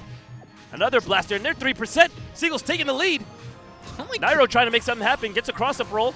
Let me did do this the come forward from? smash because we know that the stage is going to transform. It's going to cancel out the lag. He tries to find the air dodge on the shuttle loop. Not going to find it, but does manage to evade a second down smash. And Seagull has a ton of momentum. Doesn't shine through the tornado. But Nairo maybe doesn't want to challenge that. Seagull instead choosing to challenge Nairo's positioning. Going to get caught there by an up B. And where did this Seagull Joe come from? Like, he's just suddenly being really aggressive, and it's working. I guess he figured out that he's not going to win the match just by sitting around letting Nairo dance on him. I guess. I mean, that's sort of very Nairo-esque, right? Nairo's the one who's known for being aggro. I like it. A shuttle loop through the tree, going to put Seagull in a terrible position, but he is able to land with that shine. And Good he trade might there. have gotten a stock. Yeah, there it is. Seagull heating up right now. Taking a solid second stock off of Nairo, but he's still got a lot of ways to go if he's able to convert that. Can he keep up the momentum? Misspaces a second back air, gets his leg chopped off, and one stock left for both players. Yeah, he really needed that back air to connect. I think Nairo even knew that he was going to go for another one. Seagull potentially in his last stock of the tournament now, where Nairo has 2 games to go, so this means everything to Seagull. Is he able to keep up that momentum? This could be big. Yeah, Nairo's got him above him. He's looking for these combos. Gets him with the shuttle loop, has him off stage. And now it's Seagull, the really early side B not paying off. Nairo starting to just wait, and the Nairo loop closes it out. Quick 3-0 for Nairo. Yeah. I can't believe he actually went for that last shuttle loop. That was almost a little bit disrespectful. He was like, you know what? If you air dodge here, you deserve to live. You deserve to have another shot at coming back in the game, but I'm just going to close you out of this tournament right now. Put the lid on him, put him away, put him back on the shelf in the cabinet, close the door, and that's all for Seagull's tournament life here. Placing 4th, 3rd. Yeah, 4th. 4th. No, I was right. 4th. Yeah, he had a great tournament. That set against MVD is definitely going down in the history books. Yeah. That was a fantastic set. He also had a big win over where did he play in? He's had Mike a great. Ray? He got to winners semis. Over, I wanted to say it was another Zero Suit player, but I can't remember who it was because we've been talking all day about how good Seagull Joe is against Zero Suit, but he wasn't able to make it to Salem or V115 in this top 6 bracket. Unlucky. We're going to get the run back here. This is hype. Yeah, the winners semis, this went to Game 5. A Yeah. 3-0 comeback by Salem earlier in this bracket, and now it's here in losers finals. I'm excited. Very, very excited here.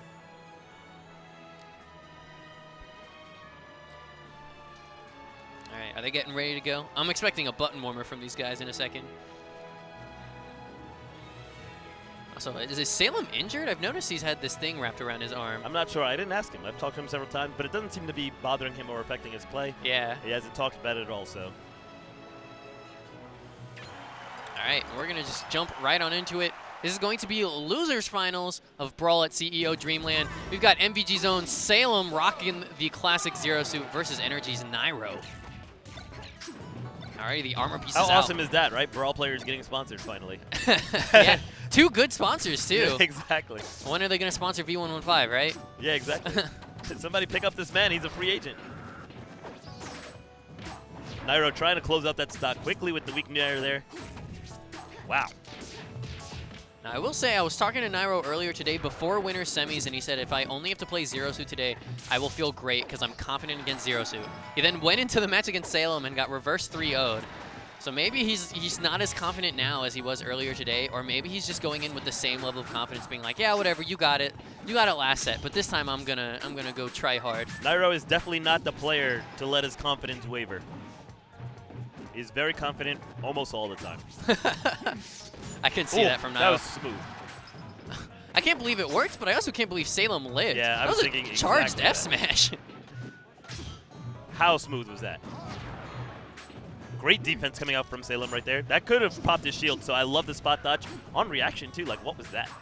'Cause that was not the max charge of the forward smash. Yeah, he could have actually just died there if Nairo held that a little Although, longer. I might say that even if he did get a max charge, there might have still been some invincibility there.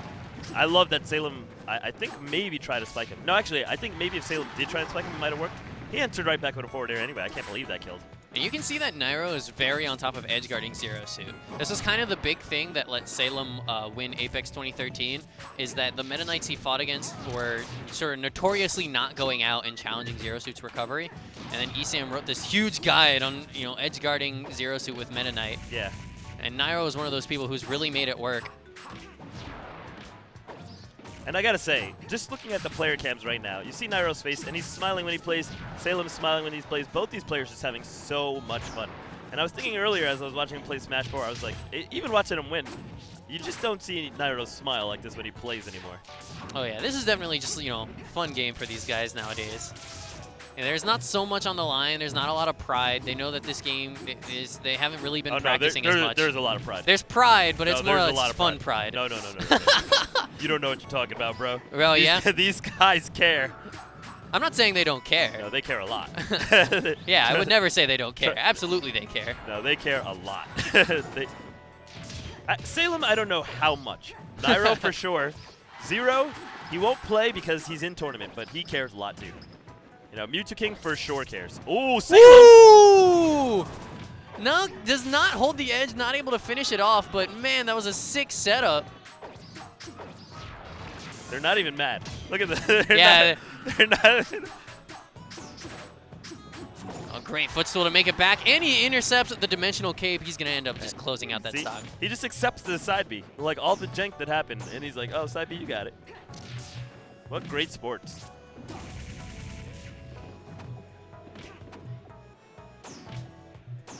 Salem trapped on the edge right now. Nice double cancel here. Up throw? No, forward throw.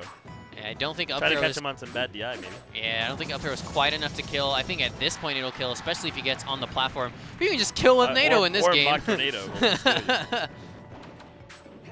Even Nairo laughs at that one like, really? That killed?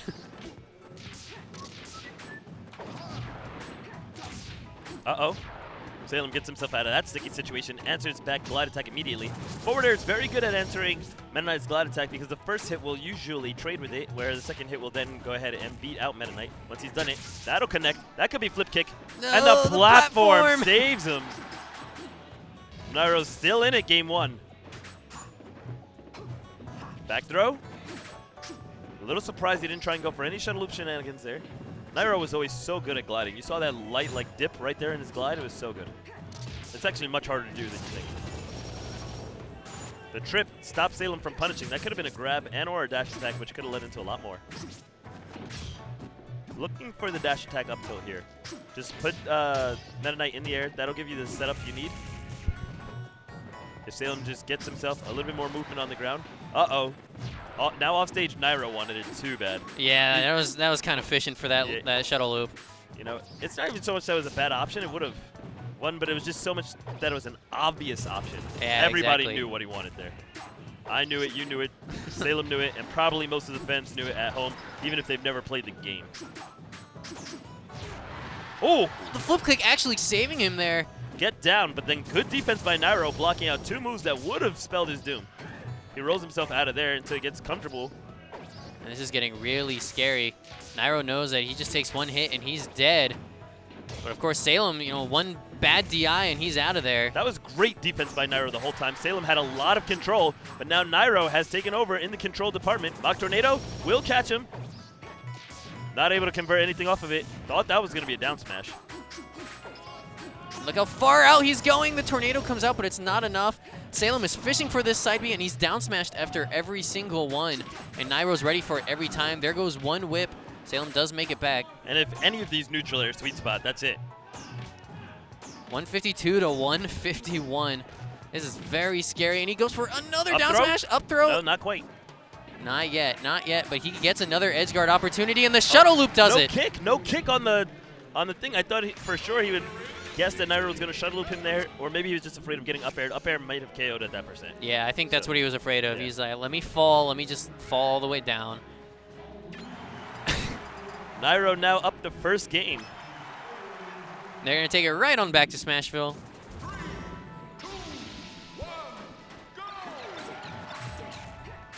Salem gets the armor pieces armed right away, but Smashville was not kind to him. The platform kind of neutralizing his fortress here, allowing Nairo to get at the pieces rather easily. And a trip's going to get him out of that pressure. Nairo's laughing at that one. Yeah, I'm sure Nairo's very happy to get out of that. Still one armor piece on the board. He does not use it to punish that tornado.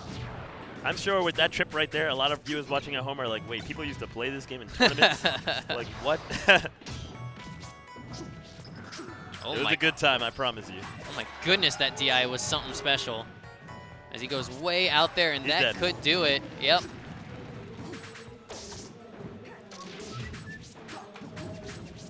Good coverage there by Nairo. Will he find the tornado off the top? Not quite. Still 49%, nothing to laugh at, and he keeps up the pressure. Accidental footstool into a trip. No, we don't get this one. Salem's like, calm down, boy. Yeah, Salem's like, I'm not throwing away this stock that easy. Good luck with that. Nice back air, tries to find the electro whip, gets the cancel with the side B, with the down B. Not going to get the trap here with the down smash, but he's still trying to find something. Nairo with immaculate setups here, just dancing around him in the air, just flying around like a bad Nazir. Yeah, Nairo's movement has been on point today. Except that part right there, but Salem chose not to kill him for it. And he also died in the process. He was holding down, looking for some downward pressure move, either a down tilt or a down smash. He answers right back, but he's down a stock. Yeah, this is a really difficult comeback for Salem to make right now, especially with the way Nairo's been playing. I mean, look at this movement. Yeah, that was crisp. Smooth. Yes, yeah, Nairo's just playing immaculate right now. It's amazing. Nairo is looking very clean, accidentally gets an extra jump in there. He did not mean to cast his up airs in such a way, and it caused Salem to have some room, which he's immediately used off of such a small error. Got 41% in. Very good job by Salem. Yeah, but how does he get back here? Nairo's been so on point with these edge guards. I'm surprised he was unable to punish that air dodge, but Salem gets himself back to the ground. No stab here. That's going to mean an up tilt for Salem. Converts it into a forward air. Tries to find something here. Doesn't find what he's looking for. Yeah, he is definitely trying to get a kill or something. He just wants to get rid of this stock because he's so far behind, under 20%, and the Nairo loop closes it out. Nairo now up 2-0, but he has been up 2-0 on Salem before. In fact, this very tournament 2 sets ago, so it is now possible. These two are laughing at it right now. He's just like, he's probably like, yeah, and Salem's like, yo, are you talking smack? We were here before, not so long ago. I think they might actually be saying that exact thing. I think Nairo's like, look, this time I've got it. I've got the download. I'm gonna play correctly. I'm not gonna let you reverse 3-0 me. Right now there are 2 armor pieces gone. Salem's managed to hold on to 1. Let's see what he can do with it. That was a really clean instant toss that Nairo executed to get the second armor piece off of there. But he's looking a little sloppier than he was back in the day. Not grabbing that third armor piece, taking a little bit of bonus damage. Great SDI by Salem on all 3 up airs, SDIing them alternative ways on each up air. That is something you rarely see. Yeah, Salem's a DI master. He's really good at this matchup, honestly. You know, famously winning that Apex 2013 through just a train of Meta Knights. Yeah, that was just ridiculous. Showing that Zero Suit does very well in the matchup.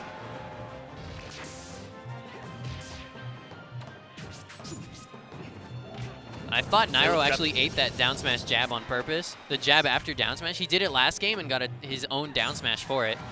Throws out one of his own right there, and he's looking for this edge guard. Salem goes for the flip kick, a great tech, but is not enough to make it back. Unfortunately, Zero Suit's recovery just not that good. Oh, forward tilt coming out too early. It's going to cost him his stock. Can't cut an invincible opponent. I mean, interesting he went for that back throw. I thought Nairo would try and go for like a down throw and maybe look for some kind of edge guard situation against Zero Suit. You know, something like this. There's no down B on the map. Throws out the double jump. I don't know if Salem actually landed there, but there he finally gets on the ground. I don't think Nairo meant to grab the edge there. Because if you think about it, it provided no positional advantage to grab the edge when the opponent's ahead of you. Nairo laughing after he gets the back throw because he knows he was in a combo.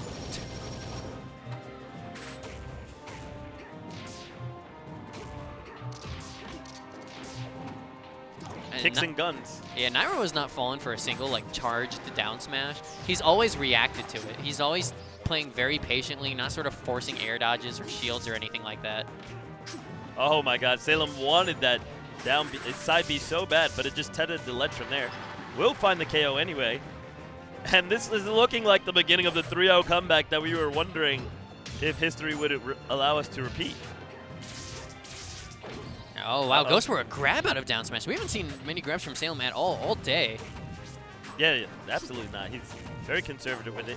Now he's connecting dash attack into up. That was ridiculous. Jab 1 to turn around, jab 1. Yeah.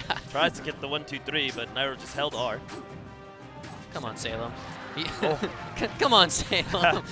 Even he's like, yeah, that was probably not a good idea. Maybe if it was last stock, it would have been different. He doesn't find the back air there. That could cost him a lot. Nairo's got momentum. Drops his combo. That was a neutral air intention when he jabbed. Nairo's breached the defense here. Uses neutral air to push him off the platform as well as connecting the hit. And now is managing to connect. But look at Salem's SDI. Ridiculous. Nairo is definitely starting to bring this back, but the back air comes through out of the down smash, and yep, Salem possibly starting the reverse 3. We see Nairo mouth the words, "Oh my God," wondering what's happening right now. He's like, please not again, please. I hope Salem banned FD and doesn't let Nairo go back to Smash. I think it's going to be Stadium. Oh no, Battlefield. Yeah, Battlefield again. I think Stadium had a lot of merit. I guess maybe he doesn't want to deal with down B. Down smash near the edges. Salem tossing the armor piece into the skies. Nairo not opting to go low. He now will take refuge underneath the platforms from the armor pieces. Gets the second one out of there. Yeah. Not finding the pressure on Salem that he was looking for. Surprised he didn't just do short hop up airs. You can do short hop, double up air, fast fall into some alternative mix-up. And Nairo known for getting rid of those armor pieces very quickly. He's one of those believers of, I'm going to take these armor pieces and throw them off the stage. And not going to try and use them against you. Did you see that? Nairo trying to look for the cross up here. Salem moves back in tempo twice in a row to find his down smash. Puts himself in a risky spot there. Shuttle loop will connect. Do we find a second one? No, Salem falling very, very wisely. But Nairo doing a great job at keeping up this juggle. Salem's going to get under him with a long-range electro whip onto the edge. I cannot believe that whip reached so far. That had to be max range. And Salem staying alive and even connects with a back air. I feel like Nairo's landed so many hits, but Meta Knight is meant to do incremental damage. Uh-oh, big deal for Salem here. Yeah, that's going to be the stock. Nairo now only needs to take 2 more. He's going to get forward aired. And we've seen Salem answer back these stocks right away. Can Nairo do anything about it? Can he rack up any sort of a lead? He's gliding at him, starts up a combo, doesn't get his up air though, up smashes by accident, so he drops all his momentum here. And now Nairo's starting to adapt to how Salem's playing by the ledge. He's staying away from those down smashes, staying away from those side Bs. And Salem really needs one of those to connect so he can get this kill. But Nairo saying no thank you. He's just going to fly into Battlefield. And again, the side B to down smash, but the falling bear will take the stock. That was so clean. He said, I'm going to set up a trap here, use consecutive safe moves on you, and then as soon as you try and punish a window, I'm dashing back, I'm stunning you, and I'm taking your stock. Nice mash. Nairo is always a notoriously, disgustingly good masher. Still to this day, don't pummel this man unless you're really prepared to pay the price, or his percent is quite high.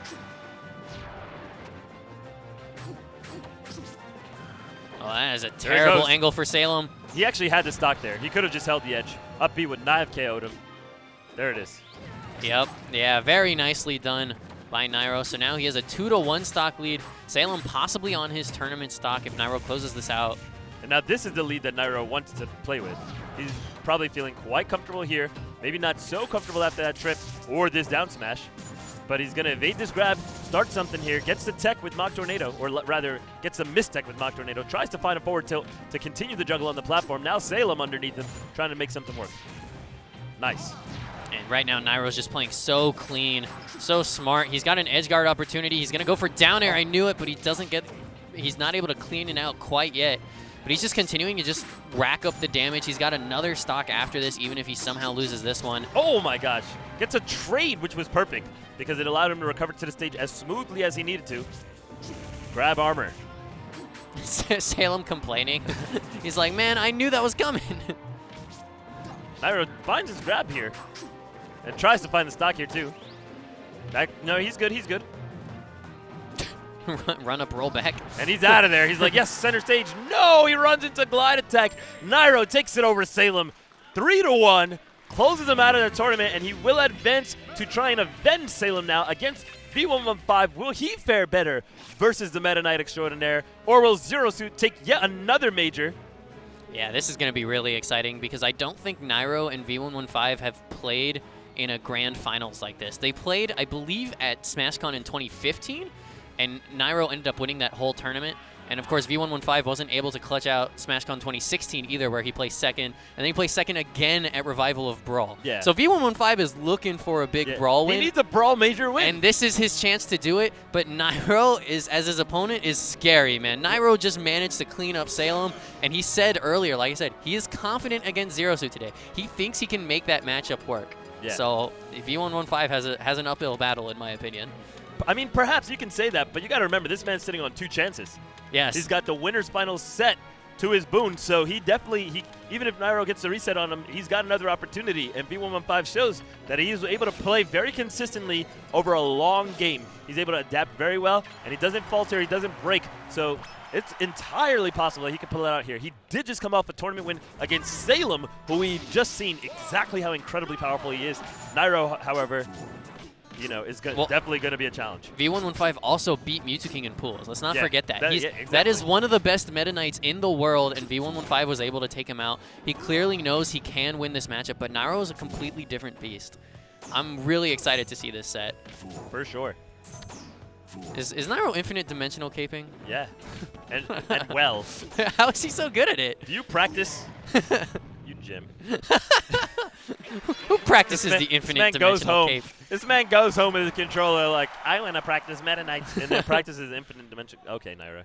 All right, Nairo. He's here in grand finals from the loser side. He turns side. off the stream and puts on the cape like, all right, now leave me alone in peace.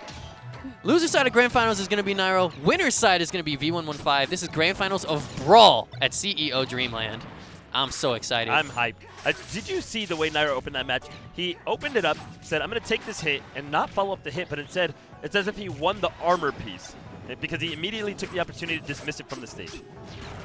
He's, like I said earlier, he's very much a believer in I'm going to take these armor pieces and just throw them off the stage. As you see right there, he never tries to fight with Zero Suit's armor pieces. He says, I'm done with this. Really good utilization of the throw invincibility. I love the slow fall in there, and I love the spacing here. That was ridiculous. That was a great setup from Nairo, and he's able to take a stock with it. You know, V115 shaking his head because I don't think he really saw that option coming.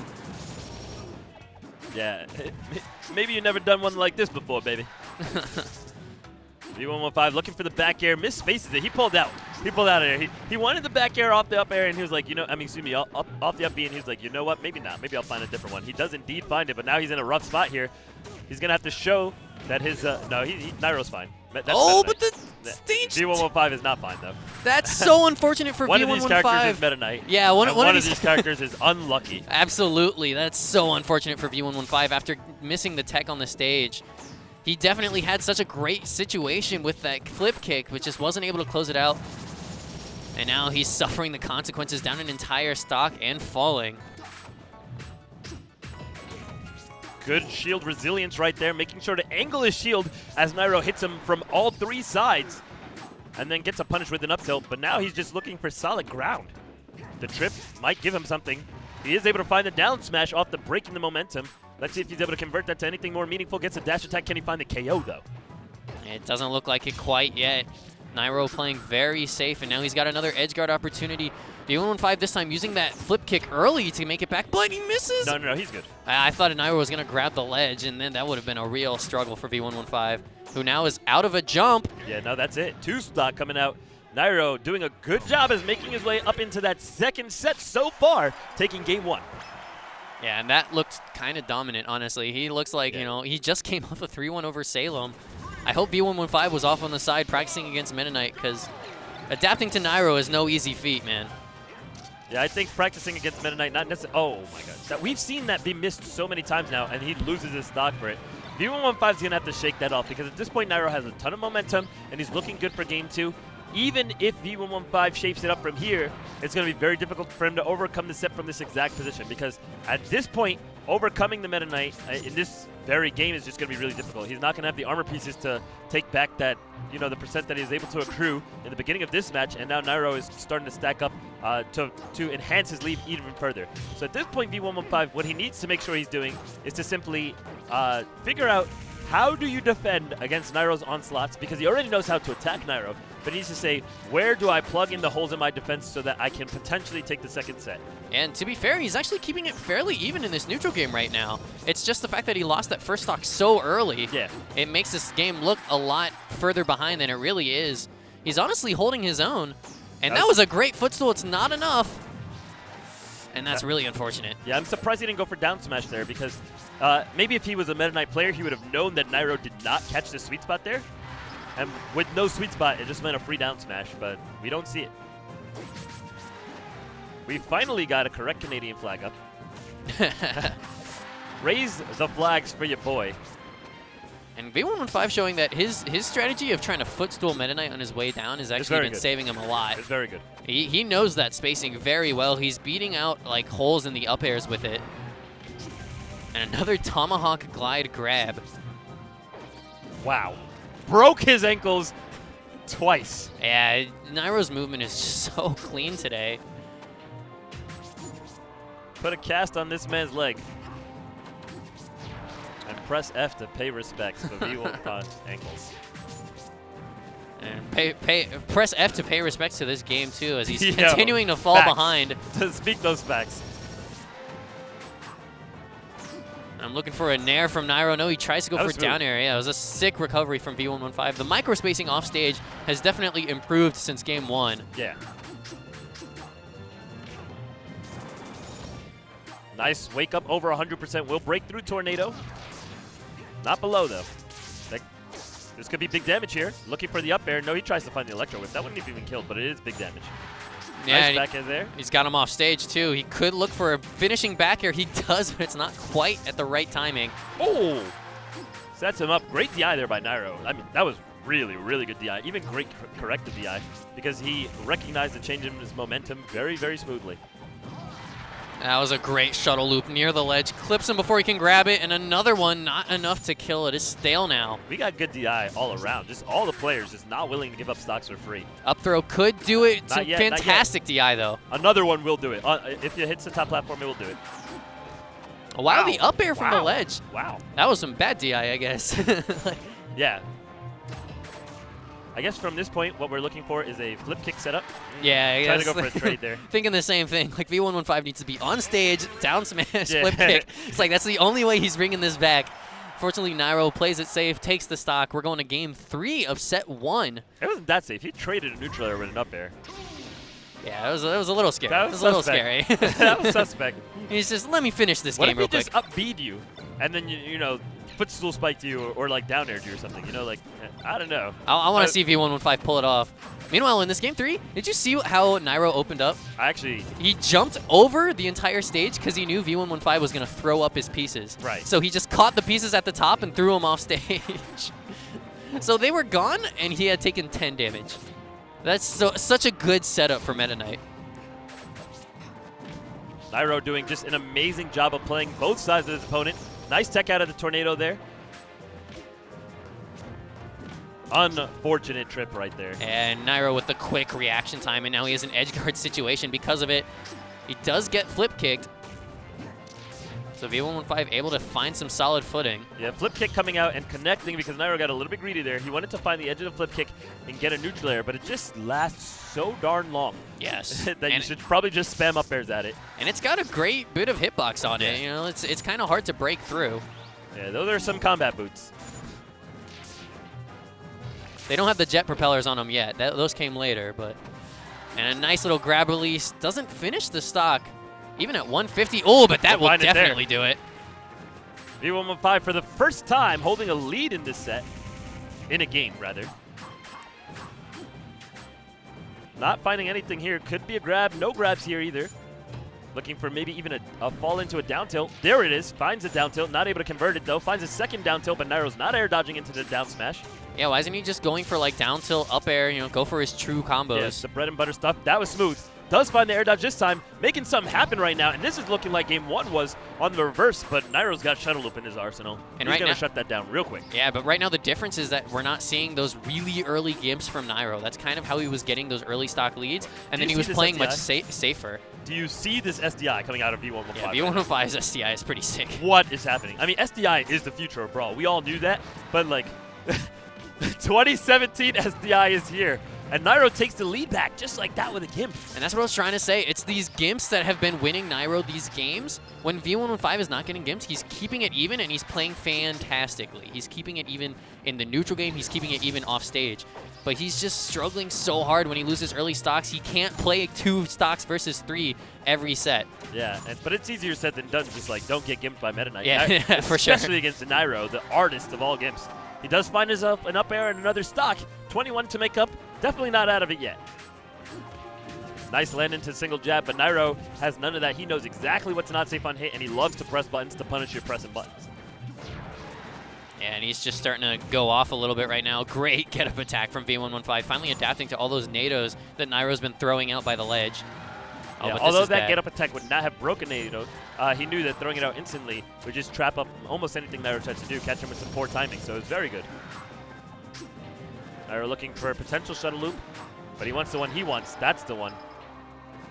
Gonna fall off there, but the side B whip coming out. We do see a really good grab. You cannot underestimate Nairo's mash. Nairo will take it 3-0 and say, don't push buttons on me, boy. Give me that set. And it was definitely the pummel. He threw out a pummel on that grab instead of going for like a confirmed grab release combo. And you're right, that's how Nairo was able to mash out. V115 had no idea he was going to get out so quick. And the problem is you need those pummels, because without them, the grab release is not super beneficial. What makes it good is that you get the grab release, you can get a re-grab off of it actually, and the pummels make it so that each grab is actually worth some incremental damage. Because the grab alone is not any damage, but you know, if you're not able to pummel Nairo, you gotta have him at around 60% to even get one in on most characters. Most people have to tell them, you know, don't forget to pummel, but against Nairo, you gotta just be super careful. Nice power shield there coming out from the boy. Yeah, Nairo's reaction time on some of these like falling landing options is actually just fantastic. He's insane. He's been reacting to so much stuff in this set. He's actually playing what I would consider to be very close to his prime. You could see some holes here and there where like there's stuff that he wouldn't do, but for the most part, his Meta Knight is looking clean and not rusty at all. Like yeah. This. And right now he's actually up in game 1 of set 2. I mean, V115.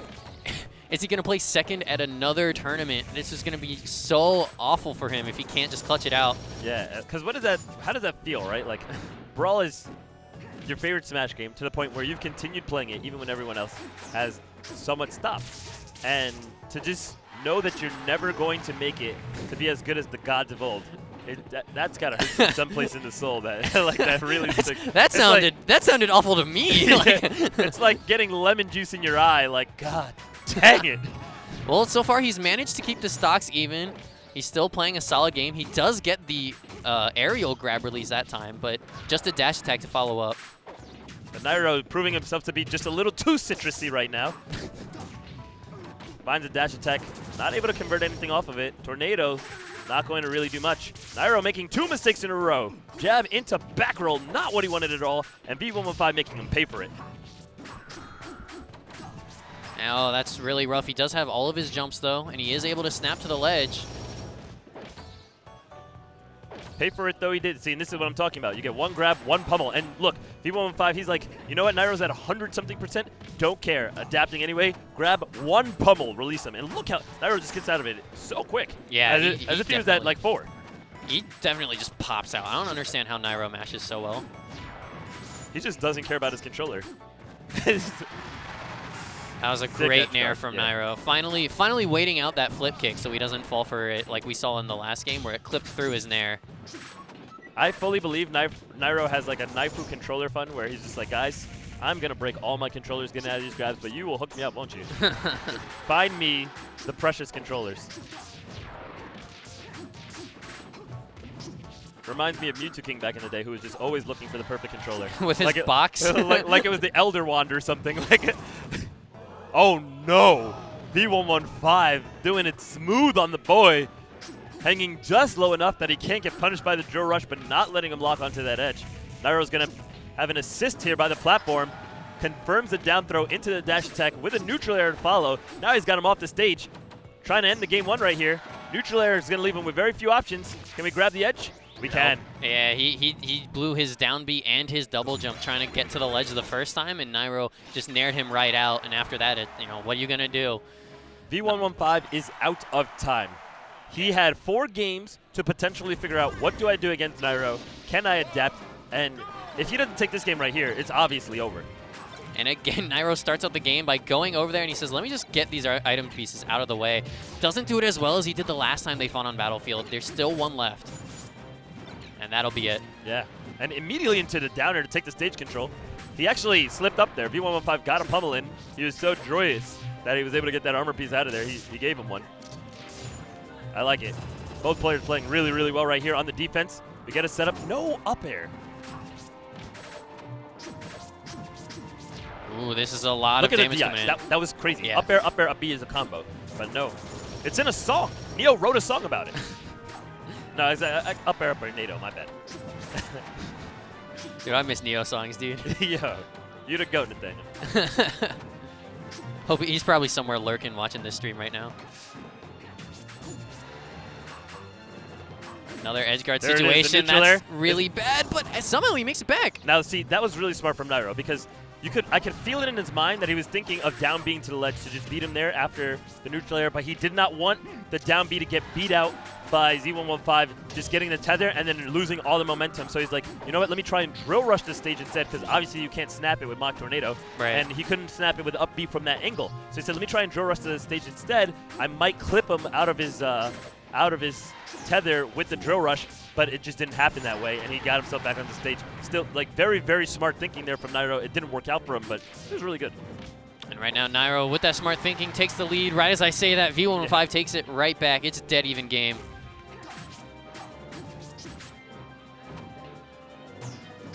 Nice. Oh. Nairo just so patient. I love it. He baited out the flip kick by crouching to make it look like he was very convincing that he wanted down air. And he was like, nope, if you jump, I'm still ready for you. And it converted him right into those up airs.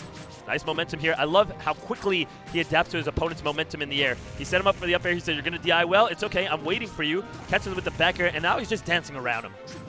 Well, and that's really bad for V115 offstage. Doesn't have his down B, does have a double jump, and does manage to make it back. But it's just going to be Nairo's chance to do it again. That's it. You can just hold the edge from here, I'm pretty sure. He has his jump still. Yeah. There it is. And you might be right. He should have just held the edge, but... Even if he got upbeat, he can just DI it and live. Not anymore, but he could have from that percentage. Oh, V115, he knew what he wanted. Yeah, that glide tomahawk. He's like, I don't believe. Nice, walking in, crouching in between his walk-in to make it look like the detail was going to come out. Just convincing him to hold that shield right there as he walks into that grab. Very wise. Both players just at an extraordinarily high level. Like this ridiculously high level. Yes, this is some great Brawl we're watching right now. Just as I say that, V115 just falls into the death zone. Just doesn't even get hit. He has to go low to recover. Nairo's been doing an insane job edge guarding, and it's such a struggle for V115 to get back every time. So when he drops a little bit too low and clips the blast zone, it's all right, there goes the stock. What can he do about it? V115 doing a great job taking his time, baiting in Nairo, manages to find the KO right there with the Electro Whip. 1 stock apiece, game 2. And I think this is the closest the game has been so far between these two, and this could be V115's chance to start bringing this back. He gets the grab release, putting on a bit more damage out of it. Dancing on him here. Gets a little overzealous because he had no real bait for that air dodge, right? He did a down smash, which is an air dodge bait, but he was standing still, which was convincing Nairo not to air dodge. So he maybe should have reconsidered on down smash, put a little bit more motion in his trap. But right now he's in a really bad spot. Wow. Nice save it. He saved the jump. That was very good. Yeah, I could have sworn I saw him do it too. I think Nairo was grabbing the ledge because he thought that double jump was gone. V115 in a bad spot here, but he does manage to evade the up B. Gets a juggle set up here. Electro Whip not going to connect. He needs to get himself back down onto the ground, putting pressure on the Nairo's shield, but he jumps into a Mach Tornado. Good job by Nairo, creating that trap on the edge here. Tries to find it. Flip kick going to come out. Not going to connect. Great DI into the corner, but a second flip kick before he momentum canceled was unfortunately not going to do it. Now he's down 2-0, has lost 5 games in a row, and he's really trying to figure out what to do. Yeah, that's exactly the question like, here. What do you do? Nairo's playing amazing. He's he's going in to 6-0 V115 in grands after losing to Salem in winners semifinals, bringing it back in losers, and he might just 6-0 V115. He is clearly very confident against Zero Suit, and V115, you can tell he's just sitting here like, oh, what do I do now? Yeah, he is so good at the game. V115 is just really phenomenal player.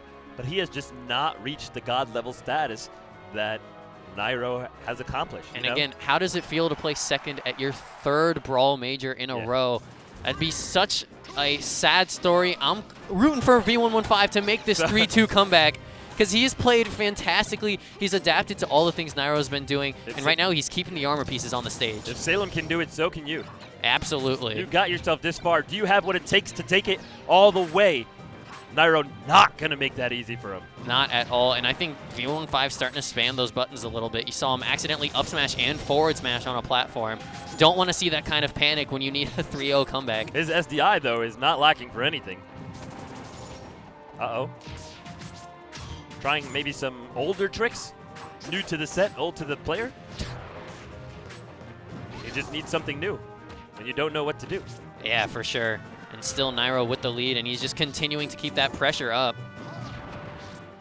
There you go, just walking slowly at him, trying to create baits in situations. He did bait out a few up Bs, but the power shield from Nairo coming in strong. Oh, and that that's up B is going to be the really stock. bad. Yeah. Nairo I think can he just has grab his the ledge double here. jump? Nope, No, not no, at no. all. No, he has nothing. And again, it's those offstage games that Nairo's been playing so well, and he's got a lead. And I What? really hope V115 is not just Bro. like giving up. Bro, this SDI, no one gives up when they SDI that good. I'm That's sorry. very true, yeah.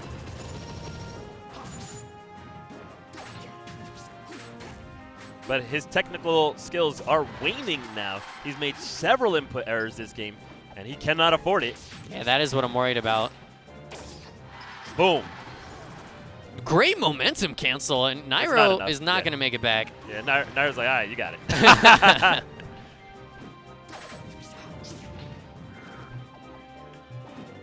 V115 flipping his way out of a sticky situation, getting clipped there by the up air, but again, great DI does not allow the shutter loop to connect.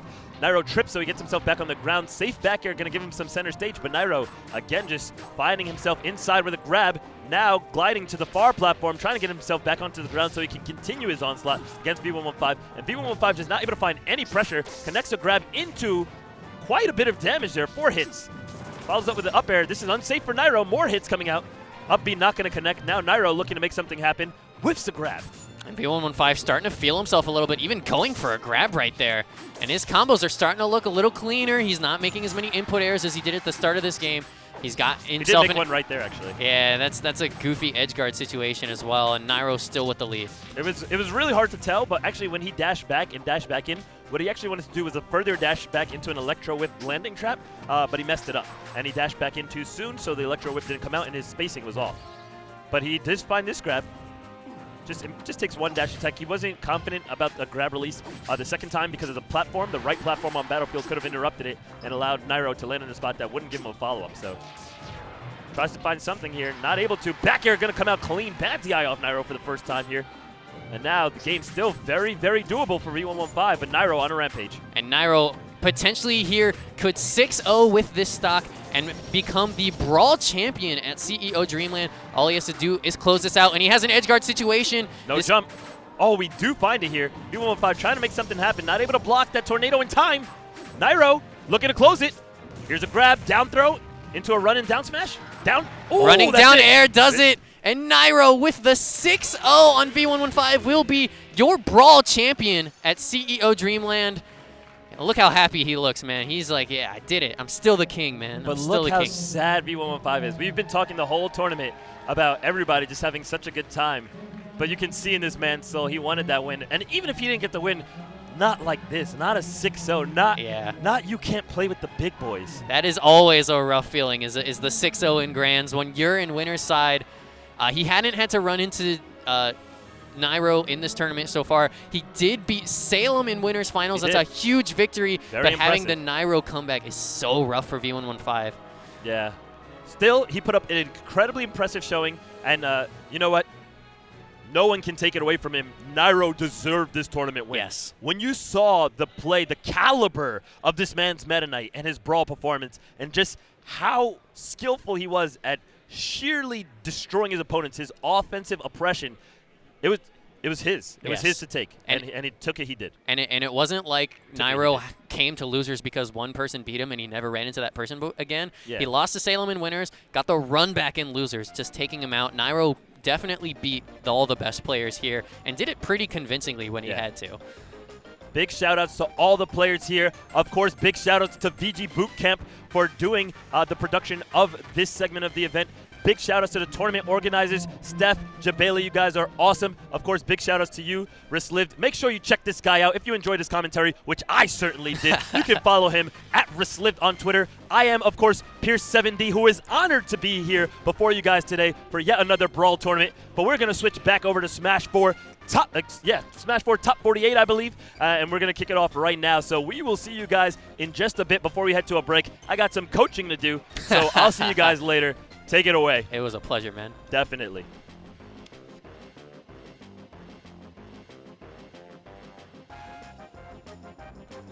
All right, it's going to be a little bit of setup until we start Smash 4 Top 48 winners side.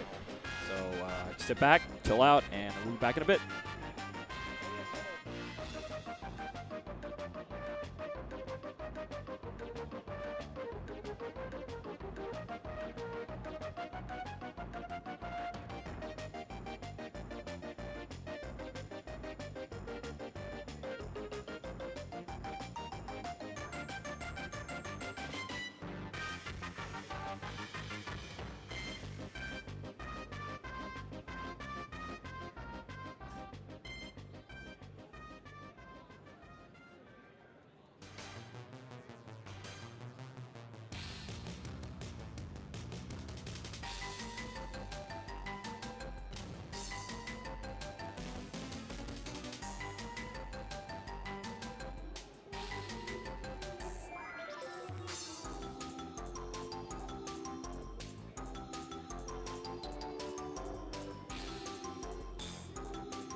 Arms Weapon Showcase, begin. Toaster. Charge them up and the toasters will catch fire. Enemies who get punched get lit up, literally. Connect for a surefire knockdown and major damage. Megaton. It's big, it's slow, it's heavy. It's the Megaton.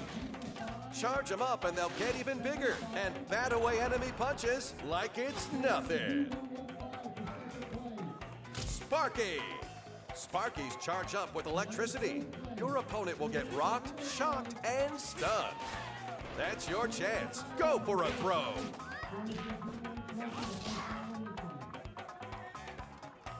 Boomerang. Like a real boomerang, it makes a big arc. Guide them around obstacles for a sneak attack, then charge them up to blow them away. Revolver. Fire 3 shots with just 1 punch. Charge up to stun your opponents and rack up a combo. It's easy for fighters to deflect, so be careful.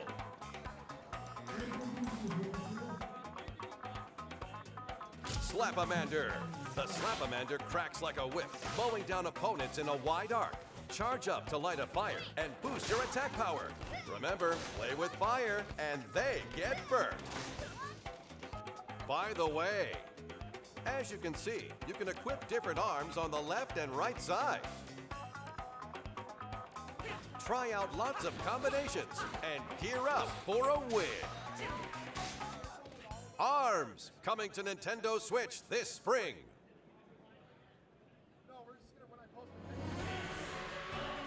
The Regalian Emperor would do well to state his intentions.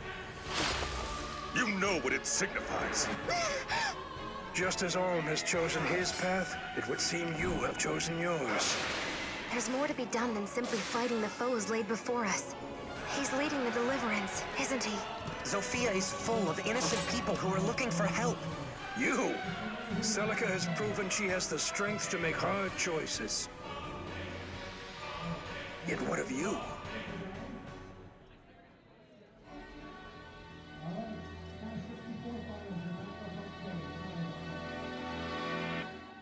the right, it's going to be top 6 still for Smash 64. On the left, moving on to Smash Wii U Final.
The Legend of Zelda: Breath of the Wild. Nintendo Switch. Game rated everyone 10 and up.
Ladies and gentlemen, welcome back to CEO Dreamland. We are back here with Smash 4 Top 48. My name's ETC Lord Sermon. Joining me. I'm G-Pick. How you doing, man? Pretty good, pretty good. I had a night to sleep, thankfully, finally, after my plane flight, so everything's a little bit clearer now, and I'm so excited now because we have the Top 48 winner side of singles that we're going to cast through. This is going to be so fun. Today, if you haven't been following along, if you're just tuning into the singles bracket, there's a lot of crazy upsets, as is the story of Smash for Wii U. But we're going to be getting right into those. I think our first match is going to be one of the results of those. Yes. It's CLG Void, which he made it through his pool and winners. Not an upset. But who's he fighting? He is going to be fighting Raito, the Japanese Duck Hunt. The Duck Hunt community actually got together and... Oh, Larry, never mind. We're going to get Larry versus Esam. So not quite as much of an upset one, but, I mean, given that everybody else at this point has experienced one, maybe one's coming up still. Esam always counts himself as the underdog. Yeah. Every single time. He is... He always finds himself in these positions where he thinks people count him out. He plays Pikachu, who is a character who has been considered sometimes one of the best in the game. Esam considers Pikachu to be top 5. Yeah. And I think he's the only one. But he gets those results. I was at that UGC Smash Open where he had a dominant run, getting 4th place, I believe. It was 4th or 3rd, I think. Yeah. Yeah, very impressive finish from Esam. He beat Void at that tournament twice. Wow. And he had himself a day. So we'll see here if he can repeat those results he had against Void with Larry Lur coming up in the first round of top 48. I think this is actually top 32 guaranteed in the winner's side. Yes, I think you're correct. Yeah, it's hold on, I'm trying to do mental math. If worst comes to worst and you lose twice in a row, if you come in on winners, you get 17. Yeah. Okay, so Winner we're in. goes straight to winners quarters. We're in. Yeah. Oh, so these feed directly into winners quarterfinals. Yes. These are best of 5. Top 32 is best of 5 at CEO Dreamland. We will have at least 3 games, if not 5, potentially, between this Pikachu and Fox. And what do you think of this matchup? So this matchup's a little bit annoying, at least when it comes to the very early game, because when one of these guys gets in on the other one, they get a big, long string because they're nice and juicy for each other. But when you get hit by a string, you get enough rage that you can no longer do your own string to the other guy. So there's like a little bit of a snowball in the neutral punish game in the beginning. Right. Yeah. When it comes to the edge guard, Pikachu really has a lot of offstage presence, and Fox having one of the more linear recoveries in Smash 4, I could see Esam being able to do a lot of damage with that. Whereas I don't know to what degree he'd be susceptible to Larry's offstage tricks. Well, Fairfoot still is one of those kind of great equalizers in this game. It's pretty character independent, I think. Works on pretty much the entire cast, and even though Pikachu is very non-linear recovery because he can just mix up his angles so well with quick attack, and Esam's one of the masters of that, even though he misses that quick attack cancel here. This is a bun check. He got it out now, so it doesn't happen in the actual set. That's important. This is why you button check. It's not just button check hand warmers, you know? We do them here too. And I can totally see that, right? Because the fastball fair covers so many different angles, so much space. And I think there are still some viewers that have the misconception that Pikachu is invincible during quick attack when he's actually, no, he's a massive hurt box. So a fastball fair, I could see that catching tons and tons of quick attack angles. So, yeah, that would definitely be something that Esam needs to be very aware of.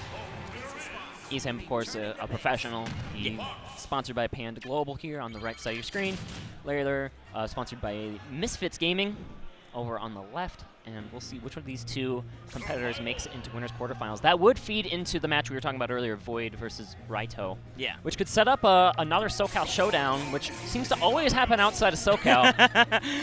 Pretty much every time. I mean, when you have how many SoCal players are there in the PGR top 10? It's like 2 or 3, right? Well, it used to be Zero. Zero used to be. Yeah, Zero used to be. That's the problem, is he moved. So now it's just Void and Larry are the two reps there, yeah. And so here we go. It looks like Final Destination's where they strike to, taking away all those platforms from the other player, and we'll see how that plays out in game one.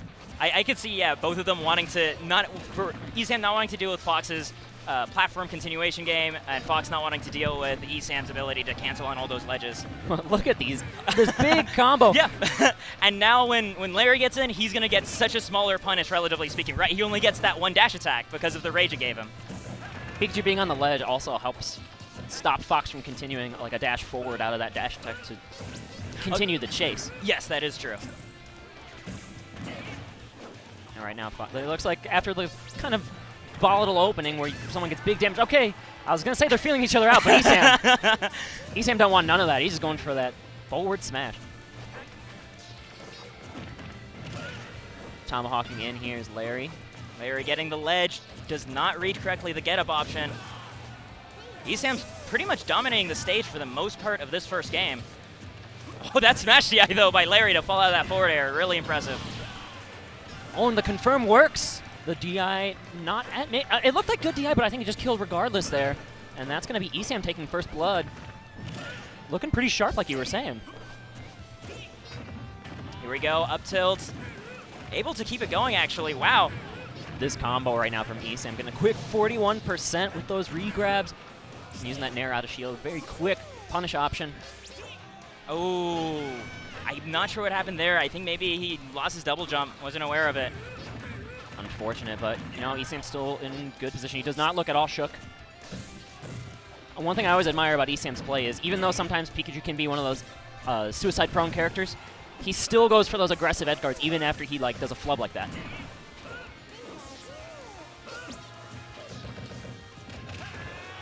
Jabs on the ledge here, keeping Esam cornered. Reacts to the roll get up just with a dash attack, unable to find a continuation. That back air could have, I don't know how much knockback that would have had, but the jab lock. He should be dead. And Esam takes the first game kind of comfortably, like 67%, not even quite at death percent to any shenanigans. That I never sleep on that Fox back air, like I was starting to say before Esam got the jab lock situation there to seal out the game. Fox back air is a scary move, especially at the ledge, but good avoidance there by Esam, and then he found a comfortable, like you said, he had a pretty comfortable lead when he finished out the game. Yep, looks like we're getting Town and City then.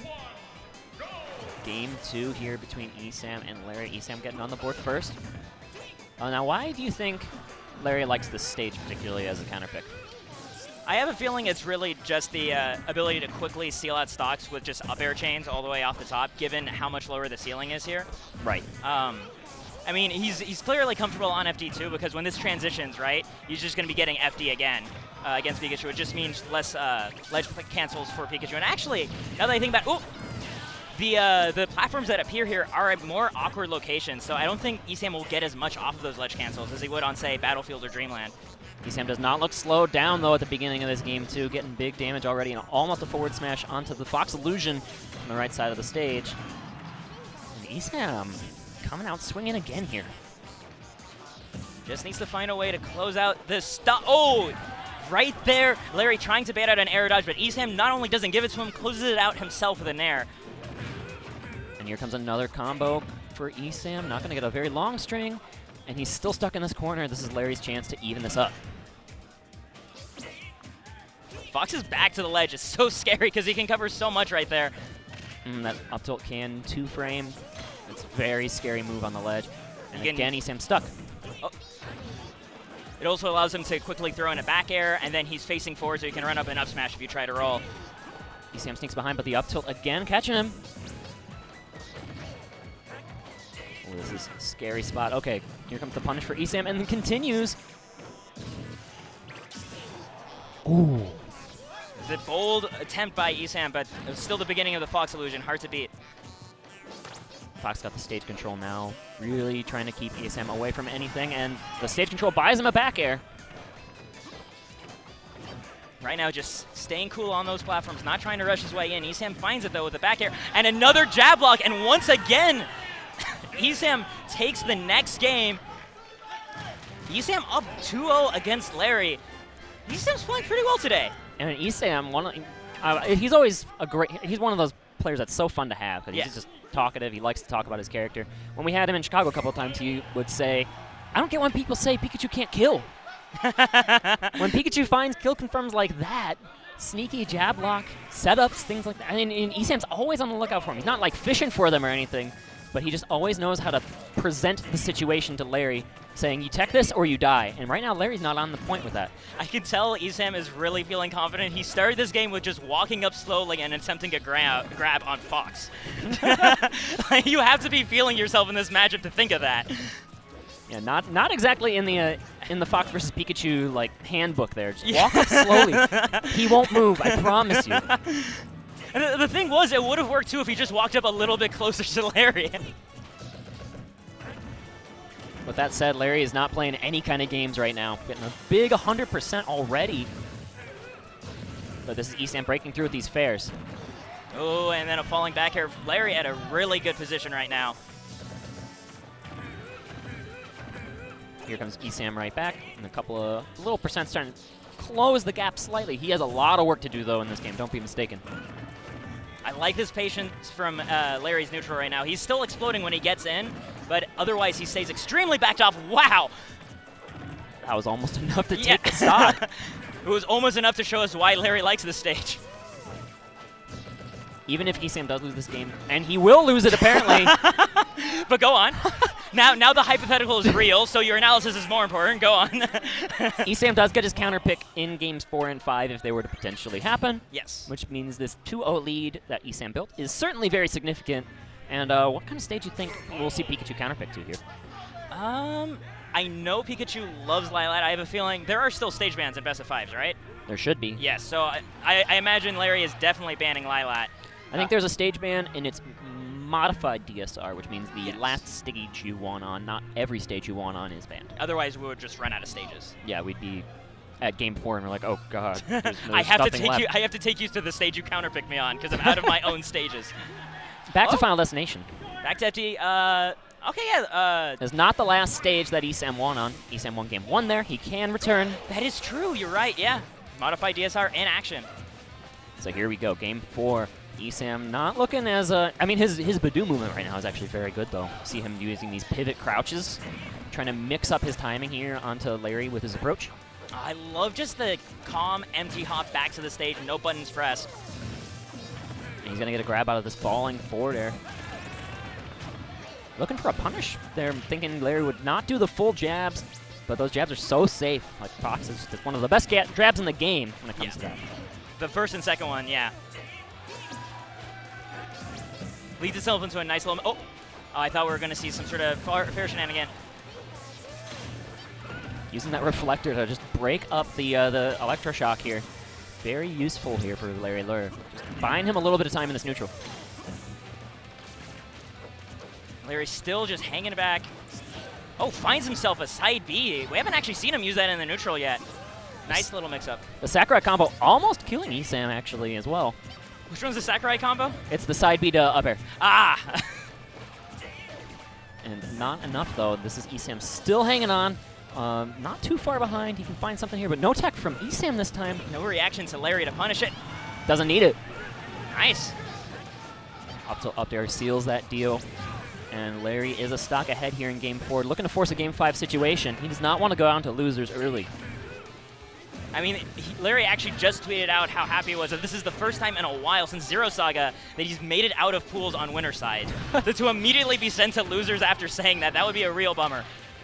And that's just a testament to how the skill gap has shrunk between these top 10 players and the people who are really hungry to get their opportunities to win. Oh, absolutely. Every single tournament has become more and more of an upset fest, and it just makes it more exciting to watch. But Larry wants to shut the door on that notion right here in Game 4. He wants to keep his winners run alive, deny Esam the PGR win. That was so interesting. The Thunder Shock stalled out Esam in the air. Oh, once again, the up throw Thunder catching Larry. That's harder to react to than it looks. Oh, it's tricky. Because the moment Pikachu grabs you, he's going to be buffering in that up throw. So you have to be anticipating it essentially before you even get grabbed and be DIing ahead of time. But here comes a low percent combo. These up tilts and the pivot grab. Oh my goodness, right now we're sitting on 60% damage. Oh, and air dodge is on his way down, and he's dead! That is it! Esam wins the set 3-1 over Larry. Larry going down to losers, and at least he made it out pools, but going down to losers right now. We've seen him do losers runs before. No better than count him out right now, but Esam looking really good. Repping Florida really well here. And, you know, I love Esam, great guy, but kind of a disappointing pop-off.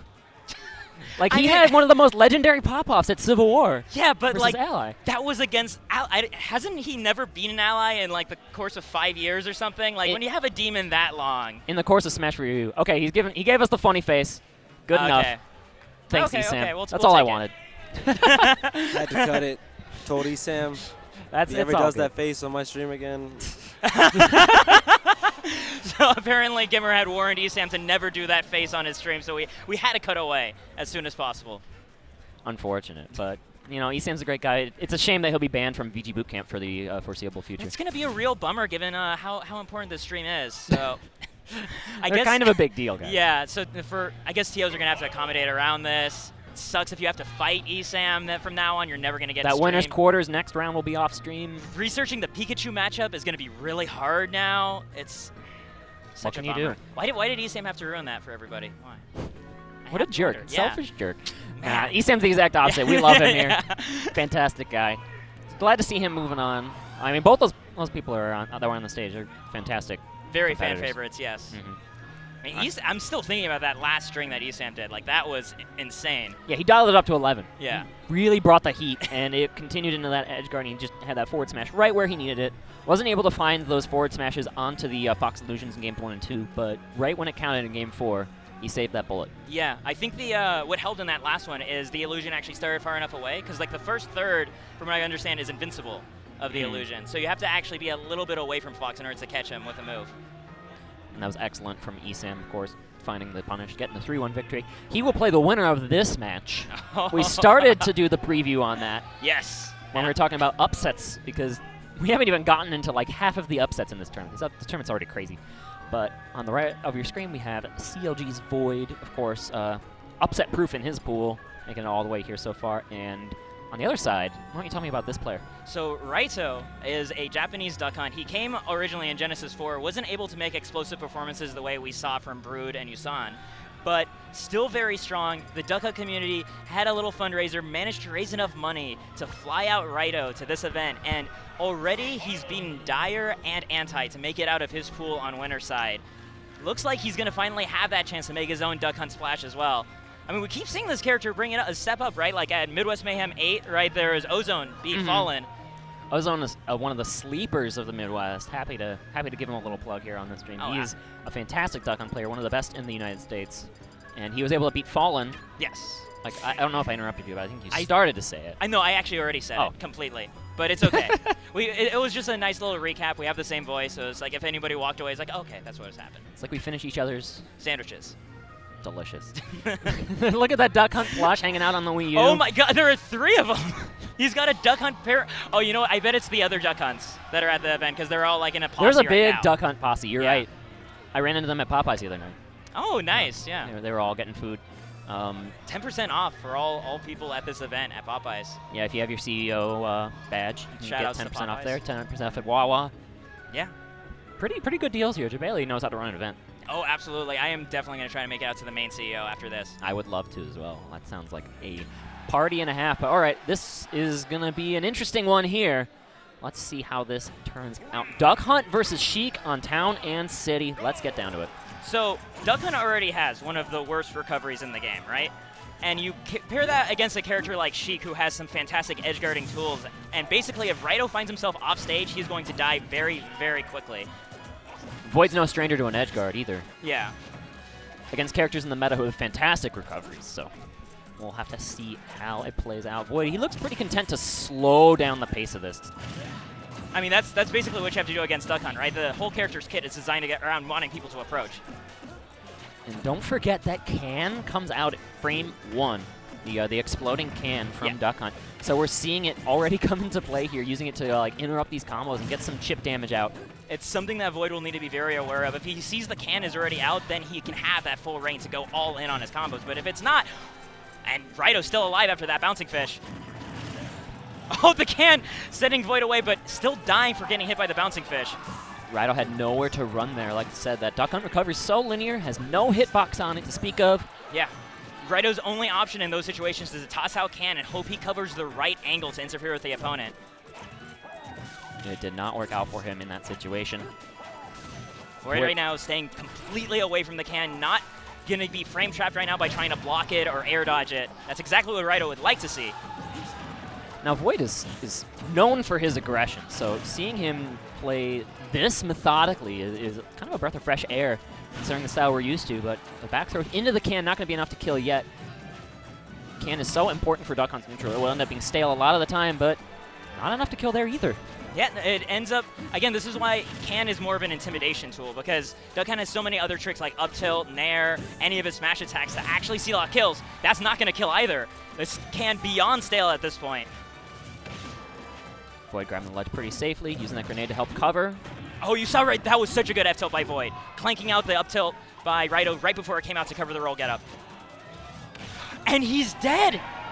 It is that bad of a recovery. Yep. Like, like when I said it, when Duck Hunt gets off stage, he dies. Like, I completely mean that. That is where you go in on Duck Hunt. And so unfortunate, too. Raito trying to desperately close out that stock, recognizing that Can wasn't getting the job done, but unable to find it. I think, really, he just has to grind out these stocks, even if it takes beyond 200%. Just keep canning Void if that's the only thing he's letting himself get hit by. It's an unfortunate situation. He just, Raito just fast fell a little bit too far. And a good job by Void, though, of course, to avoid Duck Hunt with the hitbox of your Vanish, because if you hit him with the Vanish, he does get his up B back. Yes. So good awareness there by him to let Raito fall for that mistake. So anyways, here we are on Final Destination. Raito needs to come up with an answer to tie up the set. Right now, Void going in already. Faring away these, oh, what, the clay pigeon, that's what it's called. Clay pigeon, yeah, you're talking about the Frisbees, yeah. Right now, we're seeing a lot of anti-air fare right now by Raito. Duck Hunt has underrated air moves, I find, by a lot of the community. His forward air, back air, both very disjointed and come out surprisingly fast. Up air, safe on whiff. Void will get his opportunity there to block out Raito, and this juggle continues. All right, Raito going to sneak away, looking to get a little combo out of that throw. Not going to find its mark, but here we are back in neutral. But Void gets the grab again. I thought he had a read. I like that Void is just sticking on Raito. When he finally finds his way in, he becomes the Void that we're used to seeing. Oh, and that, right there, there was nothing he could do right there. Yeah, I don't know if the can was on stage behind him or something, but he wasn't able to throw it out in time to help cover him from Void's aggressive edge guard. Because I think what would happen is, right, he got control of his character below the ledge level. If he kicked out the can, he would have still been falling during the kick out animation and literally would not be able to make it back to the ledge. You might be right. I think you are right. In the meantime, that falling neutral air going to buy Raito a lot of space, and he needs that to set up his wall. All right, here he gets his opportunity. Void stuck in the corner a little bit. Right now, leaving Can right on ledge. There's a little bit of a mix-up, but the Vanish hitbox sends it away. That was actually smart on Void to just recover right onto the stage. Now, when Void hits the can with needles, that does affect the way that it bounces when Raito presses the B button. Yeah, doesn't it? It messes around with the can physics. I can't remember the exact thing. But the point is, it helps to just really put Raito on the back foot, because usually he's the master of controlling the can. Yeah. There's so many different ways you can mess with the way its trajectory works, but just even any kind of little flub to mix up Raito is important, especially because of how calculated he is. But that back air is going to find its mark, and that's going to put Raito on the board. Yeah, that Raito taking his first stock of this set right now. Oh, I like that. Throw into can into up tilt. Quick, good amount of damage here for Raito. And look at that, it bounced right backwards. It has to do with the facing of Duck Hunt when he kicks out the can. So a lot of times Duck Hunts will mix it up by kicking the can in one direction and jumping behind it and back airing, so then you can ping it the other way. It's a little bit of a zigzag. That will mess up the... I will keep Void. Look at how Void is like cornered here. Raito's nowhere near him. Yeah, but the amount of different angles he can potentially cover with the can and different timings with the gunman. Can come in the clutch here for Raito. Going to buy him a free trip to the ledge. And again! And almost doing so much damage right now to Void, covering his options really nicely with this can. Void, though, still not being intimidated enough to give him something really solid. Oh, and staying away from the up air. That could have been lethal here for Raito, but instead the fair is going to land. Oh, catches him with the up tilt, though. Raito sealing it, getting it down to 1-1. Very clutch there. And again, just the ledge trapping play from Raito was what really brought him back into that game. And it was that's just textbook Duck Hunt. Yeah, and I think that pick of FD was really smart by him. It removed a lot of Void's mobility options, because we saw him platform camping a little bit during the Town and City game, right? You taking advantage of his vertical movement that the platforms gave him to really mix up where the can could go. Right. And that's why, I mean, Dreamland, I think, is a great pick for him, right? Because it's a smaller horizontal room, so when it's time to close the gap, there's less room for Raito to run away, and then he still has those platforms to help him weave around. And we're not even 15 seconds into this game, and Void is looking for some aggressive edge guard opportunities here. Raito going to sneak past it, though. A meaty jab and pretty decent percent here. Duck Hunt actually has a lot of good moves. Like jab, surprisingly long range, and especially the rapid jab portion, extremely disjointed. The one thing interesting about Duck Hunt is the forward smash actually has crazy knockback growth, so the more you charge it, like, it can actually do some serious knockback. You can find a way to trap someone into a forward smash. Of course, Void, very slippery. Gonna try to avoid those opportunities. Yeah, he's been giving him very few edge hop. Oh, so close to getting that missed tech punish. Exactly what you were saying, too. Raito plants himself in center stage. He needs to keep Void cornered here with all of his bag of tricks. Like, Duck Hunt is the bag of tricks character in Smash, and we're seeing that right now. And I do like that Raito's actually being a little bit more aggressive with his pressure this game, right? Like, he's actually approaching Void with forward airs and stuff, keeping Void scared in his shield so that he can get a bit more grabs, too. And an aggressive falling neutral air gets Raito out of here, but he gets caught by the up air. Void in a commanding position at the start of Game 3. Raito just drops down slowly, kicks out can. Let's start this grind all over again, he says. And he's even one thing with Duck Hunt is even when you're behind, you still need to just take your time. Be nice and slow-paced. Because if you try to rush for a kill option, you pick the wrong character. Oh, absolutely. Well, like, I don't understand what if Duck Hunt's can't even appeal to you in that case. And that was an up tilt trade right there. Taking out Void. Really a worthy trade, right? You only take like 4% for a Sheik stock. Oh, excellent trade. I would take that trade 99 times out of 100, but that right is now. A trade you can't find at GameStop. The can gonna buy Raito a little bit of breathing room here, but he's still stuck on the ledge, and Void continuing his pressure. Oh, Void catching the air dodge with that vanish. Not enough to take the stock yet. but the pressure still continues. And looking for a second helping. Right there, Raito adapting immediately. I think Raito knew that like going for an up air in that situation probably wouldn't have killed. Yeah. It was pretty low, all things considered. It was a situation where you essentially could choose one end of the mix-up as you lose the game, and the other one is just damage. Right. Oh, this is now where Raito needs to be. You know, the only less than 10%, 11% separating these two at the moment. But Raito gonna kind of lose that stage control a little bit for free with these. I don't know if that's like a kind of just a tech flub on the edge. It's gonna cost him, but okay, we're back in the neutral. Oh, yeah. But he's dead. We were back in the neutral. It's so unfortunate how often that actually happens, right? We're back in the neutral. Never mind. Never mind. That's going to be a 2-1 lead here for CLG Void, looking to make it to winners quarterfinals to avenge Larry Lur. Oh, yes. His fellow SoCal brother. I mean, at least we avoided the SoCal team kill in winners. Silver lining. Silver lining, of course. Because if you're flying to a time zone 3 hours away just to fight another person you can meet at your weeklies, it's not a good time. It's not a good time. And honestly, like, given the fact that that was Void's counter pick, that was a really close game. Especially when you weigh it against how Game 1 went. I think Raito right now actually still has quite a bit of momentum because he's going to be able to get his counter pick of choice for the next game. We'll have to see here. Although I do think, like, if you look at the final percents, it was a close game. I think the time of possession favored Void probably 55 or 60% in that game game 3. Just when I say time of possession, I mean like stage control and just like keeping your opponent in the corner. Yeah. Things like that. If Void wants to comfortably take a lead here, he needs like a 65 or 70%. Oh my goodness! Yeah, triple up air is a thing on fast fallers.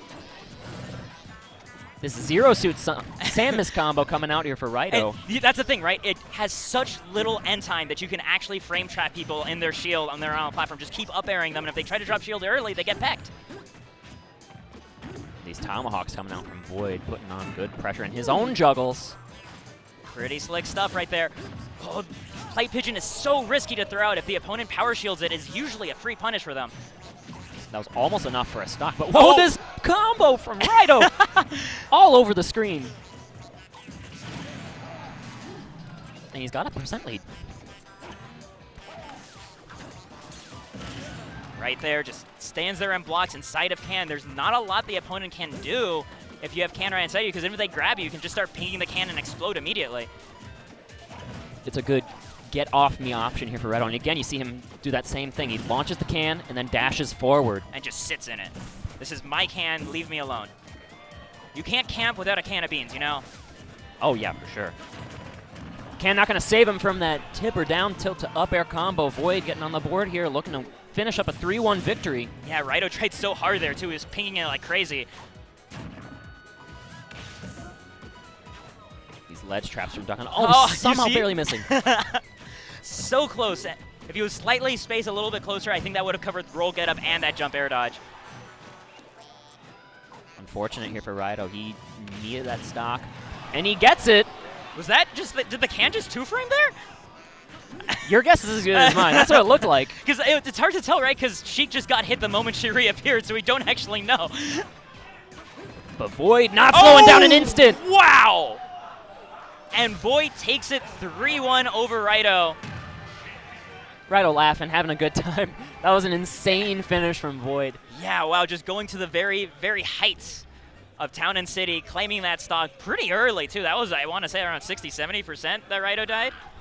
He hit him with the up smash. Raito was at about 75, and then just continuing the chase with that up air.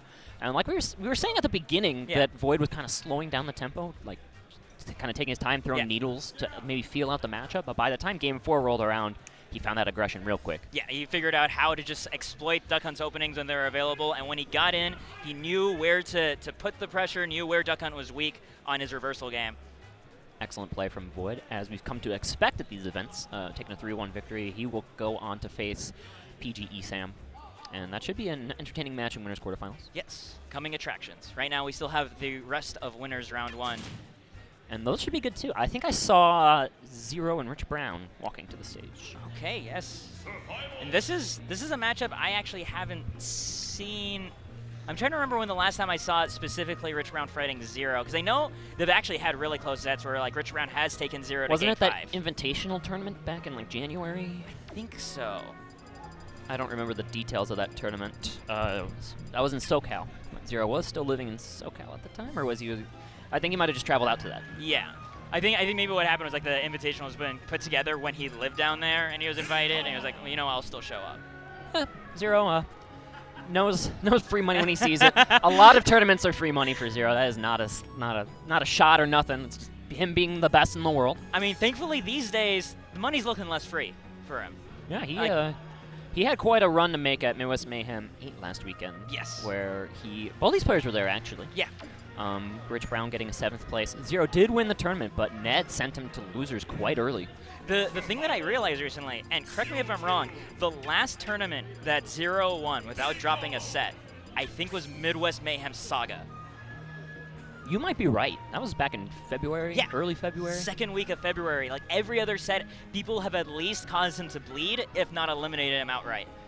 Like Smash 4 is not looking like the Zero-dominated landscape it used to be. There's no such thing as free money for him anymore.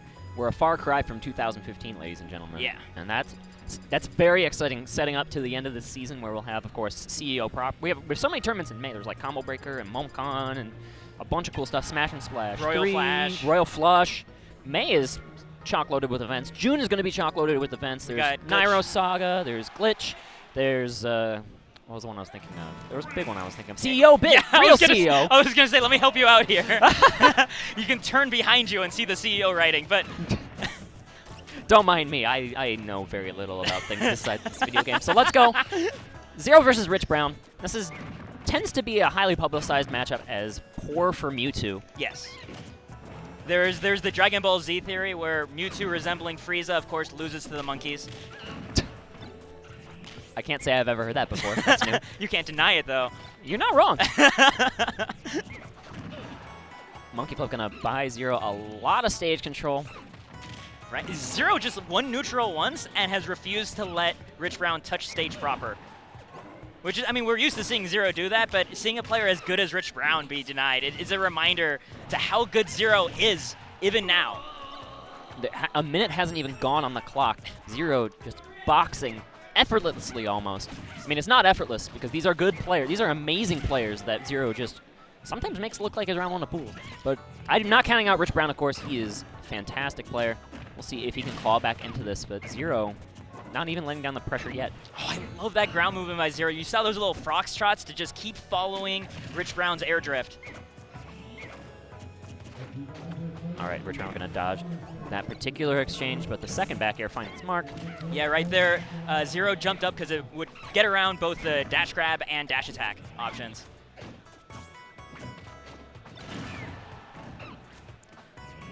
Kind of a little clash here, a little DBZ moment between these two. The forward air going to grab Rich Brown a bunch of stage, almost the stock. The clock is ticking, though. Zero's still staying very patient. Not rushing this, recognizes the full stock lead he does have. Yeah, he's playing perfectly. A good movement here from Rich Brown, trying to back up to the corner. Forward air going to beat out the back air from Rich Brown, surprisingly. That tail's so big. I think it might have been just a really clutch whiff punish because Zero crawled backwards just slightly right as the back air was coming out and then jumped up with forward air. Yeah, you might be right. Zero going to clutch it out with that monkey flip grab. The command grab, so useful. Very potent kill option when it gets those higher percents or against the lighter characters like Mewtwo. Yeah, and it's a gimping tool too, which you see sometimes when Zero and Diddy's go down to the depths, right? If they grab you with that and they throw you straight down, you're dead. It's almost a footstool. Yeah, it looks like a footstool, except it takes even longer, so you have more time to reflect on your errors as a person. Rich Brown toying with the Almar a little bit. But it looks like he's going to stick with the Mewtwo. From what I understand, it's a lot closer to even, but Rich Brown has been going entirely Mewtwo for the past few months, I believe. At these larger events. I know he went to a weekly in Chicago after Midwest Mayhem 8 and went all Almar. So that might be why he's thinking of the idea. How did he do it he's going to stick. Oh. That was a smaller weekly. It was like Okay. 20 people, but he got third to like Locust and like the other really great players who were there. I think Locust and 6WX ended up getting second and first. But that's neither here nor there. I was just curious about the odds of maybe actually seeing the Olimar counterpick. But You never know. yeah. But now Rich, he feel like he's finally really got his like foot on the ground in neutral at the moment. Trading spot dodges left and right. Zero not giving into temptation and stopping it. Oh, and he waited out the monkey flip, but didn't quite pull the trigger on a punish. Unfortunate for Rich Brown, and again, he's just in this disadvantaged state. Manages to grab ledge after being hit by the banana instead of tripping in front of Diddy. Pivot grab coming into play here. But Rich Brown now has the advantage, and he needs to capitalize on this. Finding whatever little moments he can to charge that ball and be reversing backwards, too, to keep that spacing up. So that Zero can't interrupt, but that tech, though. Godlike tech from Zero, but getting him on the stage. Back air, too. Covering that roll option, too, with that back air. Oh, was that just smash? Yeah, that was amazing. Being on the ledge makes it harder to land that particular kill confirm. Yeah. It's the same kind of property as like the Meta Knight combos, where he needs to dash forward to continue his up air string. Yeah. That's why you usually see Diddy's in that situation. They go for our back air instead. Zero, the champion of our back air, actually, is that confirmed, but he will find another back air here, evening up the score in game 2. Oh, going for a footstool, I think, there. Oh, but here comes a big string from Rich Brown, getting big damage, and had another read on the monkey flip. Doesn't cover the right height, though.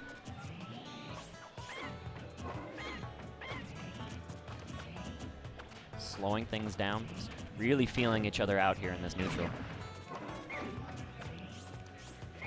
You're just waiting below Rich Brown.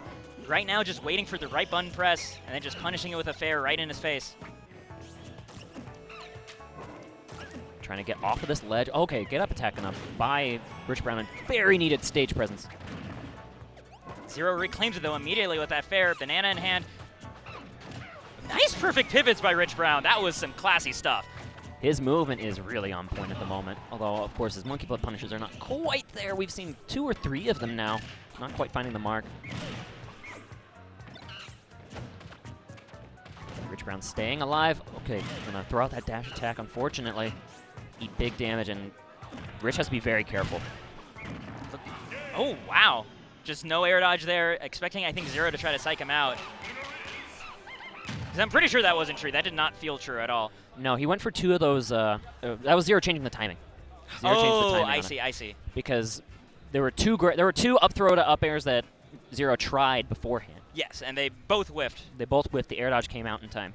The third one, Zero just went for a different timing, and it threw off Rich Brown. And he didn't go for the air dodge. So we got coaches coming up into play here. Esam, very smart player, of course. He is sitting in winners quarterfinals, giving Rich Brown some advice. And Pierce, the TSM coach, helping out Zero. Looks like 30 seconds are up. Rich Brown heading back into it. Bear, the master clocksman, in the back, making sure everyone holds the rules. There are rules for a reason, my friend. Yes, otherwise we'd have chaos, animals, and items. Thank your TO. By the way, just take a minute. Thank your TOs, your local TOs. They're super important. Yeah. And they are what makes this whole engine keep going. Bear, of course, one of the highest profile examples of them. Yes, you Doing have to. Great work here at CEO. Make sure you thank them like not just once or like every week, because like the grind just gets more and more exhausting over time, and the thanks helps. Oh yeah, definitely. Sticking with the Mewtwo here, game 3. No Olimar in sight. Sticking with Smashville as well. Right now, Zero, familiar story, holding that stage. And this Diddy Vortex, as it's sometimes referred to, where Diddy just keeps, they're not true combos, but it's Diddy keeping the advantage state with his fantastic frame data and movement. It can be so effective against a character like Mewtwo, because Mewtwo's disadvantage state is probably one of his biggest weaknesses. Yeah, Mewtwo surprisingly has a really hard time landing, which you wouldn't guess given the way that his air dodge works and the way that he's able to mix up his movement so much in the air. Right, the movement's great, but in the end, it's still one of those larger, lighter characters. Yeah. And that hurts in these situations here. Zero trying to read, no movement there, but a rollback by Rich Brown saves him. Oh, the one up smash we've seen so far, not fully connecting. Kind of rare to see Rich Brown not go for up smash as often as he typically does. Maybe trying to get in Zero's head. Yeah. Save that bullet for when it counted there. Unfortunately, not going to find the mark. Nice power shield there. I see Zero manage that a lot, where he has banana in hand against Mewtwo, and he finds the time to jump over Shadow Ball and then tosses his own banana to punish it, and then leads into a kill. Rich Brown very cornered at the moment. This pressure undaunting here. And Rich Brown now very dead on his last stock of winners, potentially. Oh, was he going to go for another up smash? That's the Rich Brown special. The thing is, Zero actually ran up, I think, to punish that up smash, so if he went for double up smash, it might have worked. That's the mind game in the mind game. Yeah, it's that I know you know that you're such a good player that there's no way that this would work on you. So that's why it's going to work on you. I counter your counter to my counter. It's the donkey space. It's what makes fighting games addictive to watch. Rich Brown is, the clock's ticking again here. He's already at 64% on his, possibly, like you said, winner's bracket stock. Only 90, 100% here to his credit. He's got a juggle going, though. Yeah, does a really good job following Zero's air movement. Oh, almost breaks that shield. Wow. But Zero gets out of the situation. Another banana. Oh, that was smart. That was a gutsy spot dodge. But in the end, he catches the jump. Yeah. This movement again from Rich Brown, all over the place. Zero remains undaunted. Zero just keeps doing what he's been doing, hanging back, waiting for the right time to strike, shielding these Shadow Balls. Not at all scared. Eventually he was like, you know what, I'm actually going to press a button. I mean, what was the worst that could happen? He'd get hit by a Shadow Ball, he'd take like 20%? Yeah. He's at 15. Yeah, he's at Won't 15. kill. He's been able to make it back to stage against Rich Brown and actually just finds the up smash there and closes it out. That was really tricky. He didn't get the trip with the banana, yeah, but he forced Rich Brown to catch it.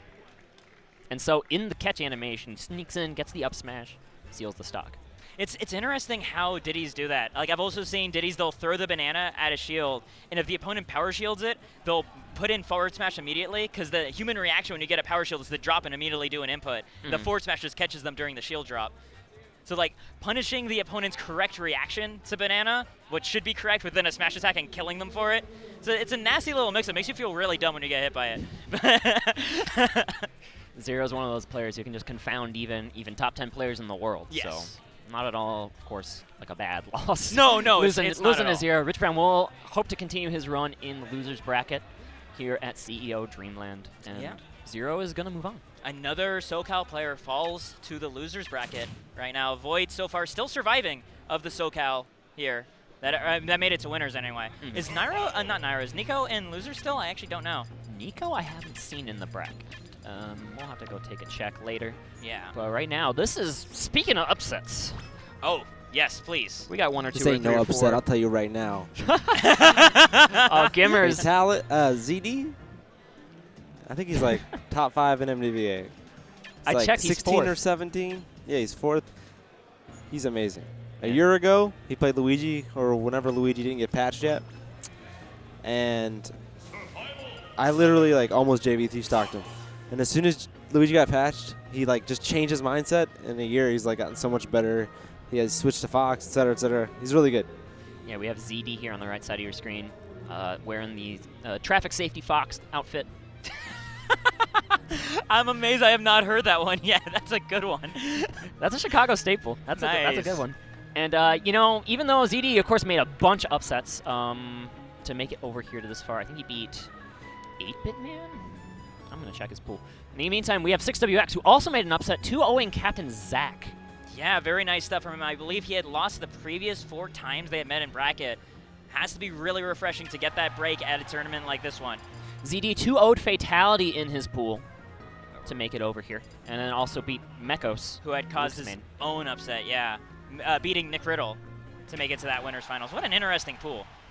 Yeah, definitely. 6WX got the win, though, on Captain Zach to make this far. So both these players have a couple of great wins in their book already. Let's see if they can keep the train going. See who gets to fight Zero in winners quarterfinals. Guaranteed 9th place. I do know that this is a matchup that a lot of Sonic players have struggled with. They equate it to like, it's like fighting Mario, but he's actually fast enough to keep up with my movement too. Which has been a little bit annoying. I know Fox can react to spin dash in a lot of situations just with a nair and end up beating it. Fox just generally has the speed to not be really stymied by Sonic's speed. Yeah, he doesn't get intimidated the way other characters do. Right. And ZD, he's taking a little bit of a mollywop in here, but it doesn't really look like he's getting too overwhelmed. It's not like he's stuck in the corner forever like those games. But whoa! I mean, that was just as I said it. But yeah, it was just like a series of neutral callouts by ZSS, not so much, not CSS, by 6WX, not so much as smothering. Right. ZD just needs to kind of like slow down a bit. I think his mind may be going a little too quick here, and he's trying to make too much happen. When that happens, you can just get vortexed right now, and that's what we're seeing Sonic do at the moment. Yeah, 6WX just waiting again for a reaction from ZD as he's falling, right? Either an air dodge or a button, and just reacts to it with the right answer. Sometimes when you're in the worst situation, what you got to do is literally do nothing. Apparently, these two have played at recent Xanadu's. Oh, okay. According to my Twitter feed, we got 6WX with at least a 2-1 advantage in this matchup. And right now, 6WX keeping ZD cornered. It's a tough spot to be in for the Fox main. Right there, being able to cover so many options with that spin charge on the ledge. Spring keeps ZD even further out, and that spike right there. There were no options for ZD. He was forced to fire Fox at that particular angle. Yeah. 6 laying a perfect trap, answering with a 2-stock here in game 1.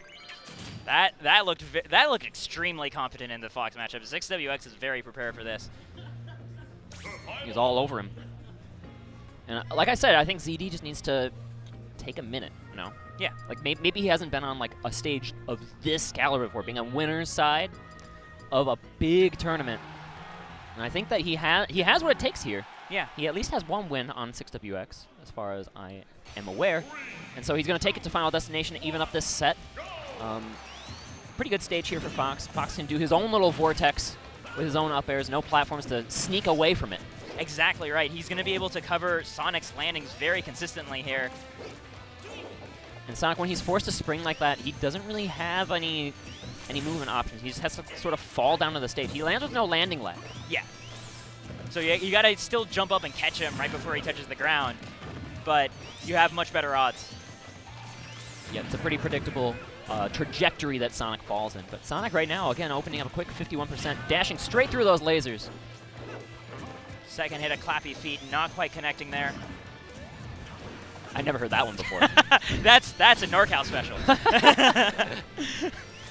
We don't have too many Sonics in Chicago, so I need to come up with more. Oh, no, we got like 5 in NorCal. Need to come up with more cute Sonic names. But anyway, ZD here has center stage, and there's a good back air to punish that. Again, predictable falling pattern that Sonic is forced into. And I like that ZD also waited for the spring to bounce before going for that back air, because then the hitbox goes away on the spring. Right. Excellent awareness here from ZD, and it looks like he has taken my advice maybe a little bit here, slowing things down, not trying to get too much started. Now you can totally tell that is his mindset, right? Because he actually disengaged in neutral and tossed the blaster shot. That's not something you're thinking about when you're thinking, I want to rush this guy down. Oh, with the falling back air, going to buy ZD a lot of stage control, and he's at this ledge again, but good mix-ups here from 6 to get back on. Yeah, pretty good patience by ZD, only gets caught at the spring at the very end. The back throw does it. Yeah. It might have been nerfed, but it's still absolutely a way for Sonic to close out stocks.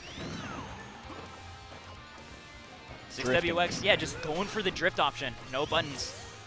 No challenge from ZD. He maybe was slowing down a little too much, didn't recognize the opportunity he had. Whoa, that rage up air, though. Sonic's up air is a fantastic move. It is. I don't think it gets enough love from the spectators of Sonic games. 6WX is super fun to commentate, I think. He's super aggressive most of the time. He goes in, he goes for really cute stuff like Sonic tricks. But ZD's trying to, he's coming from behind right now. Oh my goodness, once again covering the angle perfectly. ZD thought he had the mix-up because he thought that 6 was going to cover Fox Illusion. Yeah. Instead, 6 just covered everything. Yeah. Brilliant play coming out from the Sonic player from Pennsylvania, going up 2-0. And that is sort of the risk of the Fox recovery. Even though it is better in this game than it is, say, like in Melee, it is still, again, one of the more linear recoveries. You don't have as much nuance as you would with another character to mix up your angles, and it makes it possible for some characters to literally lock you out of all your options in succession, just like we saw right there. And we see some coaching going on here. I see my boy Ches coming up saying, Six, you look like you're good. You don't need any coaching. Six says, yup, I got this. Don't worry about it. I like to, you know what I like to see when the coaches walk up anyway, but they're just like, hey man, your hair looks really good today. Like they just, it's like, you don't need coaching right now, but let me just compliment I did that you with for a bit. JJ Rockets during his pool. I walked up and was like, so hey, which park from Disney World do you want to go to on Monday? Yes. So here we go, game 3.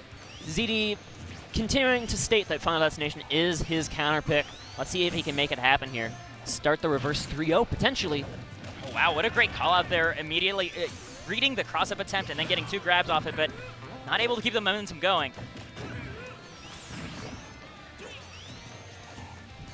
Again, Sonic has the center. Yep.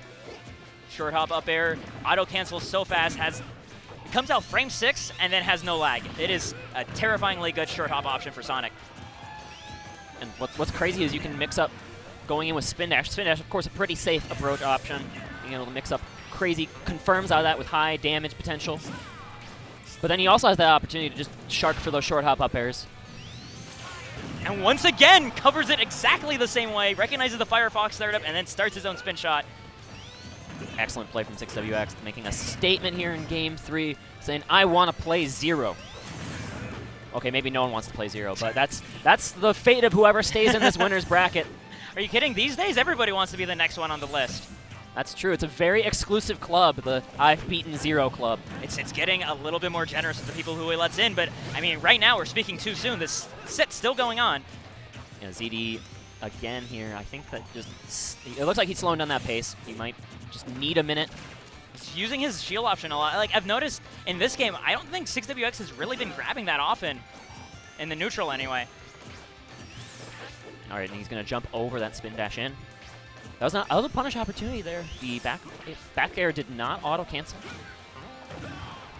ZD looking for these up smashes again and again. I don't think he's landed a 1.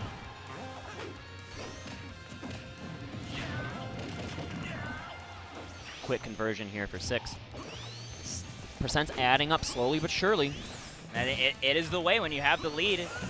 Go in for those little nickel and dimes so you can keep your stock as long as possible. Maybe even seal out the stock earlier with your rage kill, but back air not quite going to prevent that. That was so smart, knowing that Sonic's love rising with back air there, blocking in and getting the down smash out of shield. Excellent punish from ZD here. And now this is like the 60 to 70% number is like that number where everyone feels happy with it, because ZD's like, I stopped the bleeding. I only took 65%. Yeah. Sonic's like, I did good enough. 65%. It's the compromise. Yeah, it's definitely a good word for it, compromise. But 6's pressure continues. We had a little bit of a string from ZD. The spring blocking the illusion. These are some creative edge guards by 6WX. I'm really digging them. ZD's got Sonic right where he wants him right now, continuing this juggle. Spin dash going to get Sonic out of there. I'd like to see just a little bit more nair usage from ZD when 6WX is spin dashing all over the place on the ground. And we got a game now, G-Pick. We do. Let's see how this finishes up. Dash attack lands here. He had the weight. He had the weight, and he dies for an execution flub. That is the most painful thing to see when the bait should have paid off, and you just can't quite connect it yourself. It really stings, and especially when that's just like your winner says. It's like, you can't let that affect your mentality, because you're about to go into losers fighting again another top-class player that's being out of pools. And that's where it's all on the line in the losers bracket. ZD has had quite a tournament so far, and it's not over for him. Absolutely not. He will fall 3-0 to 6WX, who will face 0 in winners quarterfinals. But ZD is not out of it yet. He has to keep his momentum going. Yes. And we saw flashes of brilliance from him. Few and far between, unfortunately. 6 had him like kind of right where he wanted him. Yeah, especially when it came to the recovery games. 6WX looked extremely prepared. Okay, we gotta do a quick little rundown of the loser side here. We got some upsets. Wow, I am slightly upset, but also really excited. MVG Scat takes a 3-0 victory over Phoenix One's Tweak. Tweak, you know, he tweeted that he wasn't like in the greatest like physical shape today. Yeah. He was having some achy issues, so maybe Tweak wasn't absolutely on point, but you know, Scat taking a pretty big win here. Absolutely. That's especially with how hot Tweak has been these past couple months. Oh yeah, that is really huge. Bloodcross beating out JJ Rockets 3-2 as well. That must have been a very competitive set. My boy JJ Rocket's going to finish at 25th. Very respectable. Raito stays alive in losers. He has to fight Larry Lurr next in losers. That's going to be one to watch. I hope somebody periscopes that. That set is guaranteed top 16. Captain Zach beating Saj. Nobles Manny beating Child. Cashmere 3-0ing the Cat, and Anti beating Karna. In the meantime, we got another set. Is this a button check? Oh. Yeah, this is a button check. I thought we were going to have to nobody run straight into it. Nobody starts a set and realizes, wait, I don't have headphones on, and then puts the controller down when the game has started and slowly grabs the headphones and puts it around their ears. The way I played today, I might as well started out all my sets in my bracket like that. Yeah, same actually. not one of my prouder performances, but people aren't watching here for my Johns. I wonder if Mars is actually intending on going Lucario for this matchup. He's been going Lucario more and more. We saw him with the breakout doubles performance, teaming with Zenodo at Civil War. Yeah, that was some really impressive stuff. I had no idea at the time that he had a Lucario, and to see it perform so well.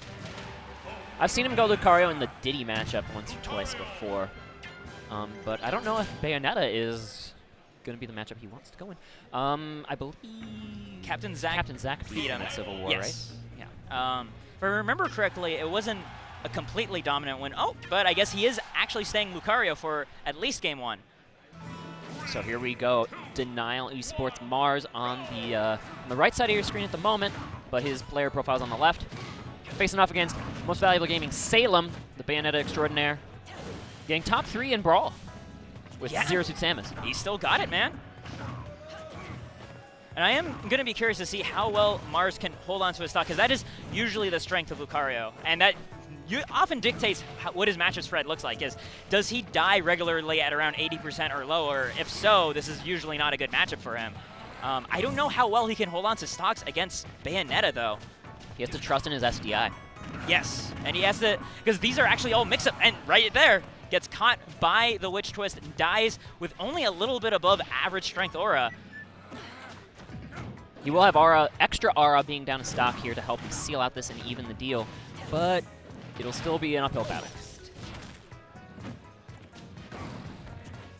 With the stage control here. Okay, looking to get the Force Palm command grab, but doesn't quite find the spacing on it. But it's still fantastic option coverage, becoming a projectile, in case they try to roll away or back off.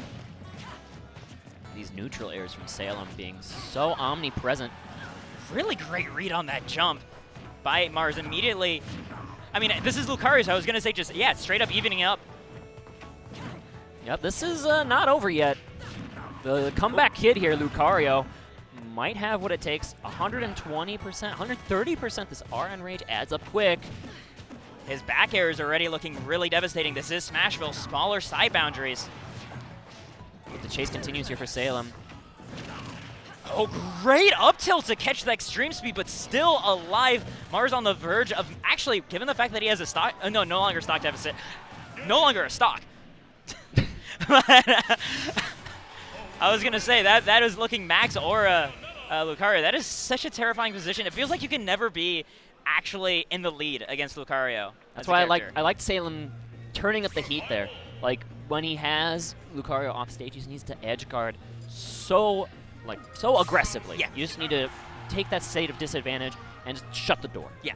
So we see him going off with those neutral airs, going off with that back air, sealing the deal, forcing the Zero Suit Samus here for game 2. Getting Town and City as well.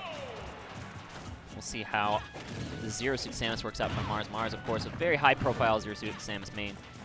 Yeah, he actually managed to outplace Nairo at Civil War. That is true. Yeah, he managed to beat Locust, essentially avenging Nairo. We'll see if it's enough to take out this Bayonetta here. Salem always kind of, he's kind of got that always a bridesmaid, never a bride sort of curse to him, where he always gets like close to top 8. Like he was able to top 8 Frostbite, getting a 5th place victory there. Still alive, fantastic DI. It's comforting to see people not die to that as often as they used to. the community slowly leveling up their knowledge. And both these players have fantastic DIs in general.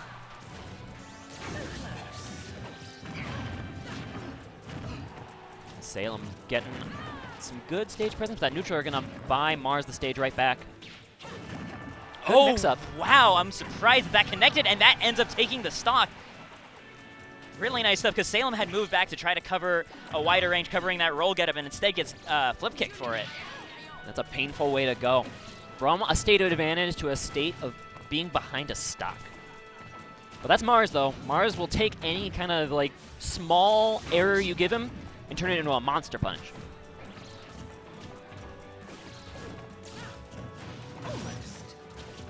That would then gonna get Salem back down to the stage. Again here. Unable to find an extended punish, though, off of it. And right now, oh, Mars actually giving up the platform space. And a little bit of a tech error there from Mars, but he will make it back down.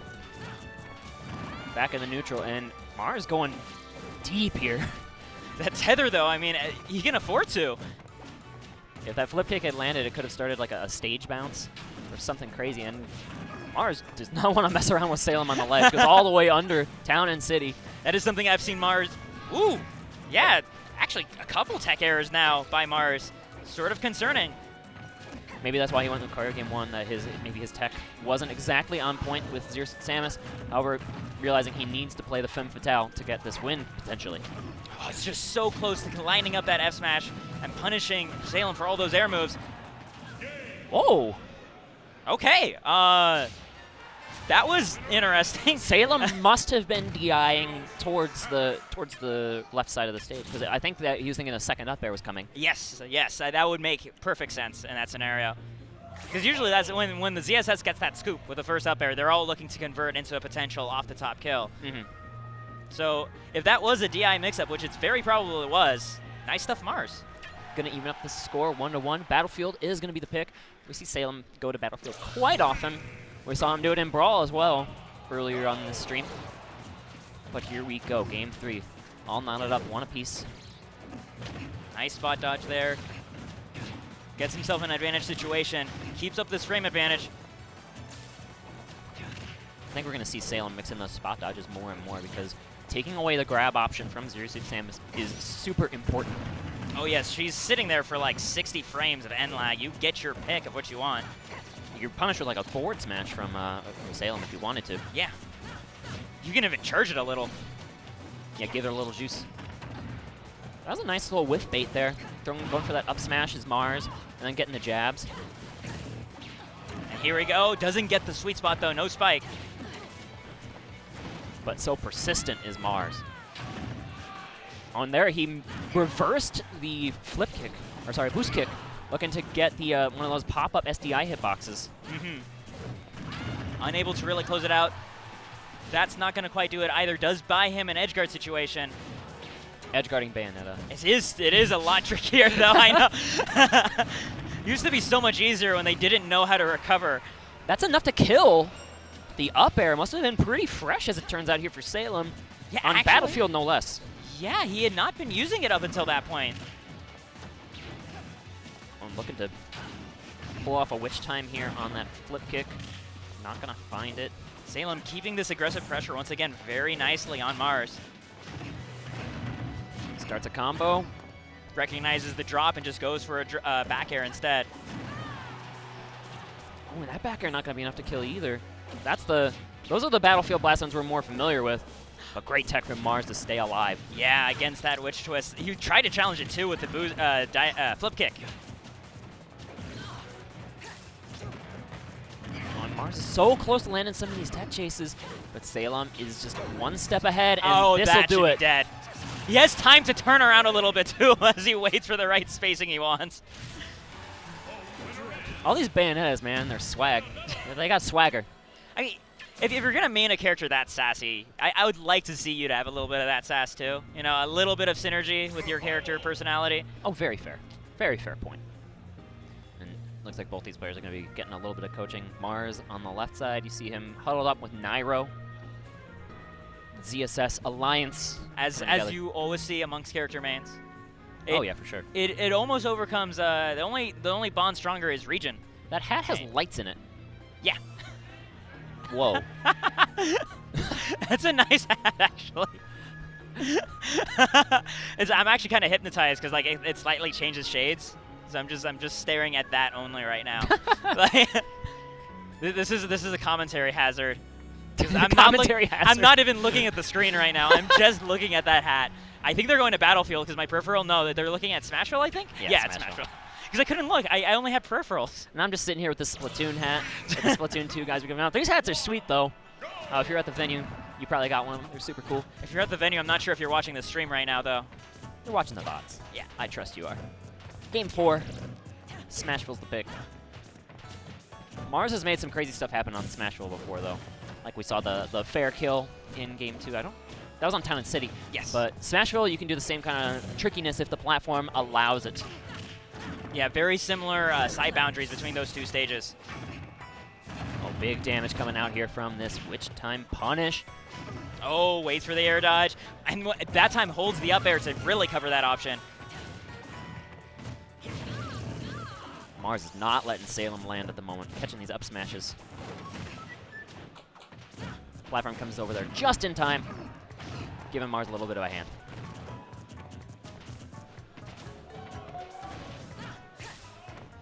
Salem slowing down the pace, does not want to overextend into anything because of how violent Mars's punishes can be. Both characters, given the strength of their punishes, that's why we're seeing this like extended stare down right now. 15 seconds had passed before one of them actually pressed the button.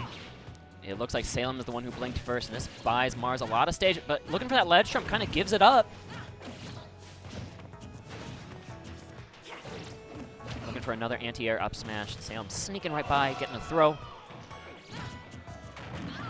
Oh, nice call out on the jump away by Mars. And again, the forward air converts. Mars getting on the board here first. But whoa! Oh, the call out. Like, that's not just calling out the option, that's calling out the timing, too. Salem wasting no time getting that stop. But here comes Mars with a grab, which can lead to a bunch, but looks to get a reset. Was this close on the spacing. Sort of thing I hate to see happen. Yeah, that's so unfortunate when it's just like, you know you had the right idea in your mind, and you're like, in my mind, I just got a 50% punish, 60% punish, but it just didn't convert on the screen. Yeah, my stupid hands were like, what if we drop this instead? That's me playing any FGC game. That's me playing any game. I play Yoshi. I don't have to think in this game. But anyway, Salem here, buying a little bit of space. The jabs buying Mars the same right back. Just doing a little bit of safe aerial pressure on this shield right now. Finds a grab that gets him that little bit of conditioning to land it. Oh, that balloon making that witch twist last a century. And this could not be much closer here between these two. I mean, given the way we've seen them play right now, I would not be surprised if the next... Oh! Okay, it didn't happen. I was going to say the next neutral one actually leading into a kill. But Salem's got the pressure on at the moment, using these neutral airs with the guns. Great trade here from Mars. He gets the stage back, continuing. This time Salem opting for a high recovery for most of the way.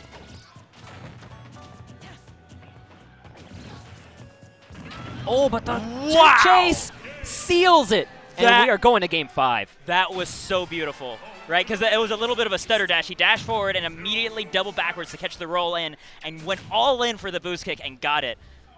Just as you said, in typical Mars fashion, ride or die, go for that boost kick. If he didn't land that punish, that was the set. I mean, that is the strength of ZSS, is the violence of her punishes. You have to have that confidence to sometimes go for them. Otherwise, you can't fully make up that distance that you need.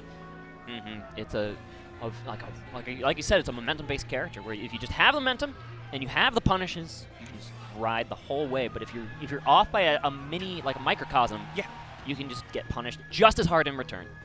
I've noticed like top-level ZSSs are actually extremely rare, like high-level ZSSs, because if you're wrong with any one of these grab reads, for instance, that's usually just your stock. Right. You have such potential to throw everything away with this character. But, I mean, we do get players like Mars and Nairo, which are extremely crowd-pleasing to see. People rolling these dice and winning more often than not. And this set, there's a lot riding on this set. If you just look at the overall PGR narrative, both these players are on that outset. They're like staring at the top 10. Yeah. Looking to join it. Salem, I think, landed at, he was either 10 or 11 on the most recent PGR. And Mars was in the top 15.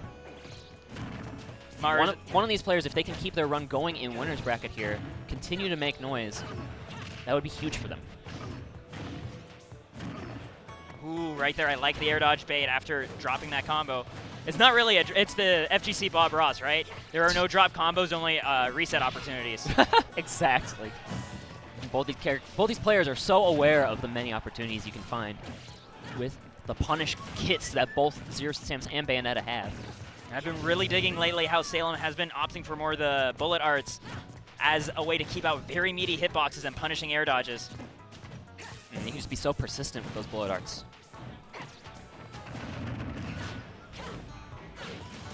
Mars hasn't had a big window to punish yet. This has been kind of a walling game from Salem, using, like you said, those aerials with the bullet arts added to keep Mars out. Blaster doesn't find its mark. That could have been the opening Mars needed. Oh, Mars does, though, find a shield drop right there.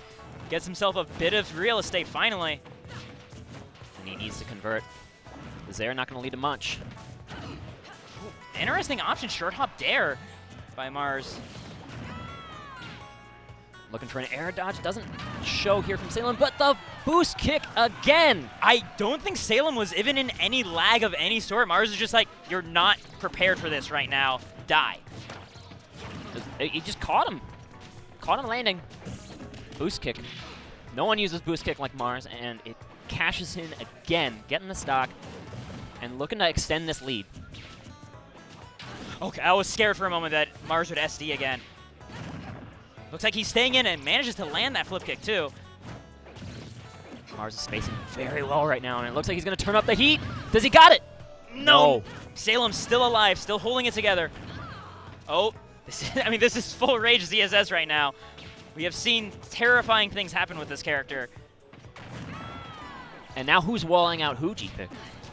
It's Mars, you know. He's saying, Salem, you had a pretty nice wall in the beginning, but I think I can make one taller. And it's working to great effect. The 77, big crooked number coming out here. However, being a little too cheeky looking for that flip kick off stage, Salem sniffs it out, gets on the board. The raw bear, not enough. 2 count for Salem, staying alive. Reading that jump get up, just getting the first hit up air, that's just what you need. You want to just hold on to this corner pressure and holding on to this game. Not going to win it, though. The survival DI from Salem. Staying alive, but punishing the roll get up perfectly right there. He got so much mileage off of flip kicking onto the stage across that whole set. Beautiful play from Mars, as we've been accustomed to seeing. He tried out the Lucario game 1, didn't quite work out as he had planned, but Zero Suit clutching out the 3-2 victory, moving on to winners quarterfinals, CEO Dreamland. And he's going to be fighting the winner of this next set happening right now. Nairo sitting down wearing his Brawl medal, fighting Samsora. And each Zero Suit. I cannot say I have ever seen these two fight. They might have, but I certainly can't remember. Yeah, I'm struggling to find it as well. If you are at home and you are a historian, you can feel free to tweet at me. I do have my sweet little nifty Apple Watch. I'll see those tweets and I'll be able to read them live. That is actually awesome. The Apple Watch tech, or smartwatch tech. Yeah. I mean, I'm an Apple fanboy, so I'll say Apple Watch, of course. But smartwatch tech is seriously underdeveloped here for commentary. You can get feeds of important information. Because it looks so much more dignified, right? If you see a commentator look at his watch, it's like he's still dignified and paying attention. But when we're on our smartphones, it's like, oh my god, he's just like texting, like on a first day. What is he doing? Like reading the Twitch chat, whatever. Ugh, has no respect. Like, you could probably get Twitch chat on that and read it. It would be terrible, right? Because like the kappa would take up half the screen. But you could if you wanted to. I've had worse ideas. Yeah? To be fair. Okay. What is a worse application of the smartwatch? Oh, there are plenty of worse applications for smartwatch, but I think they're having a button check or something. No, I think we're switching out. Oh, we're gonna have a switch. Yeah. Cool. It has been a pleasure to be commentating for you guys today. It has been a pleasure to be at CEO. This is my first CEO. Same. And it's been awesome. My name's LordStorm473. Join me. G-Pick. Guys, if you enjoyed our commentary or if you want to give us some constructive criticism, hit those follow buttons on Twitter. We'll be happy to hear it. Thanks for tuning in, and we'll see you guys later.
Survival.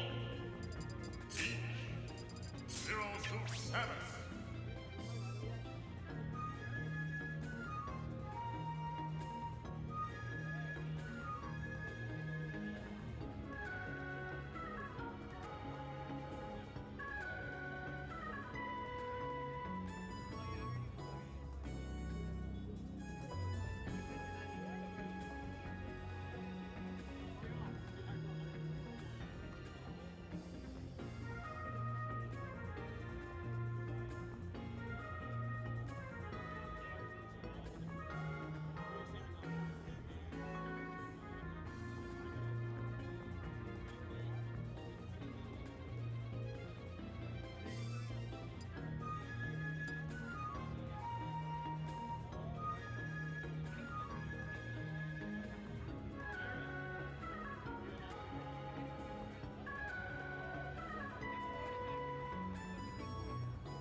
And hello, guys. Welcome back to CEO Dreamland here in Orlando, Florida. We got GDX, the studious Admiral Funk here. Hey.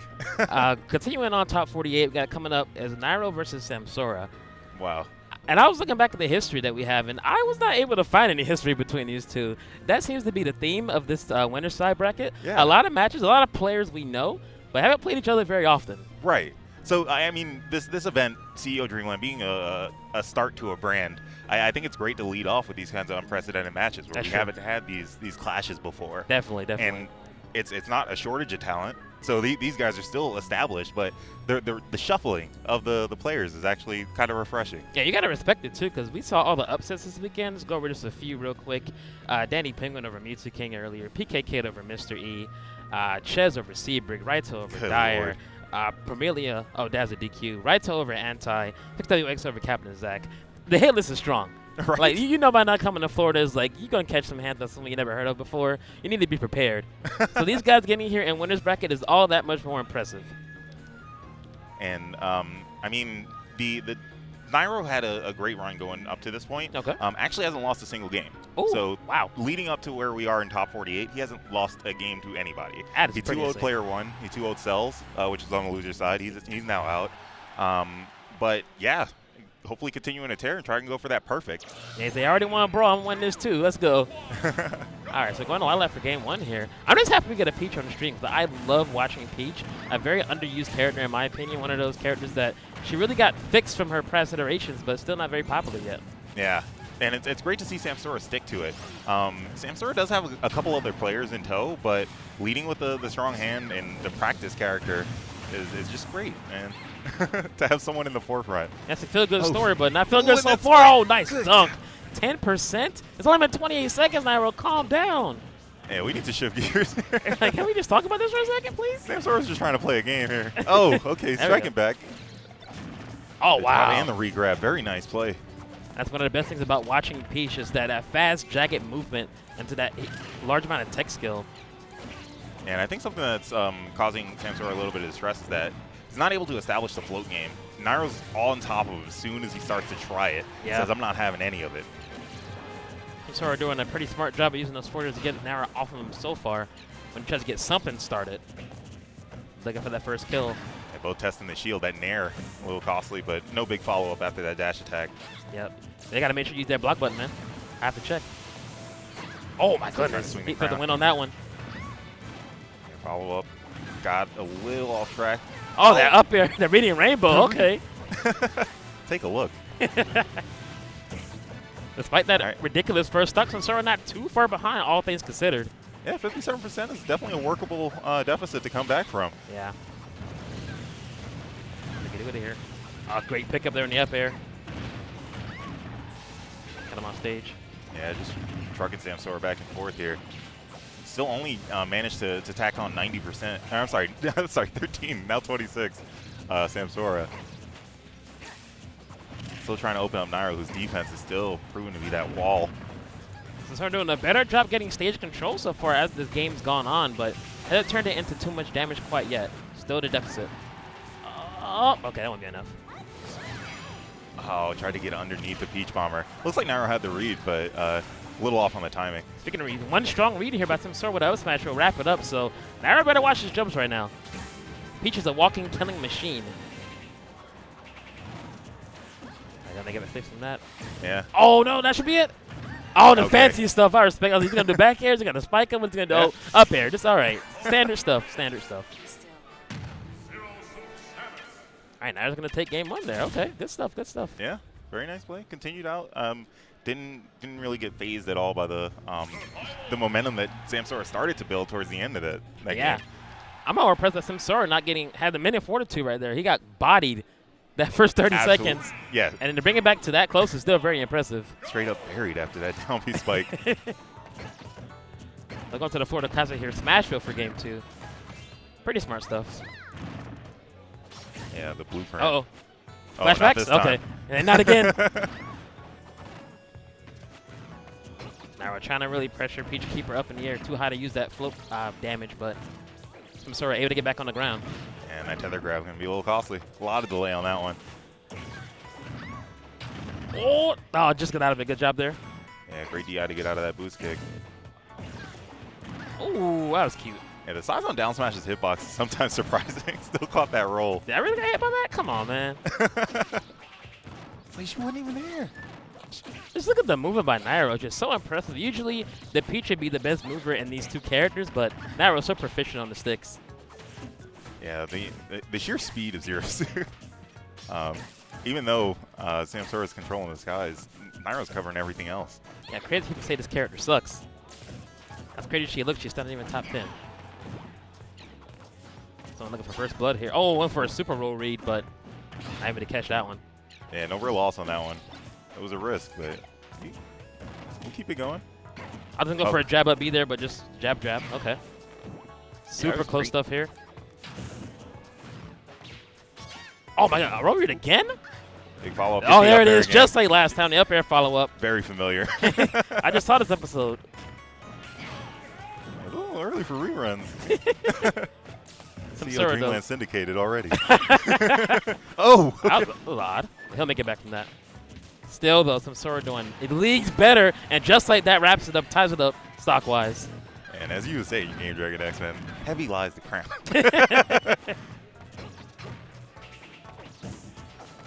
Trying to get the down tilt, feeling out that shield on Nairo. Quick damage. Tap dance. Stand on him. We'll try to stay on him. Good anti-air there by Nairo on the up tilt. Yeah, up tilt starting wide. Takes him right up. Hey, get off me. Caught again? Yeah, it won't chase him down. He knew better than to go for that. Okay, great challenge there. Yeah, both players doing an excellent job of escaping the pressure when the opponent is right below them in the air. No person able to get too much damage. Oh my goodness! Jumped right into the boost kick, but no kill too. We're staying alive. All right, just up there. Samsora's in a pretty bad spot though. About 20% more in a hard read we're getting the stock, but yeah, Nairo's Samsora's very aware of Nairo's out of shield boost kick. oh, the Seldom Used Force Smash gets it for game two. Had to go the other direction because, like I said, he was noticing that the uppy was coming out of shield, so Samsora was just switching up the approach. Yeah, so I'm not going to get out of shit by that. The offensive tactics in Nairo's book, man, they run deep. So he was like, all right, you're going left, but this time we'll go right. Yeah. I mean, he takes souls, man. He gains those powers. He learns all those tactics. And Samsora has to find a way to break in early. Has been playing from a deficit for the majority of the set so far. And we need to see how he can figure this out. Yeah, it doesn't look like Samsora's going for any stage counter picks. It's more so, okay, I'm going to go a regular stage. Nothing really that's favorable for Peach necessarily. I just want normal stuff for this. Yeah, it's hard to find a stage that both favors Peach and doesn't favor Zero. Yeah, that's true. Not much you can really do here. It's like, okay. Well, I guess I got to outplay you. Speaking of which, he's doing outplaying right now. Gravely, oh my god. Now it's Samsora's turn. Oh, again. This is just like game one, but opposite right now. Yeah. Just now getting out of the white range at 40% on Samsora. Yeah, just hitting rage. But Samsora can he get first blood here for once? I mean, he's gotten better and better as these games go on. Got mopped the first game, kind of close second game, and right now he's doing the mopping. Yeah. Not quite. Oh, it's still trying though. You know that crown's coming though. Oh. Reaching a minute in, they're still hanging on to their first stocks, which is impressive. Unprecedented. Oh my goodness! Wow. I respect it. And that tether allowed Samsora to get a hit off of the up B. Arrow sitting almost at max rage, so boost kick won't be too useful here. But that back here though. Yeah, no space ghost here. A little too early on the percents to get that cross country. Yep. Oh my god. Okay, I thought he got hit there. Risky stuff up there. Oh, fourth. Okay, get him off stage instead. Going for the mix of recovery. Up there? There it is. Yeah. To the skies, and Samsora finally gets that first stock off. All right. Look at that movement. It's so beautiful. No. And not very long to enjoy that. Yeah. Not only incoming. Lands that in. They ran that up pretty quick. He's like, I don't want to see game 4. I'm getting out of here. And winner of this game will go on to play Mars, so Samsora's like, I got to go through this gauntlet right now if Zero Suit is possible. Yeah, and Nairo's still on fire. As I stated at the beginning of the set, he hadn't lost a game yet today. Yeah. It's looking like he's trying to continue that. Yeah, we're starting to see why. He's turning it on, reclaimed the lead, about to get this stock off. Samsora has to think of something and quick. I'm going to go for forward, goes for grab instead. Okay. And then falls back. I like it. Don't play too aggressive. That's right into Nairo's hands. Pretty bad spot, though. Oh, back. Oh, great avoidance. Spam that air dodge, but either way, you living. Yeah, that heart's pounding after that exchange. Good Lord. Great awareness and the composure on Samsora to avoid all of those. Wow. Oh, out of shield boost kick, though. Yeah. How dare you touch me? Oh, and it's even though Nairo 3-0, it still looked like it took it out of him. Samsora is a great player. Yeah, he's still happy about it. He seems like, okay, man, you outplayed me. I'm not even too mad. EE with the fist bump. Somehow getting no camera still EE. I don't know how he does it every time. He's magical. Somehow he makes it to the camera. I don't know what he does. He finds it. Man, so that was a pretty good set. Even though Samsora got 3-0, it was very enjoyable. He was getting better and better. Yes. Minus the last stock of that game, Samsora improved and got closer and closer. Had to leave for a bit there, right. And then Nairo was like, oh, wait. This needs to stop now. He came back, hit him with a back air. You heard like the music change, and then just all hell broke loose. Yeah, tried to throw a turn. He said, boom, everything.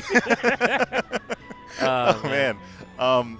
And guys, thank you so much for tuning in to the first CEO Dreamland. Inaugural. Oh, the inaugural. Yep. The leadoff.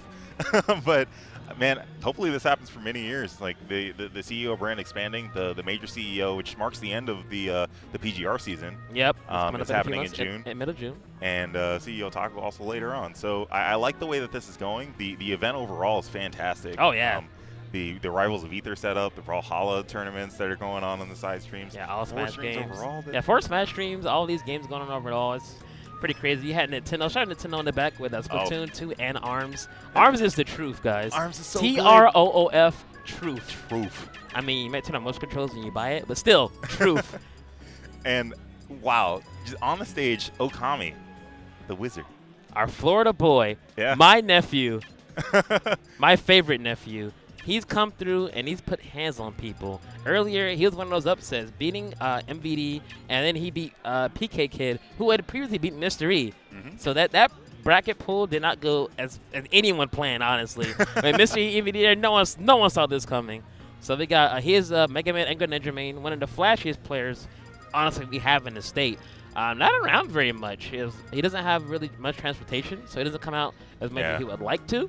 So he's more or less a person that even we don't see very often, to be honest with you. Right. And, yeah, we're local boys, and that's saying something. But the Buzz, Mr. Consistency. Everybody knows the Buzz. Yeah. I just hope, in my completely biased opinion, I hope Okami wins for the sheer fact that I cannot sit here and take another DeBuzz pop-off.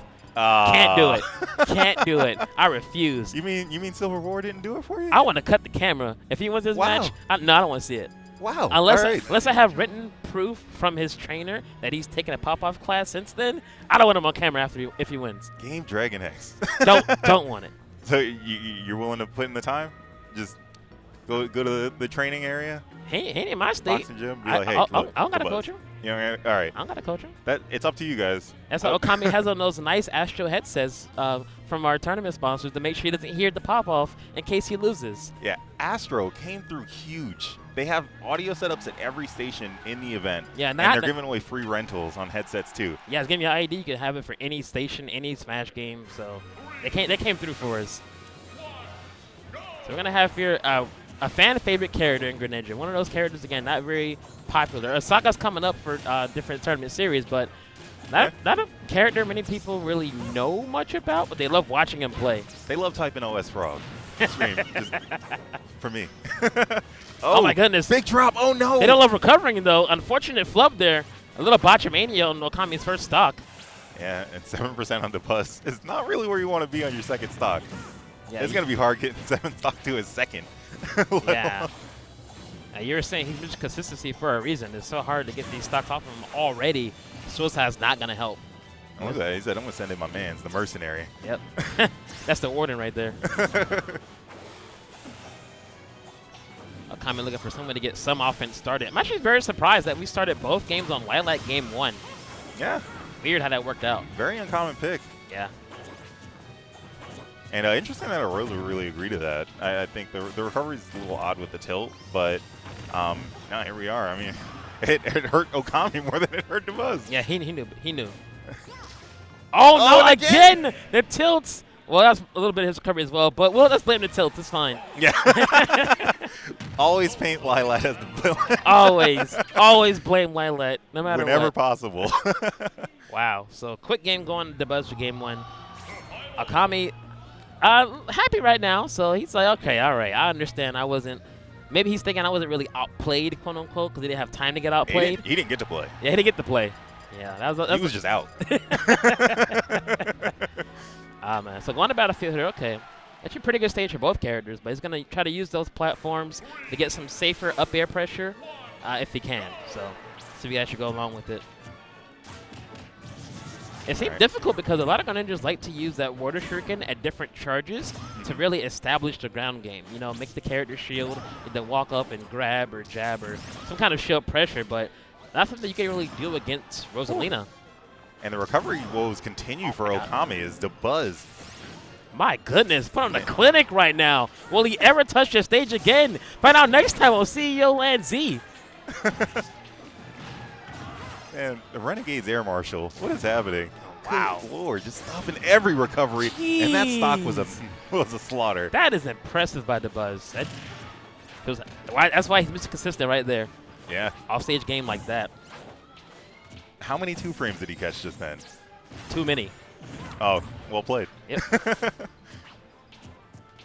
And the story still remains, though. Okami really not able to get anything substantial started. Last game, it was more so the suicides. This game was just being put off stage for all eternity. Yeah. Off stage for what felt like an eternity. Yeah. See if we can have it picked up here. He's going to stock off for confidence sake going into game 3. And DeBuzz is going to continue to make that difficult for him. Yeah, DeBuzz is really using his game plan, using that up air through platforms to make it hard on him when he's even on stage. Oh! Okay, he gets a fortunate bounce off the stage. That was quite the stage spike DeBuzz was looking for. But he's still on the better side of everything. Oh my goodness.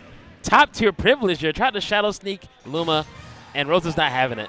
Yeah, it looked like he caught the platform there because he stopped right at the edge. So maybe the shadow did catch as though he was on that platform there. So he tried to do it at first, and then he got jabbed out of it. So the jab was too fast, and he just kept spamming it to try to shadow sneak through it. And by the time he did, he was hit too high by the jab. And when it finally came out, he was too high and landed on the platform instead. Yep. So great awareness by DeBuzz there, knowing that once he shadow sneaked that high, he was done for. Yeah, all he had to do was wait and just clip it out. All right, but we're going to have a character switch. The Mega Man was the one that did work earlier on in the set. So that's true. But going against Rosalina, the projectile game is going to be very difficult to establish, if not maintain. Yeah, it seems like one of those picks is like, all right, let me just try my other characters. More like I'm confident in a matchup type character, you know? Hopefully it's a better time. That's the main thing. The better time off stage, recover without taking 80% damage. That's really going to be numero uno. And DeBuzz is trying to hit a down B on the at the moment he went above Okami to anticipate an up air. So that's going to be something that Okami needs to worry about. Yeah. I think he went for like a fall in, like up tilt, mix up, but Buzz like, nah, I got time for that, man. Here we are off stage again. Hopefully he does a little better with Mega Man. All right, gets a little edge. Yeah, nice avoidance there, but right back to the Warden, back off stage again. The Buzz doing a great job just keeping him out there. Complete stage control. All right, and apparently Scat beat Salem. Ooh. Wow, big plays going on. Oh, anti. My mistake. Ooh. Still ooh. Yeah, exactly. A huge win nonetheless. Coming here looking for a way to get something started. And there's the down B. Actually, the ending frames of that caught the metal blade and stopped that too. Oh my goodness. So much to go up against here. Oh, got him off station once, but not able to capitalize. All right, shields just for Luma's sake. Off stage yet again. Akame just can't find a way to keep his feet on the ground. Oh, great tech though. Beautiful recovery there. And that was a do or die moment. Yeah, that was pretty much it. Because DeBuzz, the entire set, has not left 2 stocks. Akame is trying all he can here to get this first stock off of this set. Everything clashing with Luma. The controls that DeBuzz shows right now. Incredible. Runs up with a nair. There's a reason why she's called the Warden. Ooh. Oh, and again, Luma, the MVP, Defensive Player of the Year.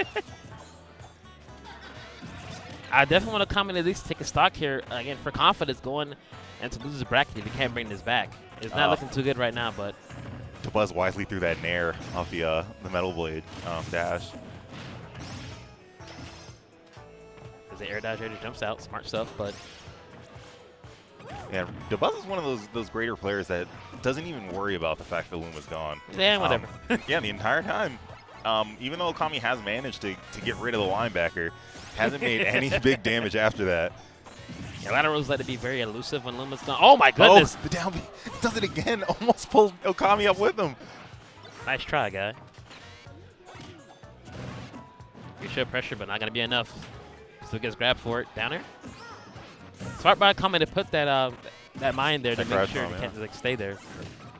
Smart use of recovery, but still, gotta think of something to get this stock off. He didn't want the back air bad, and we'll be able to get one. Yeah, try and take him to the barbershop. Trump? Oh, yeah. No Trump. A little too early, and then he's the one who got Trump there. Oh. And then up air for his troubles. Triple 2 stock. Ugh. Wouch. That's rough. It was so bad I had to create a new word. Just wouch. Wouch, guys. Oh, my goodness. So I write that down again. Was with 3-0 finish. He looks pleased. And as well you should. You get that kind of dominant performance, that's going to help you out later on in the bracket. Yep, he has one more win to go to get into the top 8, so he now plays the winner of our next match, Blank and Mr. R. So we got a Sheik Ditto on our hands. If you're gonna spar in the Ditto, you might as well do it with one of the finest. Because Blank is great down in South Florida. That's true. Mr. R is of course established globally. I was cheering so hard for Mr. R for Civil War. After all the craziness of all the upsets that first day, I was sitting there like, Ramen, this is your chance. It felt like a chance. It's Absolutely. like, do it, Gohan. You can do it. So I was cheering hard for him in Civil War, but hopefully he can do it here. I mean, Still in winner's bracket. Good opportunity here going against Blank. A Sheik mirror match thing he should know very, very well. So. Oh, we got the D1 king? The D1 with the Kitten play hat. Isn't the cat over there brokering? Is that what's happening right now? Brokering, I like that. Who you like? Who you with? Who you with? But man, yeah, shout out to those clean DX racers we got on the stage and here in commentary. Oh yeah, high performance chairs. I like these. It's very nice, very comfortable. I feel like I can conduct some major business in these chairs. I mean, I do work at home sometimes myself, so if I can sit in this and work at home, I get a lot more done. I'll tell you what. Taxes will be done 1 week sooner. I get different colors though. I'm not really that yellow and black myself. Yeah, but you don't get down with the Pacers. Oh my goodness. Or nah, it's fine. All right, we'll leave that alone. We'll leave that alone. We're good. We're good. We're good. Yeah. That's my favorite Nest skin though. The black and yellow one. Black and yellow. Black and yellow. Black. Yeah, no, I can't do it. Nope. Too ignorant. Sorry. But speaking of Nest and Nintendo IPs, man, the great things that are coming out right now as far as like RPGs. Oh yeah, they had a direct on Tuesday, and they talked about some of the RPGs. They had the Ever Oasis for 3DS coming out. They had the Echoes information coming out. The RPG Maker with the Disgaea crossover? Yeah, RPG Maker Fest. Yeah, that was pretty hype. They had the weird comic one. Battle Chasers. The Battle Chasers. Battle Chasers, yeah. I love the RPG love we're getting on the Nintendo console, 3DS, and the Switch. So they're trying to make sure you get all the hours out of those Joy-Cons. Yeah. Use all the batteries. Buy more battery packs. Do it. Yeah. Oh, we got Monster Hunter Stories coming out too. Yes. I'm surprised we're getting that actually. I was like, wait, we're getting that? Really? They like us? I mean, that's game been out for like 5 years it seems like, but we're still getting it. So props for that. So Blank, a prominent South Florida Sheik main. She's gonna go up against right now. Again, everyone loves him, Mr. R. Yeah. Can we also talk about the worldwide roast fest that Mr. R caught? Milk first. Oh my God! Let me tell you how I got on Twitter. I saw his initial tweet about saying milk before cereal. I'm like, huh, that's weird. They didn't respond. Just went back to work. Came back. You should have. I was like, someone to get it. I would have waved the stop sign immediately. I'm like, someone to take care of that already. It's fine. Came back like an hour and a half later. Literally, Mr. R trending on Twitter. I'm sitting there like, what? What? Why? I go and read the tweet. And then I just stopped working for the rest of the day. All productivity was just shot. I'm here reading roasts for like hours on end. Yeah, and even if you wanted to be productive, Dictionary.com tweeted him. Oh, that was the ender. Dictionary.com. Kellogg's How do you get on their radar that hard? Only Kellogg's would have topped that. If Kellogg's themselves came out, that would have been the only thing better than that. They were like, we'll send you a box if you just place it in the bowl first. Please do it. And he's just there flop sweating like, this is out of the norm. I can't. Oh, my God. All right. That was the best. So maybe he deserves the win just because of that roast fest alone. I mean, he caught a lot of work. When the whole internet's against you for like one day, I mean, you might deserve a tournament win like this. Yeah, these guys practicing the perfect pivots on their fresh controllers. They could replace it, though, with the CEO Dreamland official controller. Yeah, the from Chaos Controller controller? Chaos. I think it's clean. They made some nice controllers throughout the day. CEO's controllers they've had, like CEO, the main CEO, and this one have been two of my favorites they've had, like the custom colors. Yeah. Like when they get the CEO time, they get pretty clean. I mean, they're always good, but they're like super good for these They have great particular styles. events.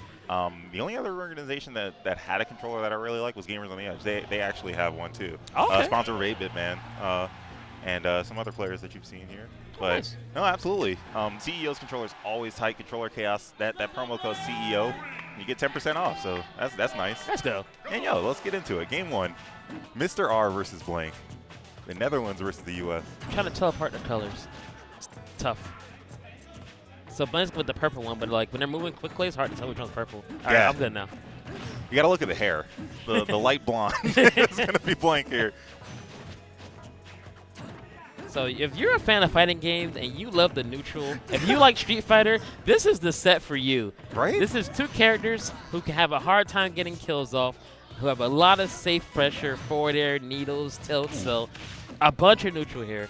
Closest you get to Street Fighter in this top 8 or 16, that's for sure. So I know we want to talk about the game, but look at these tags. Mr. R, that's how you want to tell them apart. Mr. R has the milk first tag, Blank has the milk second. I just noticed. Milk first strikes blood. Is Draws blood first. Oh no, milk first gets first stock. Oh, no! The dive kick of doom. Suicides over the. Oh, man. The shame of knowing milk first. That stock was too great for Blake. Oh. She just. That's unfortunate for her to lose that stock in that fashion. We saw Kami have the same thing. I mean, these two players who really aren't used to this huge limelight, so it could be one of those stream nerves type things, you know? Yeah. I mean, it looked like they were pretty limber following that button check. But it looked like it, but I guess not. Yeah, clearly. And here we are. Hit the reset button as we go right back to Smashville. Yep. And a lifelong battle of Milk first versus Milk second. Oh, great yeah, a little tilts different here. this time. These perfect pivots were so clean right now from Blank. Oh, it clips him again. Yeah, you may not know who Blank is, but please believe she is very proficient with the character. Yeah, she does prefer to be called she, so you might have been asking why we're saying it that way. But no, that's her choice. Yep. And we respect that. Oh, great catch there. Rory with the forward tilt. Oh, that was so clean. Fastball dragging her with. Fish. Ooh. Just missed it. Oh, they missed a forward there, though. Good follow-up there by Mr. R. Yeah, there are layers to these setups here. Yeah. Try to use a grenade there to wait out their missability, but not enough. Oh, they both fish at the same time. Ooh, okay. And I love when Sheets go for more of those. Oh, the platform help on that combo. But I love when Sheets go for those up smash reads more often, you know? Yeah, beautiful trump there. Gets Mr. R back off stage. Yep. Doesn't get the second one. But she's still doing well. That would be it. Not in a dangerous percent yet, though she is a stock behind. And maybe she gets a little bit of rage run, that might help out a little bit. Good avoidance there, but we're looking for that kill shot. And Mr. R wisely evading with that air dodge. Oh, wow. Point blank fish. Looking for a spot dodge be there or something, but wasn't able to catch. Nope. Bouncer fishes away. Disadvantage recovery still. No oh, wow. Wow. No trouble in the immediate dive kick. Smart stuff by Mr. R. And Mr. R is really cranking it up right now. That quick dash dance, too. Look at this. He's selling himself right now. I like it. Did he enter, bro?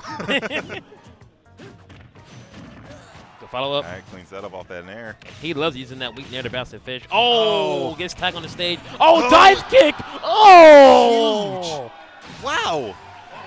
Is this That's regular? how you use down air. Is this regular CEO? Because I'm seeing a lot of dive kicks right now. Like, are we already in June? What's going on? Man, and Blank really wishing she hung on to that second stock first game. Yeah. That changed the entire climate of this set, and Mr. R with an additional morale blow after that spike. Yeah, and then after that one combo Mr. R used with that platform, well, straight to FD instead. All right, and right off to the races. Mr. R continuing on this momentum. Yeah, should make it back though, but still trying to look at a hit. And Mr. R again goes for that down air off of the ledge. Proved very effective in the second game. My goodness, it's so beautiful to watch.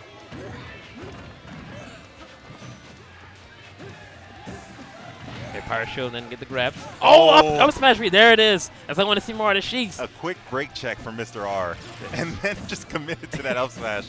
Threw Blank all the way off. Yep, Mr. R now sits one stock away from moving on in this bracket to play the buzz. But Blank's like, no, I want a game 4. I'm trying to bring this back. And you can see, I mean, the exchange that Blank led at the jump of game 2 shows the skill that Blank has. But Mr. R has completely been edging out at every turn. And yeah. she's finding it hard to get back into it. Yeah, you can definitely tell Blank has the knowledge and has the proficiency with the characters. One of those things like you're playing one of the top Sheiks in the world who plays other top Sheiks in the world on a regular basis. It's just hard. So Arlo with a pretty. Oh, Fish is coming again, but not this time. All right, and still trying to throw Blank off. And a two-stock statement for game 3, just like that. And Mr. R is going to move on roast free to play the buzz next up. Yeah. Let's see, and in a quick set. Yeah, Blake will go on to play Captain Zack and loses, actually. That'll be interesting. Okay. And Okami will get his run back. He's going to play, actually, Florida native Manny. So we got Florida vs. Florida coming up in losers bracket with Okami versus Manny, and then Blake versus Captain Zack. And then we're going to have, Sam Sora versus Cashmere. Oh. The human highlight reel. I'm hyped for that, too. As Manny would say, Cashmere outside. I don't like it, but I don't it is as Manny would say. I scold him for saying it, but he would say it. Yeah, I can't deny facts. And here's some more. I mean, we're around 3-0 Blood Cross. So Blood Cross out of the tournament. Shout out to Blood Cross. He did very well this tournament. Yeah. He came and put hands on people. Like, I was very, very surprised. Let's see who he beat earlier. He was beating people like, he beat Riot, he beat Neos, he beat JJ Rockets. Losing Rich Brown is very respectable. Again, a player who used to be prominent, hasn't been around very much lately, but he came out to put on a showing this weekend. So good on him. Speaking of showing, guys, please show your friends the stream, share it out. Twitch.tv/VG Bootcamp. You probably already follow because it's VG Bootcamp. Yeah. But just in case you don't, make that top right follow button a heart. Just hit that follow button real quick. Shout out to our beautiful, illustrious, wonderful, bald stream runner Gimmer and his beautiful and his beautiful brother Apostle holding it down. Those guys working since at least 09, possibly 08. They are OGs to the game. Yeah. Holding it down for a long, long time. The amount of hours just dwarfs everyone else in the business. Yeah. And it shows. I mean, I love every time I see these guys come out. Gimmer, I know he's holding it down on the Xanadu ends, and you guys should definitely tune in to the Xanadu weeklies, man. Yeah, they got weeklies for Smash 4, got weeklies for Street Fighter, got weeklies, I believe one for Melee as well. But the important ones are Smash 4 on Tuesdays, Street Fighter, I believe, is on Wednesday. Mm-hmm. And I don't remember the other ones. I think they had a Pokemon one, too, at one time. Is Melee Monday? Is Melee Monday? Solid question. Sure. Follow the stream and find out later on this week. Exactly. Yeah, check out the schedule. Yeah, don't one of us. And if you really like the stream, subscribe button right there. A lot of good emotes there. Yeah, $4.99 or free if you're an Amazon Prime user. Oh, freemium. That's the best price. Right? And you get so many emotes. I mean, if you're at Amazon Prime's like one of the best purchases you can make on the internet. You get the Gims face. Gims always wins. Always. Old man Gims. I like how he always Zero uses the different emote, a different picture for his VODs. He uses the old man Game & Watch with the beard. I'm like, all right, you got it. You got it. So waiting here for Rido and Larry coming up. Yeah. About that old man, if someone could give me that mod, white Game Watch with the beard, I want it. I want to play bearded Game Watch. Thank you. There you have it. It's a trap. Don't do it. No, do it. Just the best one would obviously get used on his personal setup, and what an honor. all right. That's the only way you're getting into his home. Speaking of honored, shout outs to the actual Duck Hunt community. I'm honored to even know them because they had a donation drive to fly out Raito here this weekend. The sole Japanese player that made it up? Yeah. Found out because we had a donation drive for him. All the Duck Hunts banded together to get him flying out this tournament. And he's doing very well for himself as we've seen so far. It's going to be him versus Larry Lur. And the winner of this is going to play the loser of the Buzz and Mr. R. Ooh. So either way, someone's in for a rough time. And Larry's doing a great job of evading this can, which has been the bane of most of his opponents' existences so far. And as I say it. I wish we had one of our illustrious Duck Hunt mains, the Wayne thing, on commentary earlier. And I'm sure you guys learned a lot about the character because he just knows so much. And I'm sorry he don't get as much here with us because we don't know the character like that, but we do know. We're in Rido's corner here. They do what? Oh, wow! The self-alley, you put the back here. Great weight there from Raito. You got to respect it. Neither percentage. Saul really waited for what Larry Lur was going to do and then punished it beautifully. Yeah, this can't possibly be a character Larry has much practice against. And that's really how a lot of Duck Hunts, at least on the lower levels, seem to win their matches. Is like, I don't know what your character does. I get hit by things across screen, so I just lose my stocks. Oh, great power shooter by Rido, but no follow-up. Okay, there's the grab. And Julio with the Coolio coming out. The can's still set up. And that can be triggered just about at any time. So even though you're trying to count out the dog, you got to pay attention to where Campbell's is. Yep. Rido looking for a trade almost all times whenever he can with that can. Right, that shield pressure. It was an M&M at that point. Not much you can do anymore. That struck up air pressure by Larry to get that stock off. It was all ankles at that point. Yep. And that all came from one failed footstool. Raito tried to get the footstool on the platform from Larry. And from that one slip, Larry can turn that into a huge opportunity. Yeah, that's why he's so dangerous. I mean, Larry Love's one of the best players in the world. Misfits has a good one there with him on their team now, but my God. Yeah, the clay pigeon coming out. It's not as commonly used because it's a weaker tool in view of the can itself. Yeah. But as a support tool. It's can the can itself. Oh my God! No loitering. No loitering. Hang out too long on the ledge. Get out of here. Do not hang out by my storefront. I can't. Wow. And game 1 goes to Duck Hunt. Yeah. Wow. What Right, year is it? What country is it? We haven't not seen Duck Hunt prominent really since like in America. I guess honestly the MVDAs back in like early Smash 4 when he got top 8 at Apex. Yeah. It's been a long time since we've seen Duck Hunt this high. And also at TNS too, where he had a great set against 8-Bit Man. That was pretty interesting. Yeah. They're doing a great job here. And this is, as crazy as it sounds, this is Loser's bracket. So Loser's going to go home after this point. Yeah, it looks like Raito's keeping count of those shots because there's a limited amount before it actually goes into a flash and it's unusable until it just up and explodes. Yeah, it's a good display of character knowledge there. Exactly. Huge display of control. And these throw setups have been working so well. A rare miss from Raito. That's what the can coming out soon. Oh, no. The parachute into the up throw. They're doing a much better job with that pressure, keeping him above his head. Another up here? Okay. Great catch there. Get off me. Duck Hunt's jab. It's a jab kind of like Max, where you get pulled in a lot longer than you thought you would. Yeah, definitely. I agree with that. And they're looking for that first stock here. I thought it was going to be jab up smash, actually. Surprised he dash attack there. A little too late on that back air throw. Oh, just missed the gunman. Good setup by Raito, but a little bit too early. I like the dispatch there from Larry. Larry, use the forward tilt to get that can. Oh my goodness! No! He thought it was safe from a down smash. He's like, I can do whatever I want at his range. Raito said, I'm standing my ground. I'm not rolling anywhere. I see what your up tilt does. Wow. So, Funk, what do you think Larry needs to start doing here to really tie this setup 1-1?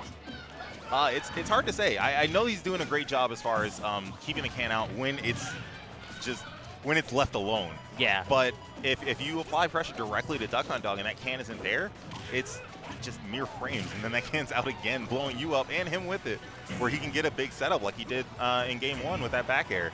Yeah, it reminds me of the old Steak Brawl grenade, which I don't miss at all, but it reminds me of something like that. Oh, great catch that clay pigeon. Shot. You're saying not still to be used, but a good use of it right there. Oh my goodness, what a follow-up there. You get some really creative setups using the clay pigeon because you can set it on the ground and it doesn't disappear immediately. So you can still get the 3 shots. That is pretty smooth, actually. They're looking for this first start. It's unprecedented to see someone live this long against Fox.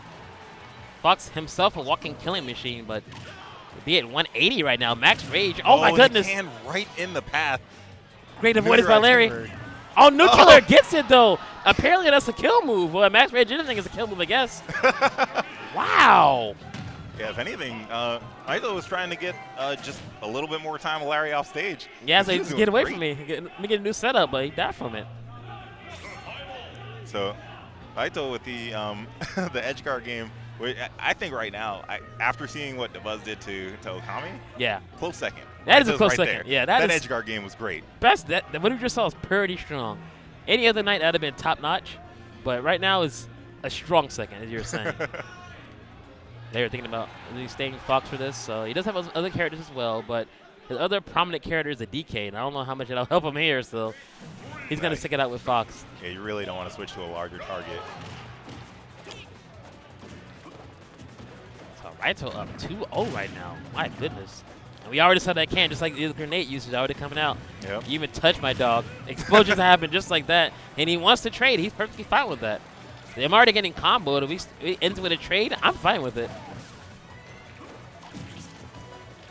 Let's look at that cross-screen shield pressure. That is so crazy. can and gunman, and you're like halfway across the stage. It's like, it's weird to deal with. Yeah, but Larry's doing okay. I mean, at a point, they were 5% apart, but right though, once he finds his groove, the damage comes quickly. Oh, yeah, Larry went for that air dodge view with the Firefox, but Righto jumped out of it. Yeah, wisely retreated, just going downwards. That's the second time Larry's had the jab to dash attack that connected. I want to see him do a jab to up smash. Yeah, he hasn't really been able to connect with any of those. Instead, settling for lesser moves like Nair, which has just been sending Righto across, upsetting him even. Yeah. You might have made him angrier. Oh, great catch for the up air. Not quite. And that up air, similar to Fox's, can out-prioritize so many people's moves. Oh, trade again. Oh, oh my God. There it is. It still gets the back air anyway. Oh, my God. The second one works out just as well. And Righto now sits one stock away from moving on, sending Larry home. Yeah, showing he can scramble. Oh, man, he shot himself. I respect that. And gets the back air. All right. He said, you assassinate yourself. I'm not going down without a fight. I like it, Larry. Where can you go with this? Has Larry turning on like Nairo did in his last stock.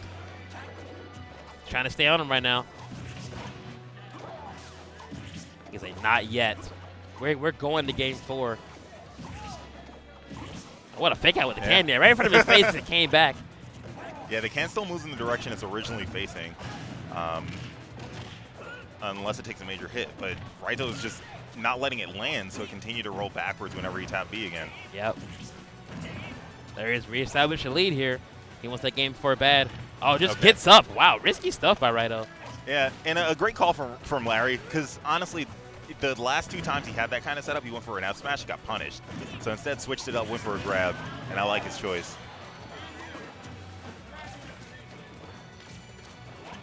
Good duck there. Wait it out. He's like, I dare you to do something stupid. I dare you. Oh, wow. That pivot grab range. That's some Marth McNahan stuff right there. Up air. Oh, another one? Gets one. Again. Oh, good avoidance there. He's looking. Oh, not quite. Larry's so close to getting the stock off. Oh, wow. Nair dodged through, and then that Nair so fast. Yeah. Down there in place? What? Oh, my goodness. Great self-defense with the can. They're looking for an answer here. Back air. Oh, the air dodge.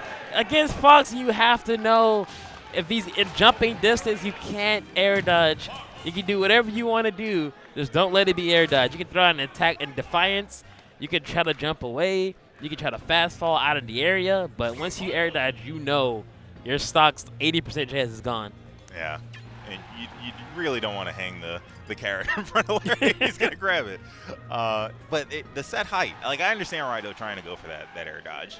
But at a certain, because really the looming threat is Fox is fair. You can get just a complete drag down. And the up B recovery on Duck Hunt doesn't really get you too much. So if you fell really far, that could have been dangerous. But even more dangerous is that air dodge. And here we are. Yep, going to game 4 here, Righto. Going for the wide stage of FD. If you're going to out-camp your opponent, you take him here. So it's a very smart counter pick. Let's see he uses it better, though. Yeah, he's forcing a real linear game from Larry, and the only way he can deal with this is either shield him or reflect, and reflect won't gain him any ground. So he's not going to be doing that. Again, got to commend that great can usage, throwing him into the can. Trade again, up air. Yeah, he jumps out. He knew better. He knew from earlier. Look at that immediate dash attack after he landed. Like, I'm gonna get grabbed here. Let me do an attack. There's no grab armor anymore, so let me do something. Yeah, Larry now on the board, and only slightly behind in percentage. Great follow-up off that up tilt. Reflect? Okay, no. Great avoidance.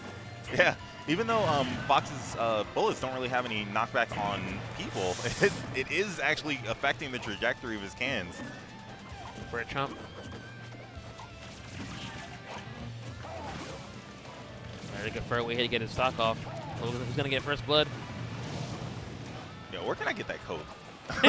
Oh, there's your smash. Yeah, that's what I've been waiting to 3 games for. And Larry gets that first stock off. Trying to force a game 5 here. All right, and looks like Larry's kind of figuring out where the cans are going to go. Ooh, that was nice. Landed behind him, thought he was safe, but Larry would turn around, grab out his shield. And this kind of shows that FD might be a little bit of a double-edged sword. Because while the stage is kind of flat, the cans can only go so far. Like even if Raito mashes B, it'll only go so high.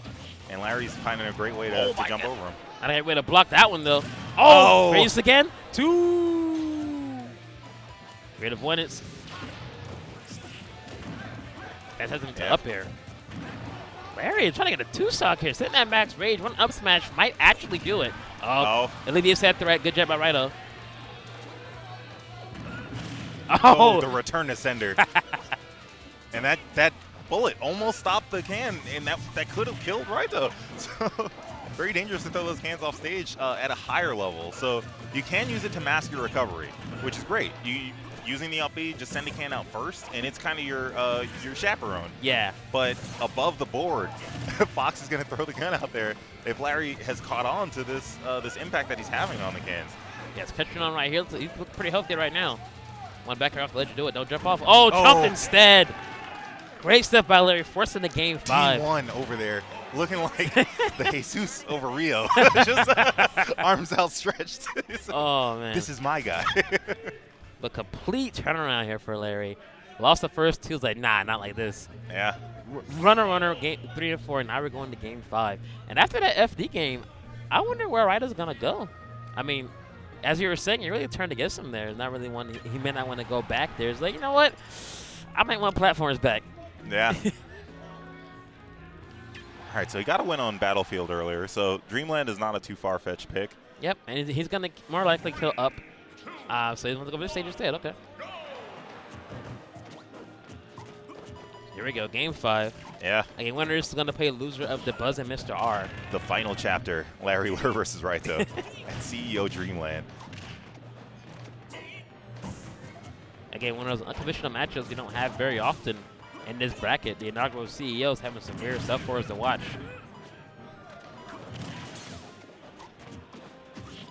And just like those Battlefield games, he puts those cans in places where it's really hard for Larry to, you know, just jump in with his approach. He has to like go through so much more work just to get near him. Like choke point, always at a choke point where it's like so hard to get in there. Very intelligent play.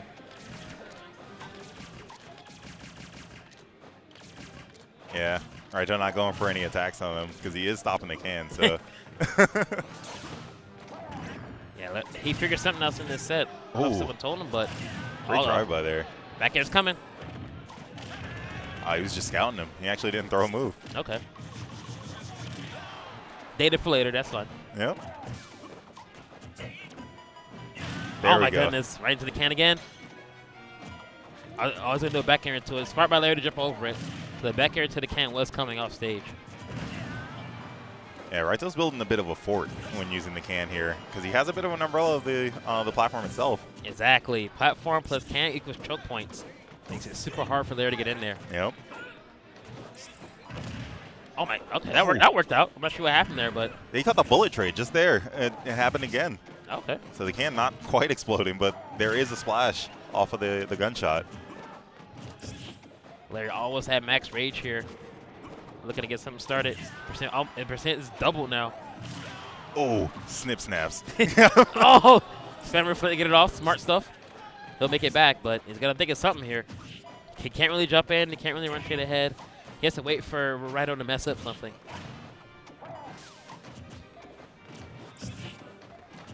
Smart fan doesn't use. Oh my God! No, the precision on that drop right there.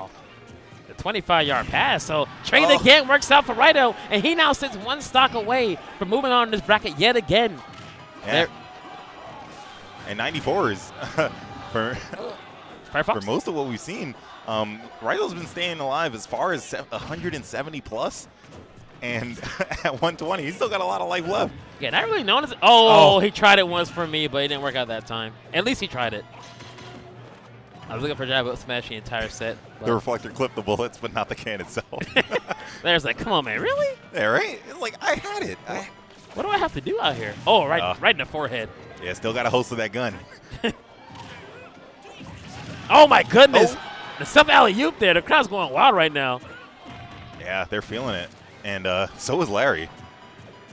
Right, I'm sitting at max rage here, so About 21% away. Oh, there. Okay. Good job there. Eric gets the back air, and he's down last stock himself. And it's really difficult to outrange that forward air from Duck Hunt. But Larry got the kill that he needed. And here we are on working towards even ground. He's trying here. Still got a 70, close to percent deficit to work on. More importantly, he's got plenty of time. Oh, wait a he went second. for it. I respect it. Oh, No! Misses the dunk. They both swung big. Yep. But as a result, we still have more game to watch, guys, and I'm happy. Both threw out haymakers there, but both missed. Oh, that's great self-defense neutral there by Righto. Trade again, back air? Okay, went too far away for that one. Look at that cam placement, so smart. Not much you can do about it. He tries to inch it closer and closer to his sprite, so that way there's Oh, there it is, and just enough. The second skip on his forehead wraps it up, and Righto's going to move on.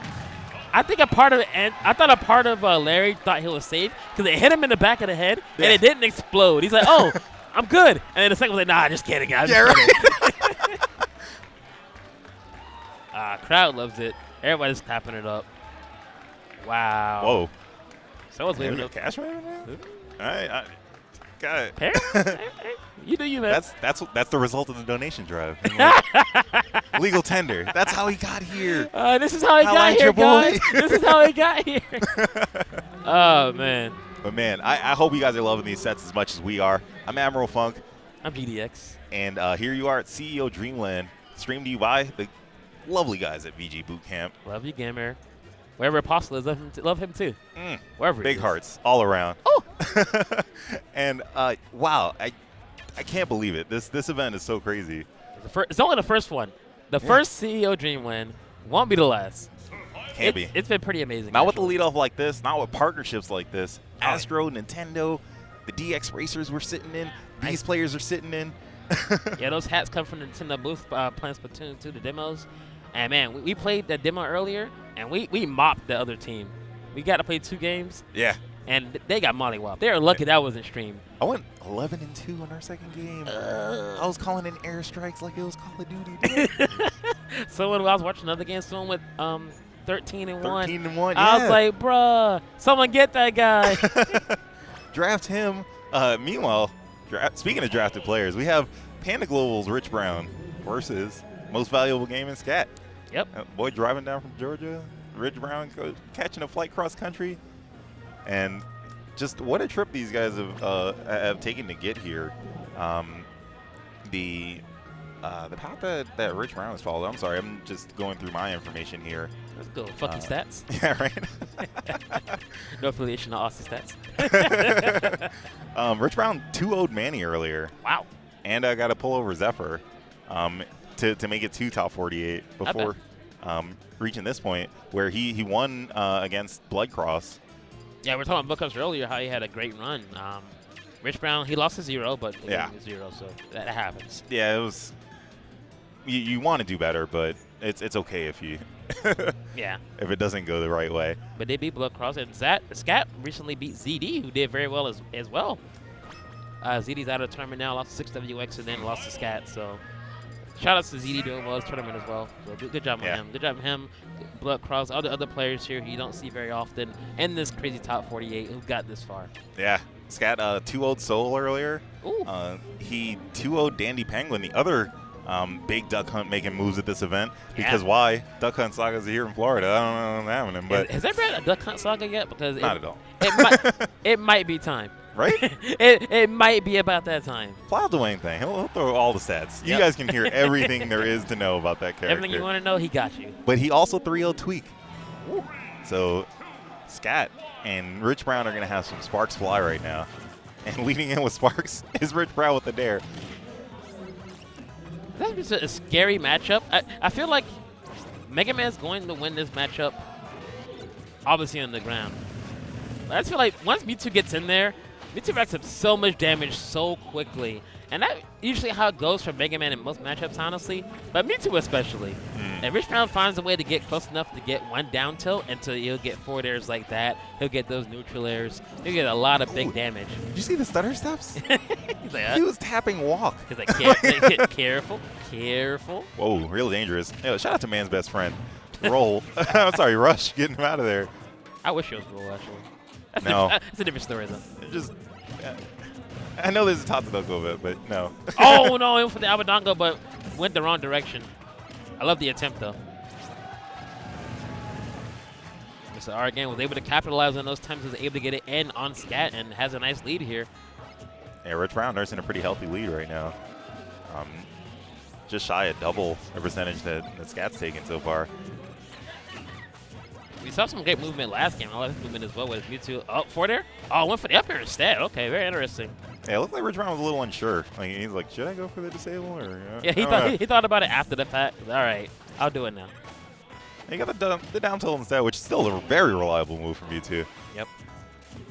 You're gonna reliable. I'll say that back air from Mega Man is definitely over-reliable. That might wrap it up pretty soon. Mewtwo's very, very light character, so I think like 5-10% more might be a stock if he gets hit by one of those.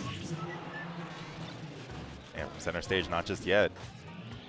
But the barbershop, man, the lights are on. Yep. Well, that's the shape up. There it is. And Scat gets the first stock off. That clean cut.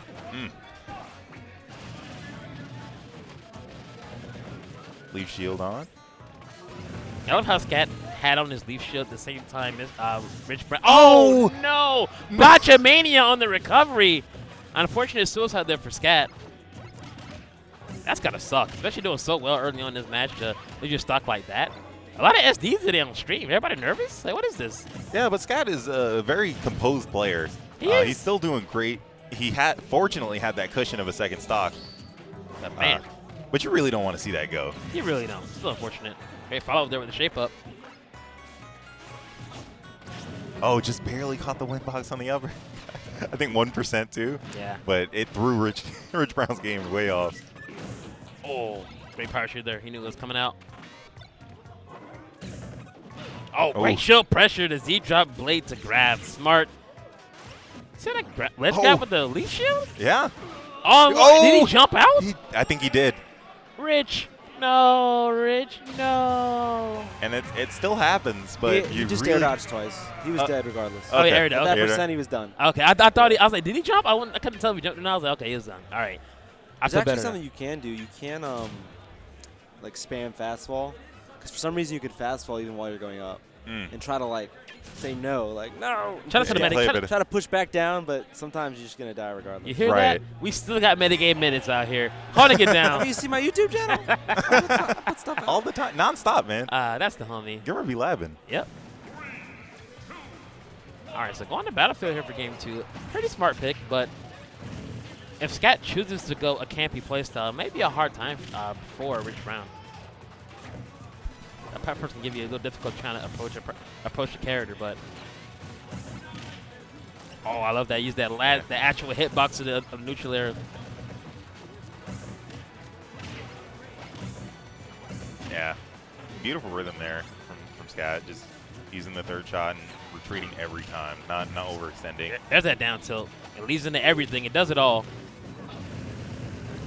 Great pickup. Ooh, that's cute. That was flashy. It didn't do much, but it was still reverse cute. metal play I off like the wall that. jump. Yeah. Oh, smash read? Oh, no, it doesn't go under him at all. Oh, just off-screen shadow ball. Yeah. Not wasting any shield durability. Kind of gutsy at 120, too, but Scat's making it pay off. Neutral air through the leaf shield. Does not care about your defense. No offstage pressure by Rich Brown, surprisingly. I'm like, no neutral air, no forward air, no never down air. Gets chucked, though, and the first touch go to Rich Brown. Yeah, at 70%, Rich Brown was doing better to just conserve his stock and then know that the kill will come in time. And Scat, within moments, fell right into Mama's loving arms. Let me get citizen grips and get rid of you. I love the harassment by Rich Brown using that shadow ball when he's on the ledge. I'm going to make you jump or roll. You're not getting up. That won't do it, but in the bad spot, back air's coming soon. Okay.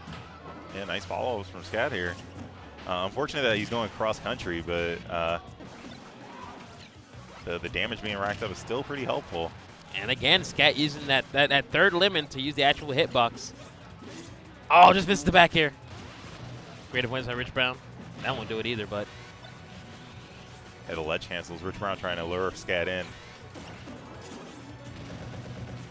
Smart. Jump off the ledge, immediate nair for pressure, and get him off stage. Get this trash out of here.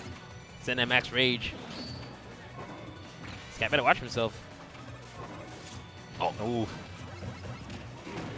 Oh my goodness. Okay. Fortunate to only eat a forward air from that punish.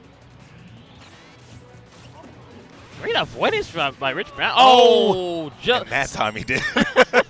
the curse is real. No. I didn't finish the sentence that time. I was like, great avoidance. Oh, no, never mind. Yeah, whenever caught in that win box, please do not touch the jump button. You can air dodge, you can fast fall, try to do whatever you can get away without jumping. I think I was just like the first game, though. The air dodge was done no matter what. So great awareness by Scat to get him in that positioning again like it did the first time. Scat gets out of there.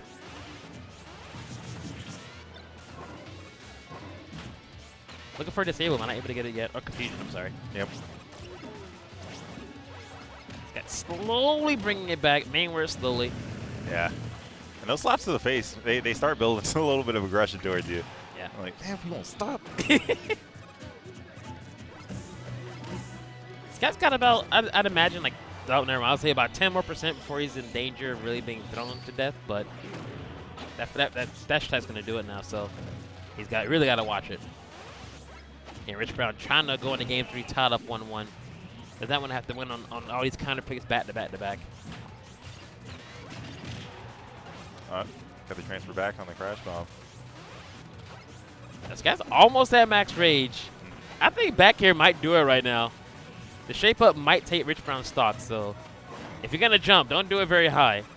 Because if he short hops back air's Mewtwo, he's going to auto cancel before it hits the ground, so it won't actually do the killing hitbox. So Rich Brown, you better keep those paws on the ground right now as much as you can. Yeah, as best as possible. Using the Shadow Ball. Oh, up smash! Oh. Wow! Did not see that coming. First one I've seen all set, honestly. He's like, oh, back air didn't work? All right, let me just up smash you. Maybe he thought he was going for a shield grab. I just ran up and up smash. Maybe he thought he'd jump it. Wow. I'm just sorry. Day clear as day. For lack of a better term.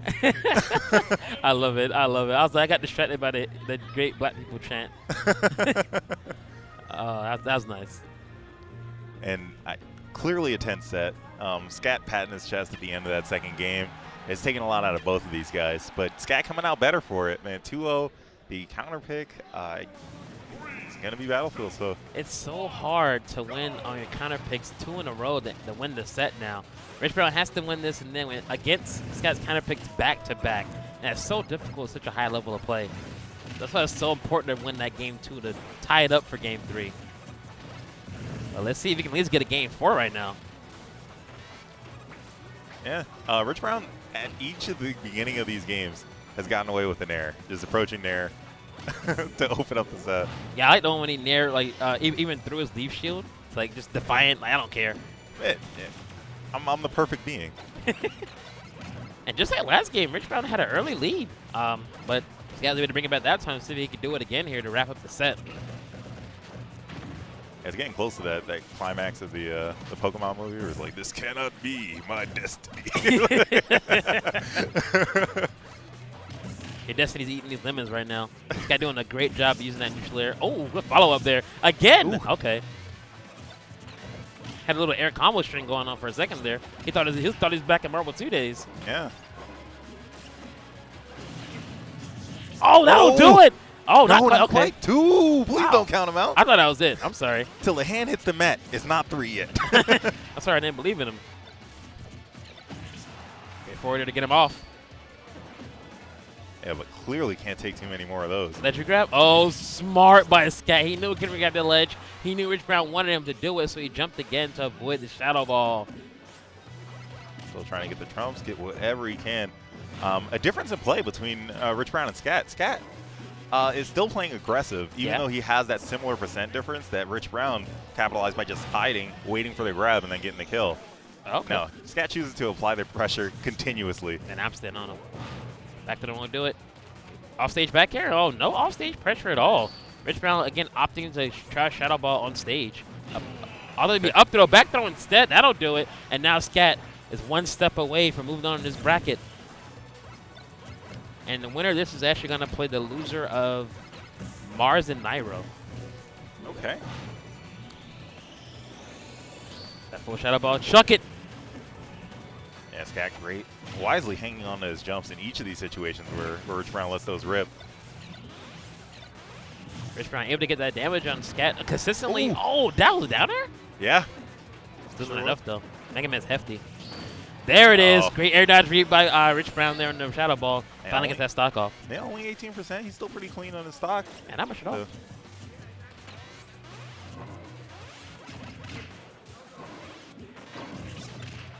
Ooh, I like it. That was cute. Yeah, he was toying around with the confusion there. Got a little greedy there with the shadow ball, but the first part of that was very nice.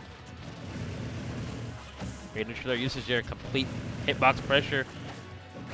Ooh, and the no-tech still. Rich Brown just shy of the hit.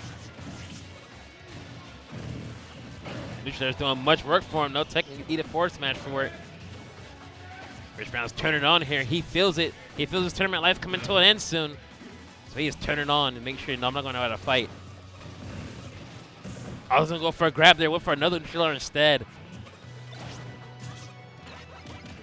Yeah, only getting one hit of that back air. Pushing Rich Brown out. Uh-oh. Rich Brown on the ropes. Oh. Whole crowd gasps.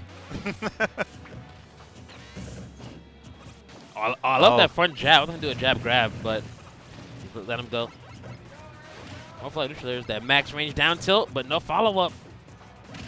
Rich Brown's getting the first hit of some beautiful things here, but not able to capitalize.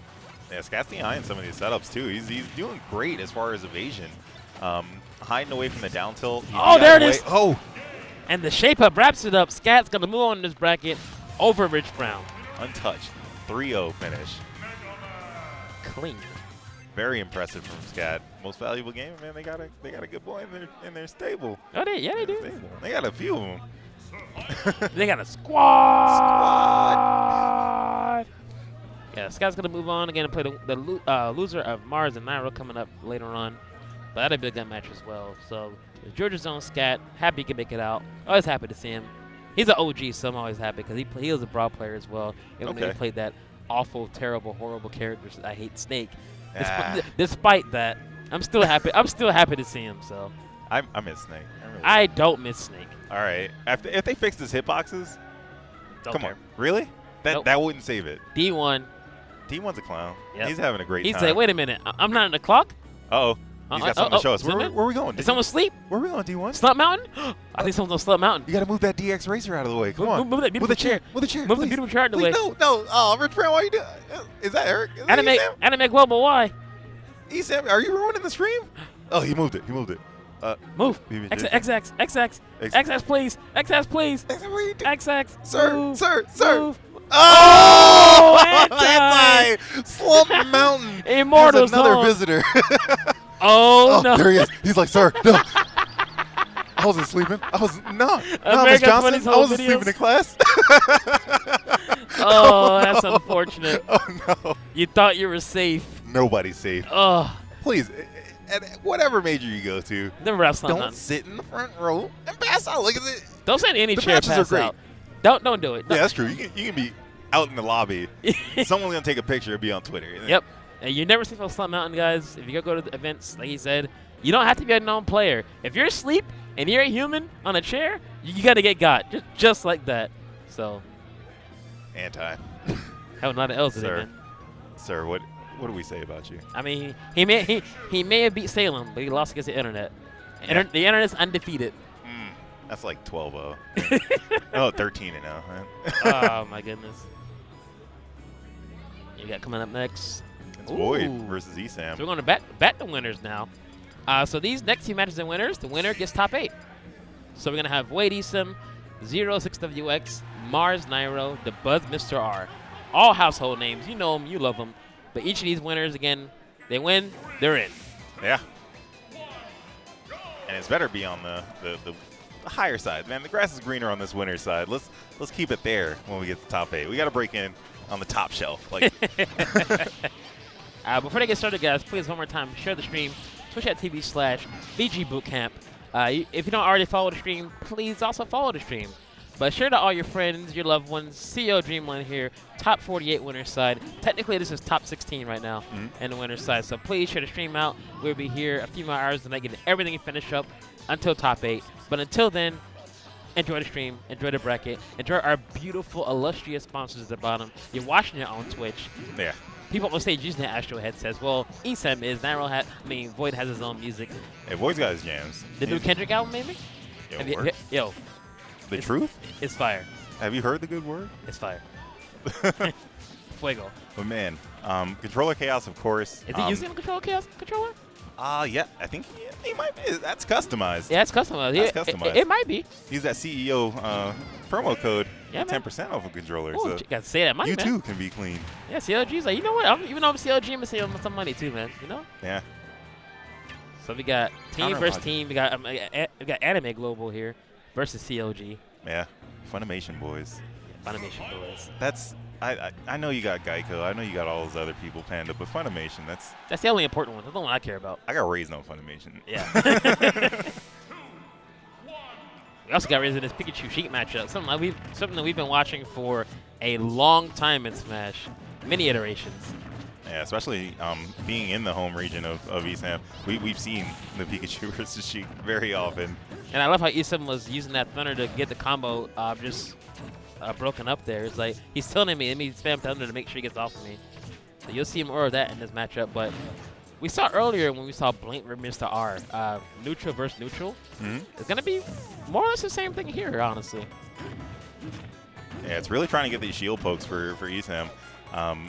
Void is going to find his way in. Just the combo wizard, like just a complete sorcerer. Oh my goodness, great tech there by Isam. Still down, quite a hefty amount. Is it his turn now? Time to bring it back. Oh, went for a jump read there. I respect it. Hoping for a non-tech to do a jab block, but... Oh, wow, thought it was safe there from the up air, but immediate bouncing fish to wrap it up.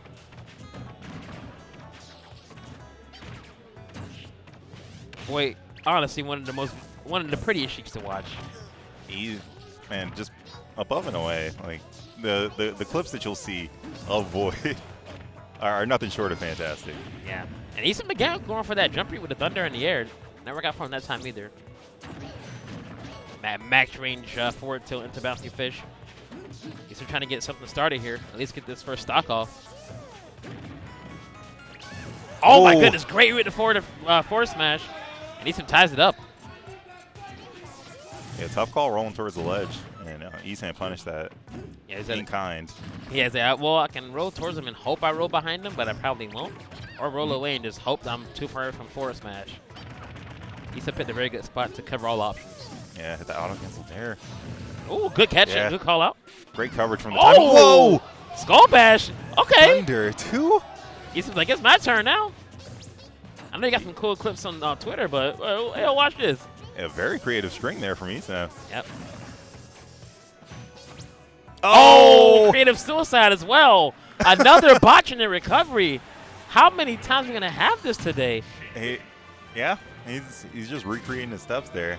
Yeah, he reset his controller in it real quick.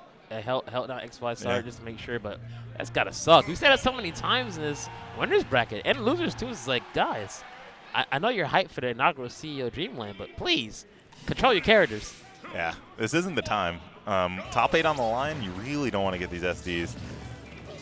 And Easton does kind of get impacted by those kinds of blows and missteps. Not very frequent, but it does affect him just a bit. So he needs to keep that in check. Very true, very true. And recover here with Lilac, where the recovery is going to be even more valuable. The one thing is that Easton really didn't do too badly, as well aside from the suicide. So I'm not sure how much his game plan is going to. Well, after the initial onslaught by Void last game, what's going on here as well. He was able to bring it back pretty well, so hopefully his game plan won't change too much from his second stock of last game. Again, minus the suicide.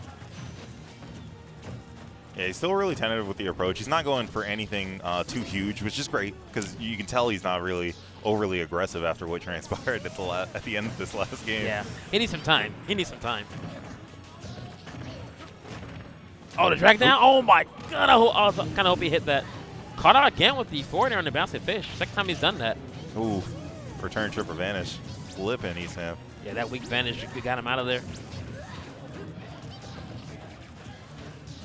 He's able to circumvent the biggest tool against Pikachu. When you're playing Pikachu, the big thing is use your shield button. You have at least 2 of them.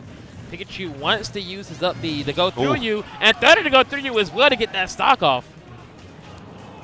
Yeah, and clean adjustment, because Esam actually dashed in the wrong direction at first. Yeah. And then corrected himself and still had time. Good save. And yet again, the call out with forward air on bouncing fish. The 3rd time he's done that. He's I'm trying to get hit by that move. I'm just forward air instead.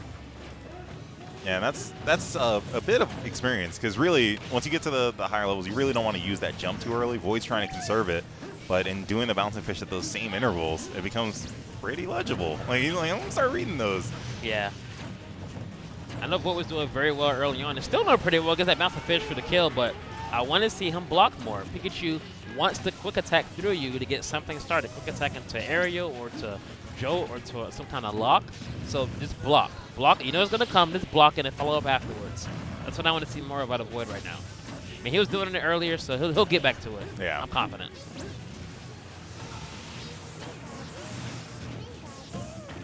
And he's trying to win this game to go up. Go 1-1 in the game 3 is very pivotal. Oh, wow. Eat this foot, though. Yeah, speaking of callouts, quick attack, not going to be as... Fish? Oh, vanish kill. I like it. I don't think he would have killed it yet, but I do like the attempt. He thought he was safe with the neutral on the shield and roll away, or jump away, but he wasn't. Thunder? Again. Ah, there it is. And Eason ties it up 1-1. Beautiful recovery. Yep. What do you think the biggest adjustments Eason made were for that game? What were some things he was doing that really improved his efficiency there? I would say not killing himself. Yeah, that'd be it. That's about it. There it is, overall, overall, the set was pretty give and take. Like, Void is getting his exchanges. He's not really dropping them. Yeah. The biggest thing that Void is doing is bouncing fish and right into those forward airs. But overall, the game was, it could go either way. That SD was the proven call. But as time goes on, we'll really see if Esam has that download, if he still needs a little bit more time, or if Void is really the one that's taking in more info. Yep. Taking in info. With this being Void's counter pick, I want to see more needles here. You know, platform to save him. Use a needle. Cross stage some more. Oh, I tried to get the draw. Guess I'm using that sure hop joke to get in there safely, but not safe enough. Issa immediate forward tilt in the fish. Oof. Uh-oh. Good escape there by Void. He knew something bad's going to happen. Issa tried to mix it up, but he landed in front of him instead. I think he tried to land behind him, but he went too far. Oh, wait a second. Another call out on the bouncing fish. I love how Issa is adjusted in that way, using that forwarder every time he feels a bouncing fish coming. And I like Void's use of needles. When Esam thinks he's like, oh, you're following me. All right, well, here's my setup. Void's getting the petty %. He's like, I'm going to hit this needle, get a little bit more damage, and then you'll come on my time, please. Great catch for the dash attack, though. Sign my guest book. Oh, wow. Great avoidance there. Down there, one do it, but got him off stage. Oh my goodness. What is this? Another SD by Esam. And if Esam gets this win with a first stock SD, this is going to be pretty interesting on how it weighs to Void. Not right now, no. But Void's turning it on. He smells blood now. He's like, I got a lead. I don't care how I got it. I'm turning it on right now to get full advantage. Bouncer fishes away. Good catch in neutral there. Got him off stage again. Just missed the forward follow-up. Oh, that's damage you did not need to take. All right, bang the hands. Throwing the clutch. What an answer. Power shields down to an immediate up smash. And that's what you get for touching me.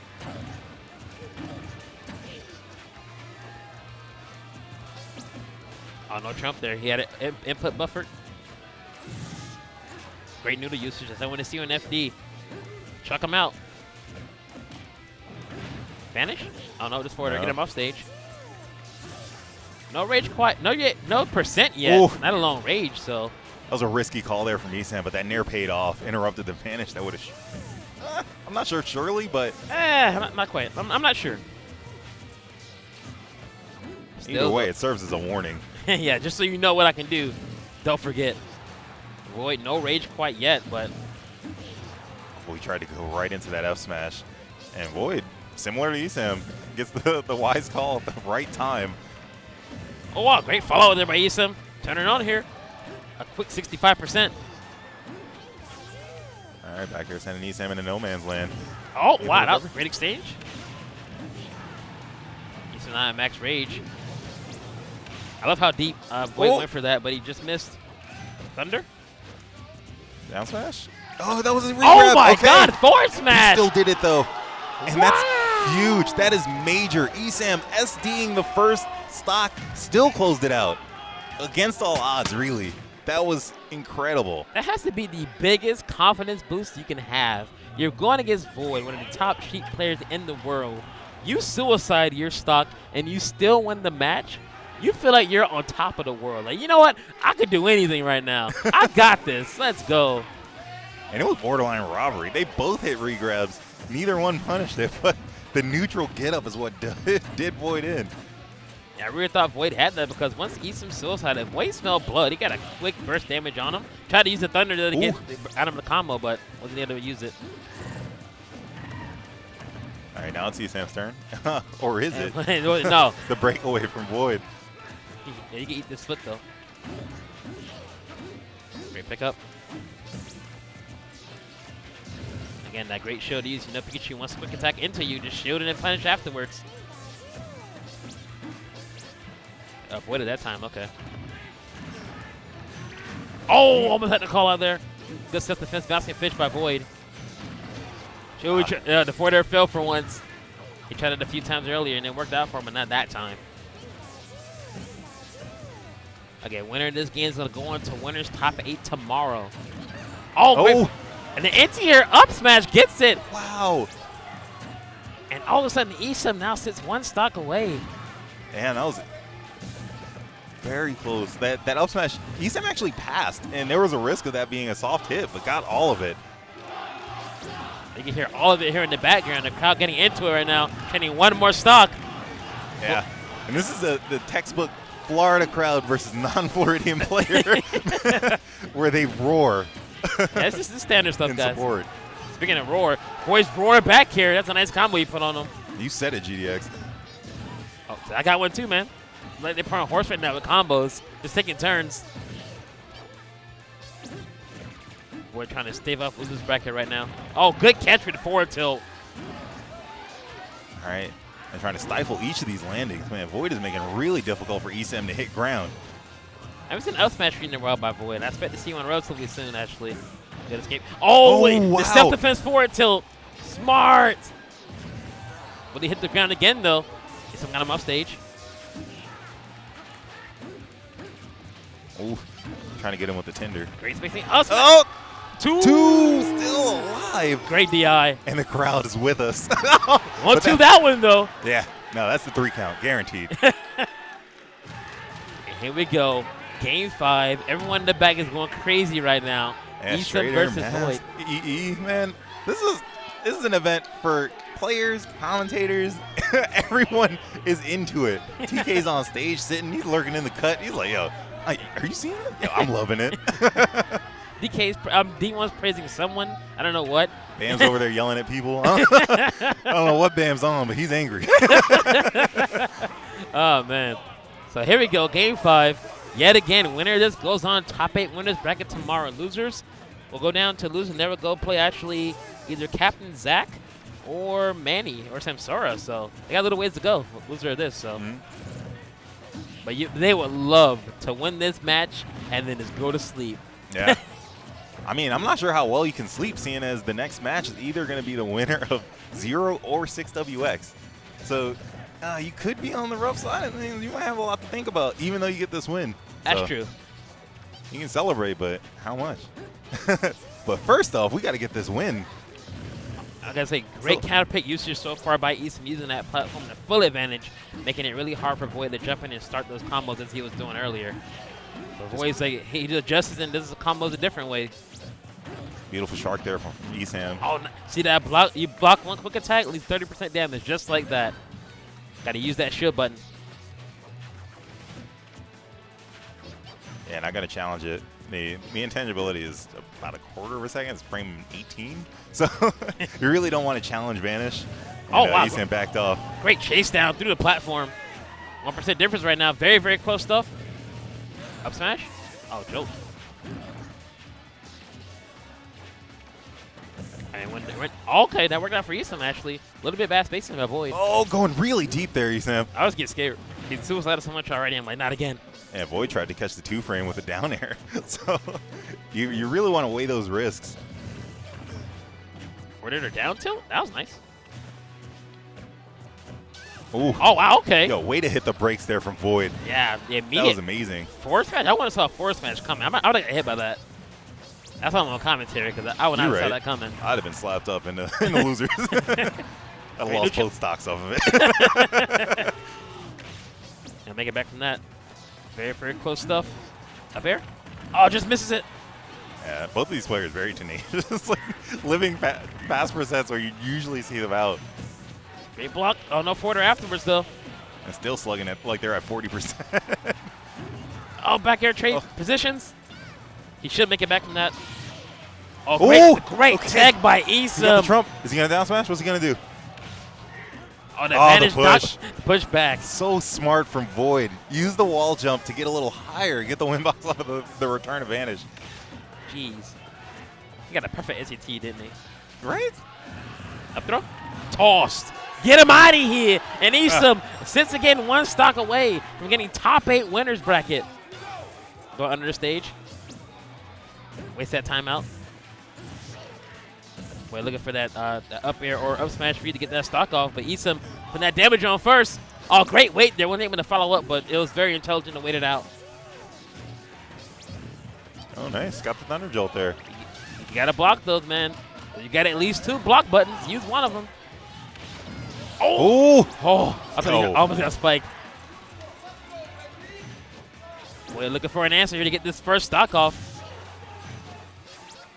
Esam with a great avoidance plan, getting back to center stage. Oh, great pivot got up throw. A forward throw. Self-defense jolts. He'll make it back safely. Oh, does it block it again? Oh, no! Oh, that's the one! Do it. That's the one! 2-stock finish from Esam as he does it 3-2 over Counter Logic Gaming's Void. Void in the losers. Esam in the top 8. Does the yes chant. CEO specific. Mr. Popoff once again. Are we gonna see more photoshops of this guy? Like just out in the crowd. He look a little swole there with that pose. A little bit. I don't know. Tiny bit. Just a little bit. Just a scooch. I'm not saying he Chuck Diesel or nothing, but oh no. You go back and watch this later. I'm sorry, Eric. Actually, no, I'm not sorry. Hold that. Yeah, you can hold it. Here it goes. Wow. So Esam, winners bracket, top 8. He's like, you know what? I got places to be right now. I'm getting out of here. Let me win this set. I'm gone. My goodness. He's taking a break. Void's still got to do a little bit more work to get there, but he's pretty close. And I think he can fare pretty well. You said on the loser side, he's going to have to face the winner of Captain Zack and Blank. Is that correct? He's going to have to play. He's going to either play Blank, Captain Zack, Manny, or. Okay, yes. They're dependent on the 2 matches of Blank versus Captain Zack and Okami versus Manny. Yeah, so he got a little bit of time play to the winner wait. of the winner of those 2 matches. Yeah, he got a little bit of time to wait. Guys, you can see the full bracket with the bracket command in chat. Should be exclamation point bracket. We got it here, but in case you can't see it, or Smash.gg CEO of Dreamland is there as well. We got just all in kinds of case. notes here. We got all kind of paper here. So our handwriting is also terrible, so only we can read it. So I don't apologize. Trade secrets. You understand.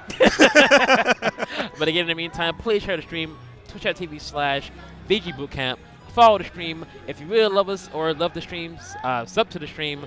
Shout outs to the beautiful, illustrious, wonderful, glorious, sexy Gamer and Apostle. Holding it down on the camera, the 1s and 2s. Ladies, take your hands off the screen. Just don't.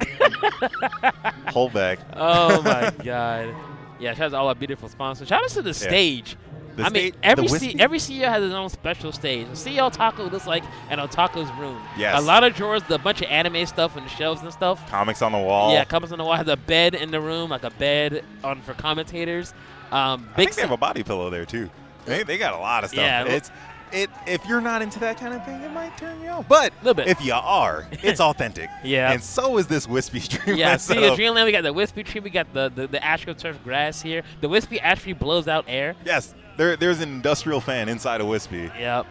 And, of course, the big CEO has the ring, the wrestling ring. The wrestling So ring. every CEO-themed event, one of the best tournament series we have around here. So happy to have a Smash eccentric CEO now. CEO Taco is about only 2 years old itself. CEO itself came out in 2010.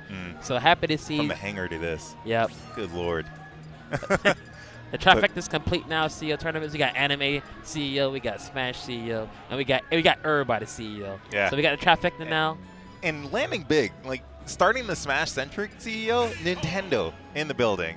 And just the demos were incredible. ARMS first day, Splatoon 2 second day. I got slapped up. You were yelling at me the whole time. You threw me way off. You played ARMS, and I honesty. trash talked you for literally 10 minutes straight. If you'd let me learn the button, for, like no, all right, no all time. right. I tried, man. Nah.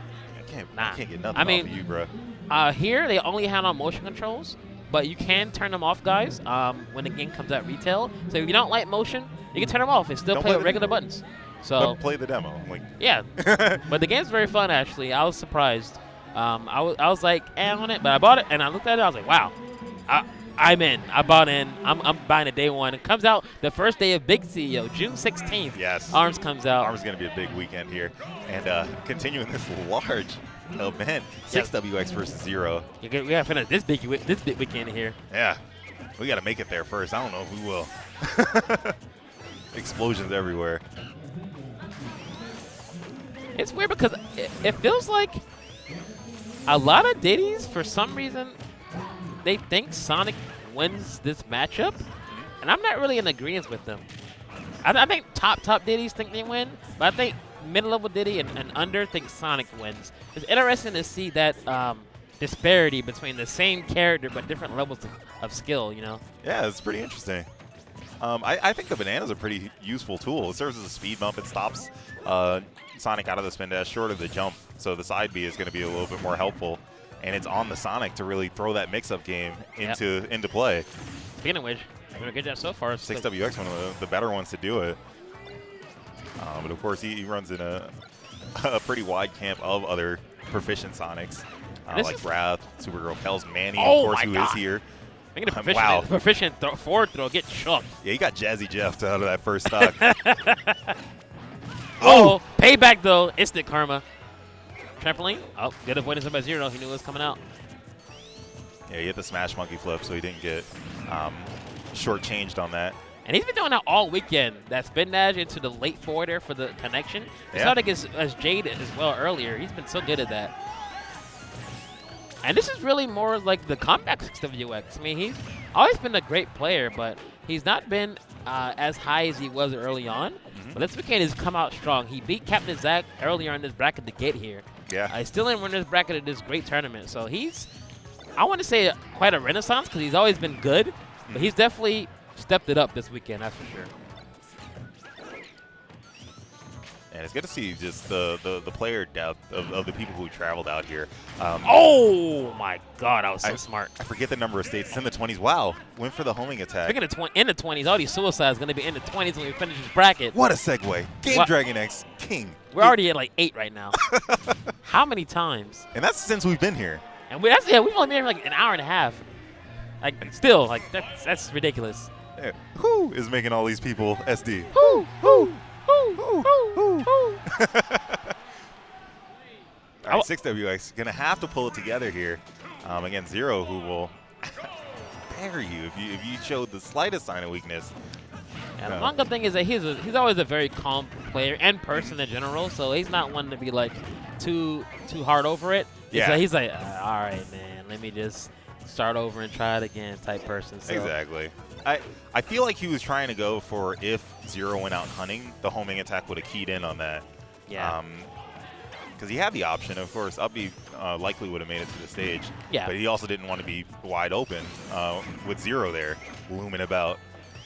You gotta commend Zero for that great usage of the barrels for offstage pressure's sake to get him in that situation. We saw him using it against Utopian Ray over in New Jersey as well a little while ago. Not something we use very often in this game from Diddy Kong, so always nice to see. Ooh, that's a nice follow-up. Yeah, beautiful transition from that back air. I love that cross-up shield pressure by SWX. He's in there on end of his shield and land behind him, so. 6WX still holding strong right now, extending his lead just a little bit more off of that back throw. Yeah, trying to get this first stock. Smart delay there by Zero. That quick damage. And you start to see some of the reasons why some of those mid-level players say Sonic beats Diddy Kong. Diddy Kong, he's able to get a lot of burst damage on Diddy Kong. Give Diddy Kong a hard time off stage for the most part. But that classic down to the up smash is going to wrap it up here as Zero reclaims the lead. Ooh, wow, like that it. was really close. I like it. Yeah, I absolutely like where his head's at on that one. Zero trying to put him in the earth, and that cost him. Yeah, instead loses the stock for it. 6WX with the clapback. Yep. Not just Thanksgiving anymore, guys. No. It's been upgraded. That quick burst damage from Diddy Kong. And stole a banana. A lot of times like to actually hold on to it, just using just a spin dash for damage until they feel like throwing banana away, but SWX says, nah, I'm good. I'll throw it away. Yeah, you can only get so far with spin dash. And 6WX trying to, likes mixing it up a little bit more than playing a keep away game. Yeah. Which I think Zero would still do quite all right. He doesn't exactly need the banana to rack up damage.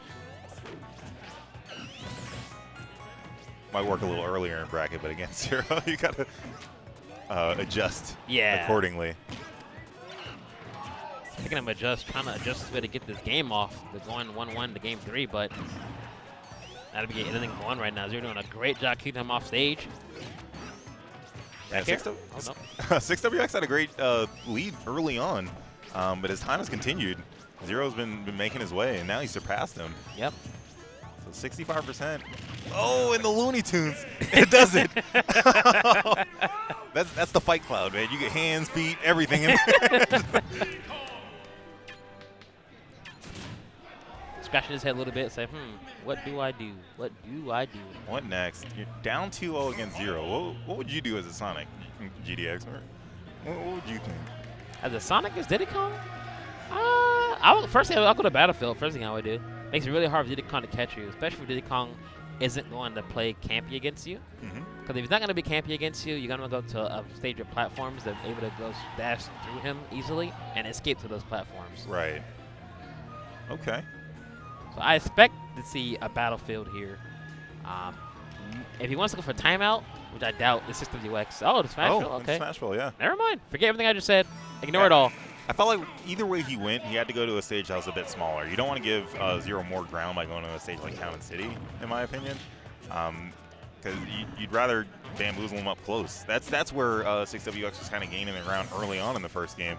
But once the distance was set and Zero started finding his ways, that's when the damage started to get a little out of hand. At the same time, the Sonic benefits so much from having all that space. That's why you like stages like FD, or like we used to have it Duck Hunt, wide stages where you can't catch Sonic. He's going to benefit from that so much. That's why I'm surprised not to see a stage like a Battlefield here. Oh, went for the 2-frame, but able to get it. Again, though, has an early lead like he had last game. Let's see if he can actually hold on to it this time. Got the late hit on there, but nothing to follow up from, so he'll take what he can get. The spare change. Oh, nice. Into the Ken Masters. Okay. A beautiful air dodge from Zero. That spring will knock those. Up throw? Oh, down throw. Immediate forward off the ledge. The Defiant. Empty jump grab. Okay. And they're both narrowly surviving these up air strings from each other. Unfortunately for SWX, Zero's one clap away from getting his stock off. Oh, Zero's trying to condition 6WX. Had him jumping and then pounced. Back to him. Get him out of here. That'll do it. And he finally gets the first stock off.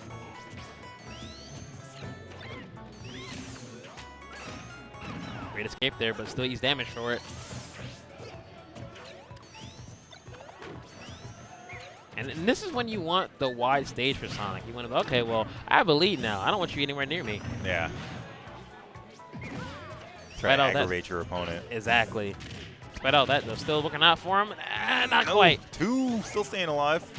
Zero just hit Rage, so not enough to wrap it up. Yeah, and just like Sonic's franchise, man, he keeps coming back. Just keeps doing it. Oh, God. I'm looking forward to Sonic Forces, by the way. You're right. Speaking of Sonic Forces, getting the forced off stage with that back throw. Yes, sir. Great delay there. Avoid that up tilt. Send that Max Rage himself. Can he get an up smash read? Oh, whiff with the corkscrew punch. That'll do it. Okay. Yeah, just coming back with the pause. Has a nice lead here. Can he capitalize? Can he win this game? And I like a 6WX's follow-up there. Chase the monkey flip, but didn't go aerial. He's like, I'm just going to track the landing. That's all I need for the damage. Exactly. Characters like Sonic and Fox and Captain Falcon and Little Mac, fast characters on the ground, they can catch Diddy Kong landings and rack up a lot of damage. He has a hard time landing against those type of characters. Oh, let's re-grab it. No punish. I love that when Zero does it, the down to the down smash immediately. Yet again, that quick damage. Preserves the stronger moves and gets a bit of separation from him and the opponent, so definitely going to be useful. Not quite. Trampoline? Oh, wow. Smart use of trampoline there, but able to avoid it either way. Ooh, just barely. Yeah, very late hit on that back. No, oh, no! My goodness. Little two hands. Okay. Okay, I'll make it. Let's give her a second. Yeah, little two hands there trying to get down there. 0-6 at max Rage. Oh, that would have did it. Good avoidance for WX. Zero was asking what air the dodge was. No, not quite. Okay. Yeah, one shot, not the air dodge, but the air dodge anyway. All right, 6WX trying to hang on because this is set point for Zero.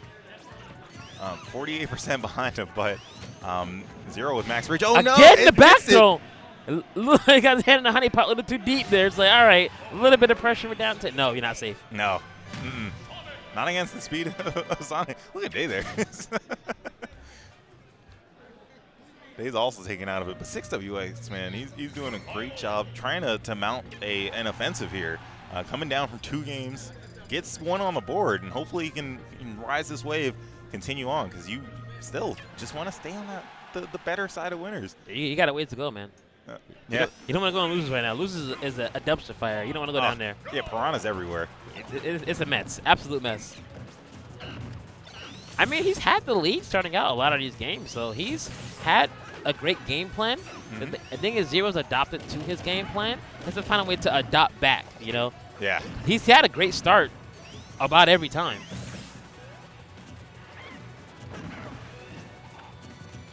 Oh, my goodness. Okay, went for the cheeky V with that the force smash. Get out of there. Oh, okay. Great catch. pickup.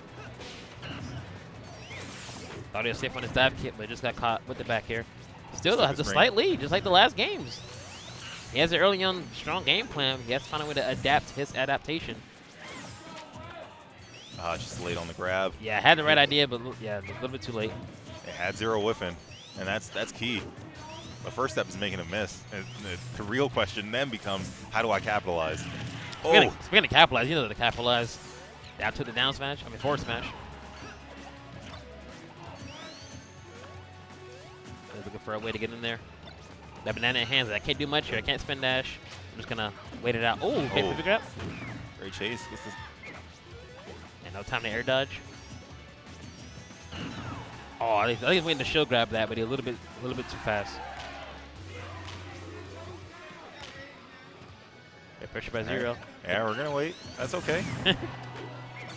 We got time, baby. We got time. Oh, the re-grab on the banana too. 4% separating these guys. Not quite. Trampoline time. Obstacle course. Yeah, Zero's been hiding under the umbrella each time. Yeah, just to make sure. Say, nah, man. I need my safety. Like this, there's no way you're putting a spring there. 6WX. Wow. Question beyond that back air from Zero, but he'll still survive. Ooh, just barely got caught by that. All right. dead even percent-wise right now, actually. Oh, pick up again. Up throw? Not quite. Yeah, Zero with that bubble damage just hit 150. Again? There it is. Okay. Up throw wraps it up that time. Toss to heaven. And 6WX capitalized on its game plan. Had the early lead. Now has a stock lead. And this has been consistent the entire set. He's just been able to get the early. He's had the right game plan in the matchup, but every time Zero is able to main character his way back. But can he stave him off here and force a game 5? Yep, no grab armor there, so he got hit by the jab. Oh, no shield grab, but surprisingly by 6WX. Had a grab there, but went for something else instead. Yeah, tough with that banana on the edge. I'm surprised he didn't just instant throw banana from the ledge there, and he jumped over it. Very interesting. He could have just instant throw it back and not had to deal with any of that pressure. Yeah. Wow. The intimidation. Oh, combo video. And this is what you're talking about.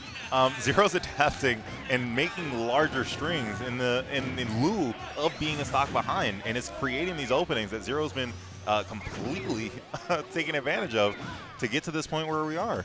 Yeah, one of these common traits you see in these top players, when they get to last stock in a set, either to win or to lose, something snaps, and they turn it on, and things get way harder for you. We've seen so many players do it here. We just saw Zero have it as well. So he's one stock away from moving on to winner's top 8. Uh-oh. Yeah, Eastman's comeback against Void is a glaring example of that. Yeah, definitely. It is pressure. Now get back on stage, but watch out for the up smash. You know it's coming. Yeah, Zero doing everything he can to make sure that this is the last game that these guys play. Banana he catch. wants to sleep. He said, I'm tired. I want to go. I heard top 8 gets the night off. Oh, gets him that time. So deep. Oh, just enough. Magnet hands. Oh, he is at up tilt %, so that's very scary. So you looking for a way to get this stock off. Oh, trying to force the game 5. There's one slight breeze though. Do it. Oh, he got tripped. Oh, forwarder. Surprised nothing else came out there. Up smash? Nope. Yeah, dash attack. Good smart stuff. Oh my goodness. Oh, very tense play. And he got the pivot grab, but not going to kill. He's dodged so many kill shots back to back right now. He's so close to forcing the game 5. Up throw? Get him out of here. Not quite. No, not quite. Up air? No time. Up throw maybe getting stale here at this point. Hogan's out. Oh, no. Okay. No. Had to read. Okay. I'm so scared right now. Looking for a way. That won't do it, but got him in a good spot. Yeah, got him at the ground floor. So that up there. One more up throw. Can he get it? Maybe too late. Great power shield on the back air. He's looking hard for that kill. He wants that game 5 bad. Zero wants to get out of here. Man, he's earning it. You think 6WX notices the timer? Yeah, there it is. Up throw. Oh, there it is. And does the taunt too, the celebratory taunt, as we were nearing 30 seconds into the match. Oh, the Wi-Fi timer and the Wi-Fi taunt. Oh, you gotta love it. You gotta love it. My goodness. I wonder how mad Zero is about that. Yeah, that was kind of one of those moments where you start zoning. Like the levels of their percentage, they're like, all right, I'm gonna get this kill. I'm not sure that either of them really knew that the match was winding down in that way. I think Zero might have taken a more defensive approach if he was aware of that. But being on life support, he couldn't really. He was more worried about dodging these attacks. I mean, when your up tilt's gonna be able to kill, Diddy Kong gets super aggressive. You're like, all right, my up tilts can kill you now. My jab combo can kill you now. One down tilt will lead to a raw back air. Like I'm going in. Yes. One of these things will hit you. Like, I'm throwing out haymakers all day. Something's gonna connect. We're coming back to Battlefield, and I think given the way that Game 4 played out, this is a good choice. It can go either way. It went right down to the wire here. But honestly, from Zero's position, I'm not sure you really want it to go down to the wire again. I want a dominant victory to end the set. I mean, he may be confident in his ability here. He is Zero. But as we were saying in this set earlier, if Diddy Kong's not going to be a campy Diddy Kong, Sonic wants to go here in the matchup. Platforms have been a great use for 6WX to escape the pressure. Zero's has some pretty good strings, but he's done a better job escaping the pressure overall. And I think the attacks per minute right now is so insane. These guys are battling as though the game never ended. It was a 4-stock match, guys. Oh, wow. Great DI by Zero to DI that jab. You know grab was coming immediately afterwards. Just throwing out attacks left and right. No defensive options. Just going to attacks. Is Zero a little bit upset about that last game? He's very aggressive right now. Yeah, a little over the 1 minute range. And these guys are well into the 80s.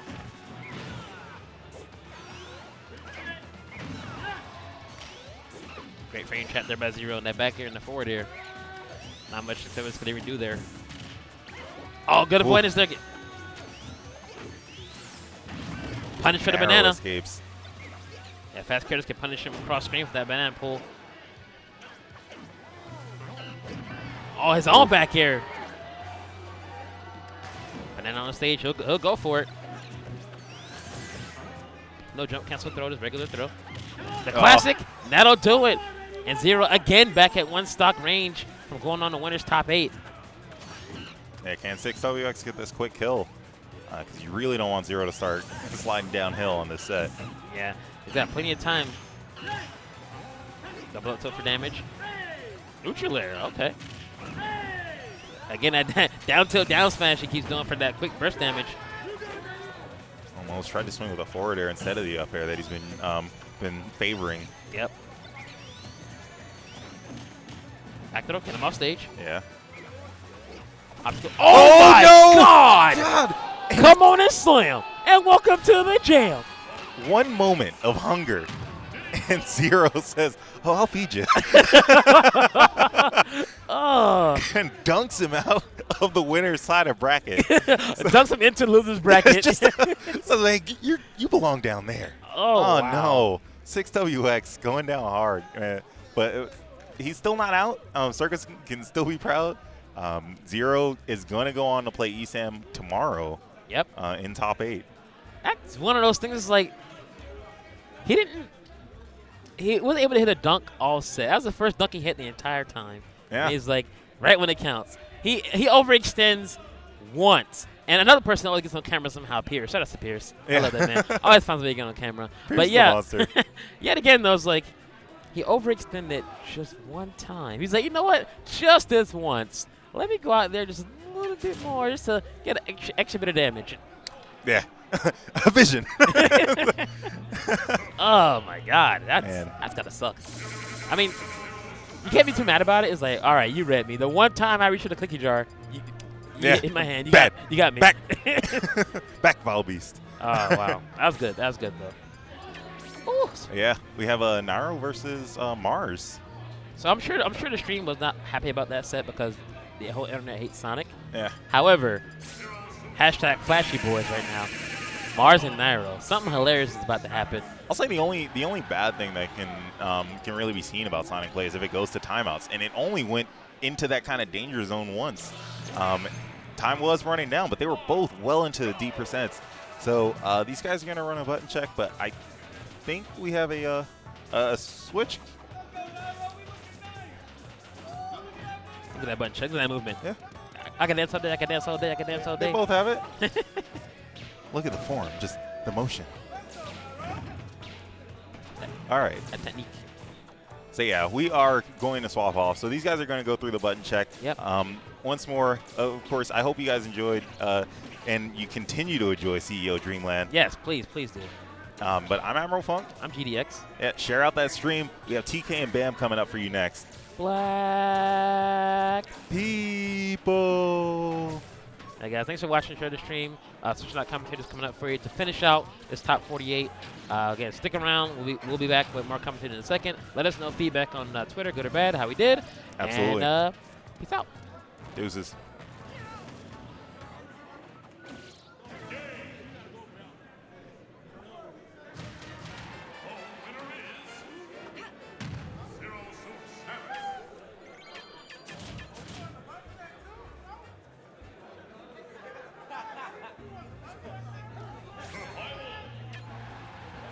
Hey guys, VGBC Gimmer here. First of all, thank you for watching. We're about to get the rest of this top 32 to top 8 bracket going. Follow us up here on Twitch, youtube.com/VGBootcamp to watch these VODs.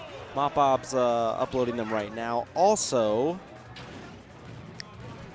if you want to subscribe with Twitch Prime, basically, if you have Amazon Prime, you can subscribe for free.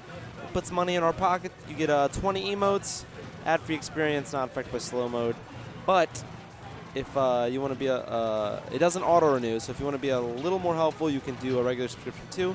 Check out the VG Bootcamp Network, youtube.com/VGBootcamp, youtube.com/VGBootcamp highlights to watch highlights of events. Thank you guys. youtube.com/Gimmer, my channel, for a cool tutorial every year.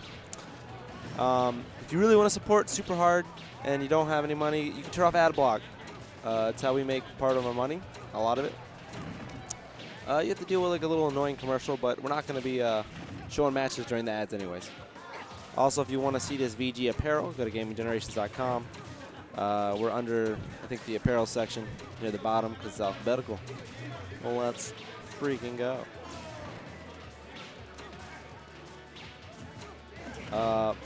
We're restarting our email list. We're actually doing it. So click that. We'll basically give you, it's either going to be an email every month or maybe every 2 weeks. Basically to let you guys know when we're streaming, what events we're doing, what BGBC's doing, etc. And here are those emotes I was talking to you about. The Sakoni E, are really good ones. I like to download one a lot. You know, 3-0 comeback. Let's get those down lefts and down rights. 20XX, put the 20 and then put 2 of any other emo you want. You could do 20 toot toot, 20 nuke nuke, whatever you want. But more importantly, if you want to go to a tournament, click that image below the stream. It'll bring you to all the Facebook groups, and you can choose your Facebook group for your region. You can finally go to an event. Smash Bros is in person, baby. We'll be right back in a sec.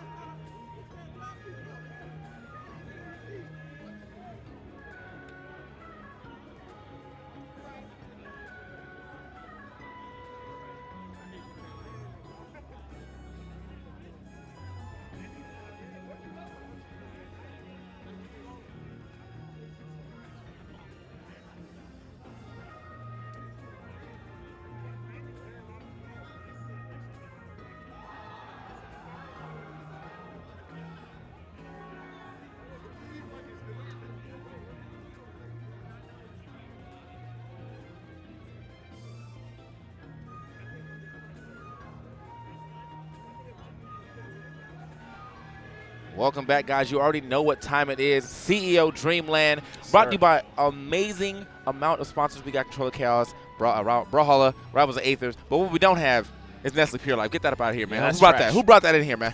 Actual trash. Actual trash. But you know what's not trash was about to pop off these matches. I'm TK Breezy.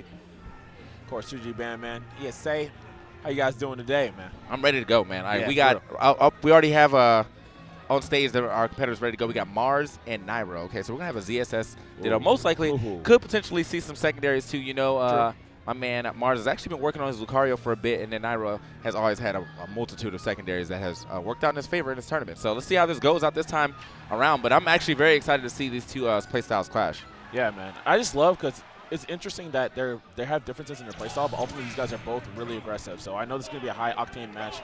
Curious to see what these guys have in store. Already, man, off with the cancels. Yeah, off with the cancels immediately. If you are just tuning into the stream for any reason, Nairo is definitely the black one, while we have Mars on the blue. Of course. So, I mean, I think one thing that I've noticed about their playstyle, like a huge difference in it, is that I feel like Mars is more willing to throw out these up Bs, like in situations where if he's wrong, he's definitely going to get hard punished, but if he's right, you know, he's going to get that big damage. Yeah, or possibly even a stock. So, yeah, I mean, absolutely. He may be a little more riskier than Nairo, but Nairo also has that clutch factor where even as the match starts to get a little out of his hand, he always seems to be able to bring it right back. So yeah, and I think that's just partly due to he's like the more experienced of the two. So even though you may see Mars kind of maybe a little bit more technical in certain instances, ultimately Nairo, he's been here time and time again. I mean, he's one of the best in the world for a reason. Of course, Mars is going up there, but ultimately, when you're talking about veteran, you're looking at Nairo. Yeah, ooh, right there. Oh, that's going to be a hard punish, and the turnaround, but does not get that second hit. Good DI, or possibly just a little bit of a missed space right there from Nairo. Yeah, absolutely. Man, that was unfortunate. You know, want that big damage, don't get it, but he takes that big back air. Is it enough? Not enough yet. Go for another one. See that the ledge play here? No, not going to get anything. Ooh, good catch. I love that. Yeah, I was not ready for him to get up there that quick, but he definitely made it happen. So Nairo will be taking the first stock here in this exchange between him and Mars.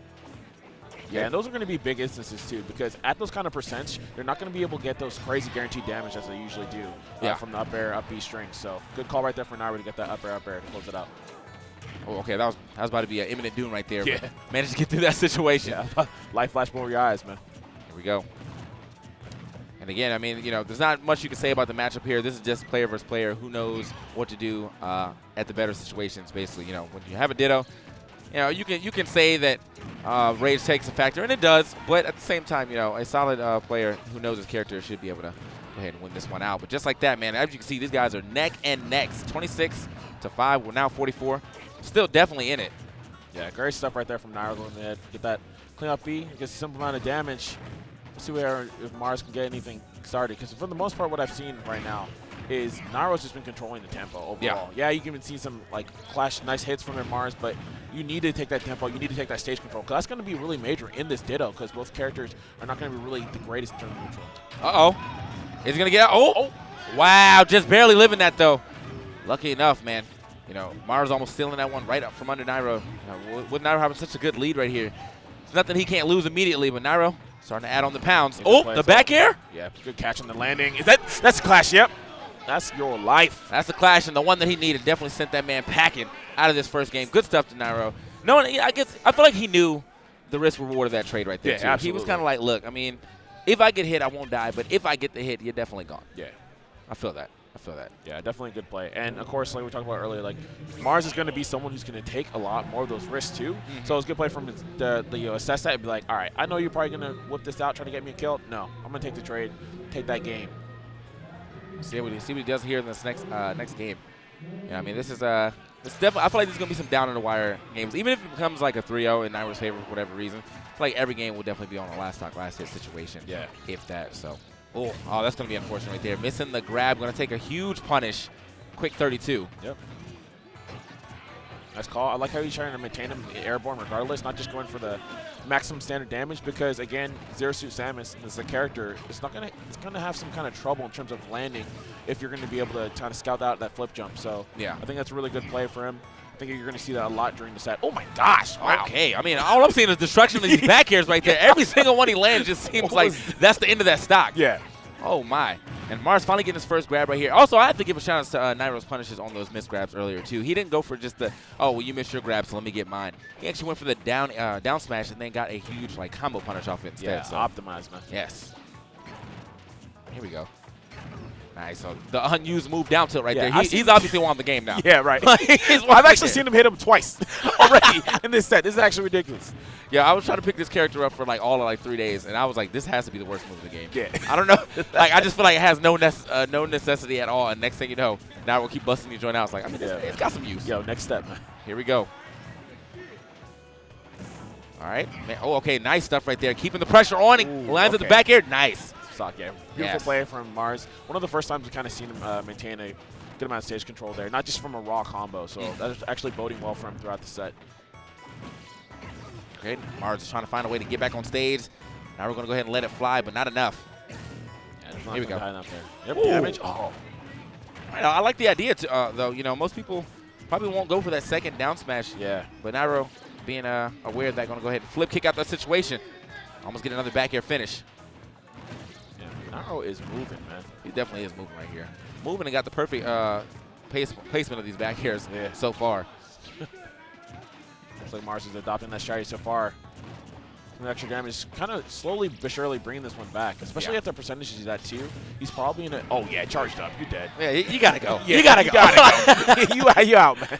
Good stuff right there, man. Catching the roll in and immediately going ahead and destroy that stock. He knew how much time he had to charge that too. It's like he didn't want to let him pop out or anything. And I think he got him with the sweet spot too. So had he popped out, he would have went flying. Yeah. But Nairo, go ahead and catch that lead just as well, man. Good stuff. And now we got to see what Mars is going to come up with. He's still not going to switch, which is actually pretty smart for him. I don't think that his ZSS is the reason he's losing by any means. Right. It's just pretty much him being caught in the bad situation at the bad time. It could flip over and be Nairo too. We're just waiting for Mars to turn up. Yeah, absolutely. I'm not really sure about the stage choice though. I feel like Nairo usually ends up benefiting way hard off this. Uh-oh. Oh. Yep, double. Yeah, one of the main things I've seen from Nairo. Oh my gosh, isn't your life? No, not yet. But Nairo's just been better at handling these soft advantage situations. Yeah. Being able to get these juggles, get these landings, and of course, once he's getting him off stage, he's definitely been the benefactor of a lot of great edge guards. So need Mars again at this point, not only just in the neutral, but he needs to be able to actually maintain this stuff outside of getting these true combos. Yeah. There we go. Mars, gonna drop it, but still pick it back up. Still keep swinging as well. Unfortunately for him, though, he ends up getting that trade with Nairo. So Nairo's going to get out that situation. That was a very Mars-esque up B, and Mars He's like, oh, I know that. He's like, I know how to punish these. Yeah. I do this all the time. Oh, my God. Get your stock stolen. Yeah. Get your soul stolen right there. One misstep, and you lose a whole stock off of it. Unfortunate. Oh, my goodness. And just like that, man, Nairo, stealing that lead. Let's see if he can go ahead and maintain it right here. That was something else. But again, as we said, Mars is definitely down to go. You're dead. Yeah, goodbye. Okay. Go home. I can't even finish my sentence. I can't even finish. I'm like, Mars is known to lose that set 3-0. That's unfortunate right there. But it is Nairo, man. Yeah. It is Nairo. It is, man. 30-30, man. Nairo with the new shorts. I have never seen that boy in shorts until today. But, hey, we are in Florida, so. Next level. Next level definitely coming up for you. So good stuff right there. That was the third quarters that we had coming up right there. And we have one more coming up. But Nairo will be in the winner side of top 8, going up against who we have coming up next, which is DeBuzz and Mr. R. Ooh. So right now, our top 8 is looking like PG Esam versus TSM0. Right. And then NRG Nairo versus possibly Renegades DeBuzz or Elevate Mr. R. I mean, this is looking like a standard. Yes. This is just a standard top 8 right now. Yeah, but the funny thing about it is it's an unstandard standard because for so long we've been seeing so many upsets, consistent upsets, right? So finally we're actually seeing a place where it's like all these people in terms of the rankings are actually in the top 8. So that's going to be actually an interesting feel to see how these guys are going to interact with each other because I feel like it's been a while since we've seen like a standard setup return. Yeah, I mean we can actually have that photo finish 0 versus Nairo possibly in our grand finals if it goes down, or in winners finals at the very least. Yeah. If it goes down like that, it all depends on what happens tomorrow. For top 8. I mean, we still got some more matches coming up for you right now, so I'm not going to go ahead and send you guys off or anything. Yeah, hold I'm up. just saying tomorrow is top 8, so make sure you come back around for that. It's going to be nice. But I'm ready to see what happens here between DeBuzz and Mr. R. I think they've kind of been going back and forth as far as history goes. Maybe not so much in the PGR V3, but just like if you're talking about lifetime, it's been a lot of back and forth between these two guys. I mean, a lot of respect probably coming in from each of them as well. Elevate. Mr. R finally getting picked up within his last few months. DeBuzz also one of those players who should have got picked up a long time ago, finally getting picked up as well by Renegade. So we're going to see how this pops off. Sheik versus Rosalina most likely. Yeah. Both of them have secondaries of Bayonettas. I'm not sure how much Mr. R uses Bayonetta anymore, though. Yeah, I think he usually. Oh, okay, the Cloud, though. Okay. Oh, I remember these pockets. This man enlisted. I remember these pockets. I was talking about these pockets deep at the big house. When he was reaching deep in the pockets, and the first pocket didn't yield him anything great, but then that second pocket, he had a Cloud. Yeah, Soldier pocket full of class, sunshine. man. It was time. Yeah, man. I remember that. I remember that. We had DeBuzz reaching the pockets too, but his pockets just wasn't deep enough, man. Yeah. He didn't have them to buy pockets. Yeah, not at all. Oh man, but yeah, I think that this is a good pick right now for Mr. R. I know he's been practicing his characters. He's trying to get Flex on having this Cloud and have Bayonetta prepared in long term. So I'm glad that he's actually bringing out this Cloud. He feels really confident in his play and just really wants to have these pockets, as you're saying, man, because there's a lot of players now that are looking at the meta, and it's not just going to have your standard main. You got to have these secondaries can kind of assist you with dealing with a lot of these matchups you may be unfamiliar with. I just want to know if is this the time that Mr. R is going to break this curse? Like, if he gets into top 8 on the winner's side, like, you got to break this curse, man. You got to get first. Yeah. Like, you've been having a lot of seconds. People starting to say Mr. R never goes first, just like apparently his cereal doesn't. No, milk first. Yeah, I'm saying his cereal never go first, but we're trying to see. Maybe we can convert him, man. Yeah. Cereal go first, he'll end up going first, and then the whole world will make sense. Well, we'll see. We'll see. So as you said, the soldier's out, ready to cut up this this star and this I guess celestial princess or something like that. The queen. Oh, she's a queen? Has to be. I mean, hey man, I didn't get a chance to go through all of Mario Galaxy, so I might have missed some stories, some lore. Right. Well, she's still, she still got it. Yeah, absolutely. I really want to see, now, one of the things about this matchup, though, obviously. You got Rosalina. Of course, you always talk about Cloud. If he's off stage, it's going to be a hard time. But especially against someone like DeBuzz, I honestly still see Rosalina as being one of the queens of edge guarding, too. So I think it's going to be mad difficult. I know this is a character that he has been playing a lot, Mr. R, in terms of his Cloud. But at the end of the day, this is DeBuzz's tried and true, man. This is his queen for life. I mean, you know he's got this practice too. I mean, there's always so. Oh my God, he made us tag milk first. I'm about to go yell at him. Yeah, all day, man. See, man, he's trying to keep it alive. He's trying to keep it alive, and I don't like it. I put the poll out there on Twitter, and it was like straight up 90-10. Yeah. and that was like 5,000 votes too. So I don't know who those 500 confused people were. That was me. Oh. Come on, man. Don't be that guy, man. Milk first, baby. For days. Milk first in the bag, like come from Canada. Like, oh, damn, the bag? The bag, dog. I thought that recess, you know. All right, man, so let's get right up into it. We got the hands out. Okay. Oh, damn. I like that Yeah. that switch off though. So he didn't want to be left straight up with his hand out. So he just now I'm actually dancing. Yeah, Let's yo, that after party, man. hey, man, you never know. See your dream. Yeah, right. Yeah. Dreams come true. Yeah. So RNG DeBuzz, aka Renegade DeBuzz, and then elevate Mr. R. Here we go. Let's see how this pops off. Here on Battlefield is the first game. Okay, Mr. R starting off with the lift, but too early on percent right there. Not gonna be able to get too much off of that one, except for those early game trades. Yeah. Now though, now that he's getting those tumble animations, should be able to get some clean up air chains. Oh, absolutely. Knives is definitely in a better position. Be careful. He has some good amount of stage control here. I like the full dare. It's going to get away Luma. Now Luma's offline. Now can actually get some pressure, get some dash grabs in with Snuff as well. And that's definitely something that I always look out for when I'm commentating matches that have a Rosa in it. Like, how well will the opponent deal with getting Luma off the stage? I mean, some people might actually be good at fighting Rosa and Luma, but it makes it so much easier in this matchup if you can keep Luma out the equation longer. Oh, yeah. Absolutely. Longer and longer. Yeah, you don't want to deal with that star in tandem with this girl, man. At the time, it's a nightmare. Messes up your combos. You have to deal with certain reversals that are usually going to be available. So I like the good play when you can see when a player can take down Luma effectively. Oh, blows them off.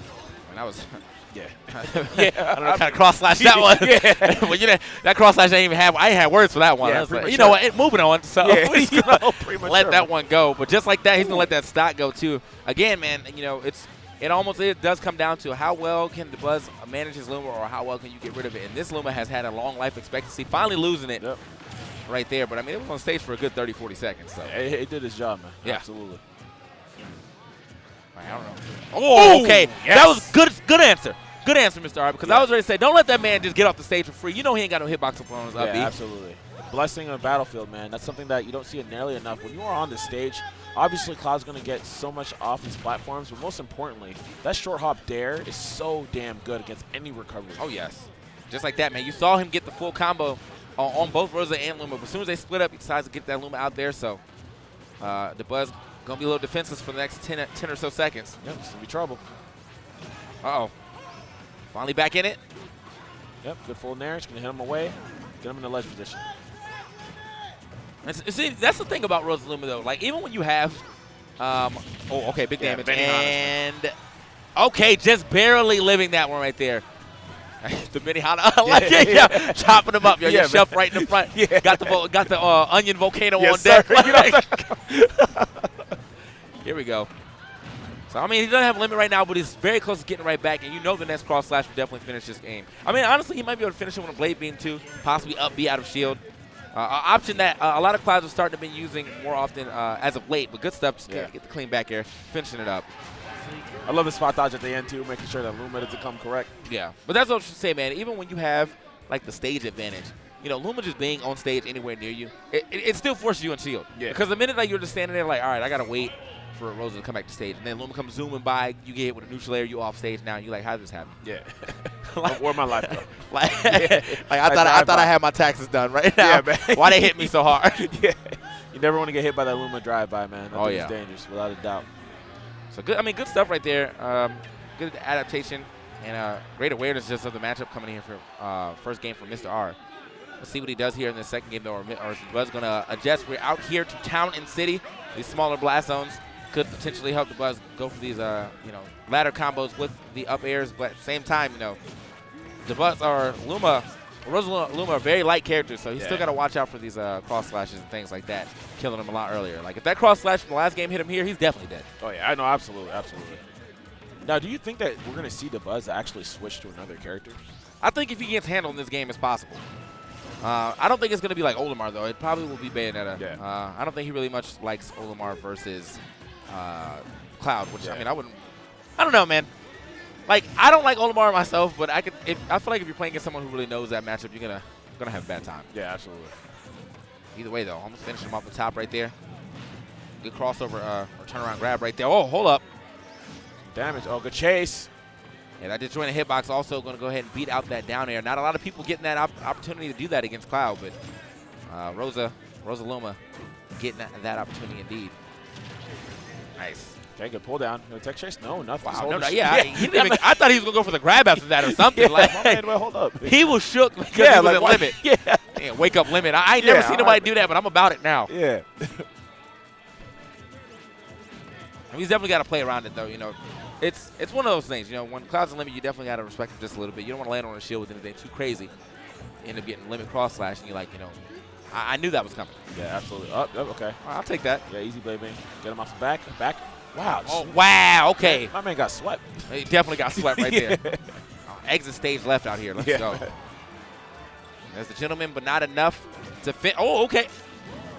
That was a beautiful call, man. And you don't really see a lot of people try to come back to stage like that. So aggressive. Doesn't seem to matter, though. Still got that extra. He got the 11. He got the 11%. A little bit. He got the 11%. I give him that. Here we go. Lifting on him. Looking for the air dodge down. Luckily for him, that platform was in the mix. But again, lifting right back up on him. So very pressed, man. This is the problem, Trying to get down against Cloud is a little difficult. Rosalina does have decent air speed, but not enough to be juking the ground speed of Cloud if he's dashing towards you. No, absolutely. Because you have him a ledge play here, going to pin him down? No. Good reversal by DeBuzz. Oh, my gosh. Cleanup. Okay. There's a dash attack. Luma's out of the situation, but we got that limit on deck. I feel like I've seen DeBuzz storm off stage time and time again, but he has not been nearly aggressive enough. And that's allowed Mr. R to simply jump back. He's never had to really burn his limit off stage. Yeah, and that's really true right there. I mean, he finally had to do it, but he still gets the hit, so it wasn't really like he had to burn it. Yeah. A little jab. Thought he was going to try to finish that a little more, but get a little aggressive. This could spell imminent doom for him. Great recovery and the down air to finish that game. Good stuff to Mr. R. Wow. Yeah. Oh, and then we see Coach Payne, man. Payne. One of the Brawl veterans, man. I actually didn't know I didn't know he was back here, in the Smash 4 scene doing this, and now, it seems like he's picked his role right back up from Brawl. Yeah, man. Interesting note, actually, at Civil War, the man that DeBuzz was calling on the phone was Coach Payne. Oh, that was his man. Let's go. Yeah, man, he back. Let's go, man. Look, Zero started a trend, and now everyone got the Verizon, man. Yeah, unlimited minutes. Unlimited. Let's go. All right, man, that was good stuff.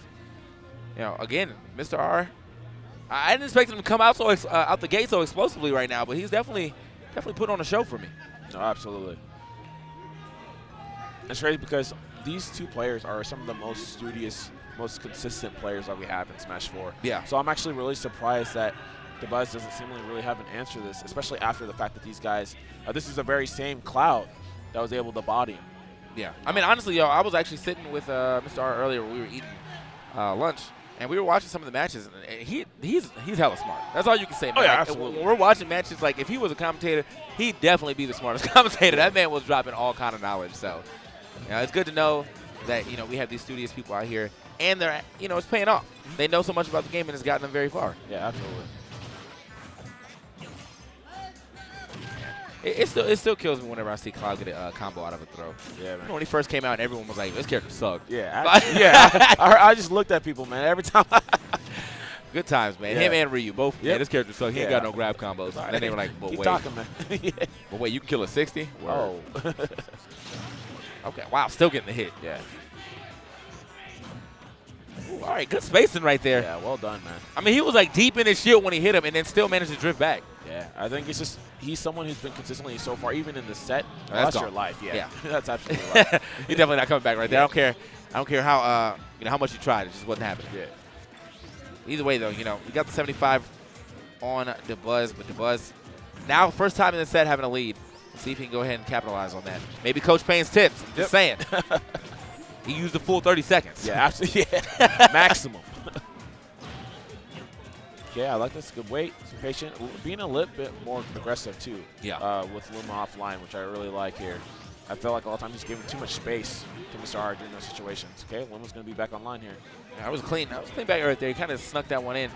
And that was the slowest get up I've ever seen, and I'm surprised he didn't just let that cross slash go. Yeah. But, you know, use the blade beam. Doesn't finish Rosa, but does get Luma off of here, so that's the tilt maker. Yeah, absolutely. He's being a little bit too eager here, too. Okay, it's a good grab. Yes, we're going to go up airs. Okay, in the back air, going to send him off right here, but not enough to finish yet. Put on this pressure on the side.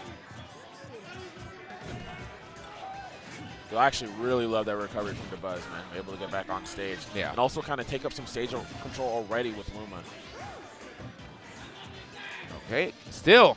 Just kind of dancing around each other, looking for that next hit to finish his stock, but he's still not getting it. Got the up throw. That was godlike. Wow. Yeah, that was godlike. Yeah. Straight baits right there. Use that back air to finish Luma, and then immediately after that, DeBuzz thought he had to end. Absolutely not. Actually not. Okay. Here again, I feel like he's actually baiting DeBuzz back over here, waiting for that Luma to drop. DeBuzz thought he had another opening. Ends up taking an up air, but not too much damage. He's still got a strong lead right here. Yeah, absolutely. Okay. Uh-oh. Landing bear. We're going to see a dare here. No, not in time. That was definitely an opportunity to take a stock. Got his limit on, but he's probably going to use it immediately, and he does, and finishes Luma at the same time. So this could buy him the tide he needs to get himself back in this game. But DeBuzz still landing these beautiful back airs. And that up smash is going to get him right back into it. 2-1. DeBuzz finally put himself on the board. Yeah, beautiful space. That's obviously a standard that you'll see from Clouds there. Going for that double jump up air. Yeah. Usually if it's not on shield, then you're going to be in a fairly decent place. And also you can get a cross up there. So I love that DeBuzz kind of went in that space, kind of suggested to Mr. R to do that, and of course going to get a whiff punish with that up smash. Like Mr. R in some deep thought right now. Yeah, man, that was mad. I hope he's not thinking about switching up right now. It's one game, bro. Yeah. I mean, but the thing about switching when it comes to these game 5 sets, it's like sometimes that early switch, like it's like okay depending on your mindset. Like if you're switching because you just lost and you're like, all right, man, like, I'm not gonna be able to do it again. That's the bad switch. But if you're switching early because you don't want to bet at all on that game 5 with you know, the switch character, that makes sense to me. Yeah, that's a Nintendo Switch, man. Yeah. you either gonna play with the Joy-Cons in hand, you're just gonna pull the whole tablet up. What is he doing? Yeah. So we're gonna see what pops up right here. He actually stays with this. Oh, I thought he didn't have a jump for a second. second. Oh, wait, actually, I think he's dead. No, I think you're right. Yeah, he actually dead. He's dead. Yeah. That wasn't. Oh, okay. Oh, he was close, but he's still having a hard time. He's taking so much damage. He's trying to get back to stage. Immediately spikes Luma though, so that's a good start for him. Yeah. That was a strong start for DeBuzz right there. Yeah, definitely. Oh my God. Yeah, fortunate for Mr. R, that was not a stock, so he's gonna be in a decent place here. Should be able to bring it back. Okay, jabbing him up.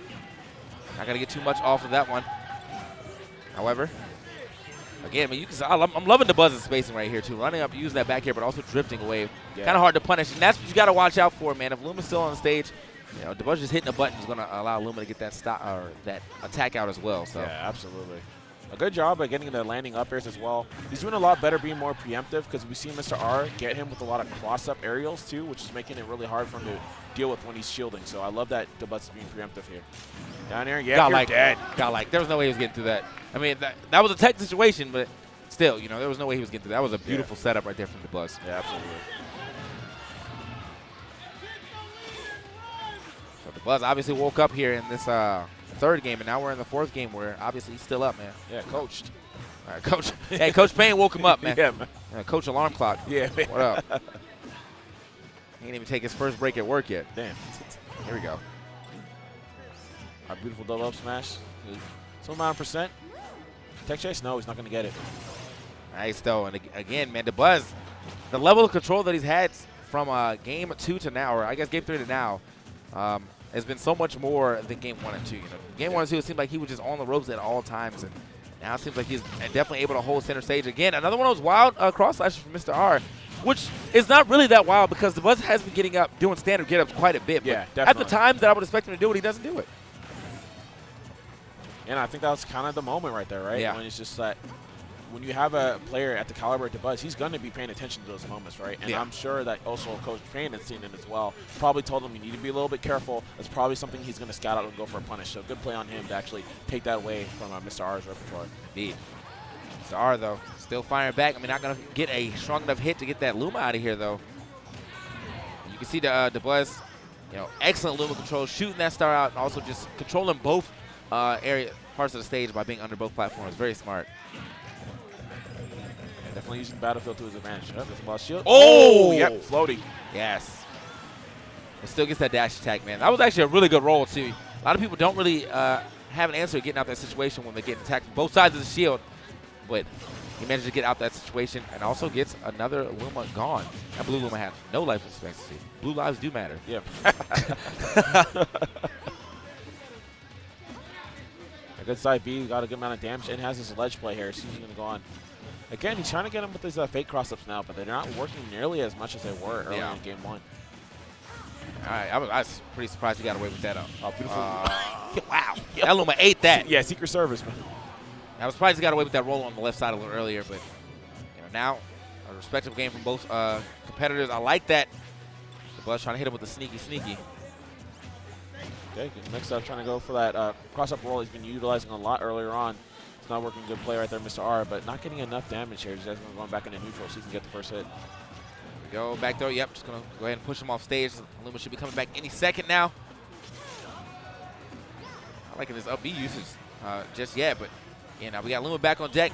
A little more of a threat, and that threat definitely shows right there. Immediate down there, sending that man super far off. Nice recovery. Wow, beautiful. Okay, tries to go for a Luna landing. Doesn't work. Mr. R has him off stage. That Luma had him shook. He was standing there. Man. Yeah. Just looking. Wow. Okay, so the dash attack connects him with both of them right there. Serving his purpose. Nice. He might actually be dead. Yeah, I think this should be death. Yes, that's it. What a sneaky back air right there. Man, just I think that's one of the first time he's actually used that option too. So obviously Mr. R not ready for the long game. Uses the air dodge and then hits him with that clean back air. I mean, and that angle that it sent just, Yeah, that was. Yeah, there's no way he's coming back from that. Oh, yeah. So now we're sitting at a Game 5, and DeBuzz has not had to use any of his secondaries. That definitely bodes well for him. Yeah, I mean, as I said, I thought if he was going to switch over, it's because he was getting waxed, and he didn't really get waxed like that. I mean, the first game, he kind of got waxed. He got Mr. Miyagi, but it's all good, He definitely brought that one right back, and now we're here at a Game 5 situation, man.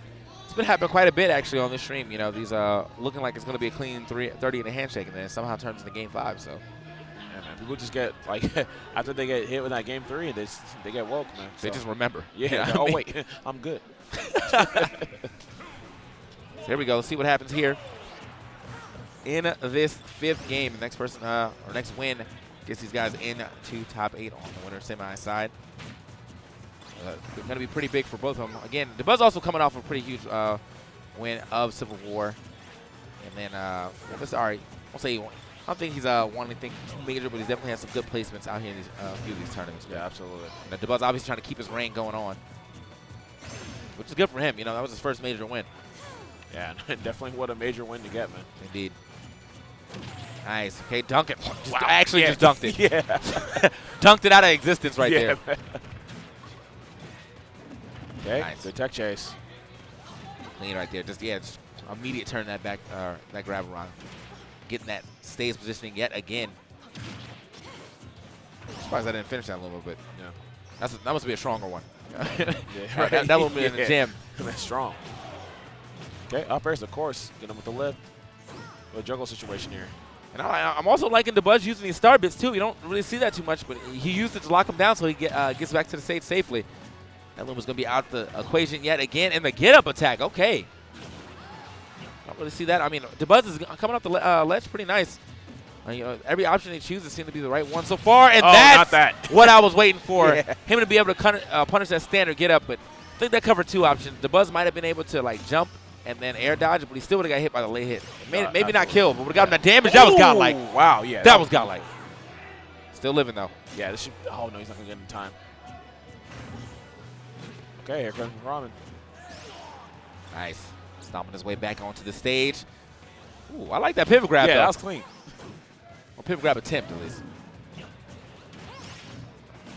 Oh, he tried to go for it again, but this time okay, gets it that time. Doesn't matter anymore. Yep, right back. And getting right back in here. So we got last stock situation here in this game 5. The Buzz, had to fight his way back into this. By the way, he was down 2-0. And to bring it back, is he going to do the reverse 3-0, or is Mr. R finally going to get that third game that he was looking for? Very even game between these two competitors, too. Yeah, absolutely. One worry I do have, though, is I've seen him a lot of times, Mr. R, when he's been in these kind of situations when he's down and it's like high percentage. Yeah. He's had a lot of trouble. He kind of makes questionable decisions like air dodging, or late into the ground, etc. So I hope he can keep his composure here and actually close out the set. That was nice right there. Catching him right as his head popped up over that ledge with that down tilt. Oh, I love that empty jump. Okay, that right there probably could have been a cross slash, but let's go ahead and get that extra damage. This is a big blast zone stage. You want to make sure it finishes. If you hit it, he goes for it. Is that it? That's it. That's it. Oh, yes, he's dead. Okay. Very good stuff right there. And that placement of that cross slash was great, too, because he covered both him landing on the platform and if he air dodged through, regardless, because he would have hit the ground with lag. Yeah. And so he covered all of that right there. Good stuff to Mr. R. He had to know that. He had to know that. That was definitely a Mr. R-esque, I know this game cross slash. Yeah. Yeah, and I love that we saw from there that he actually drifted alongside the Buzz as well, slightly on the side, so he couldn't potentially get hit by a nair or a dare or anything like that. Yeah. And I think that's really what bode well for him, because he potentially could have gotten crossed up. Oh, look at this man! Look. My man he can't even believe it. He can't even believe it. He's like, damn, that cross slash though. Yeah. I've seen those before. Maybe I gotta start using cross slash. Maybe I pay $5.99. Actually, I think I played him. He actually did play DDD. He's pretty good too. I mean, he had the thing about, as I've been playing these guys, I've been got to play a lot of the local talent, or just people in general, because that's what I like to do when I'm here at these events. You don't get to see these people too often, so I like to play some of the lesser talent, I guess, around here. My man used probably 3 Gordos, but they were all perfectly placed, and that's how you know that was a good DDD. Yeah. He was like, yo, I'm fighting, but if I use a Gordo, it's going to hit. Yeah. So, I yeah, respect man. that, man. That was, as I said, man, that last set was nice, but we got another hot set coming up for you. Mars still trying to get his way into top 8, even if it's on loser side. Has to go through Scat, though. Damn.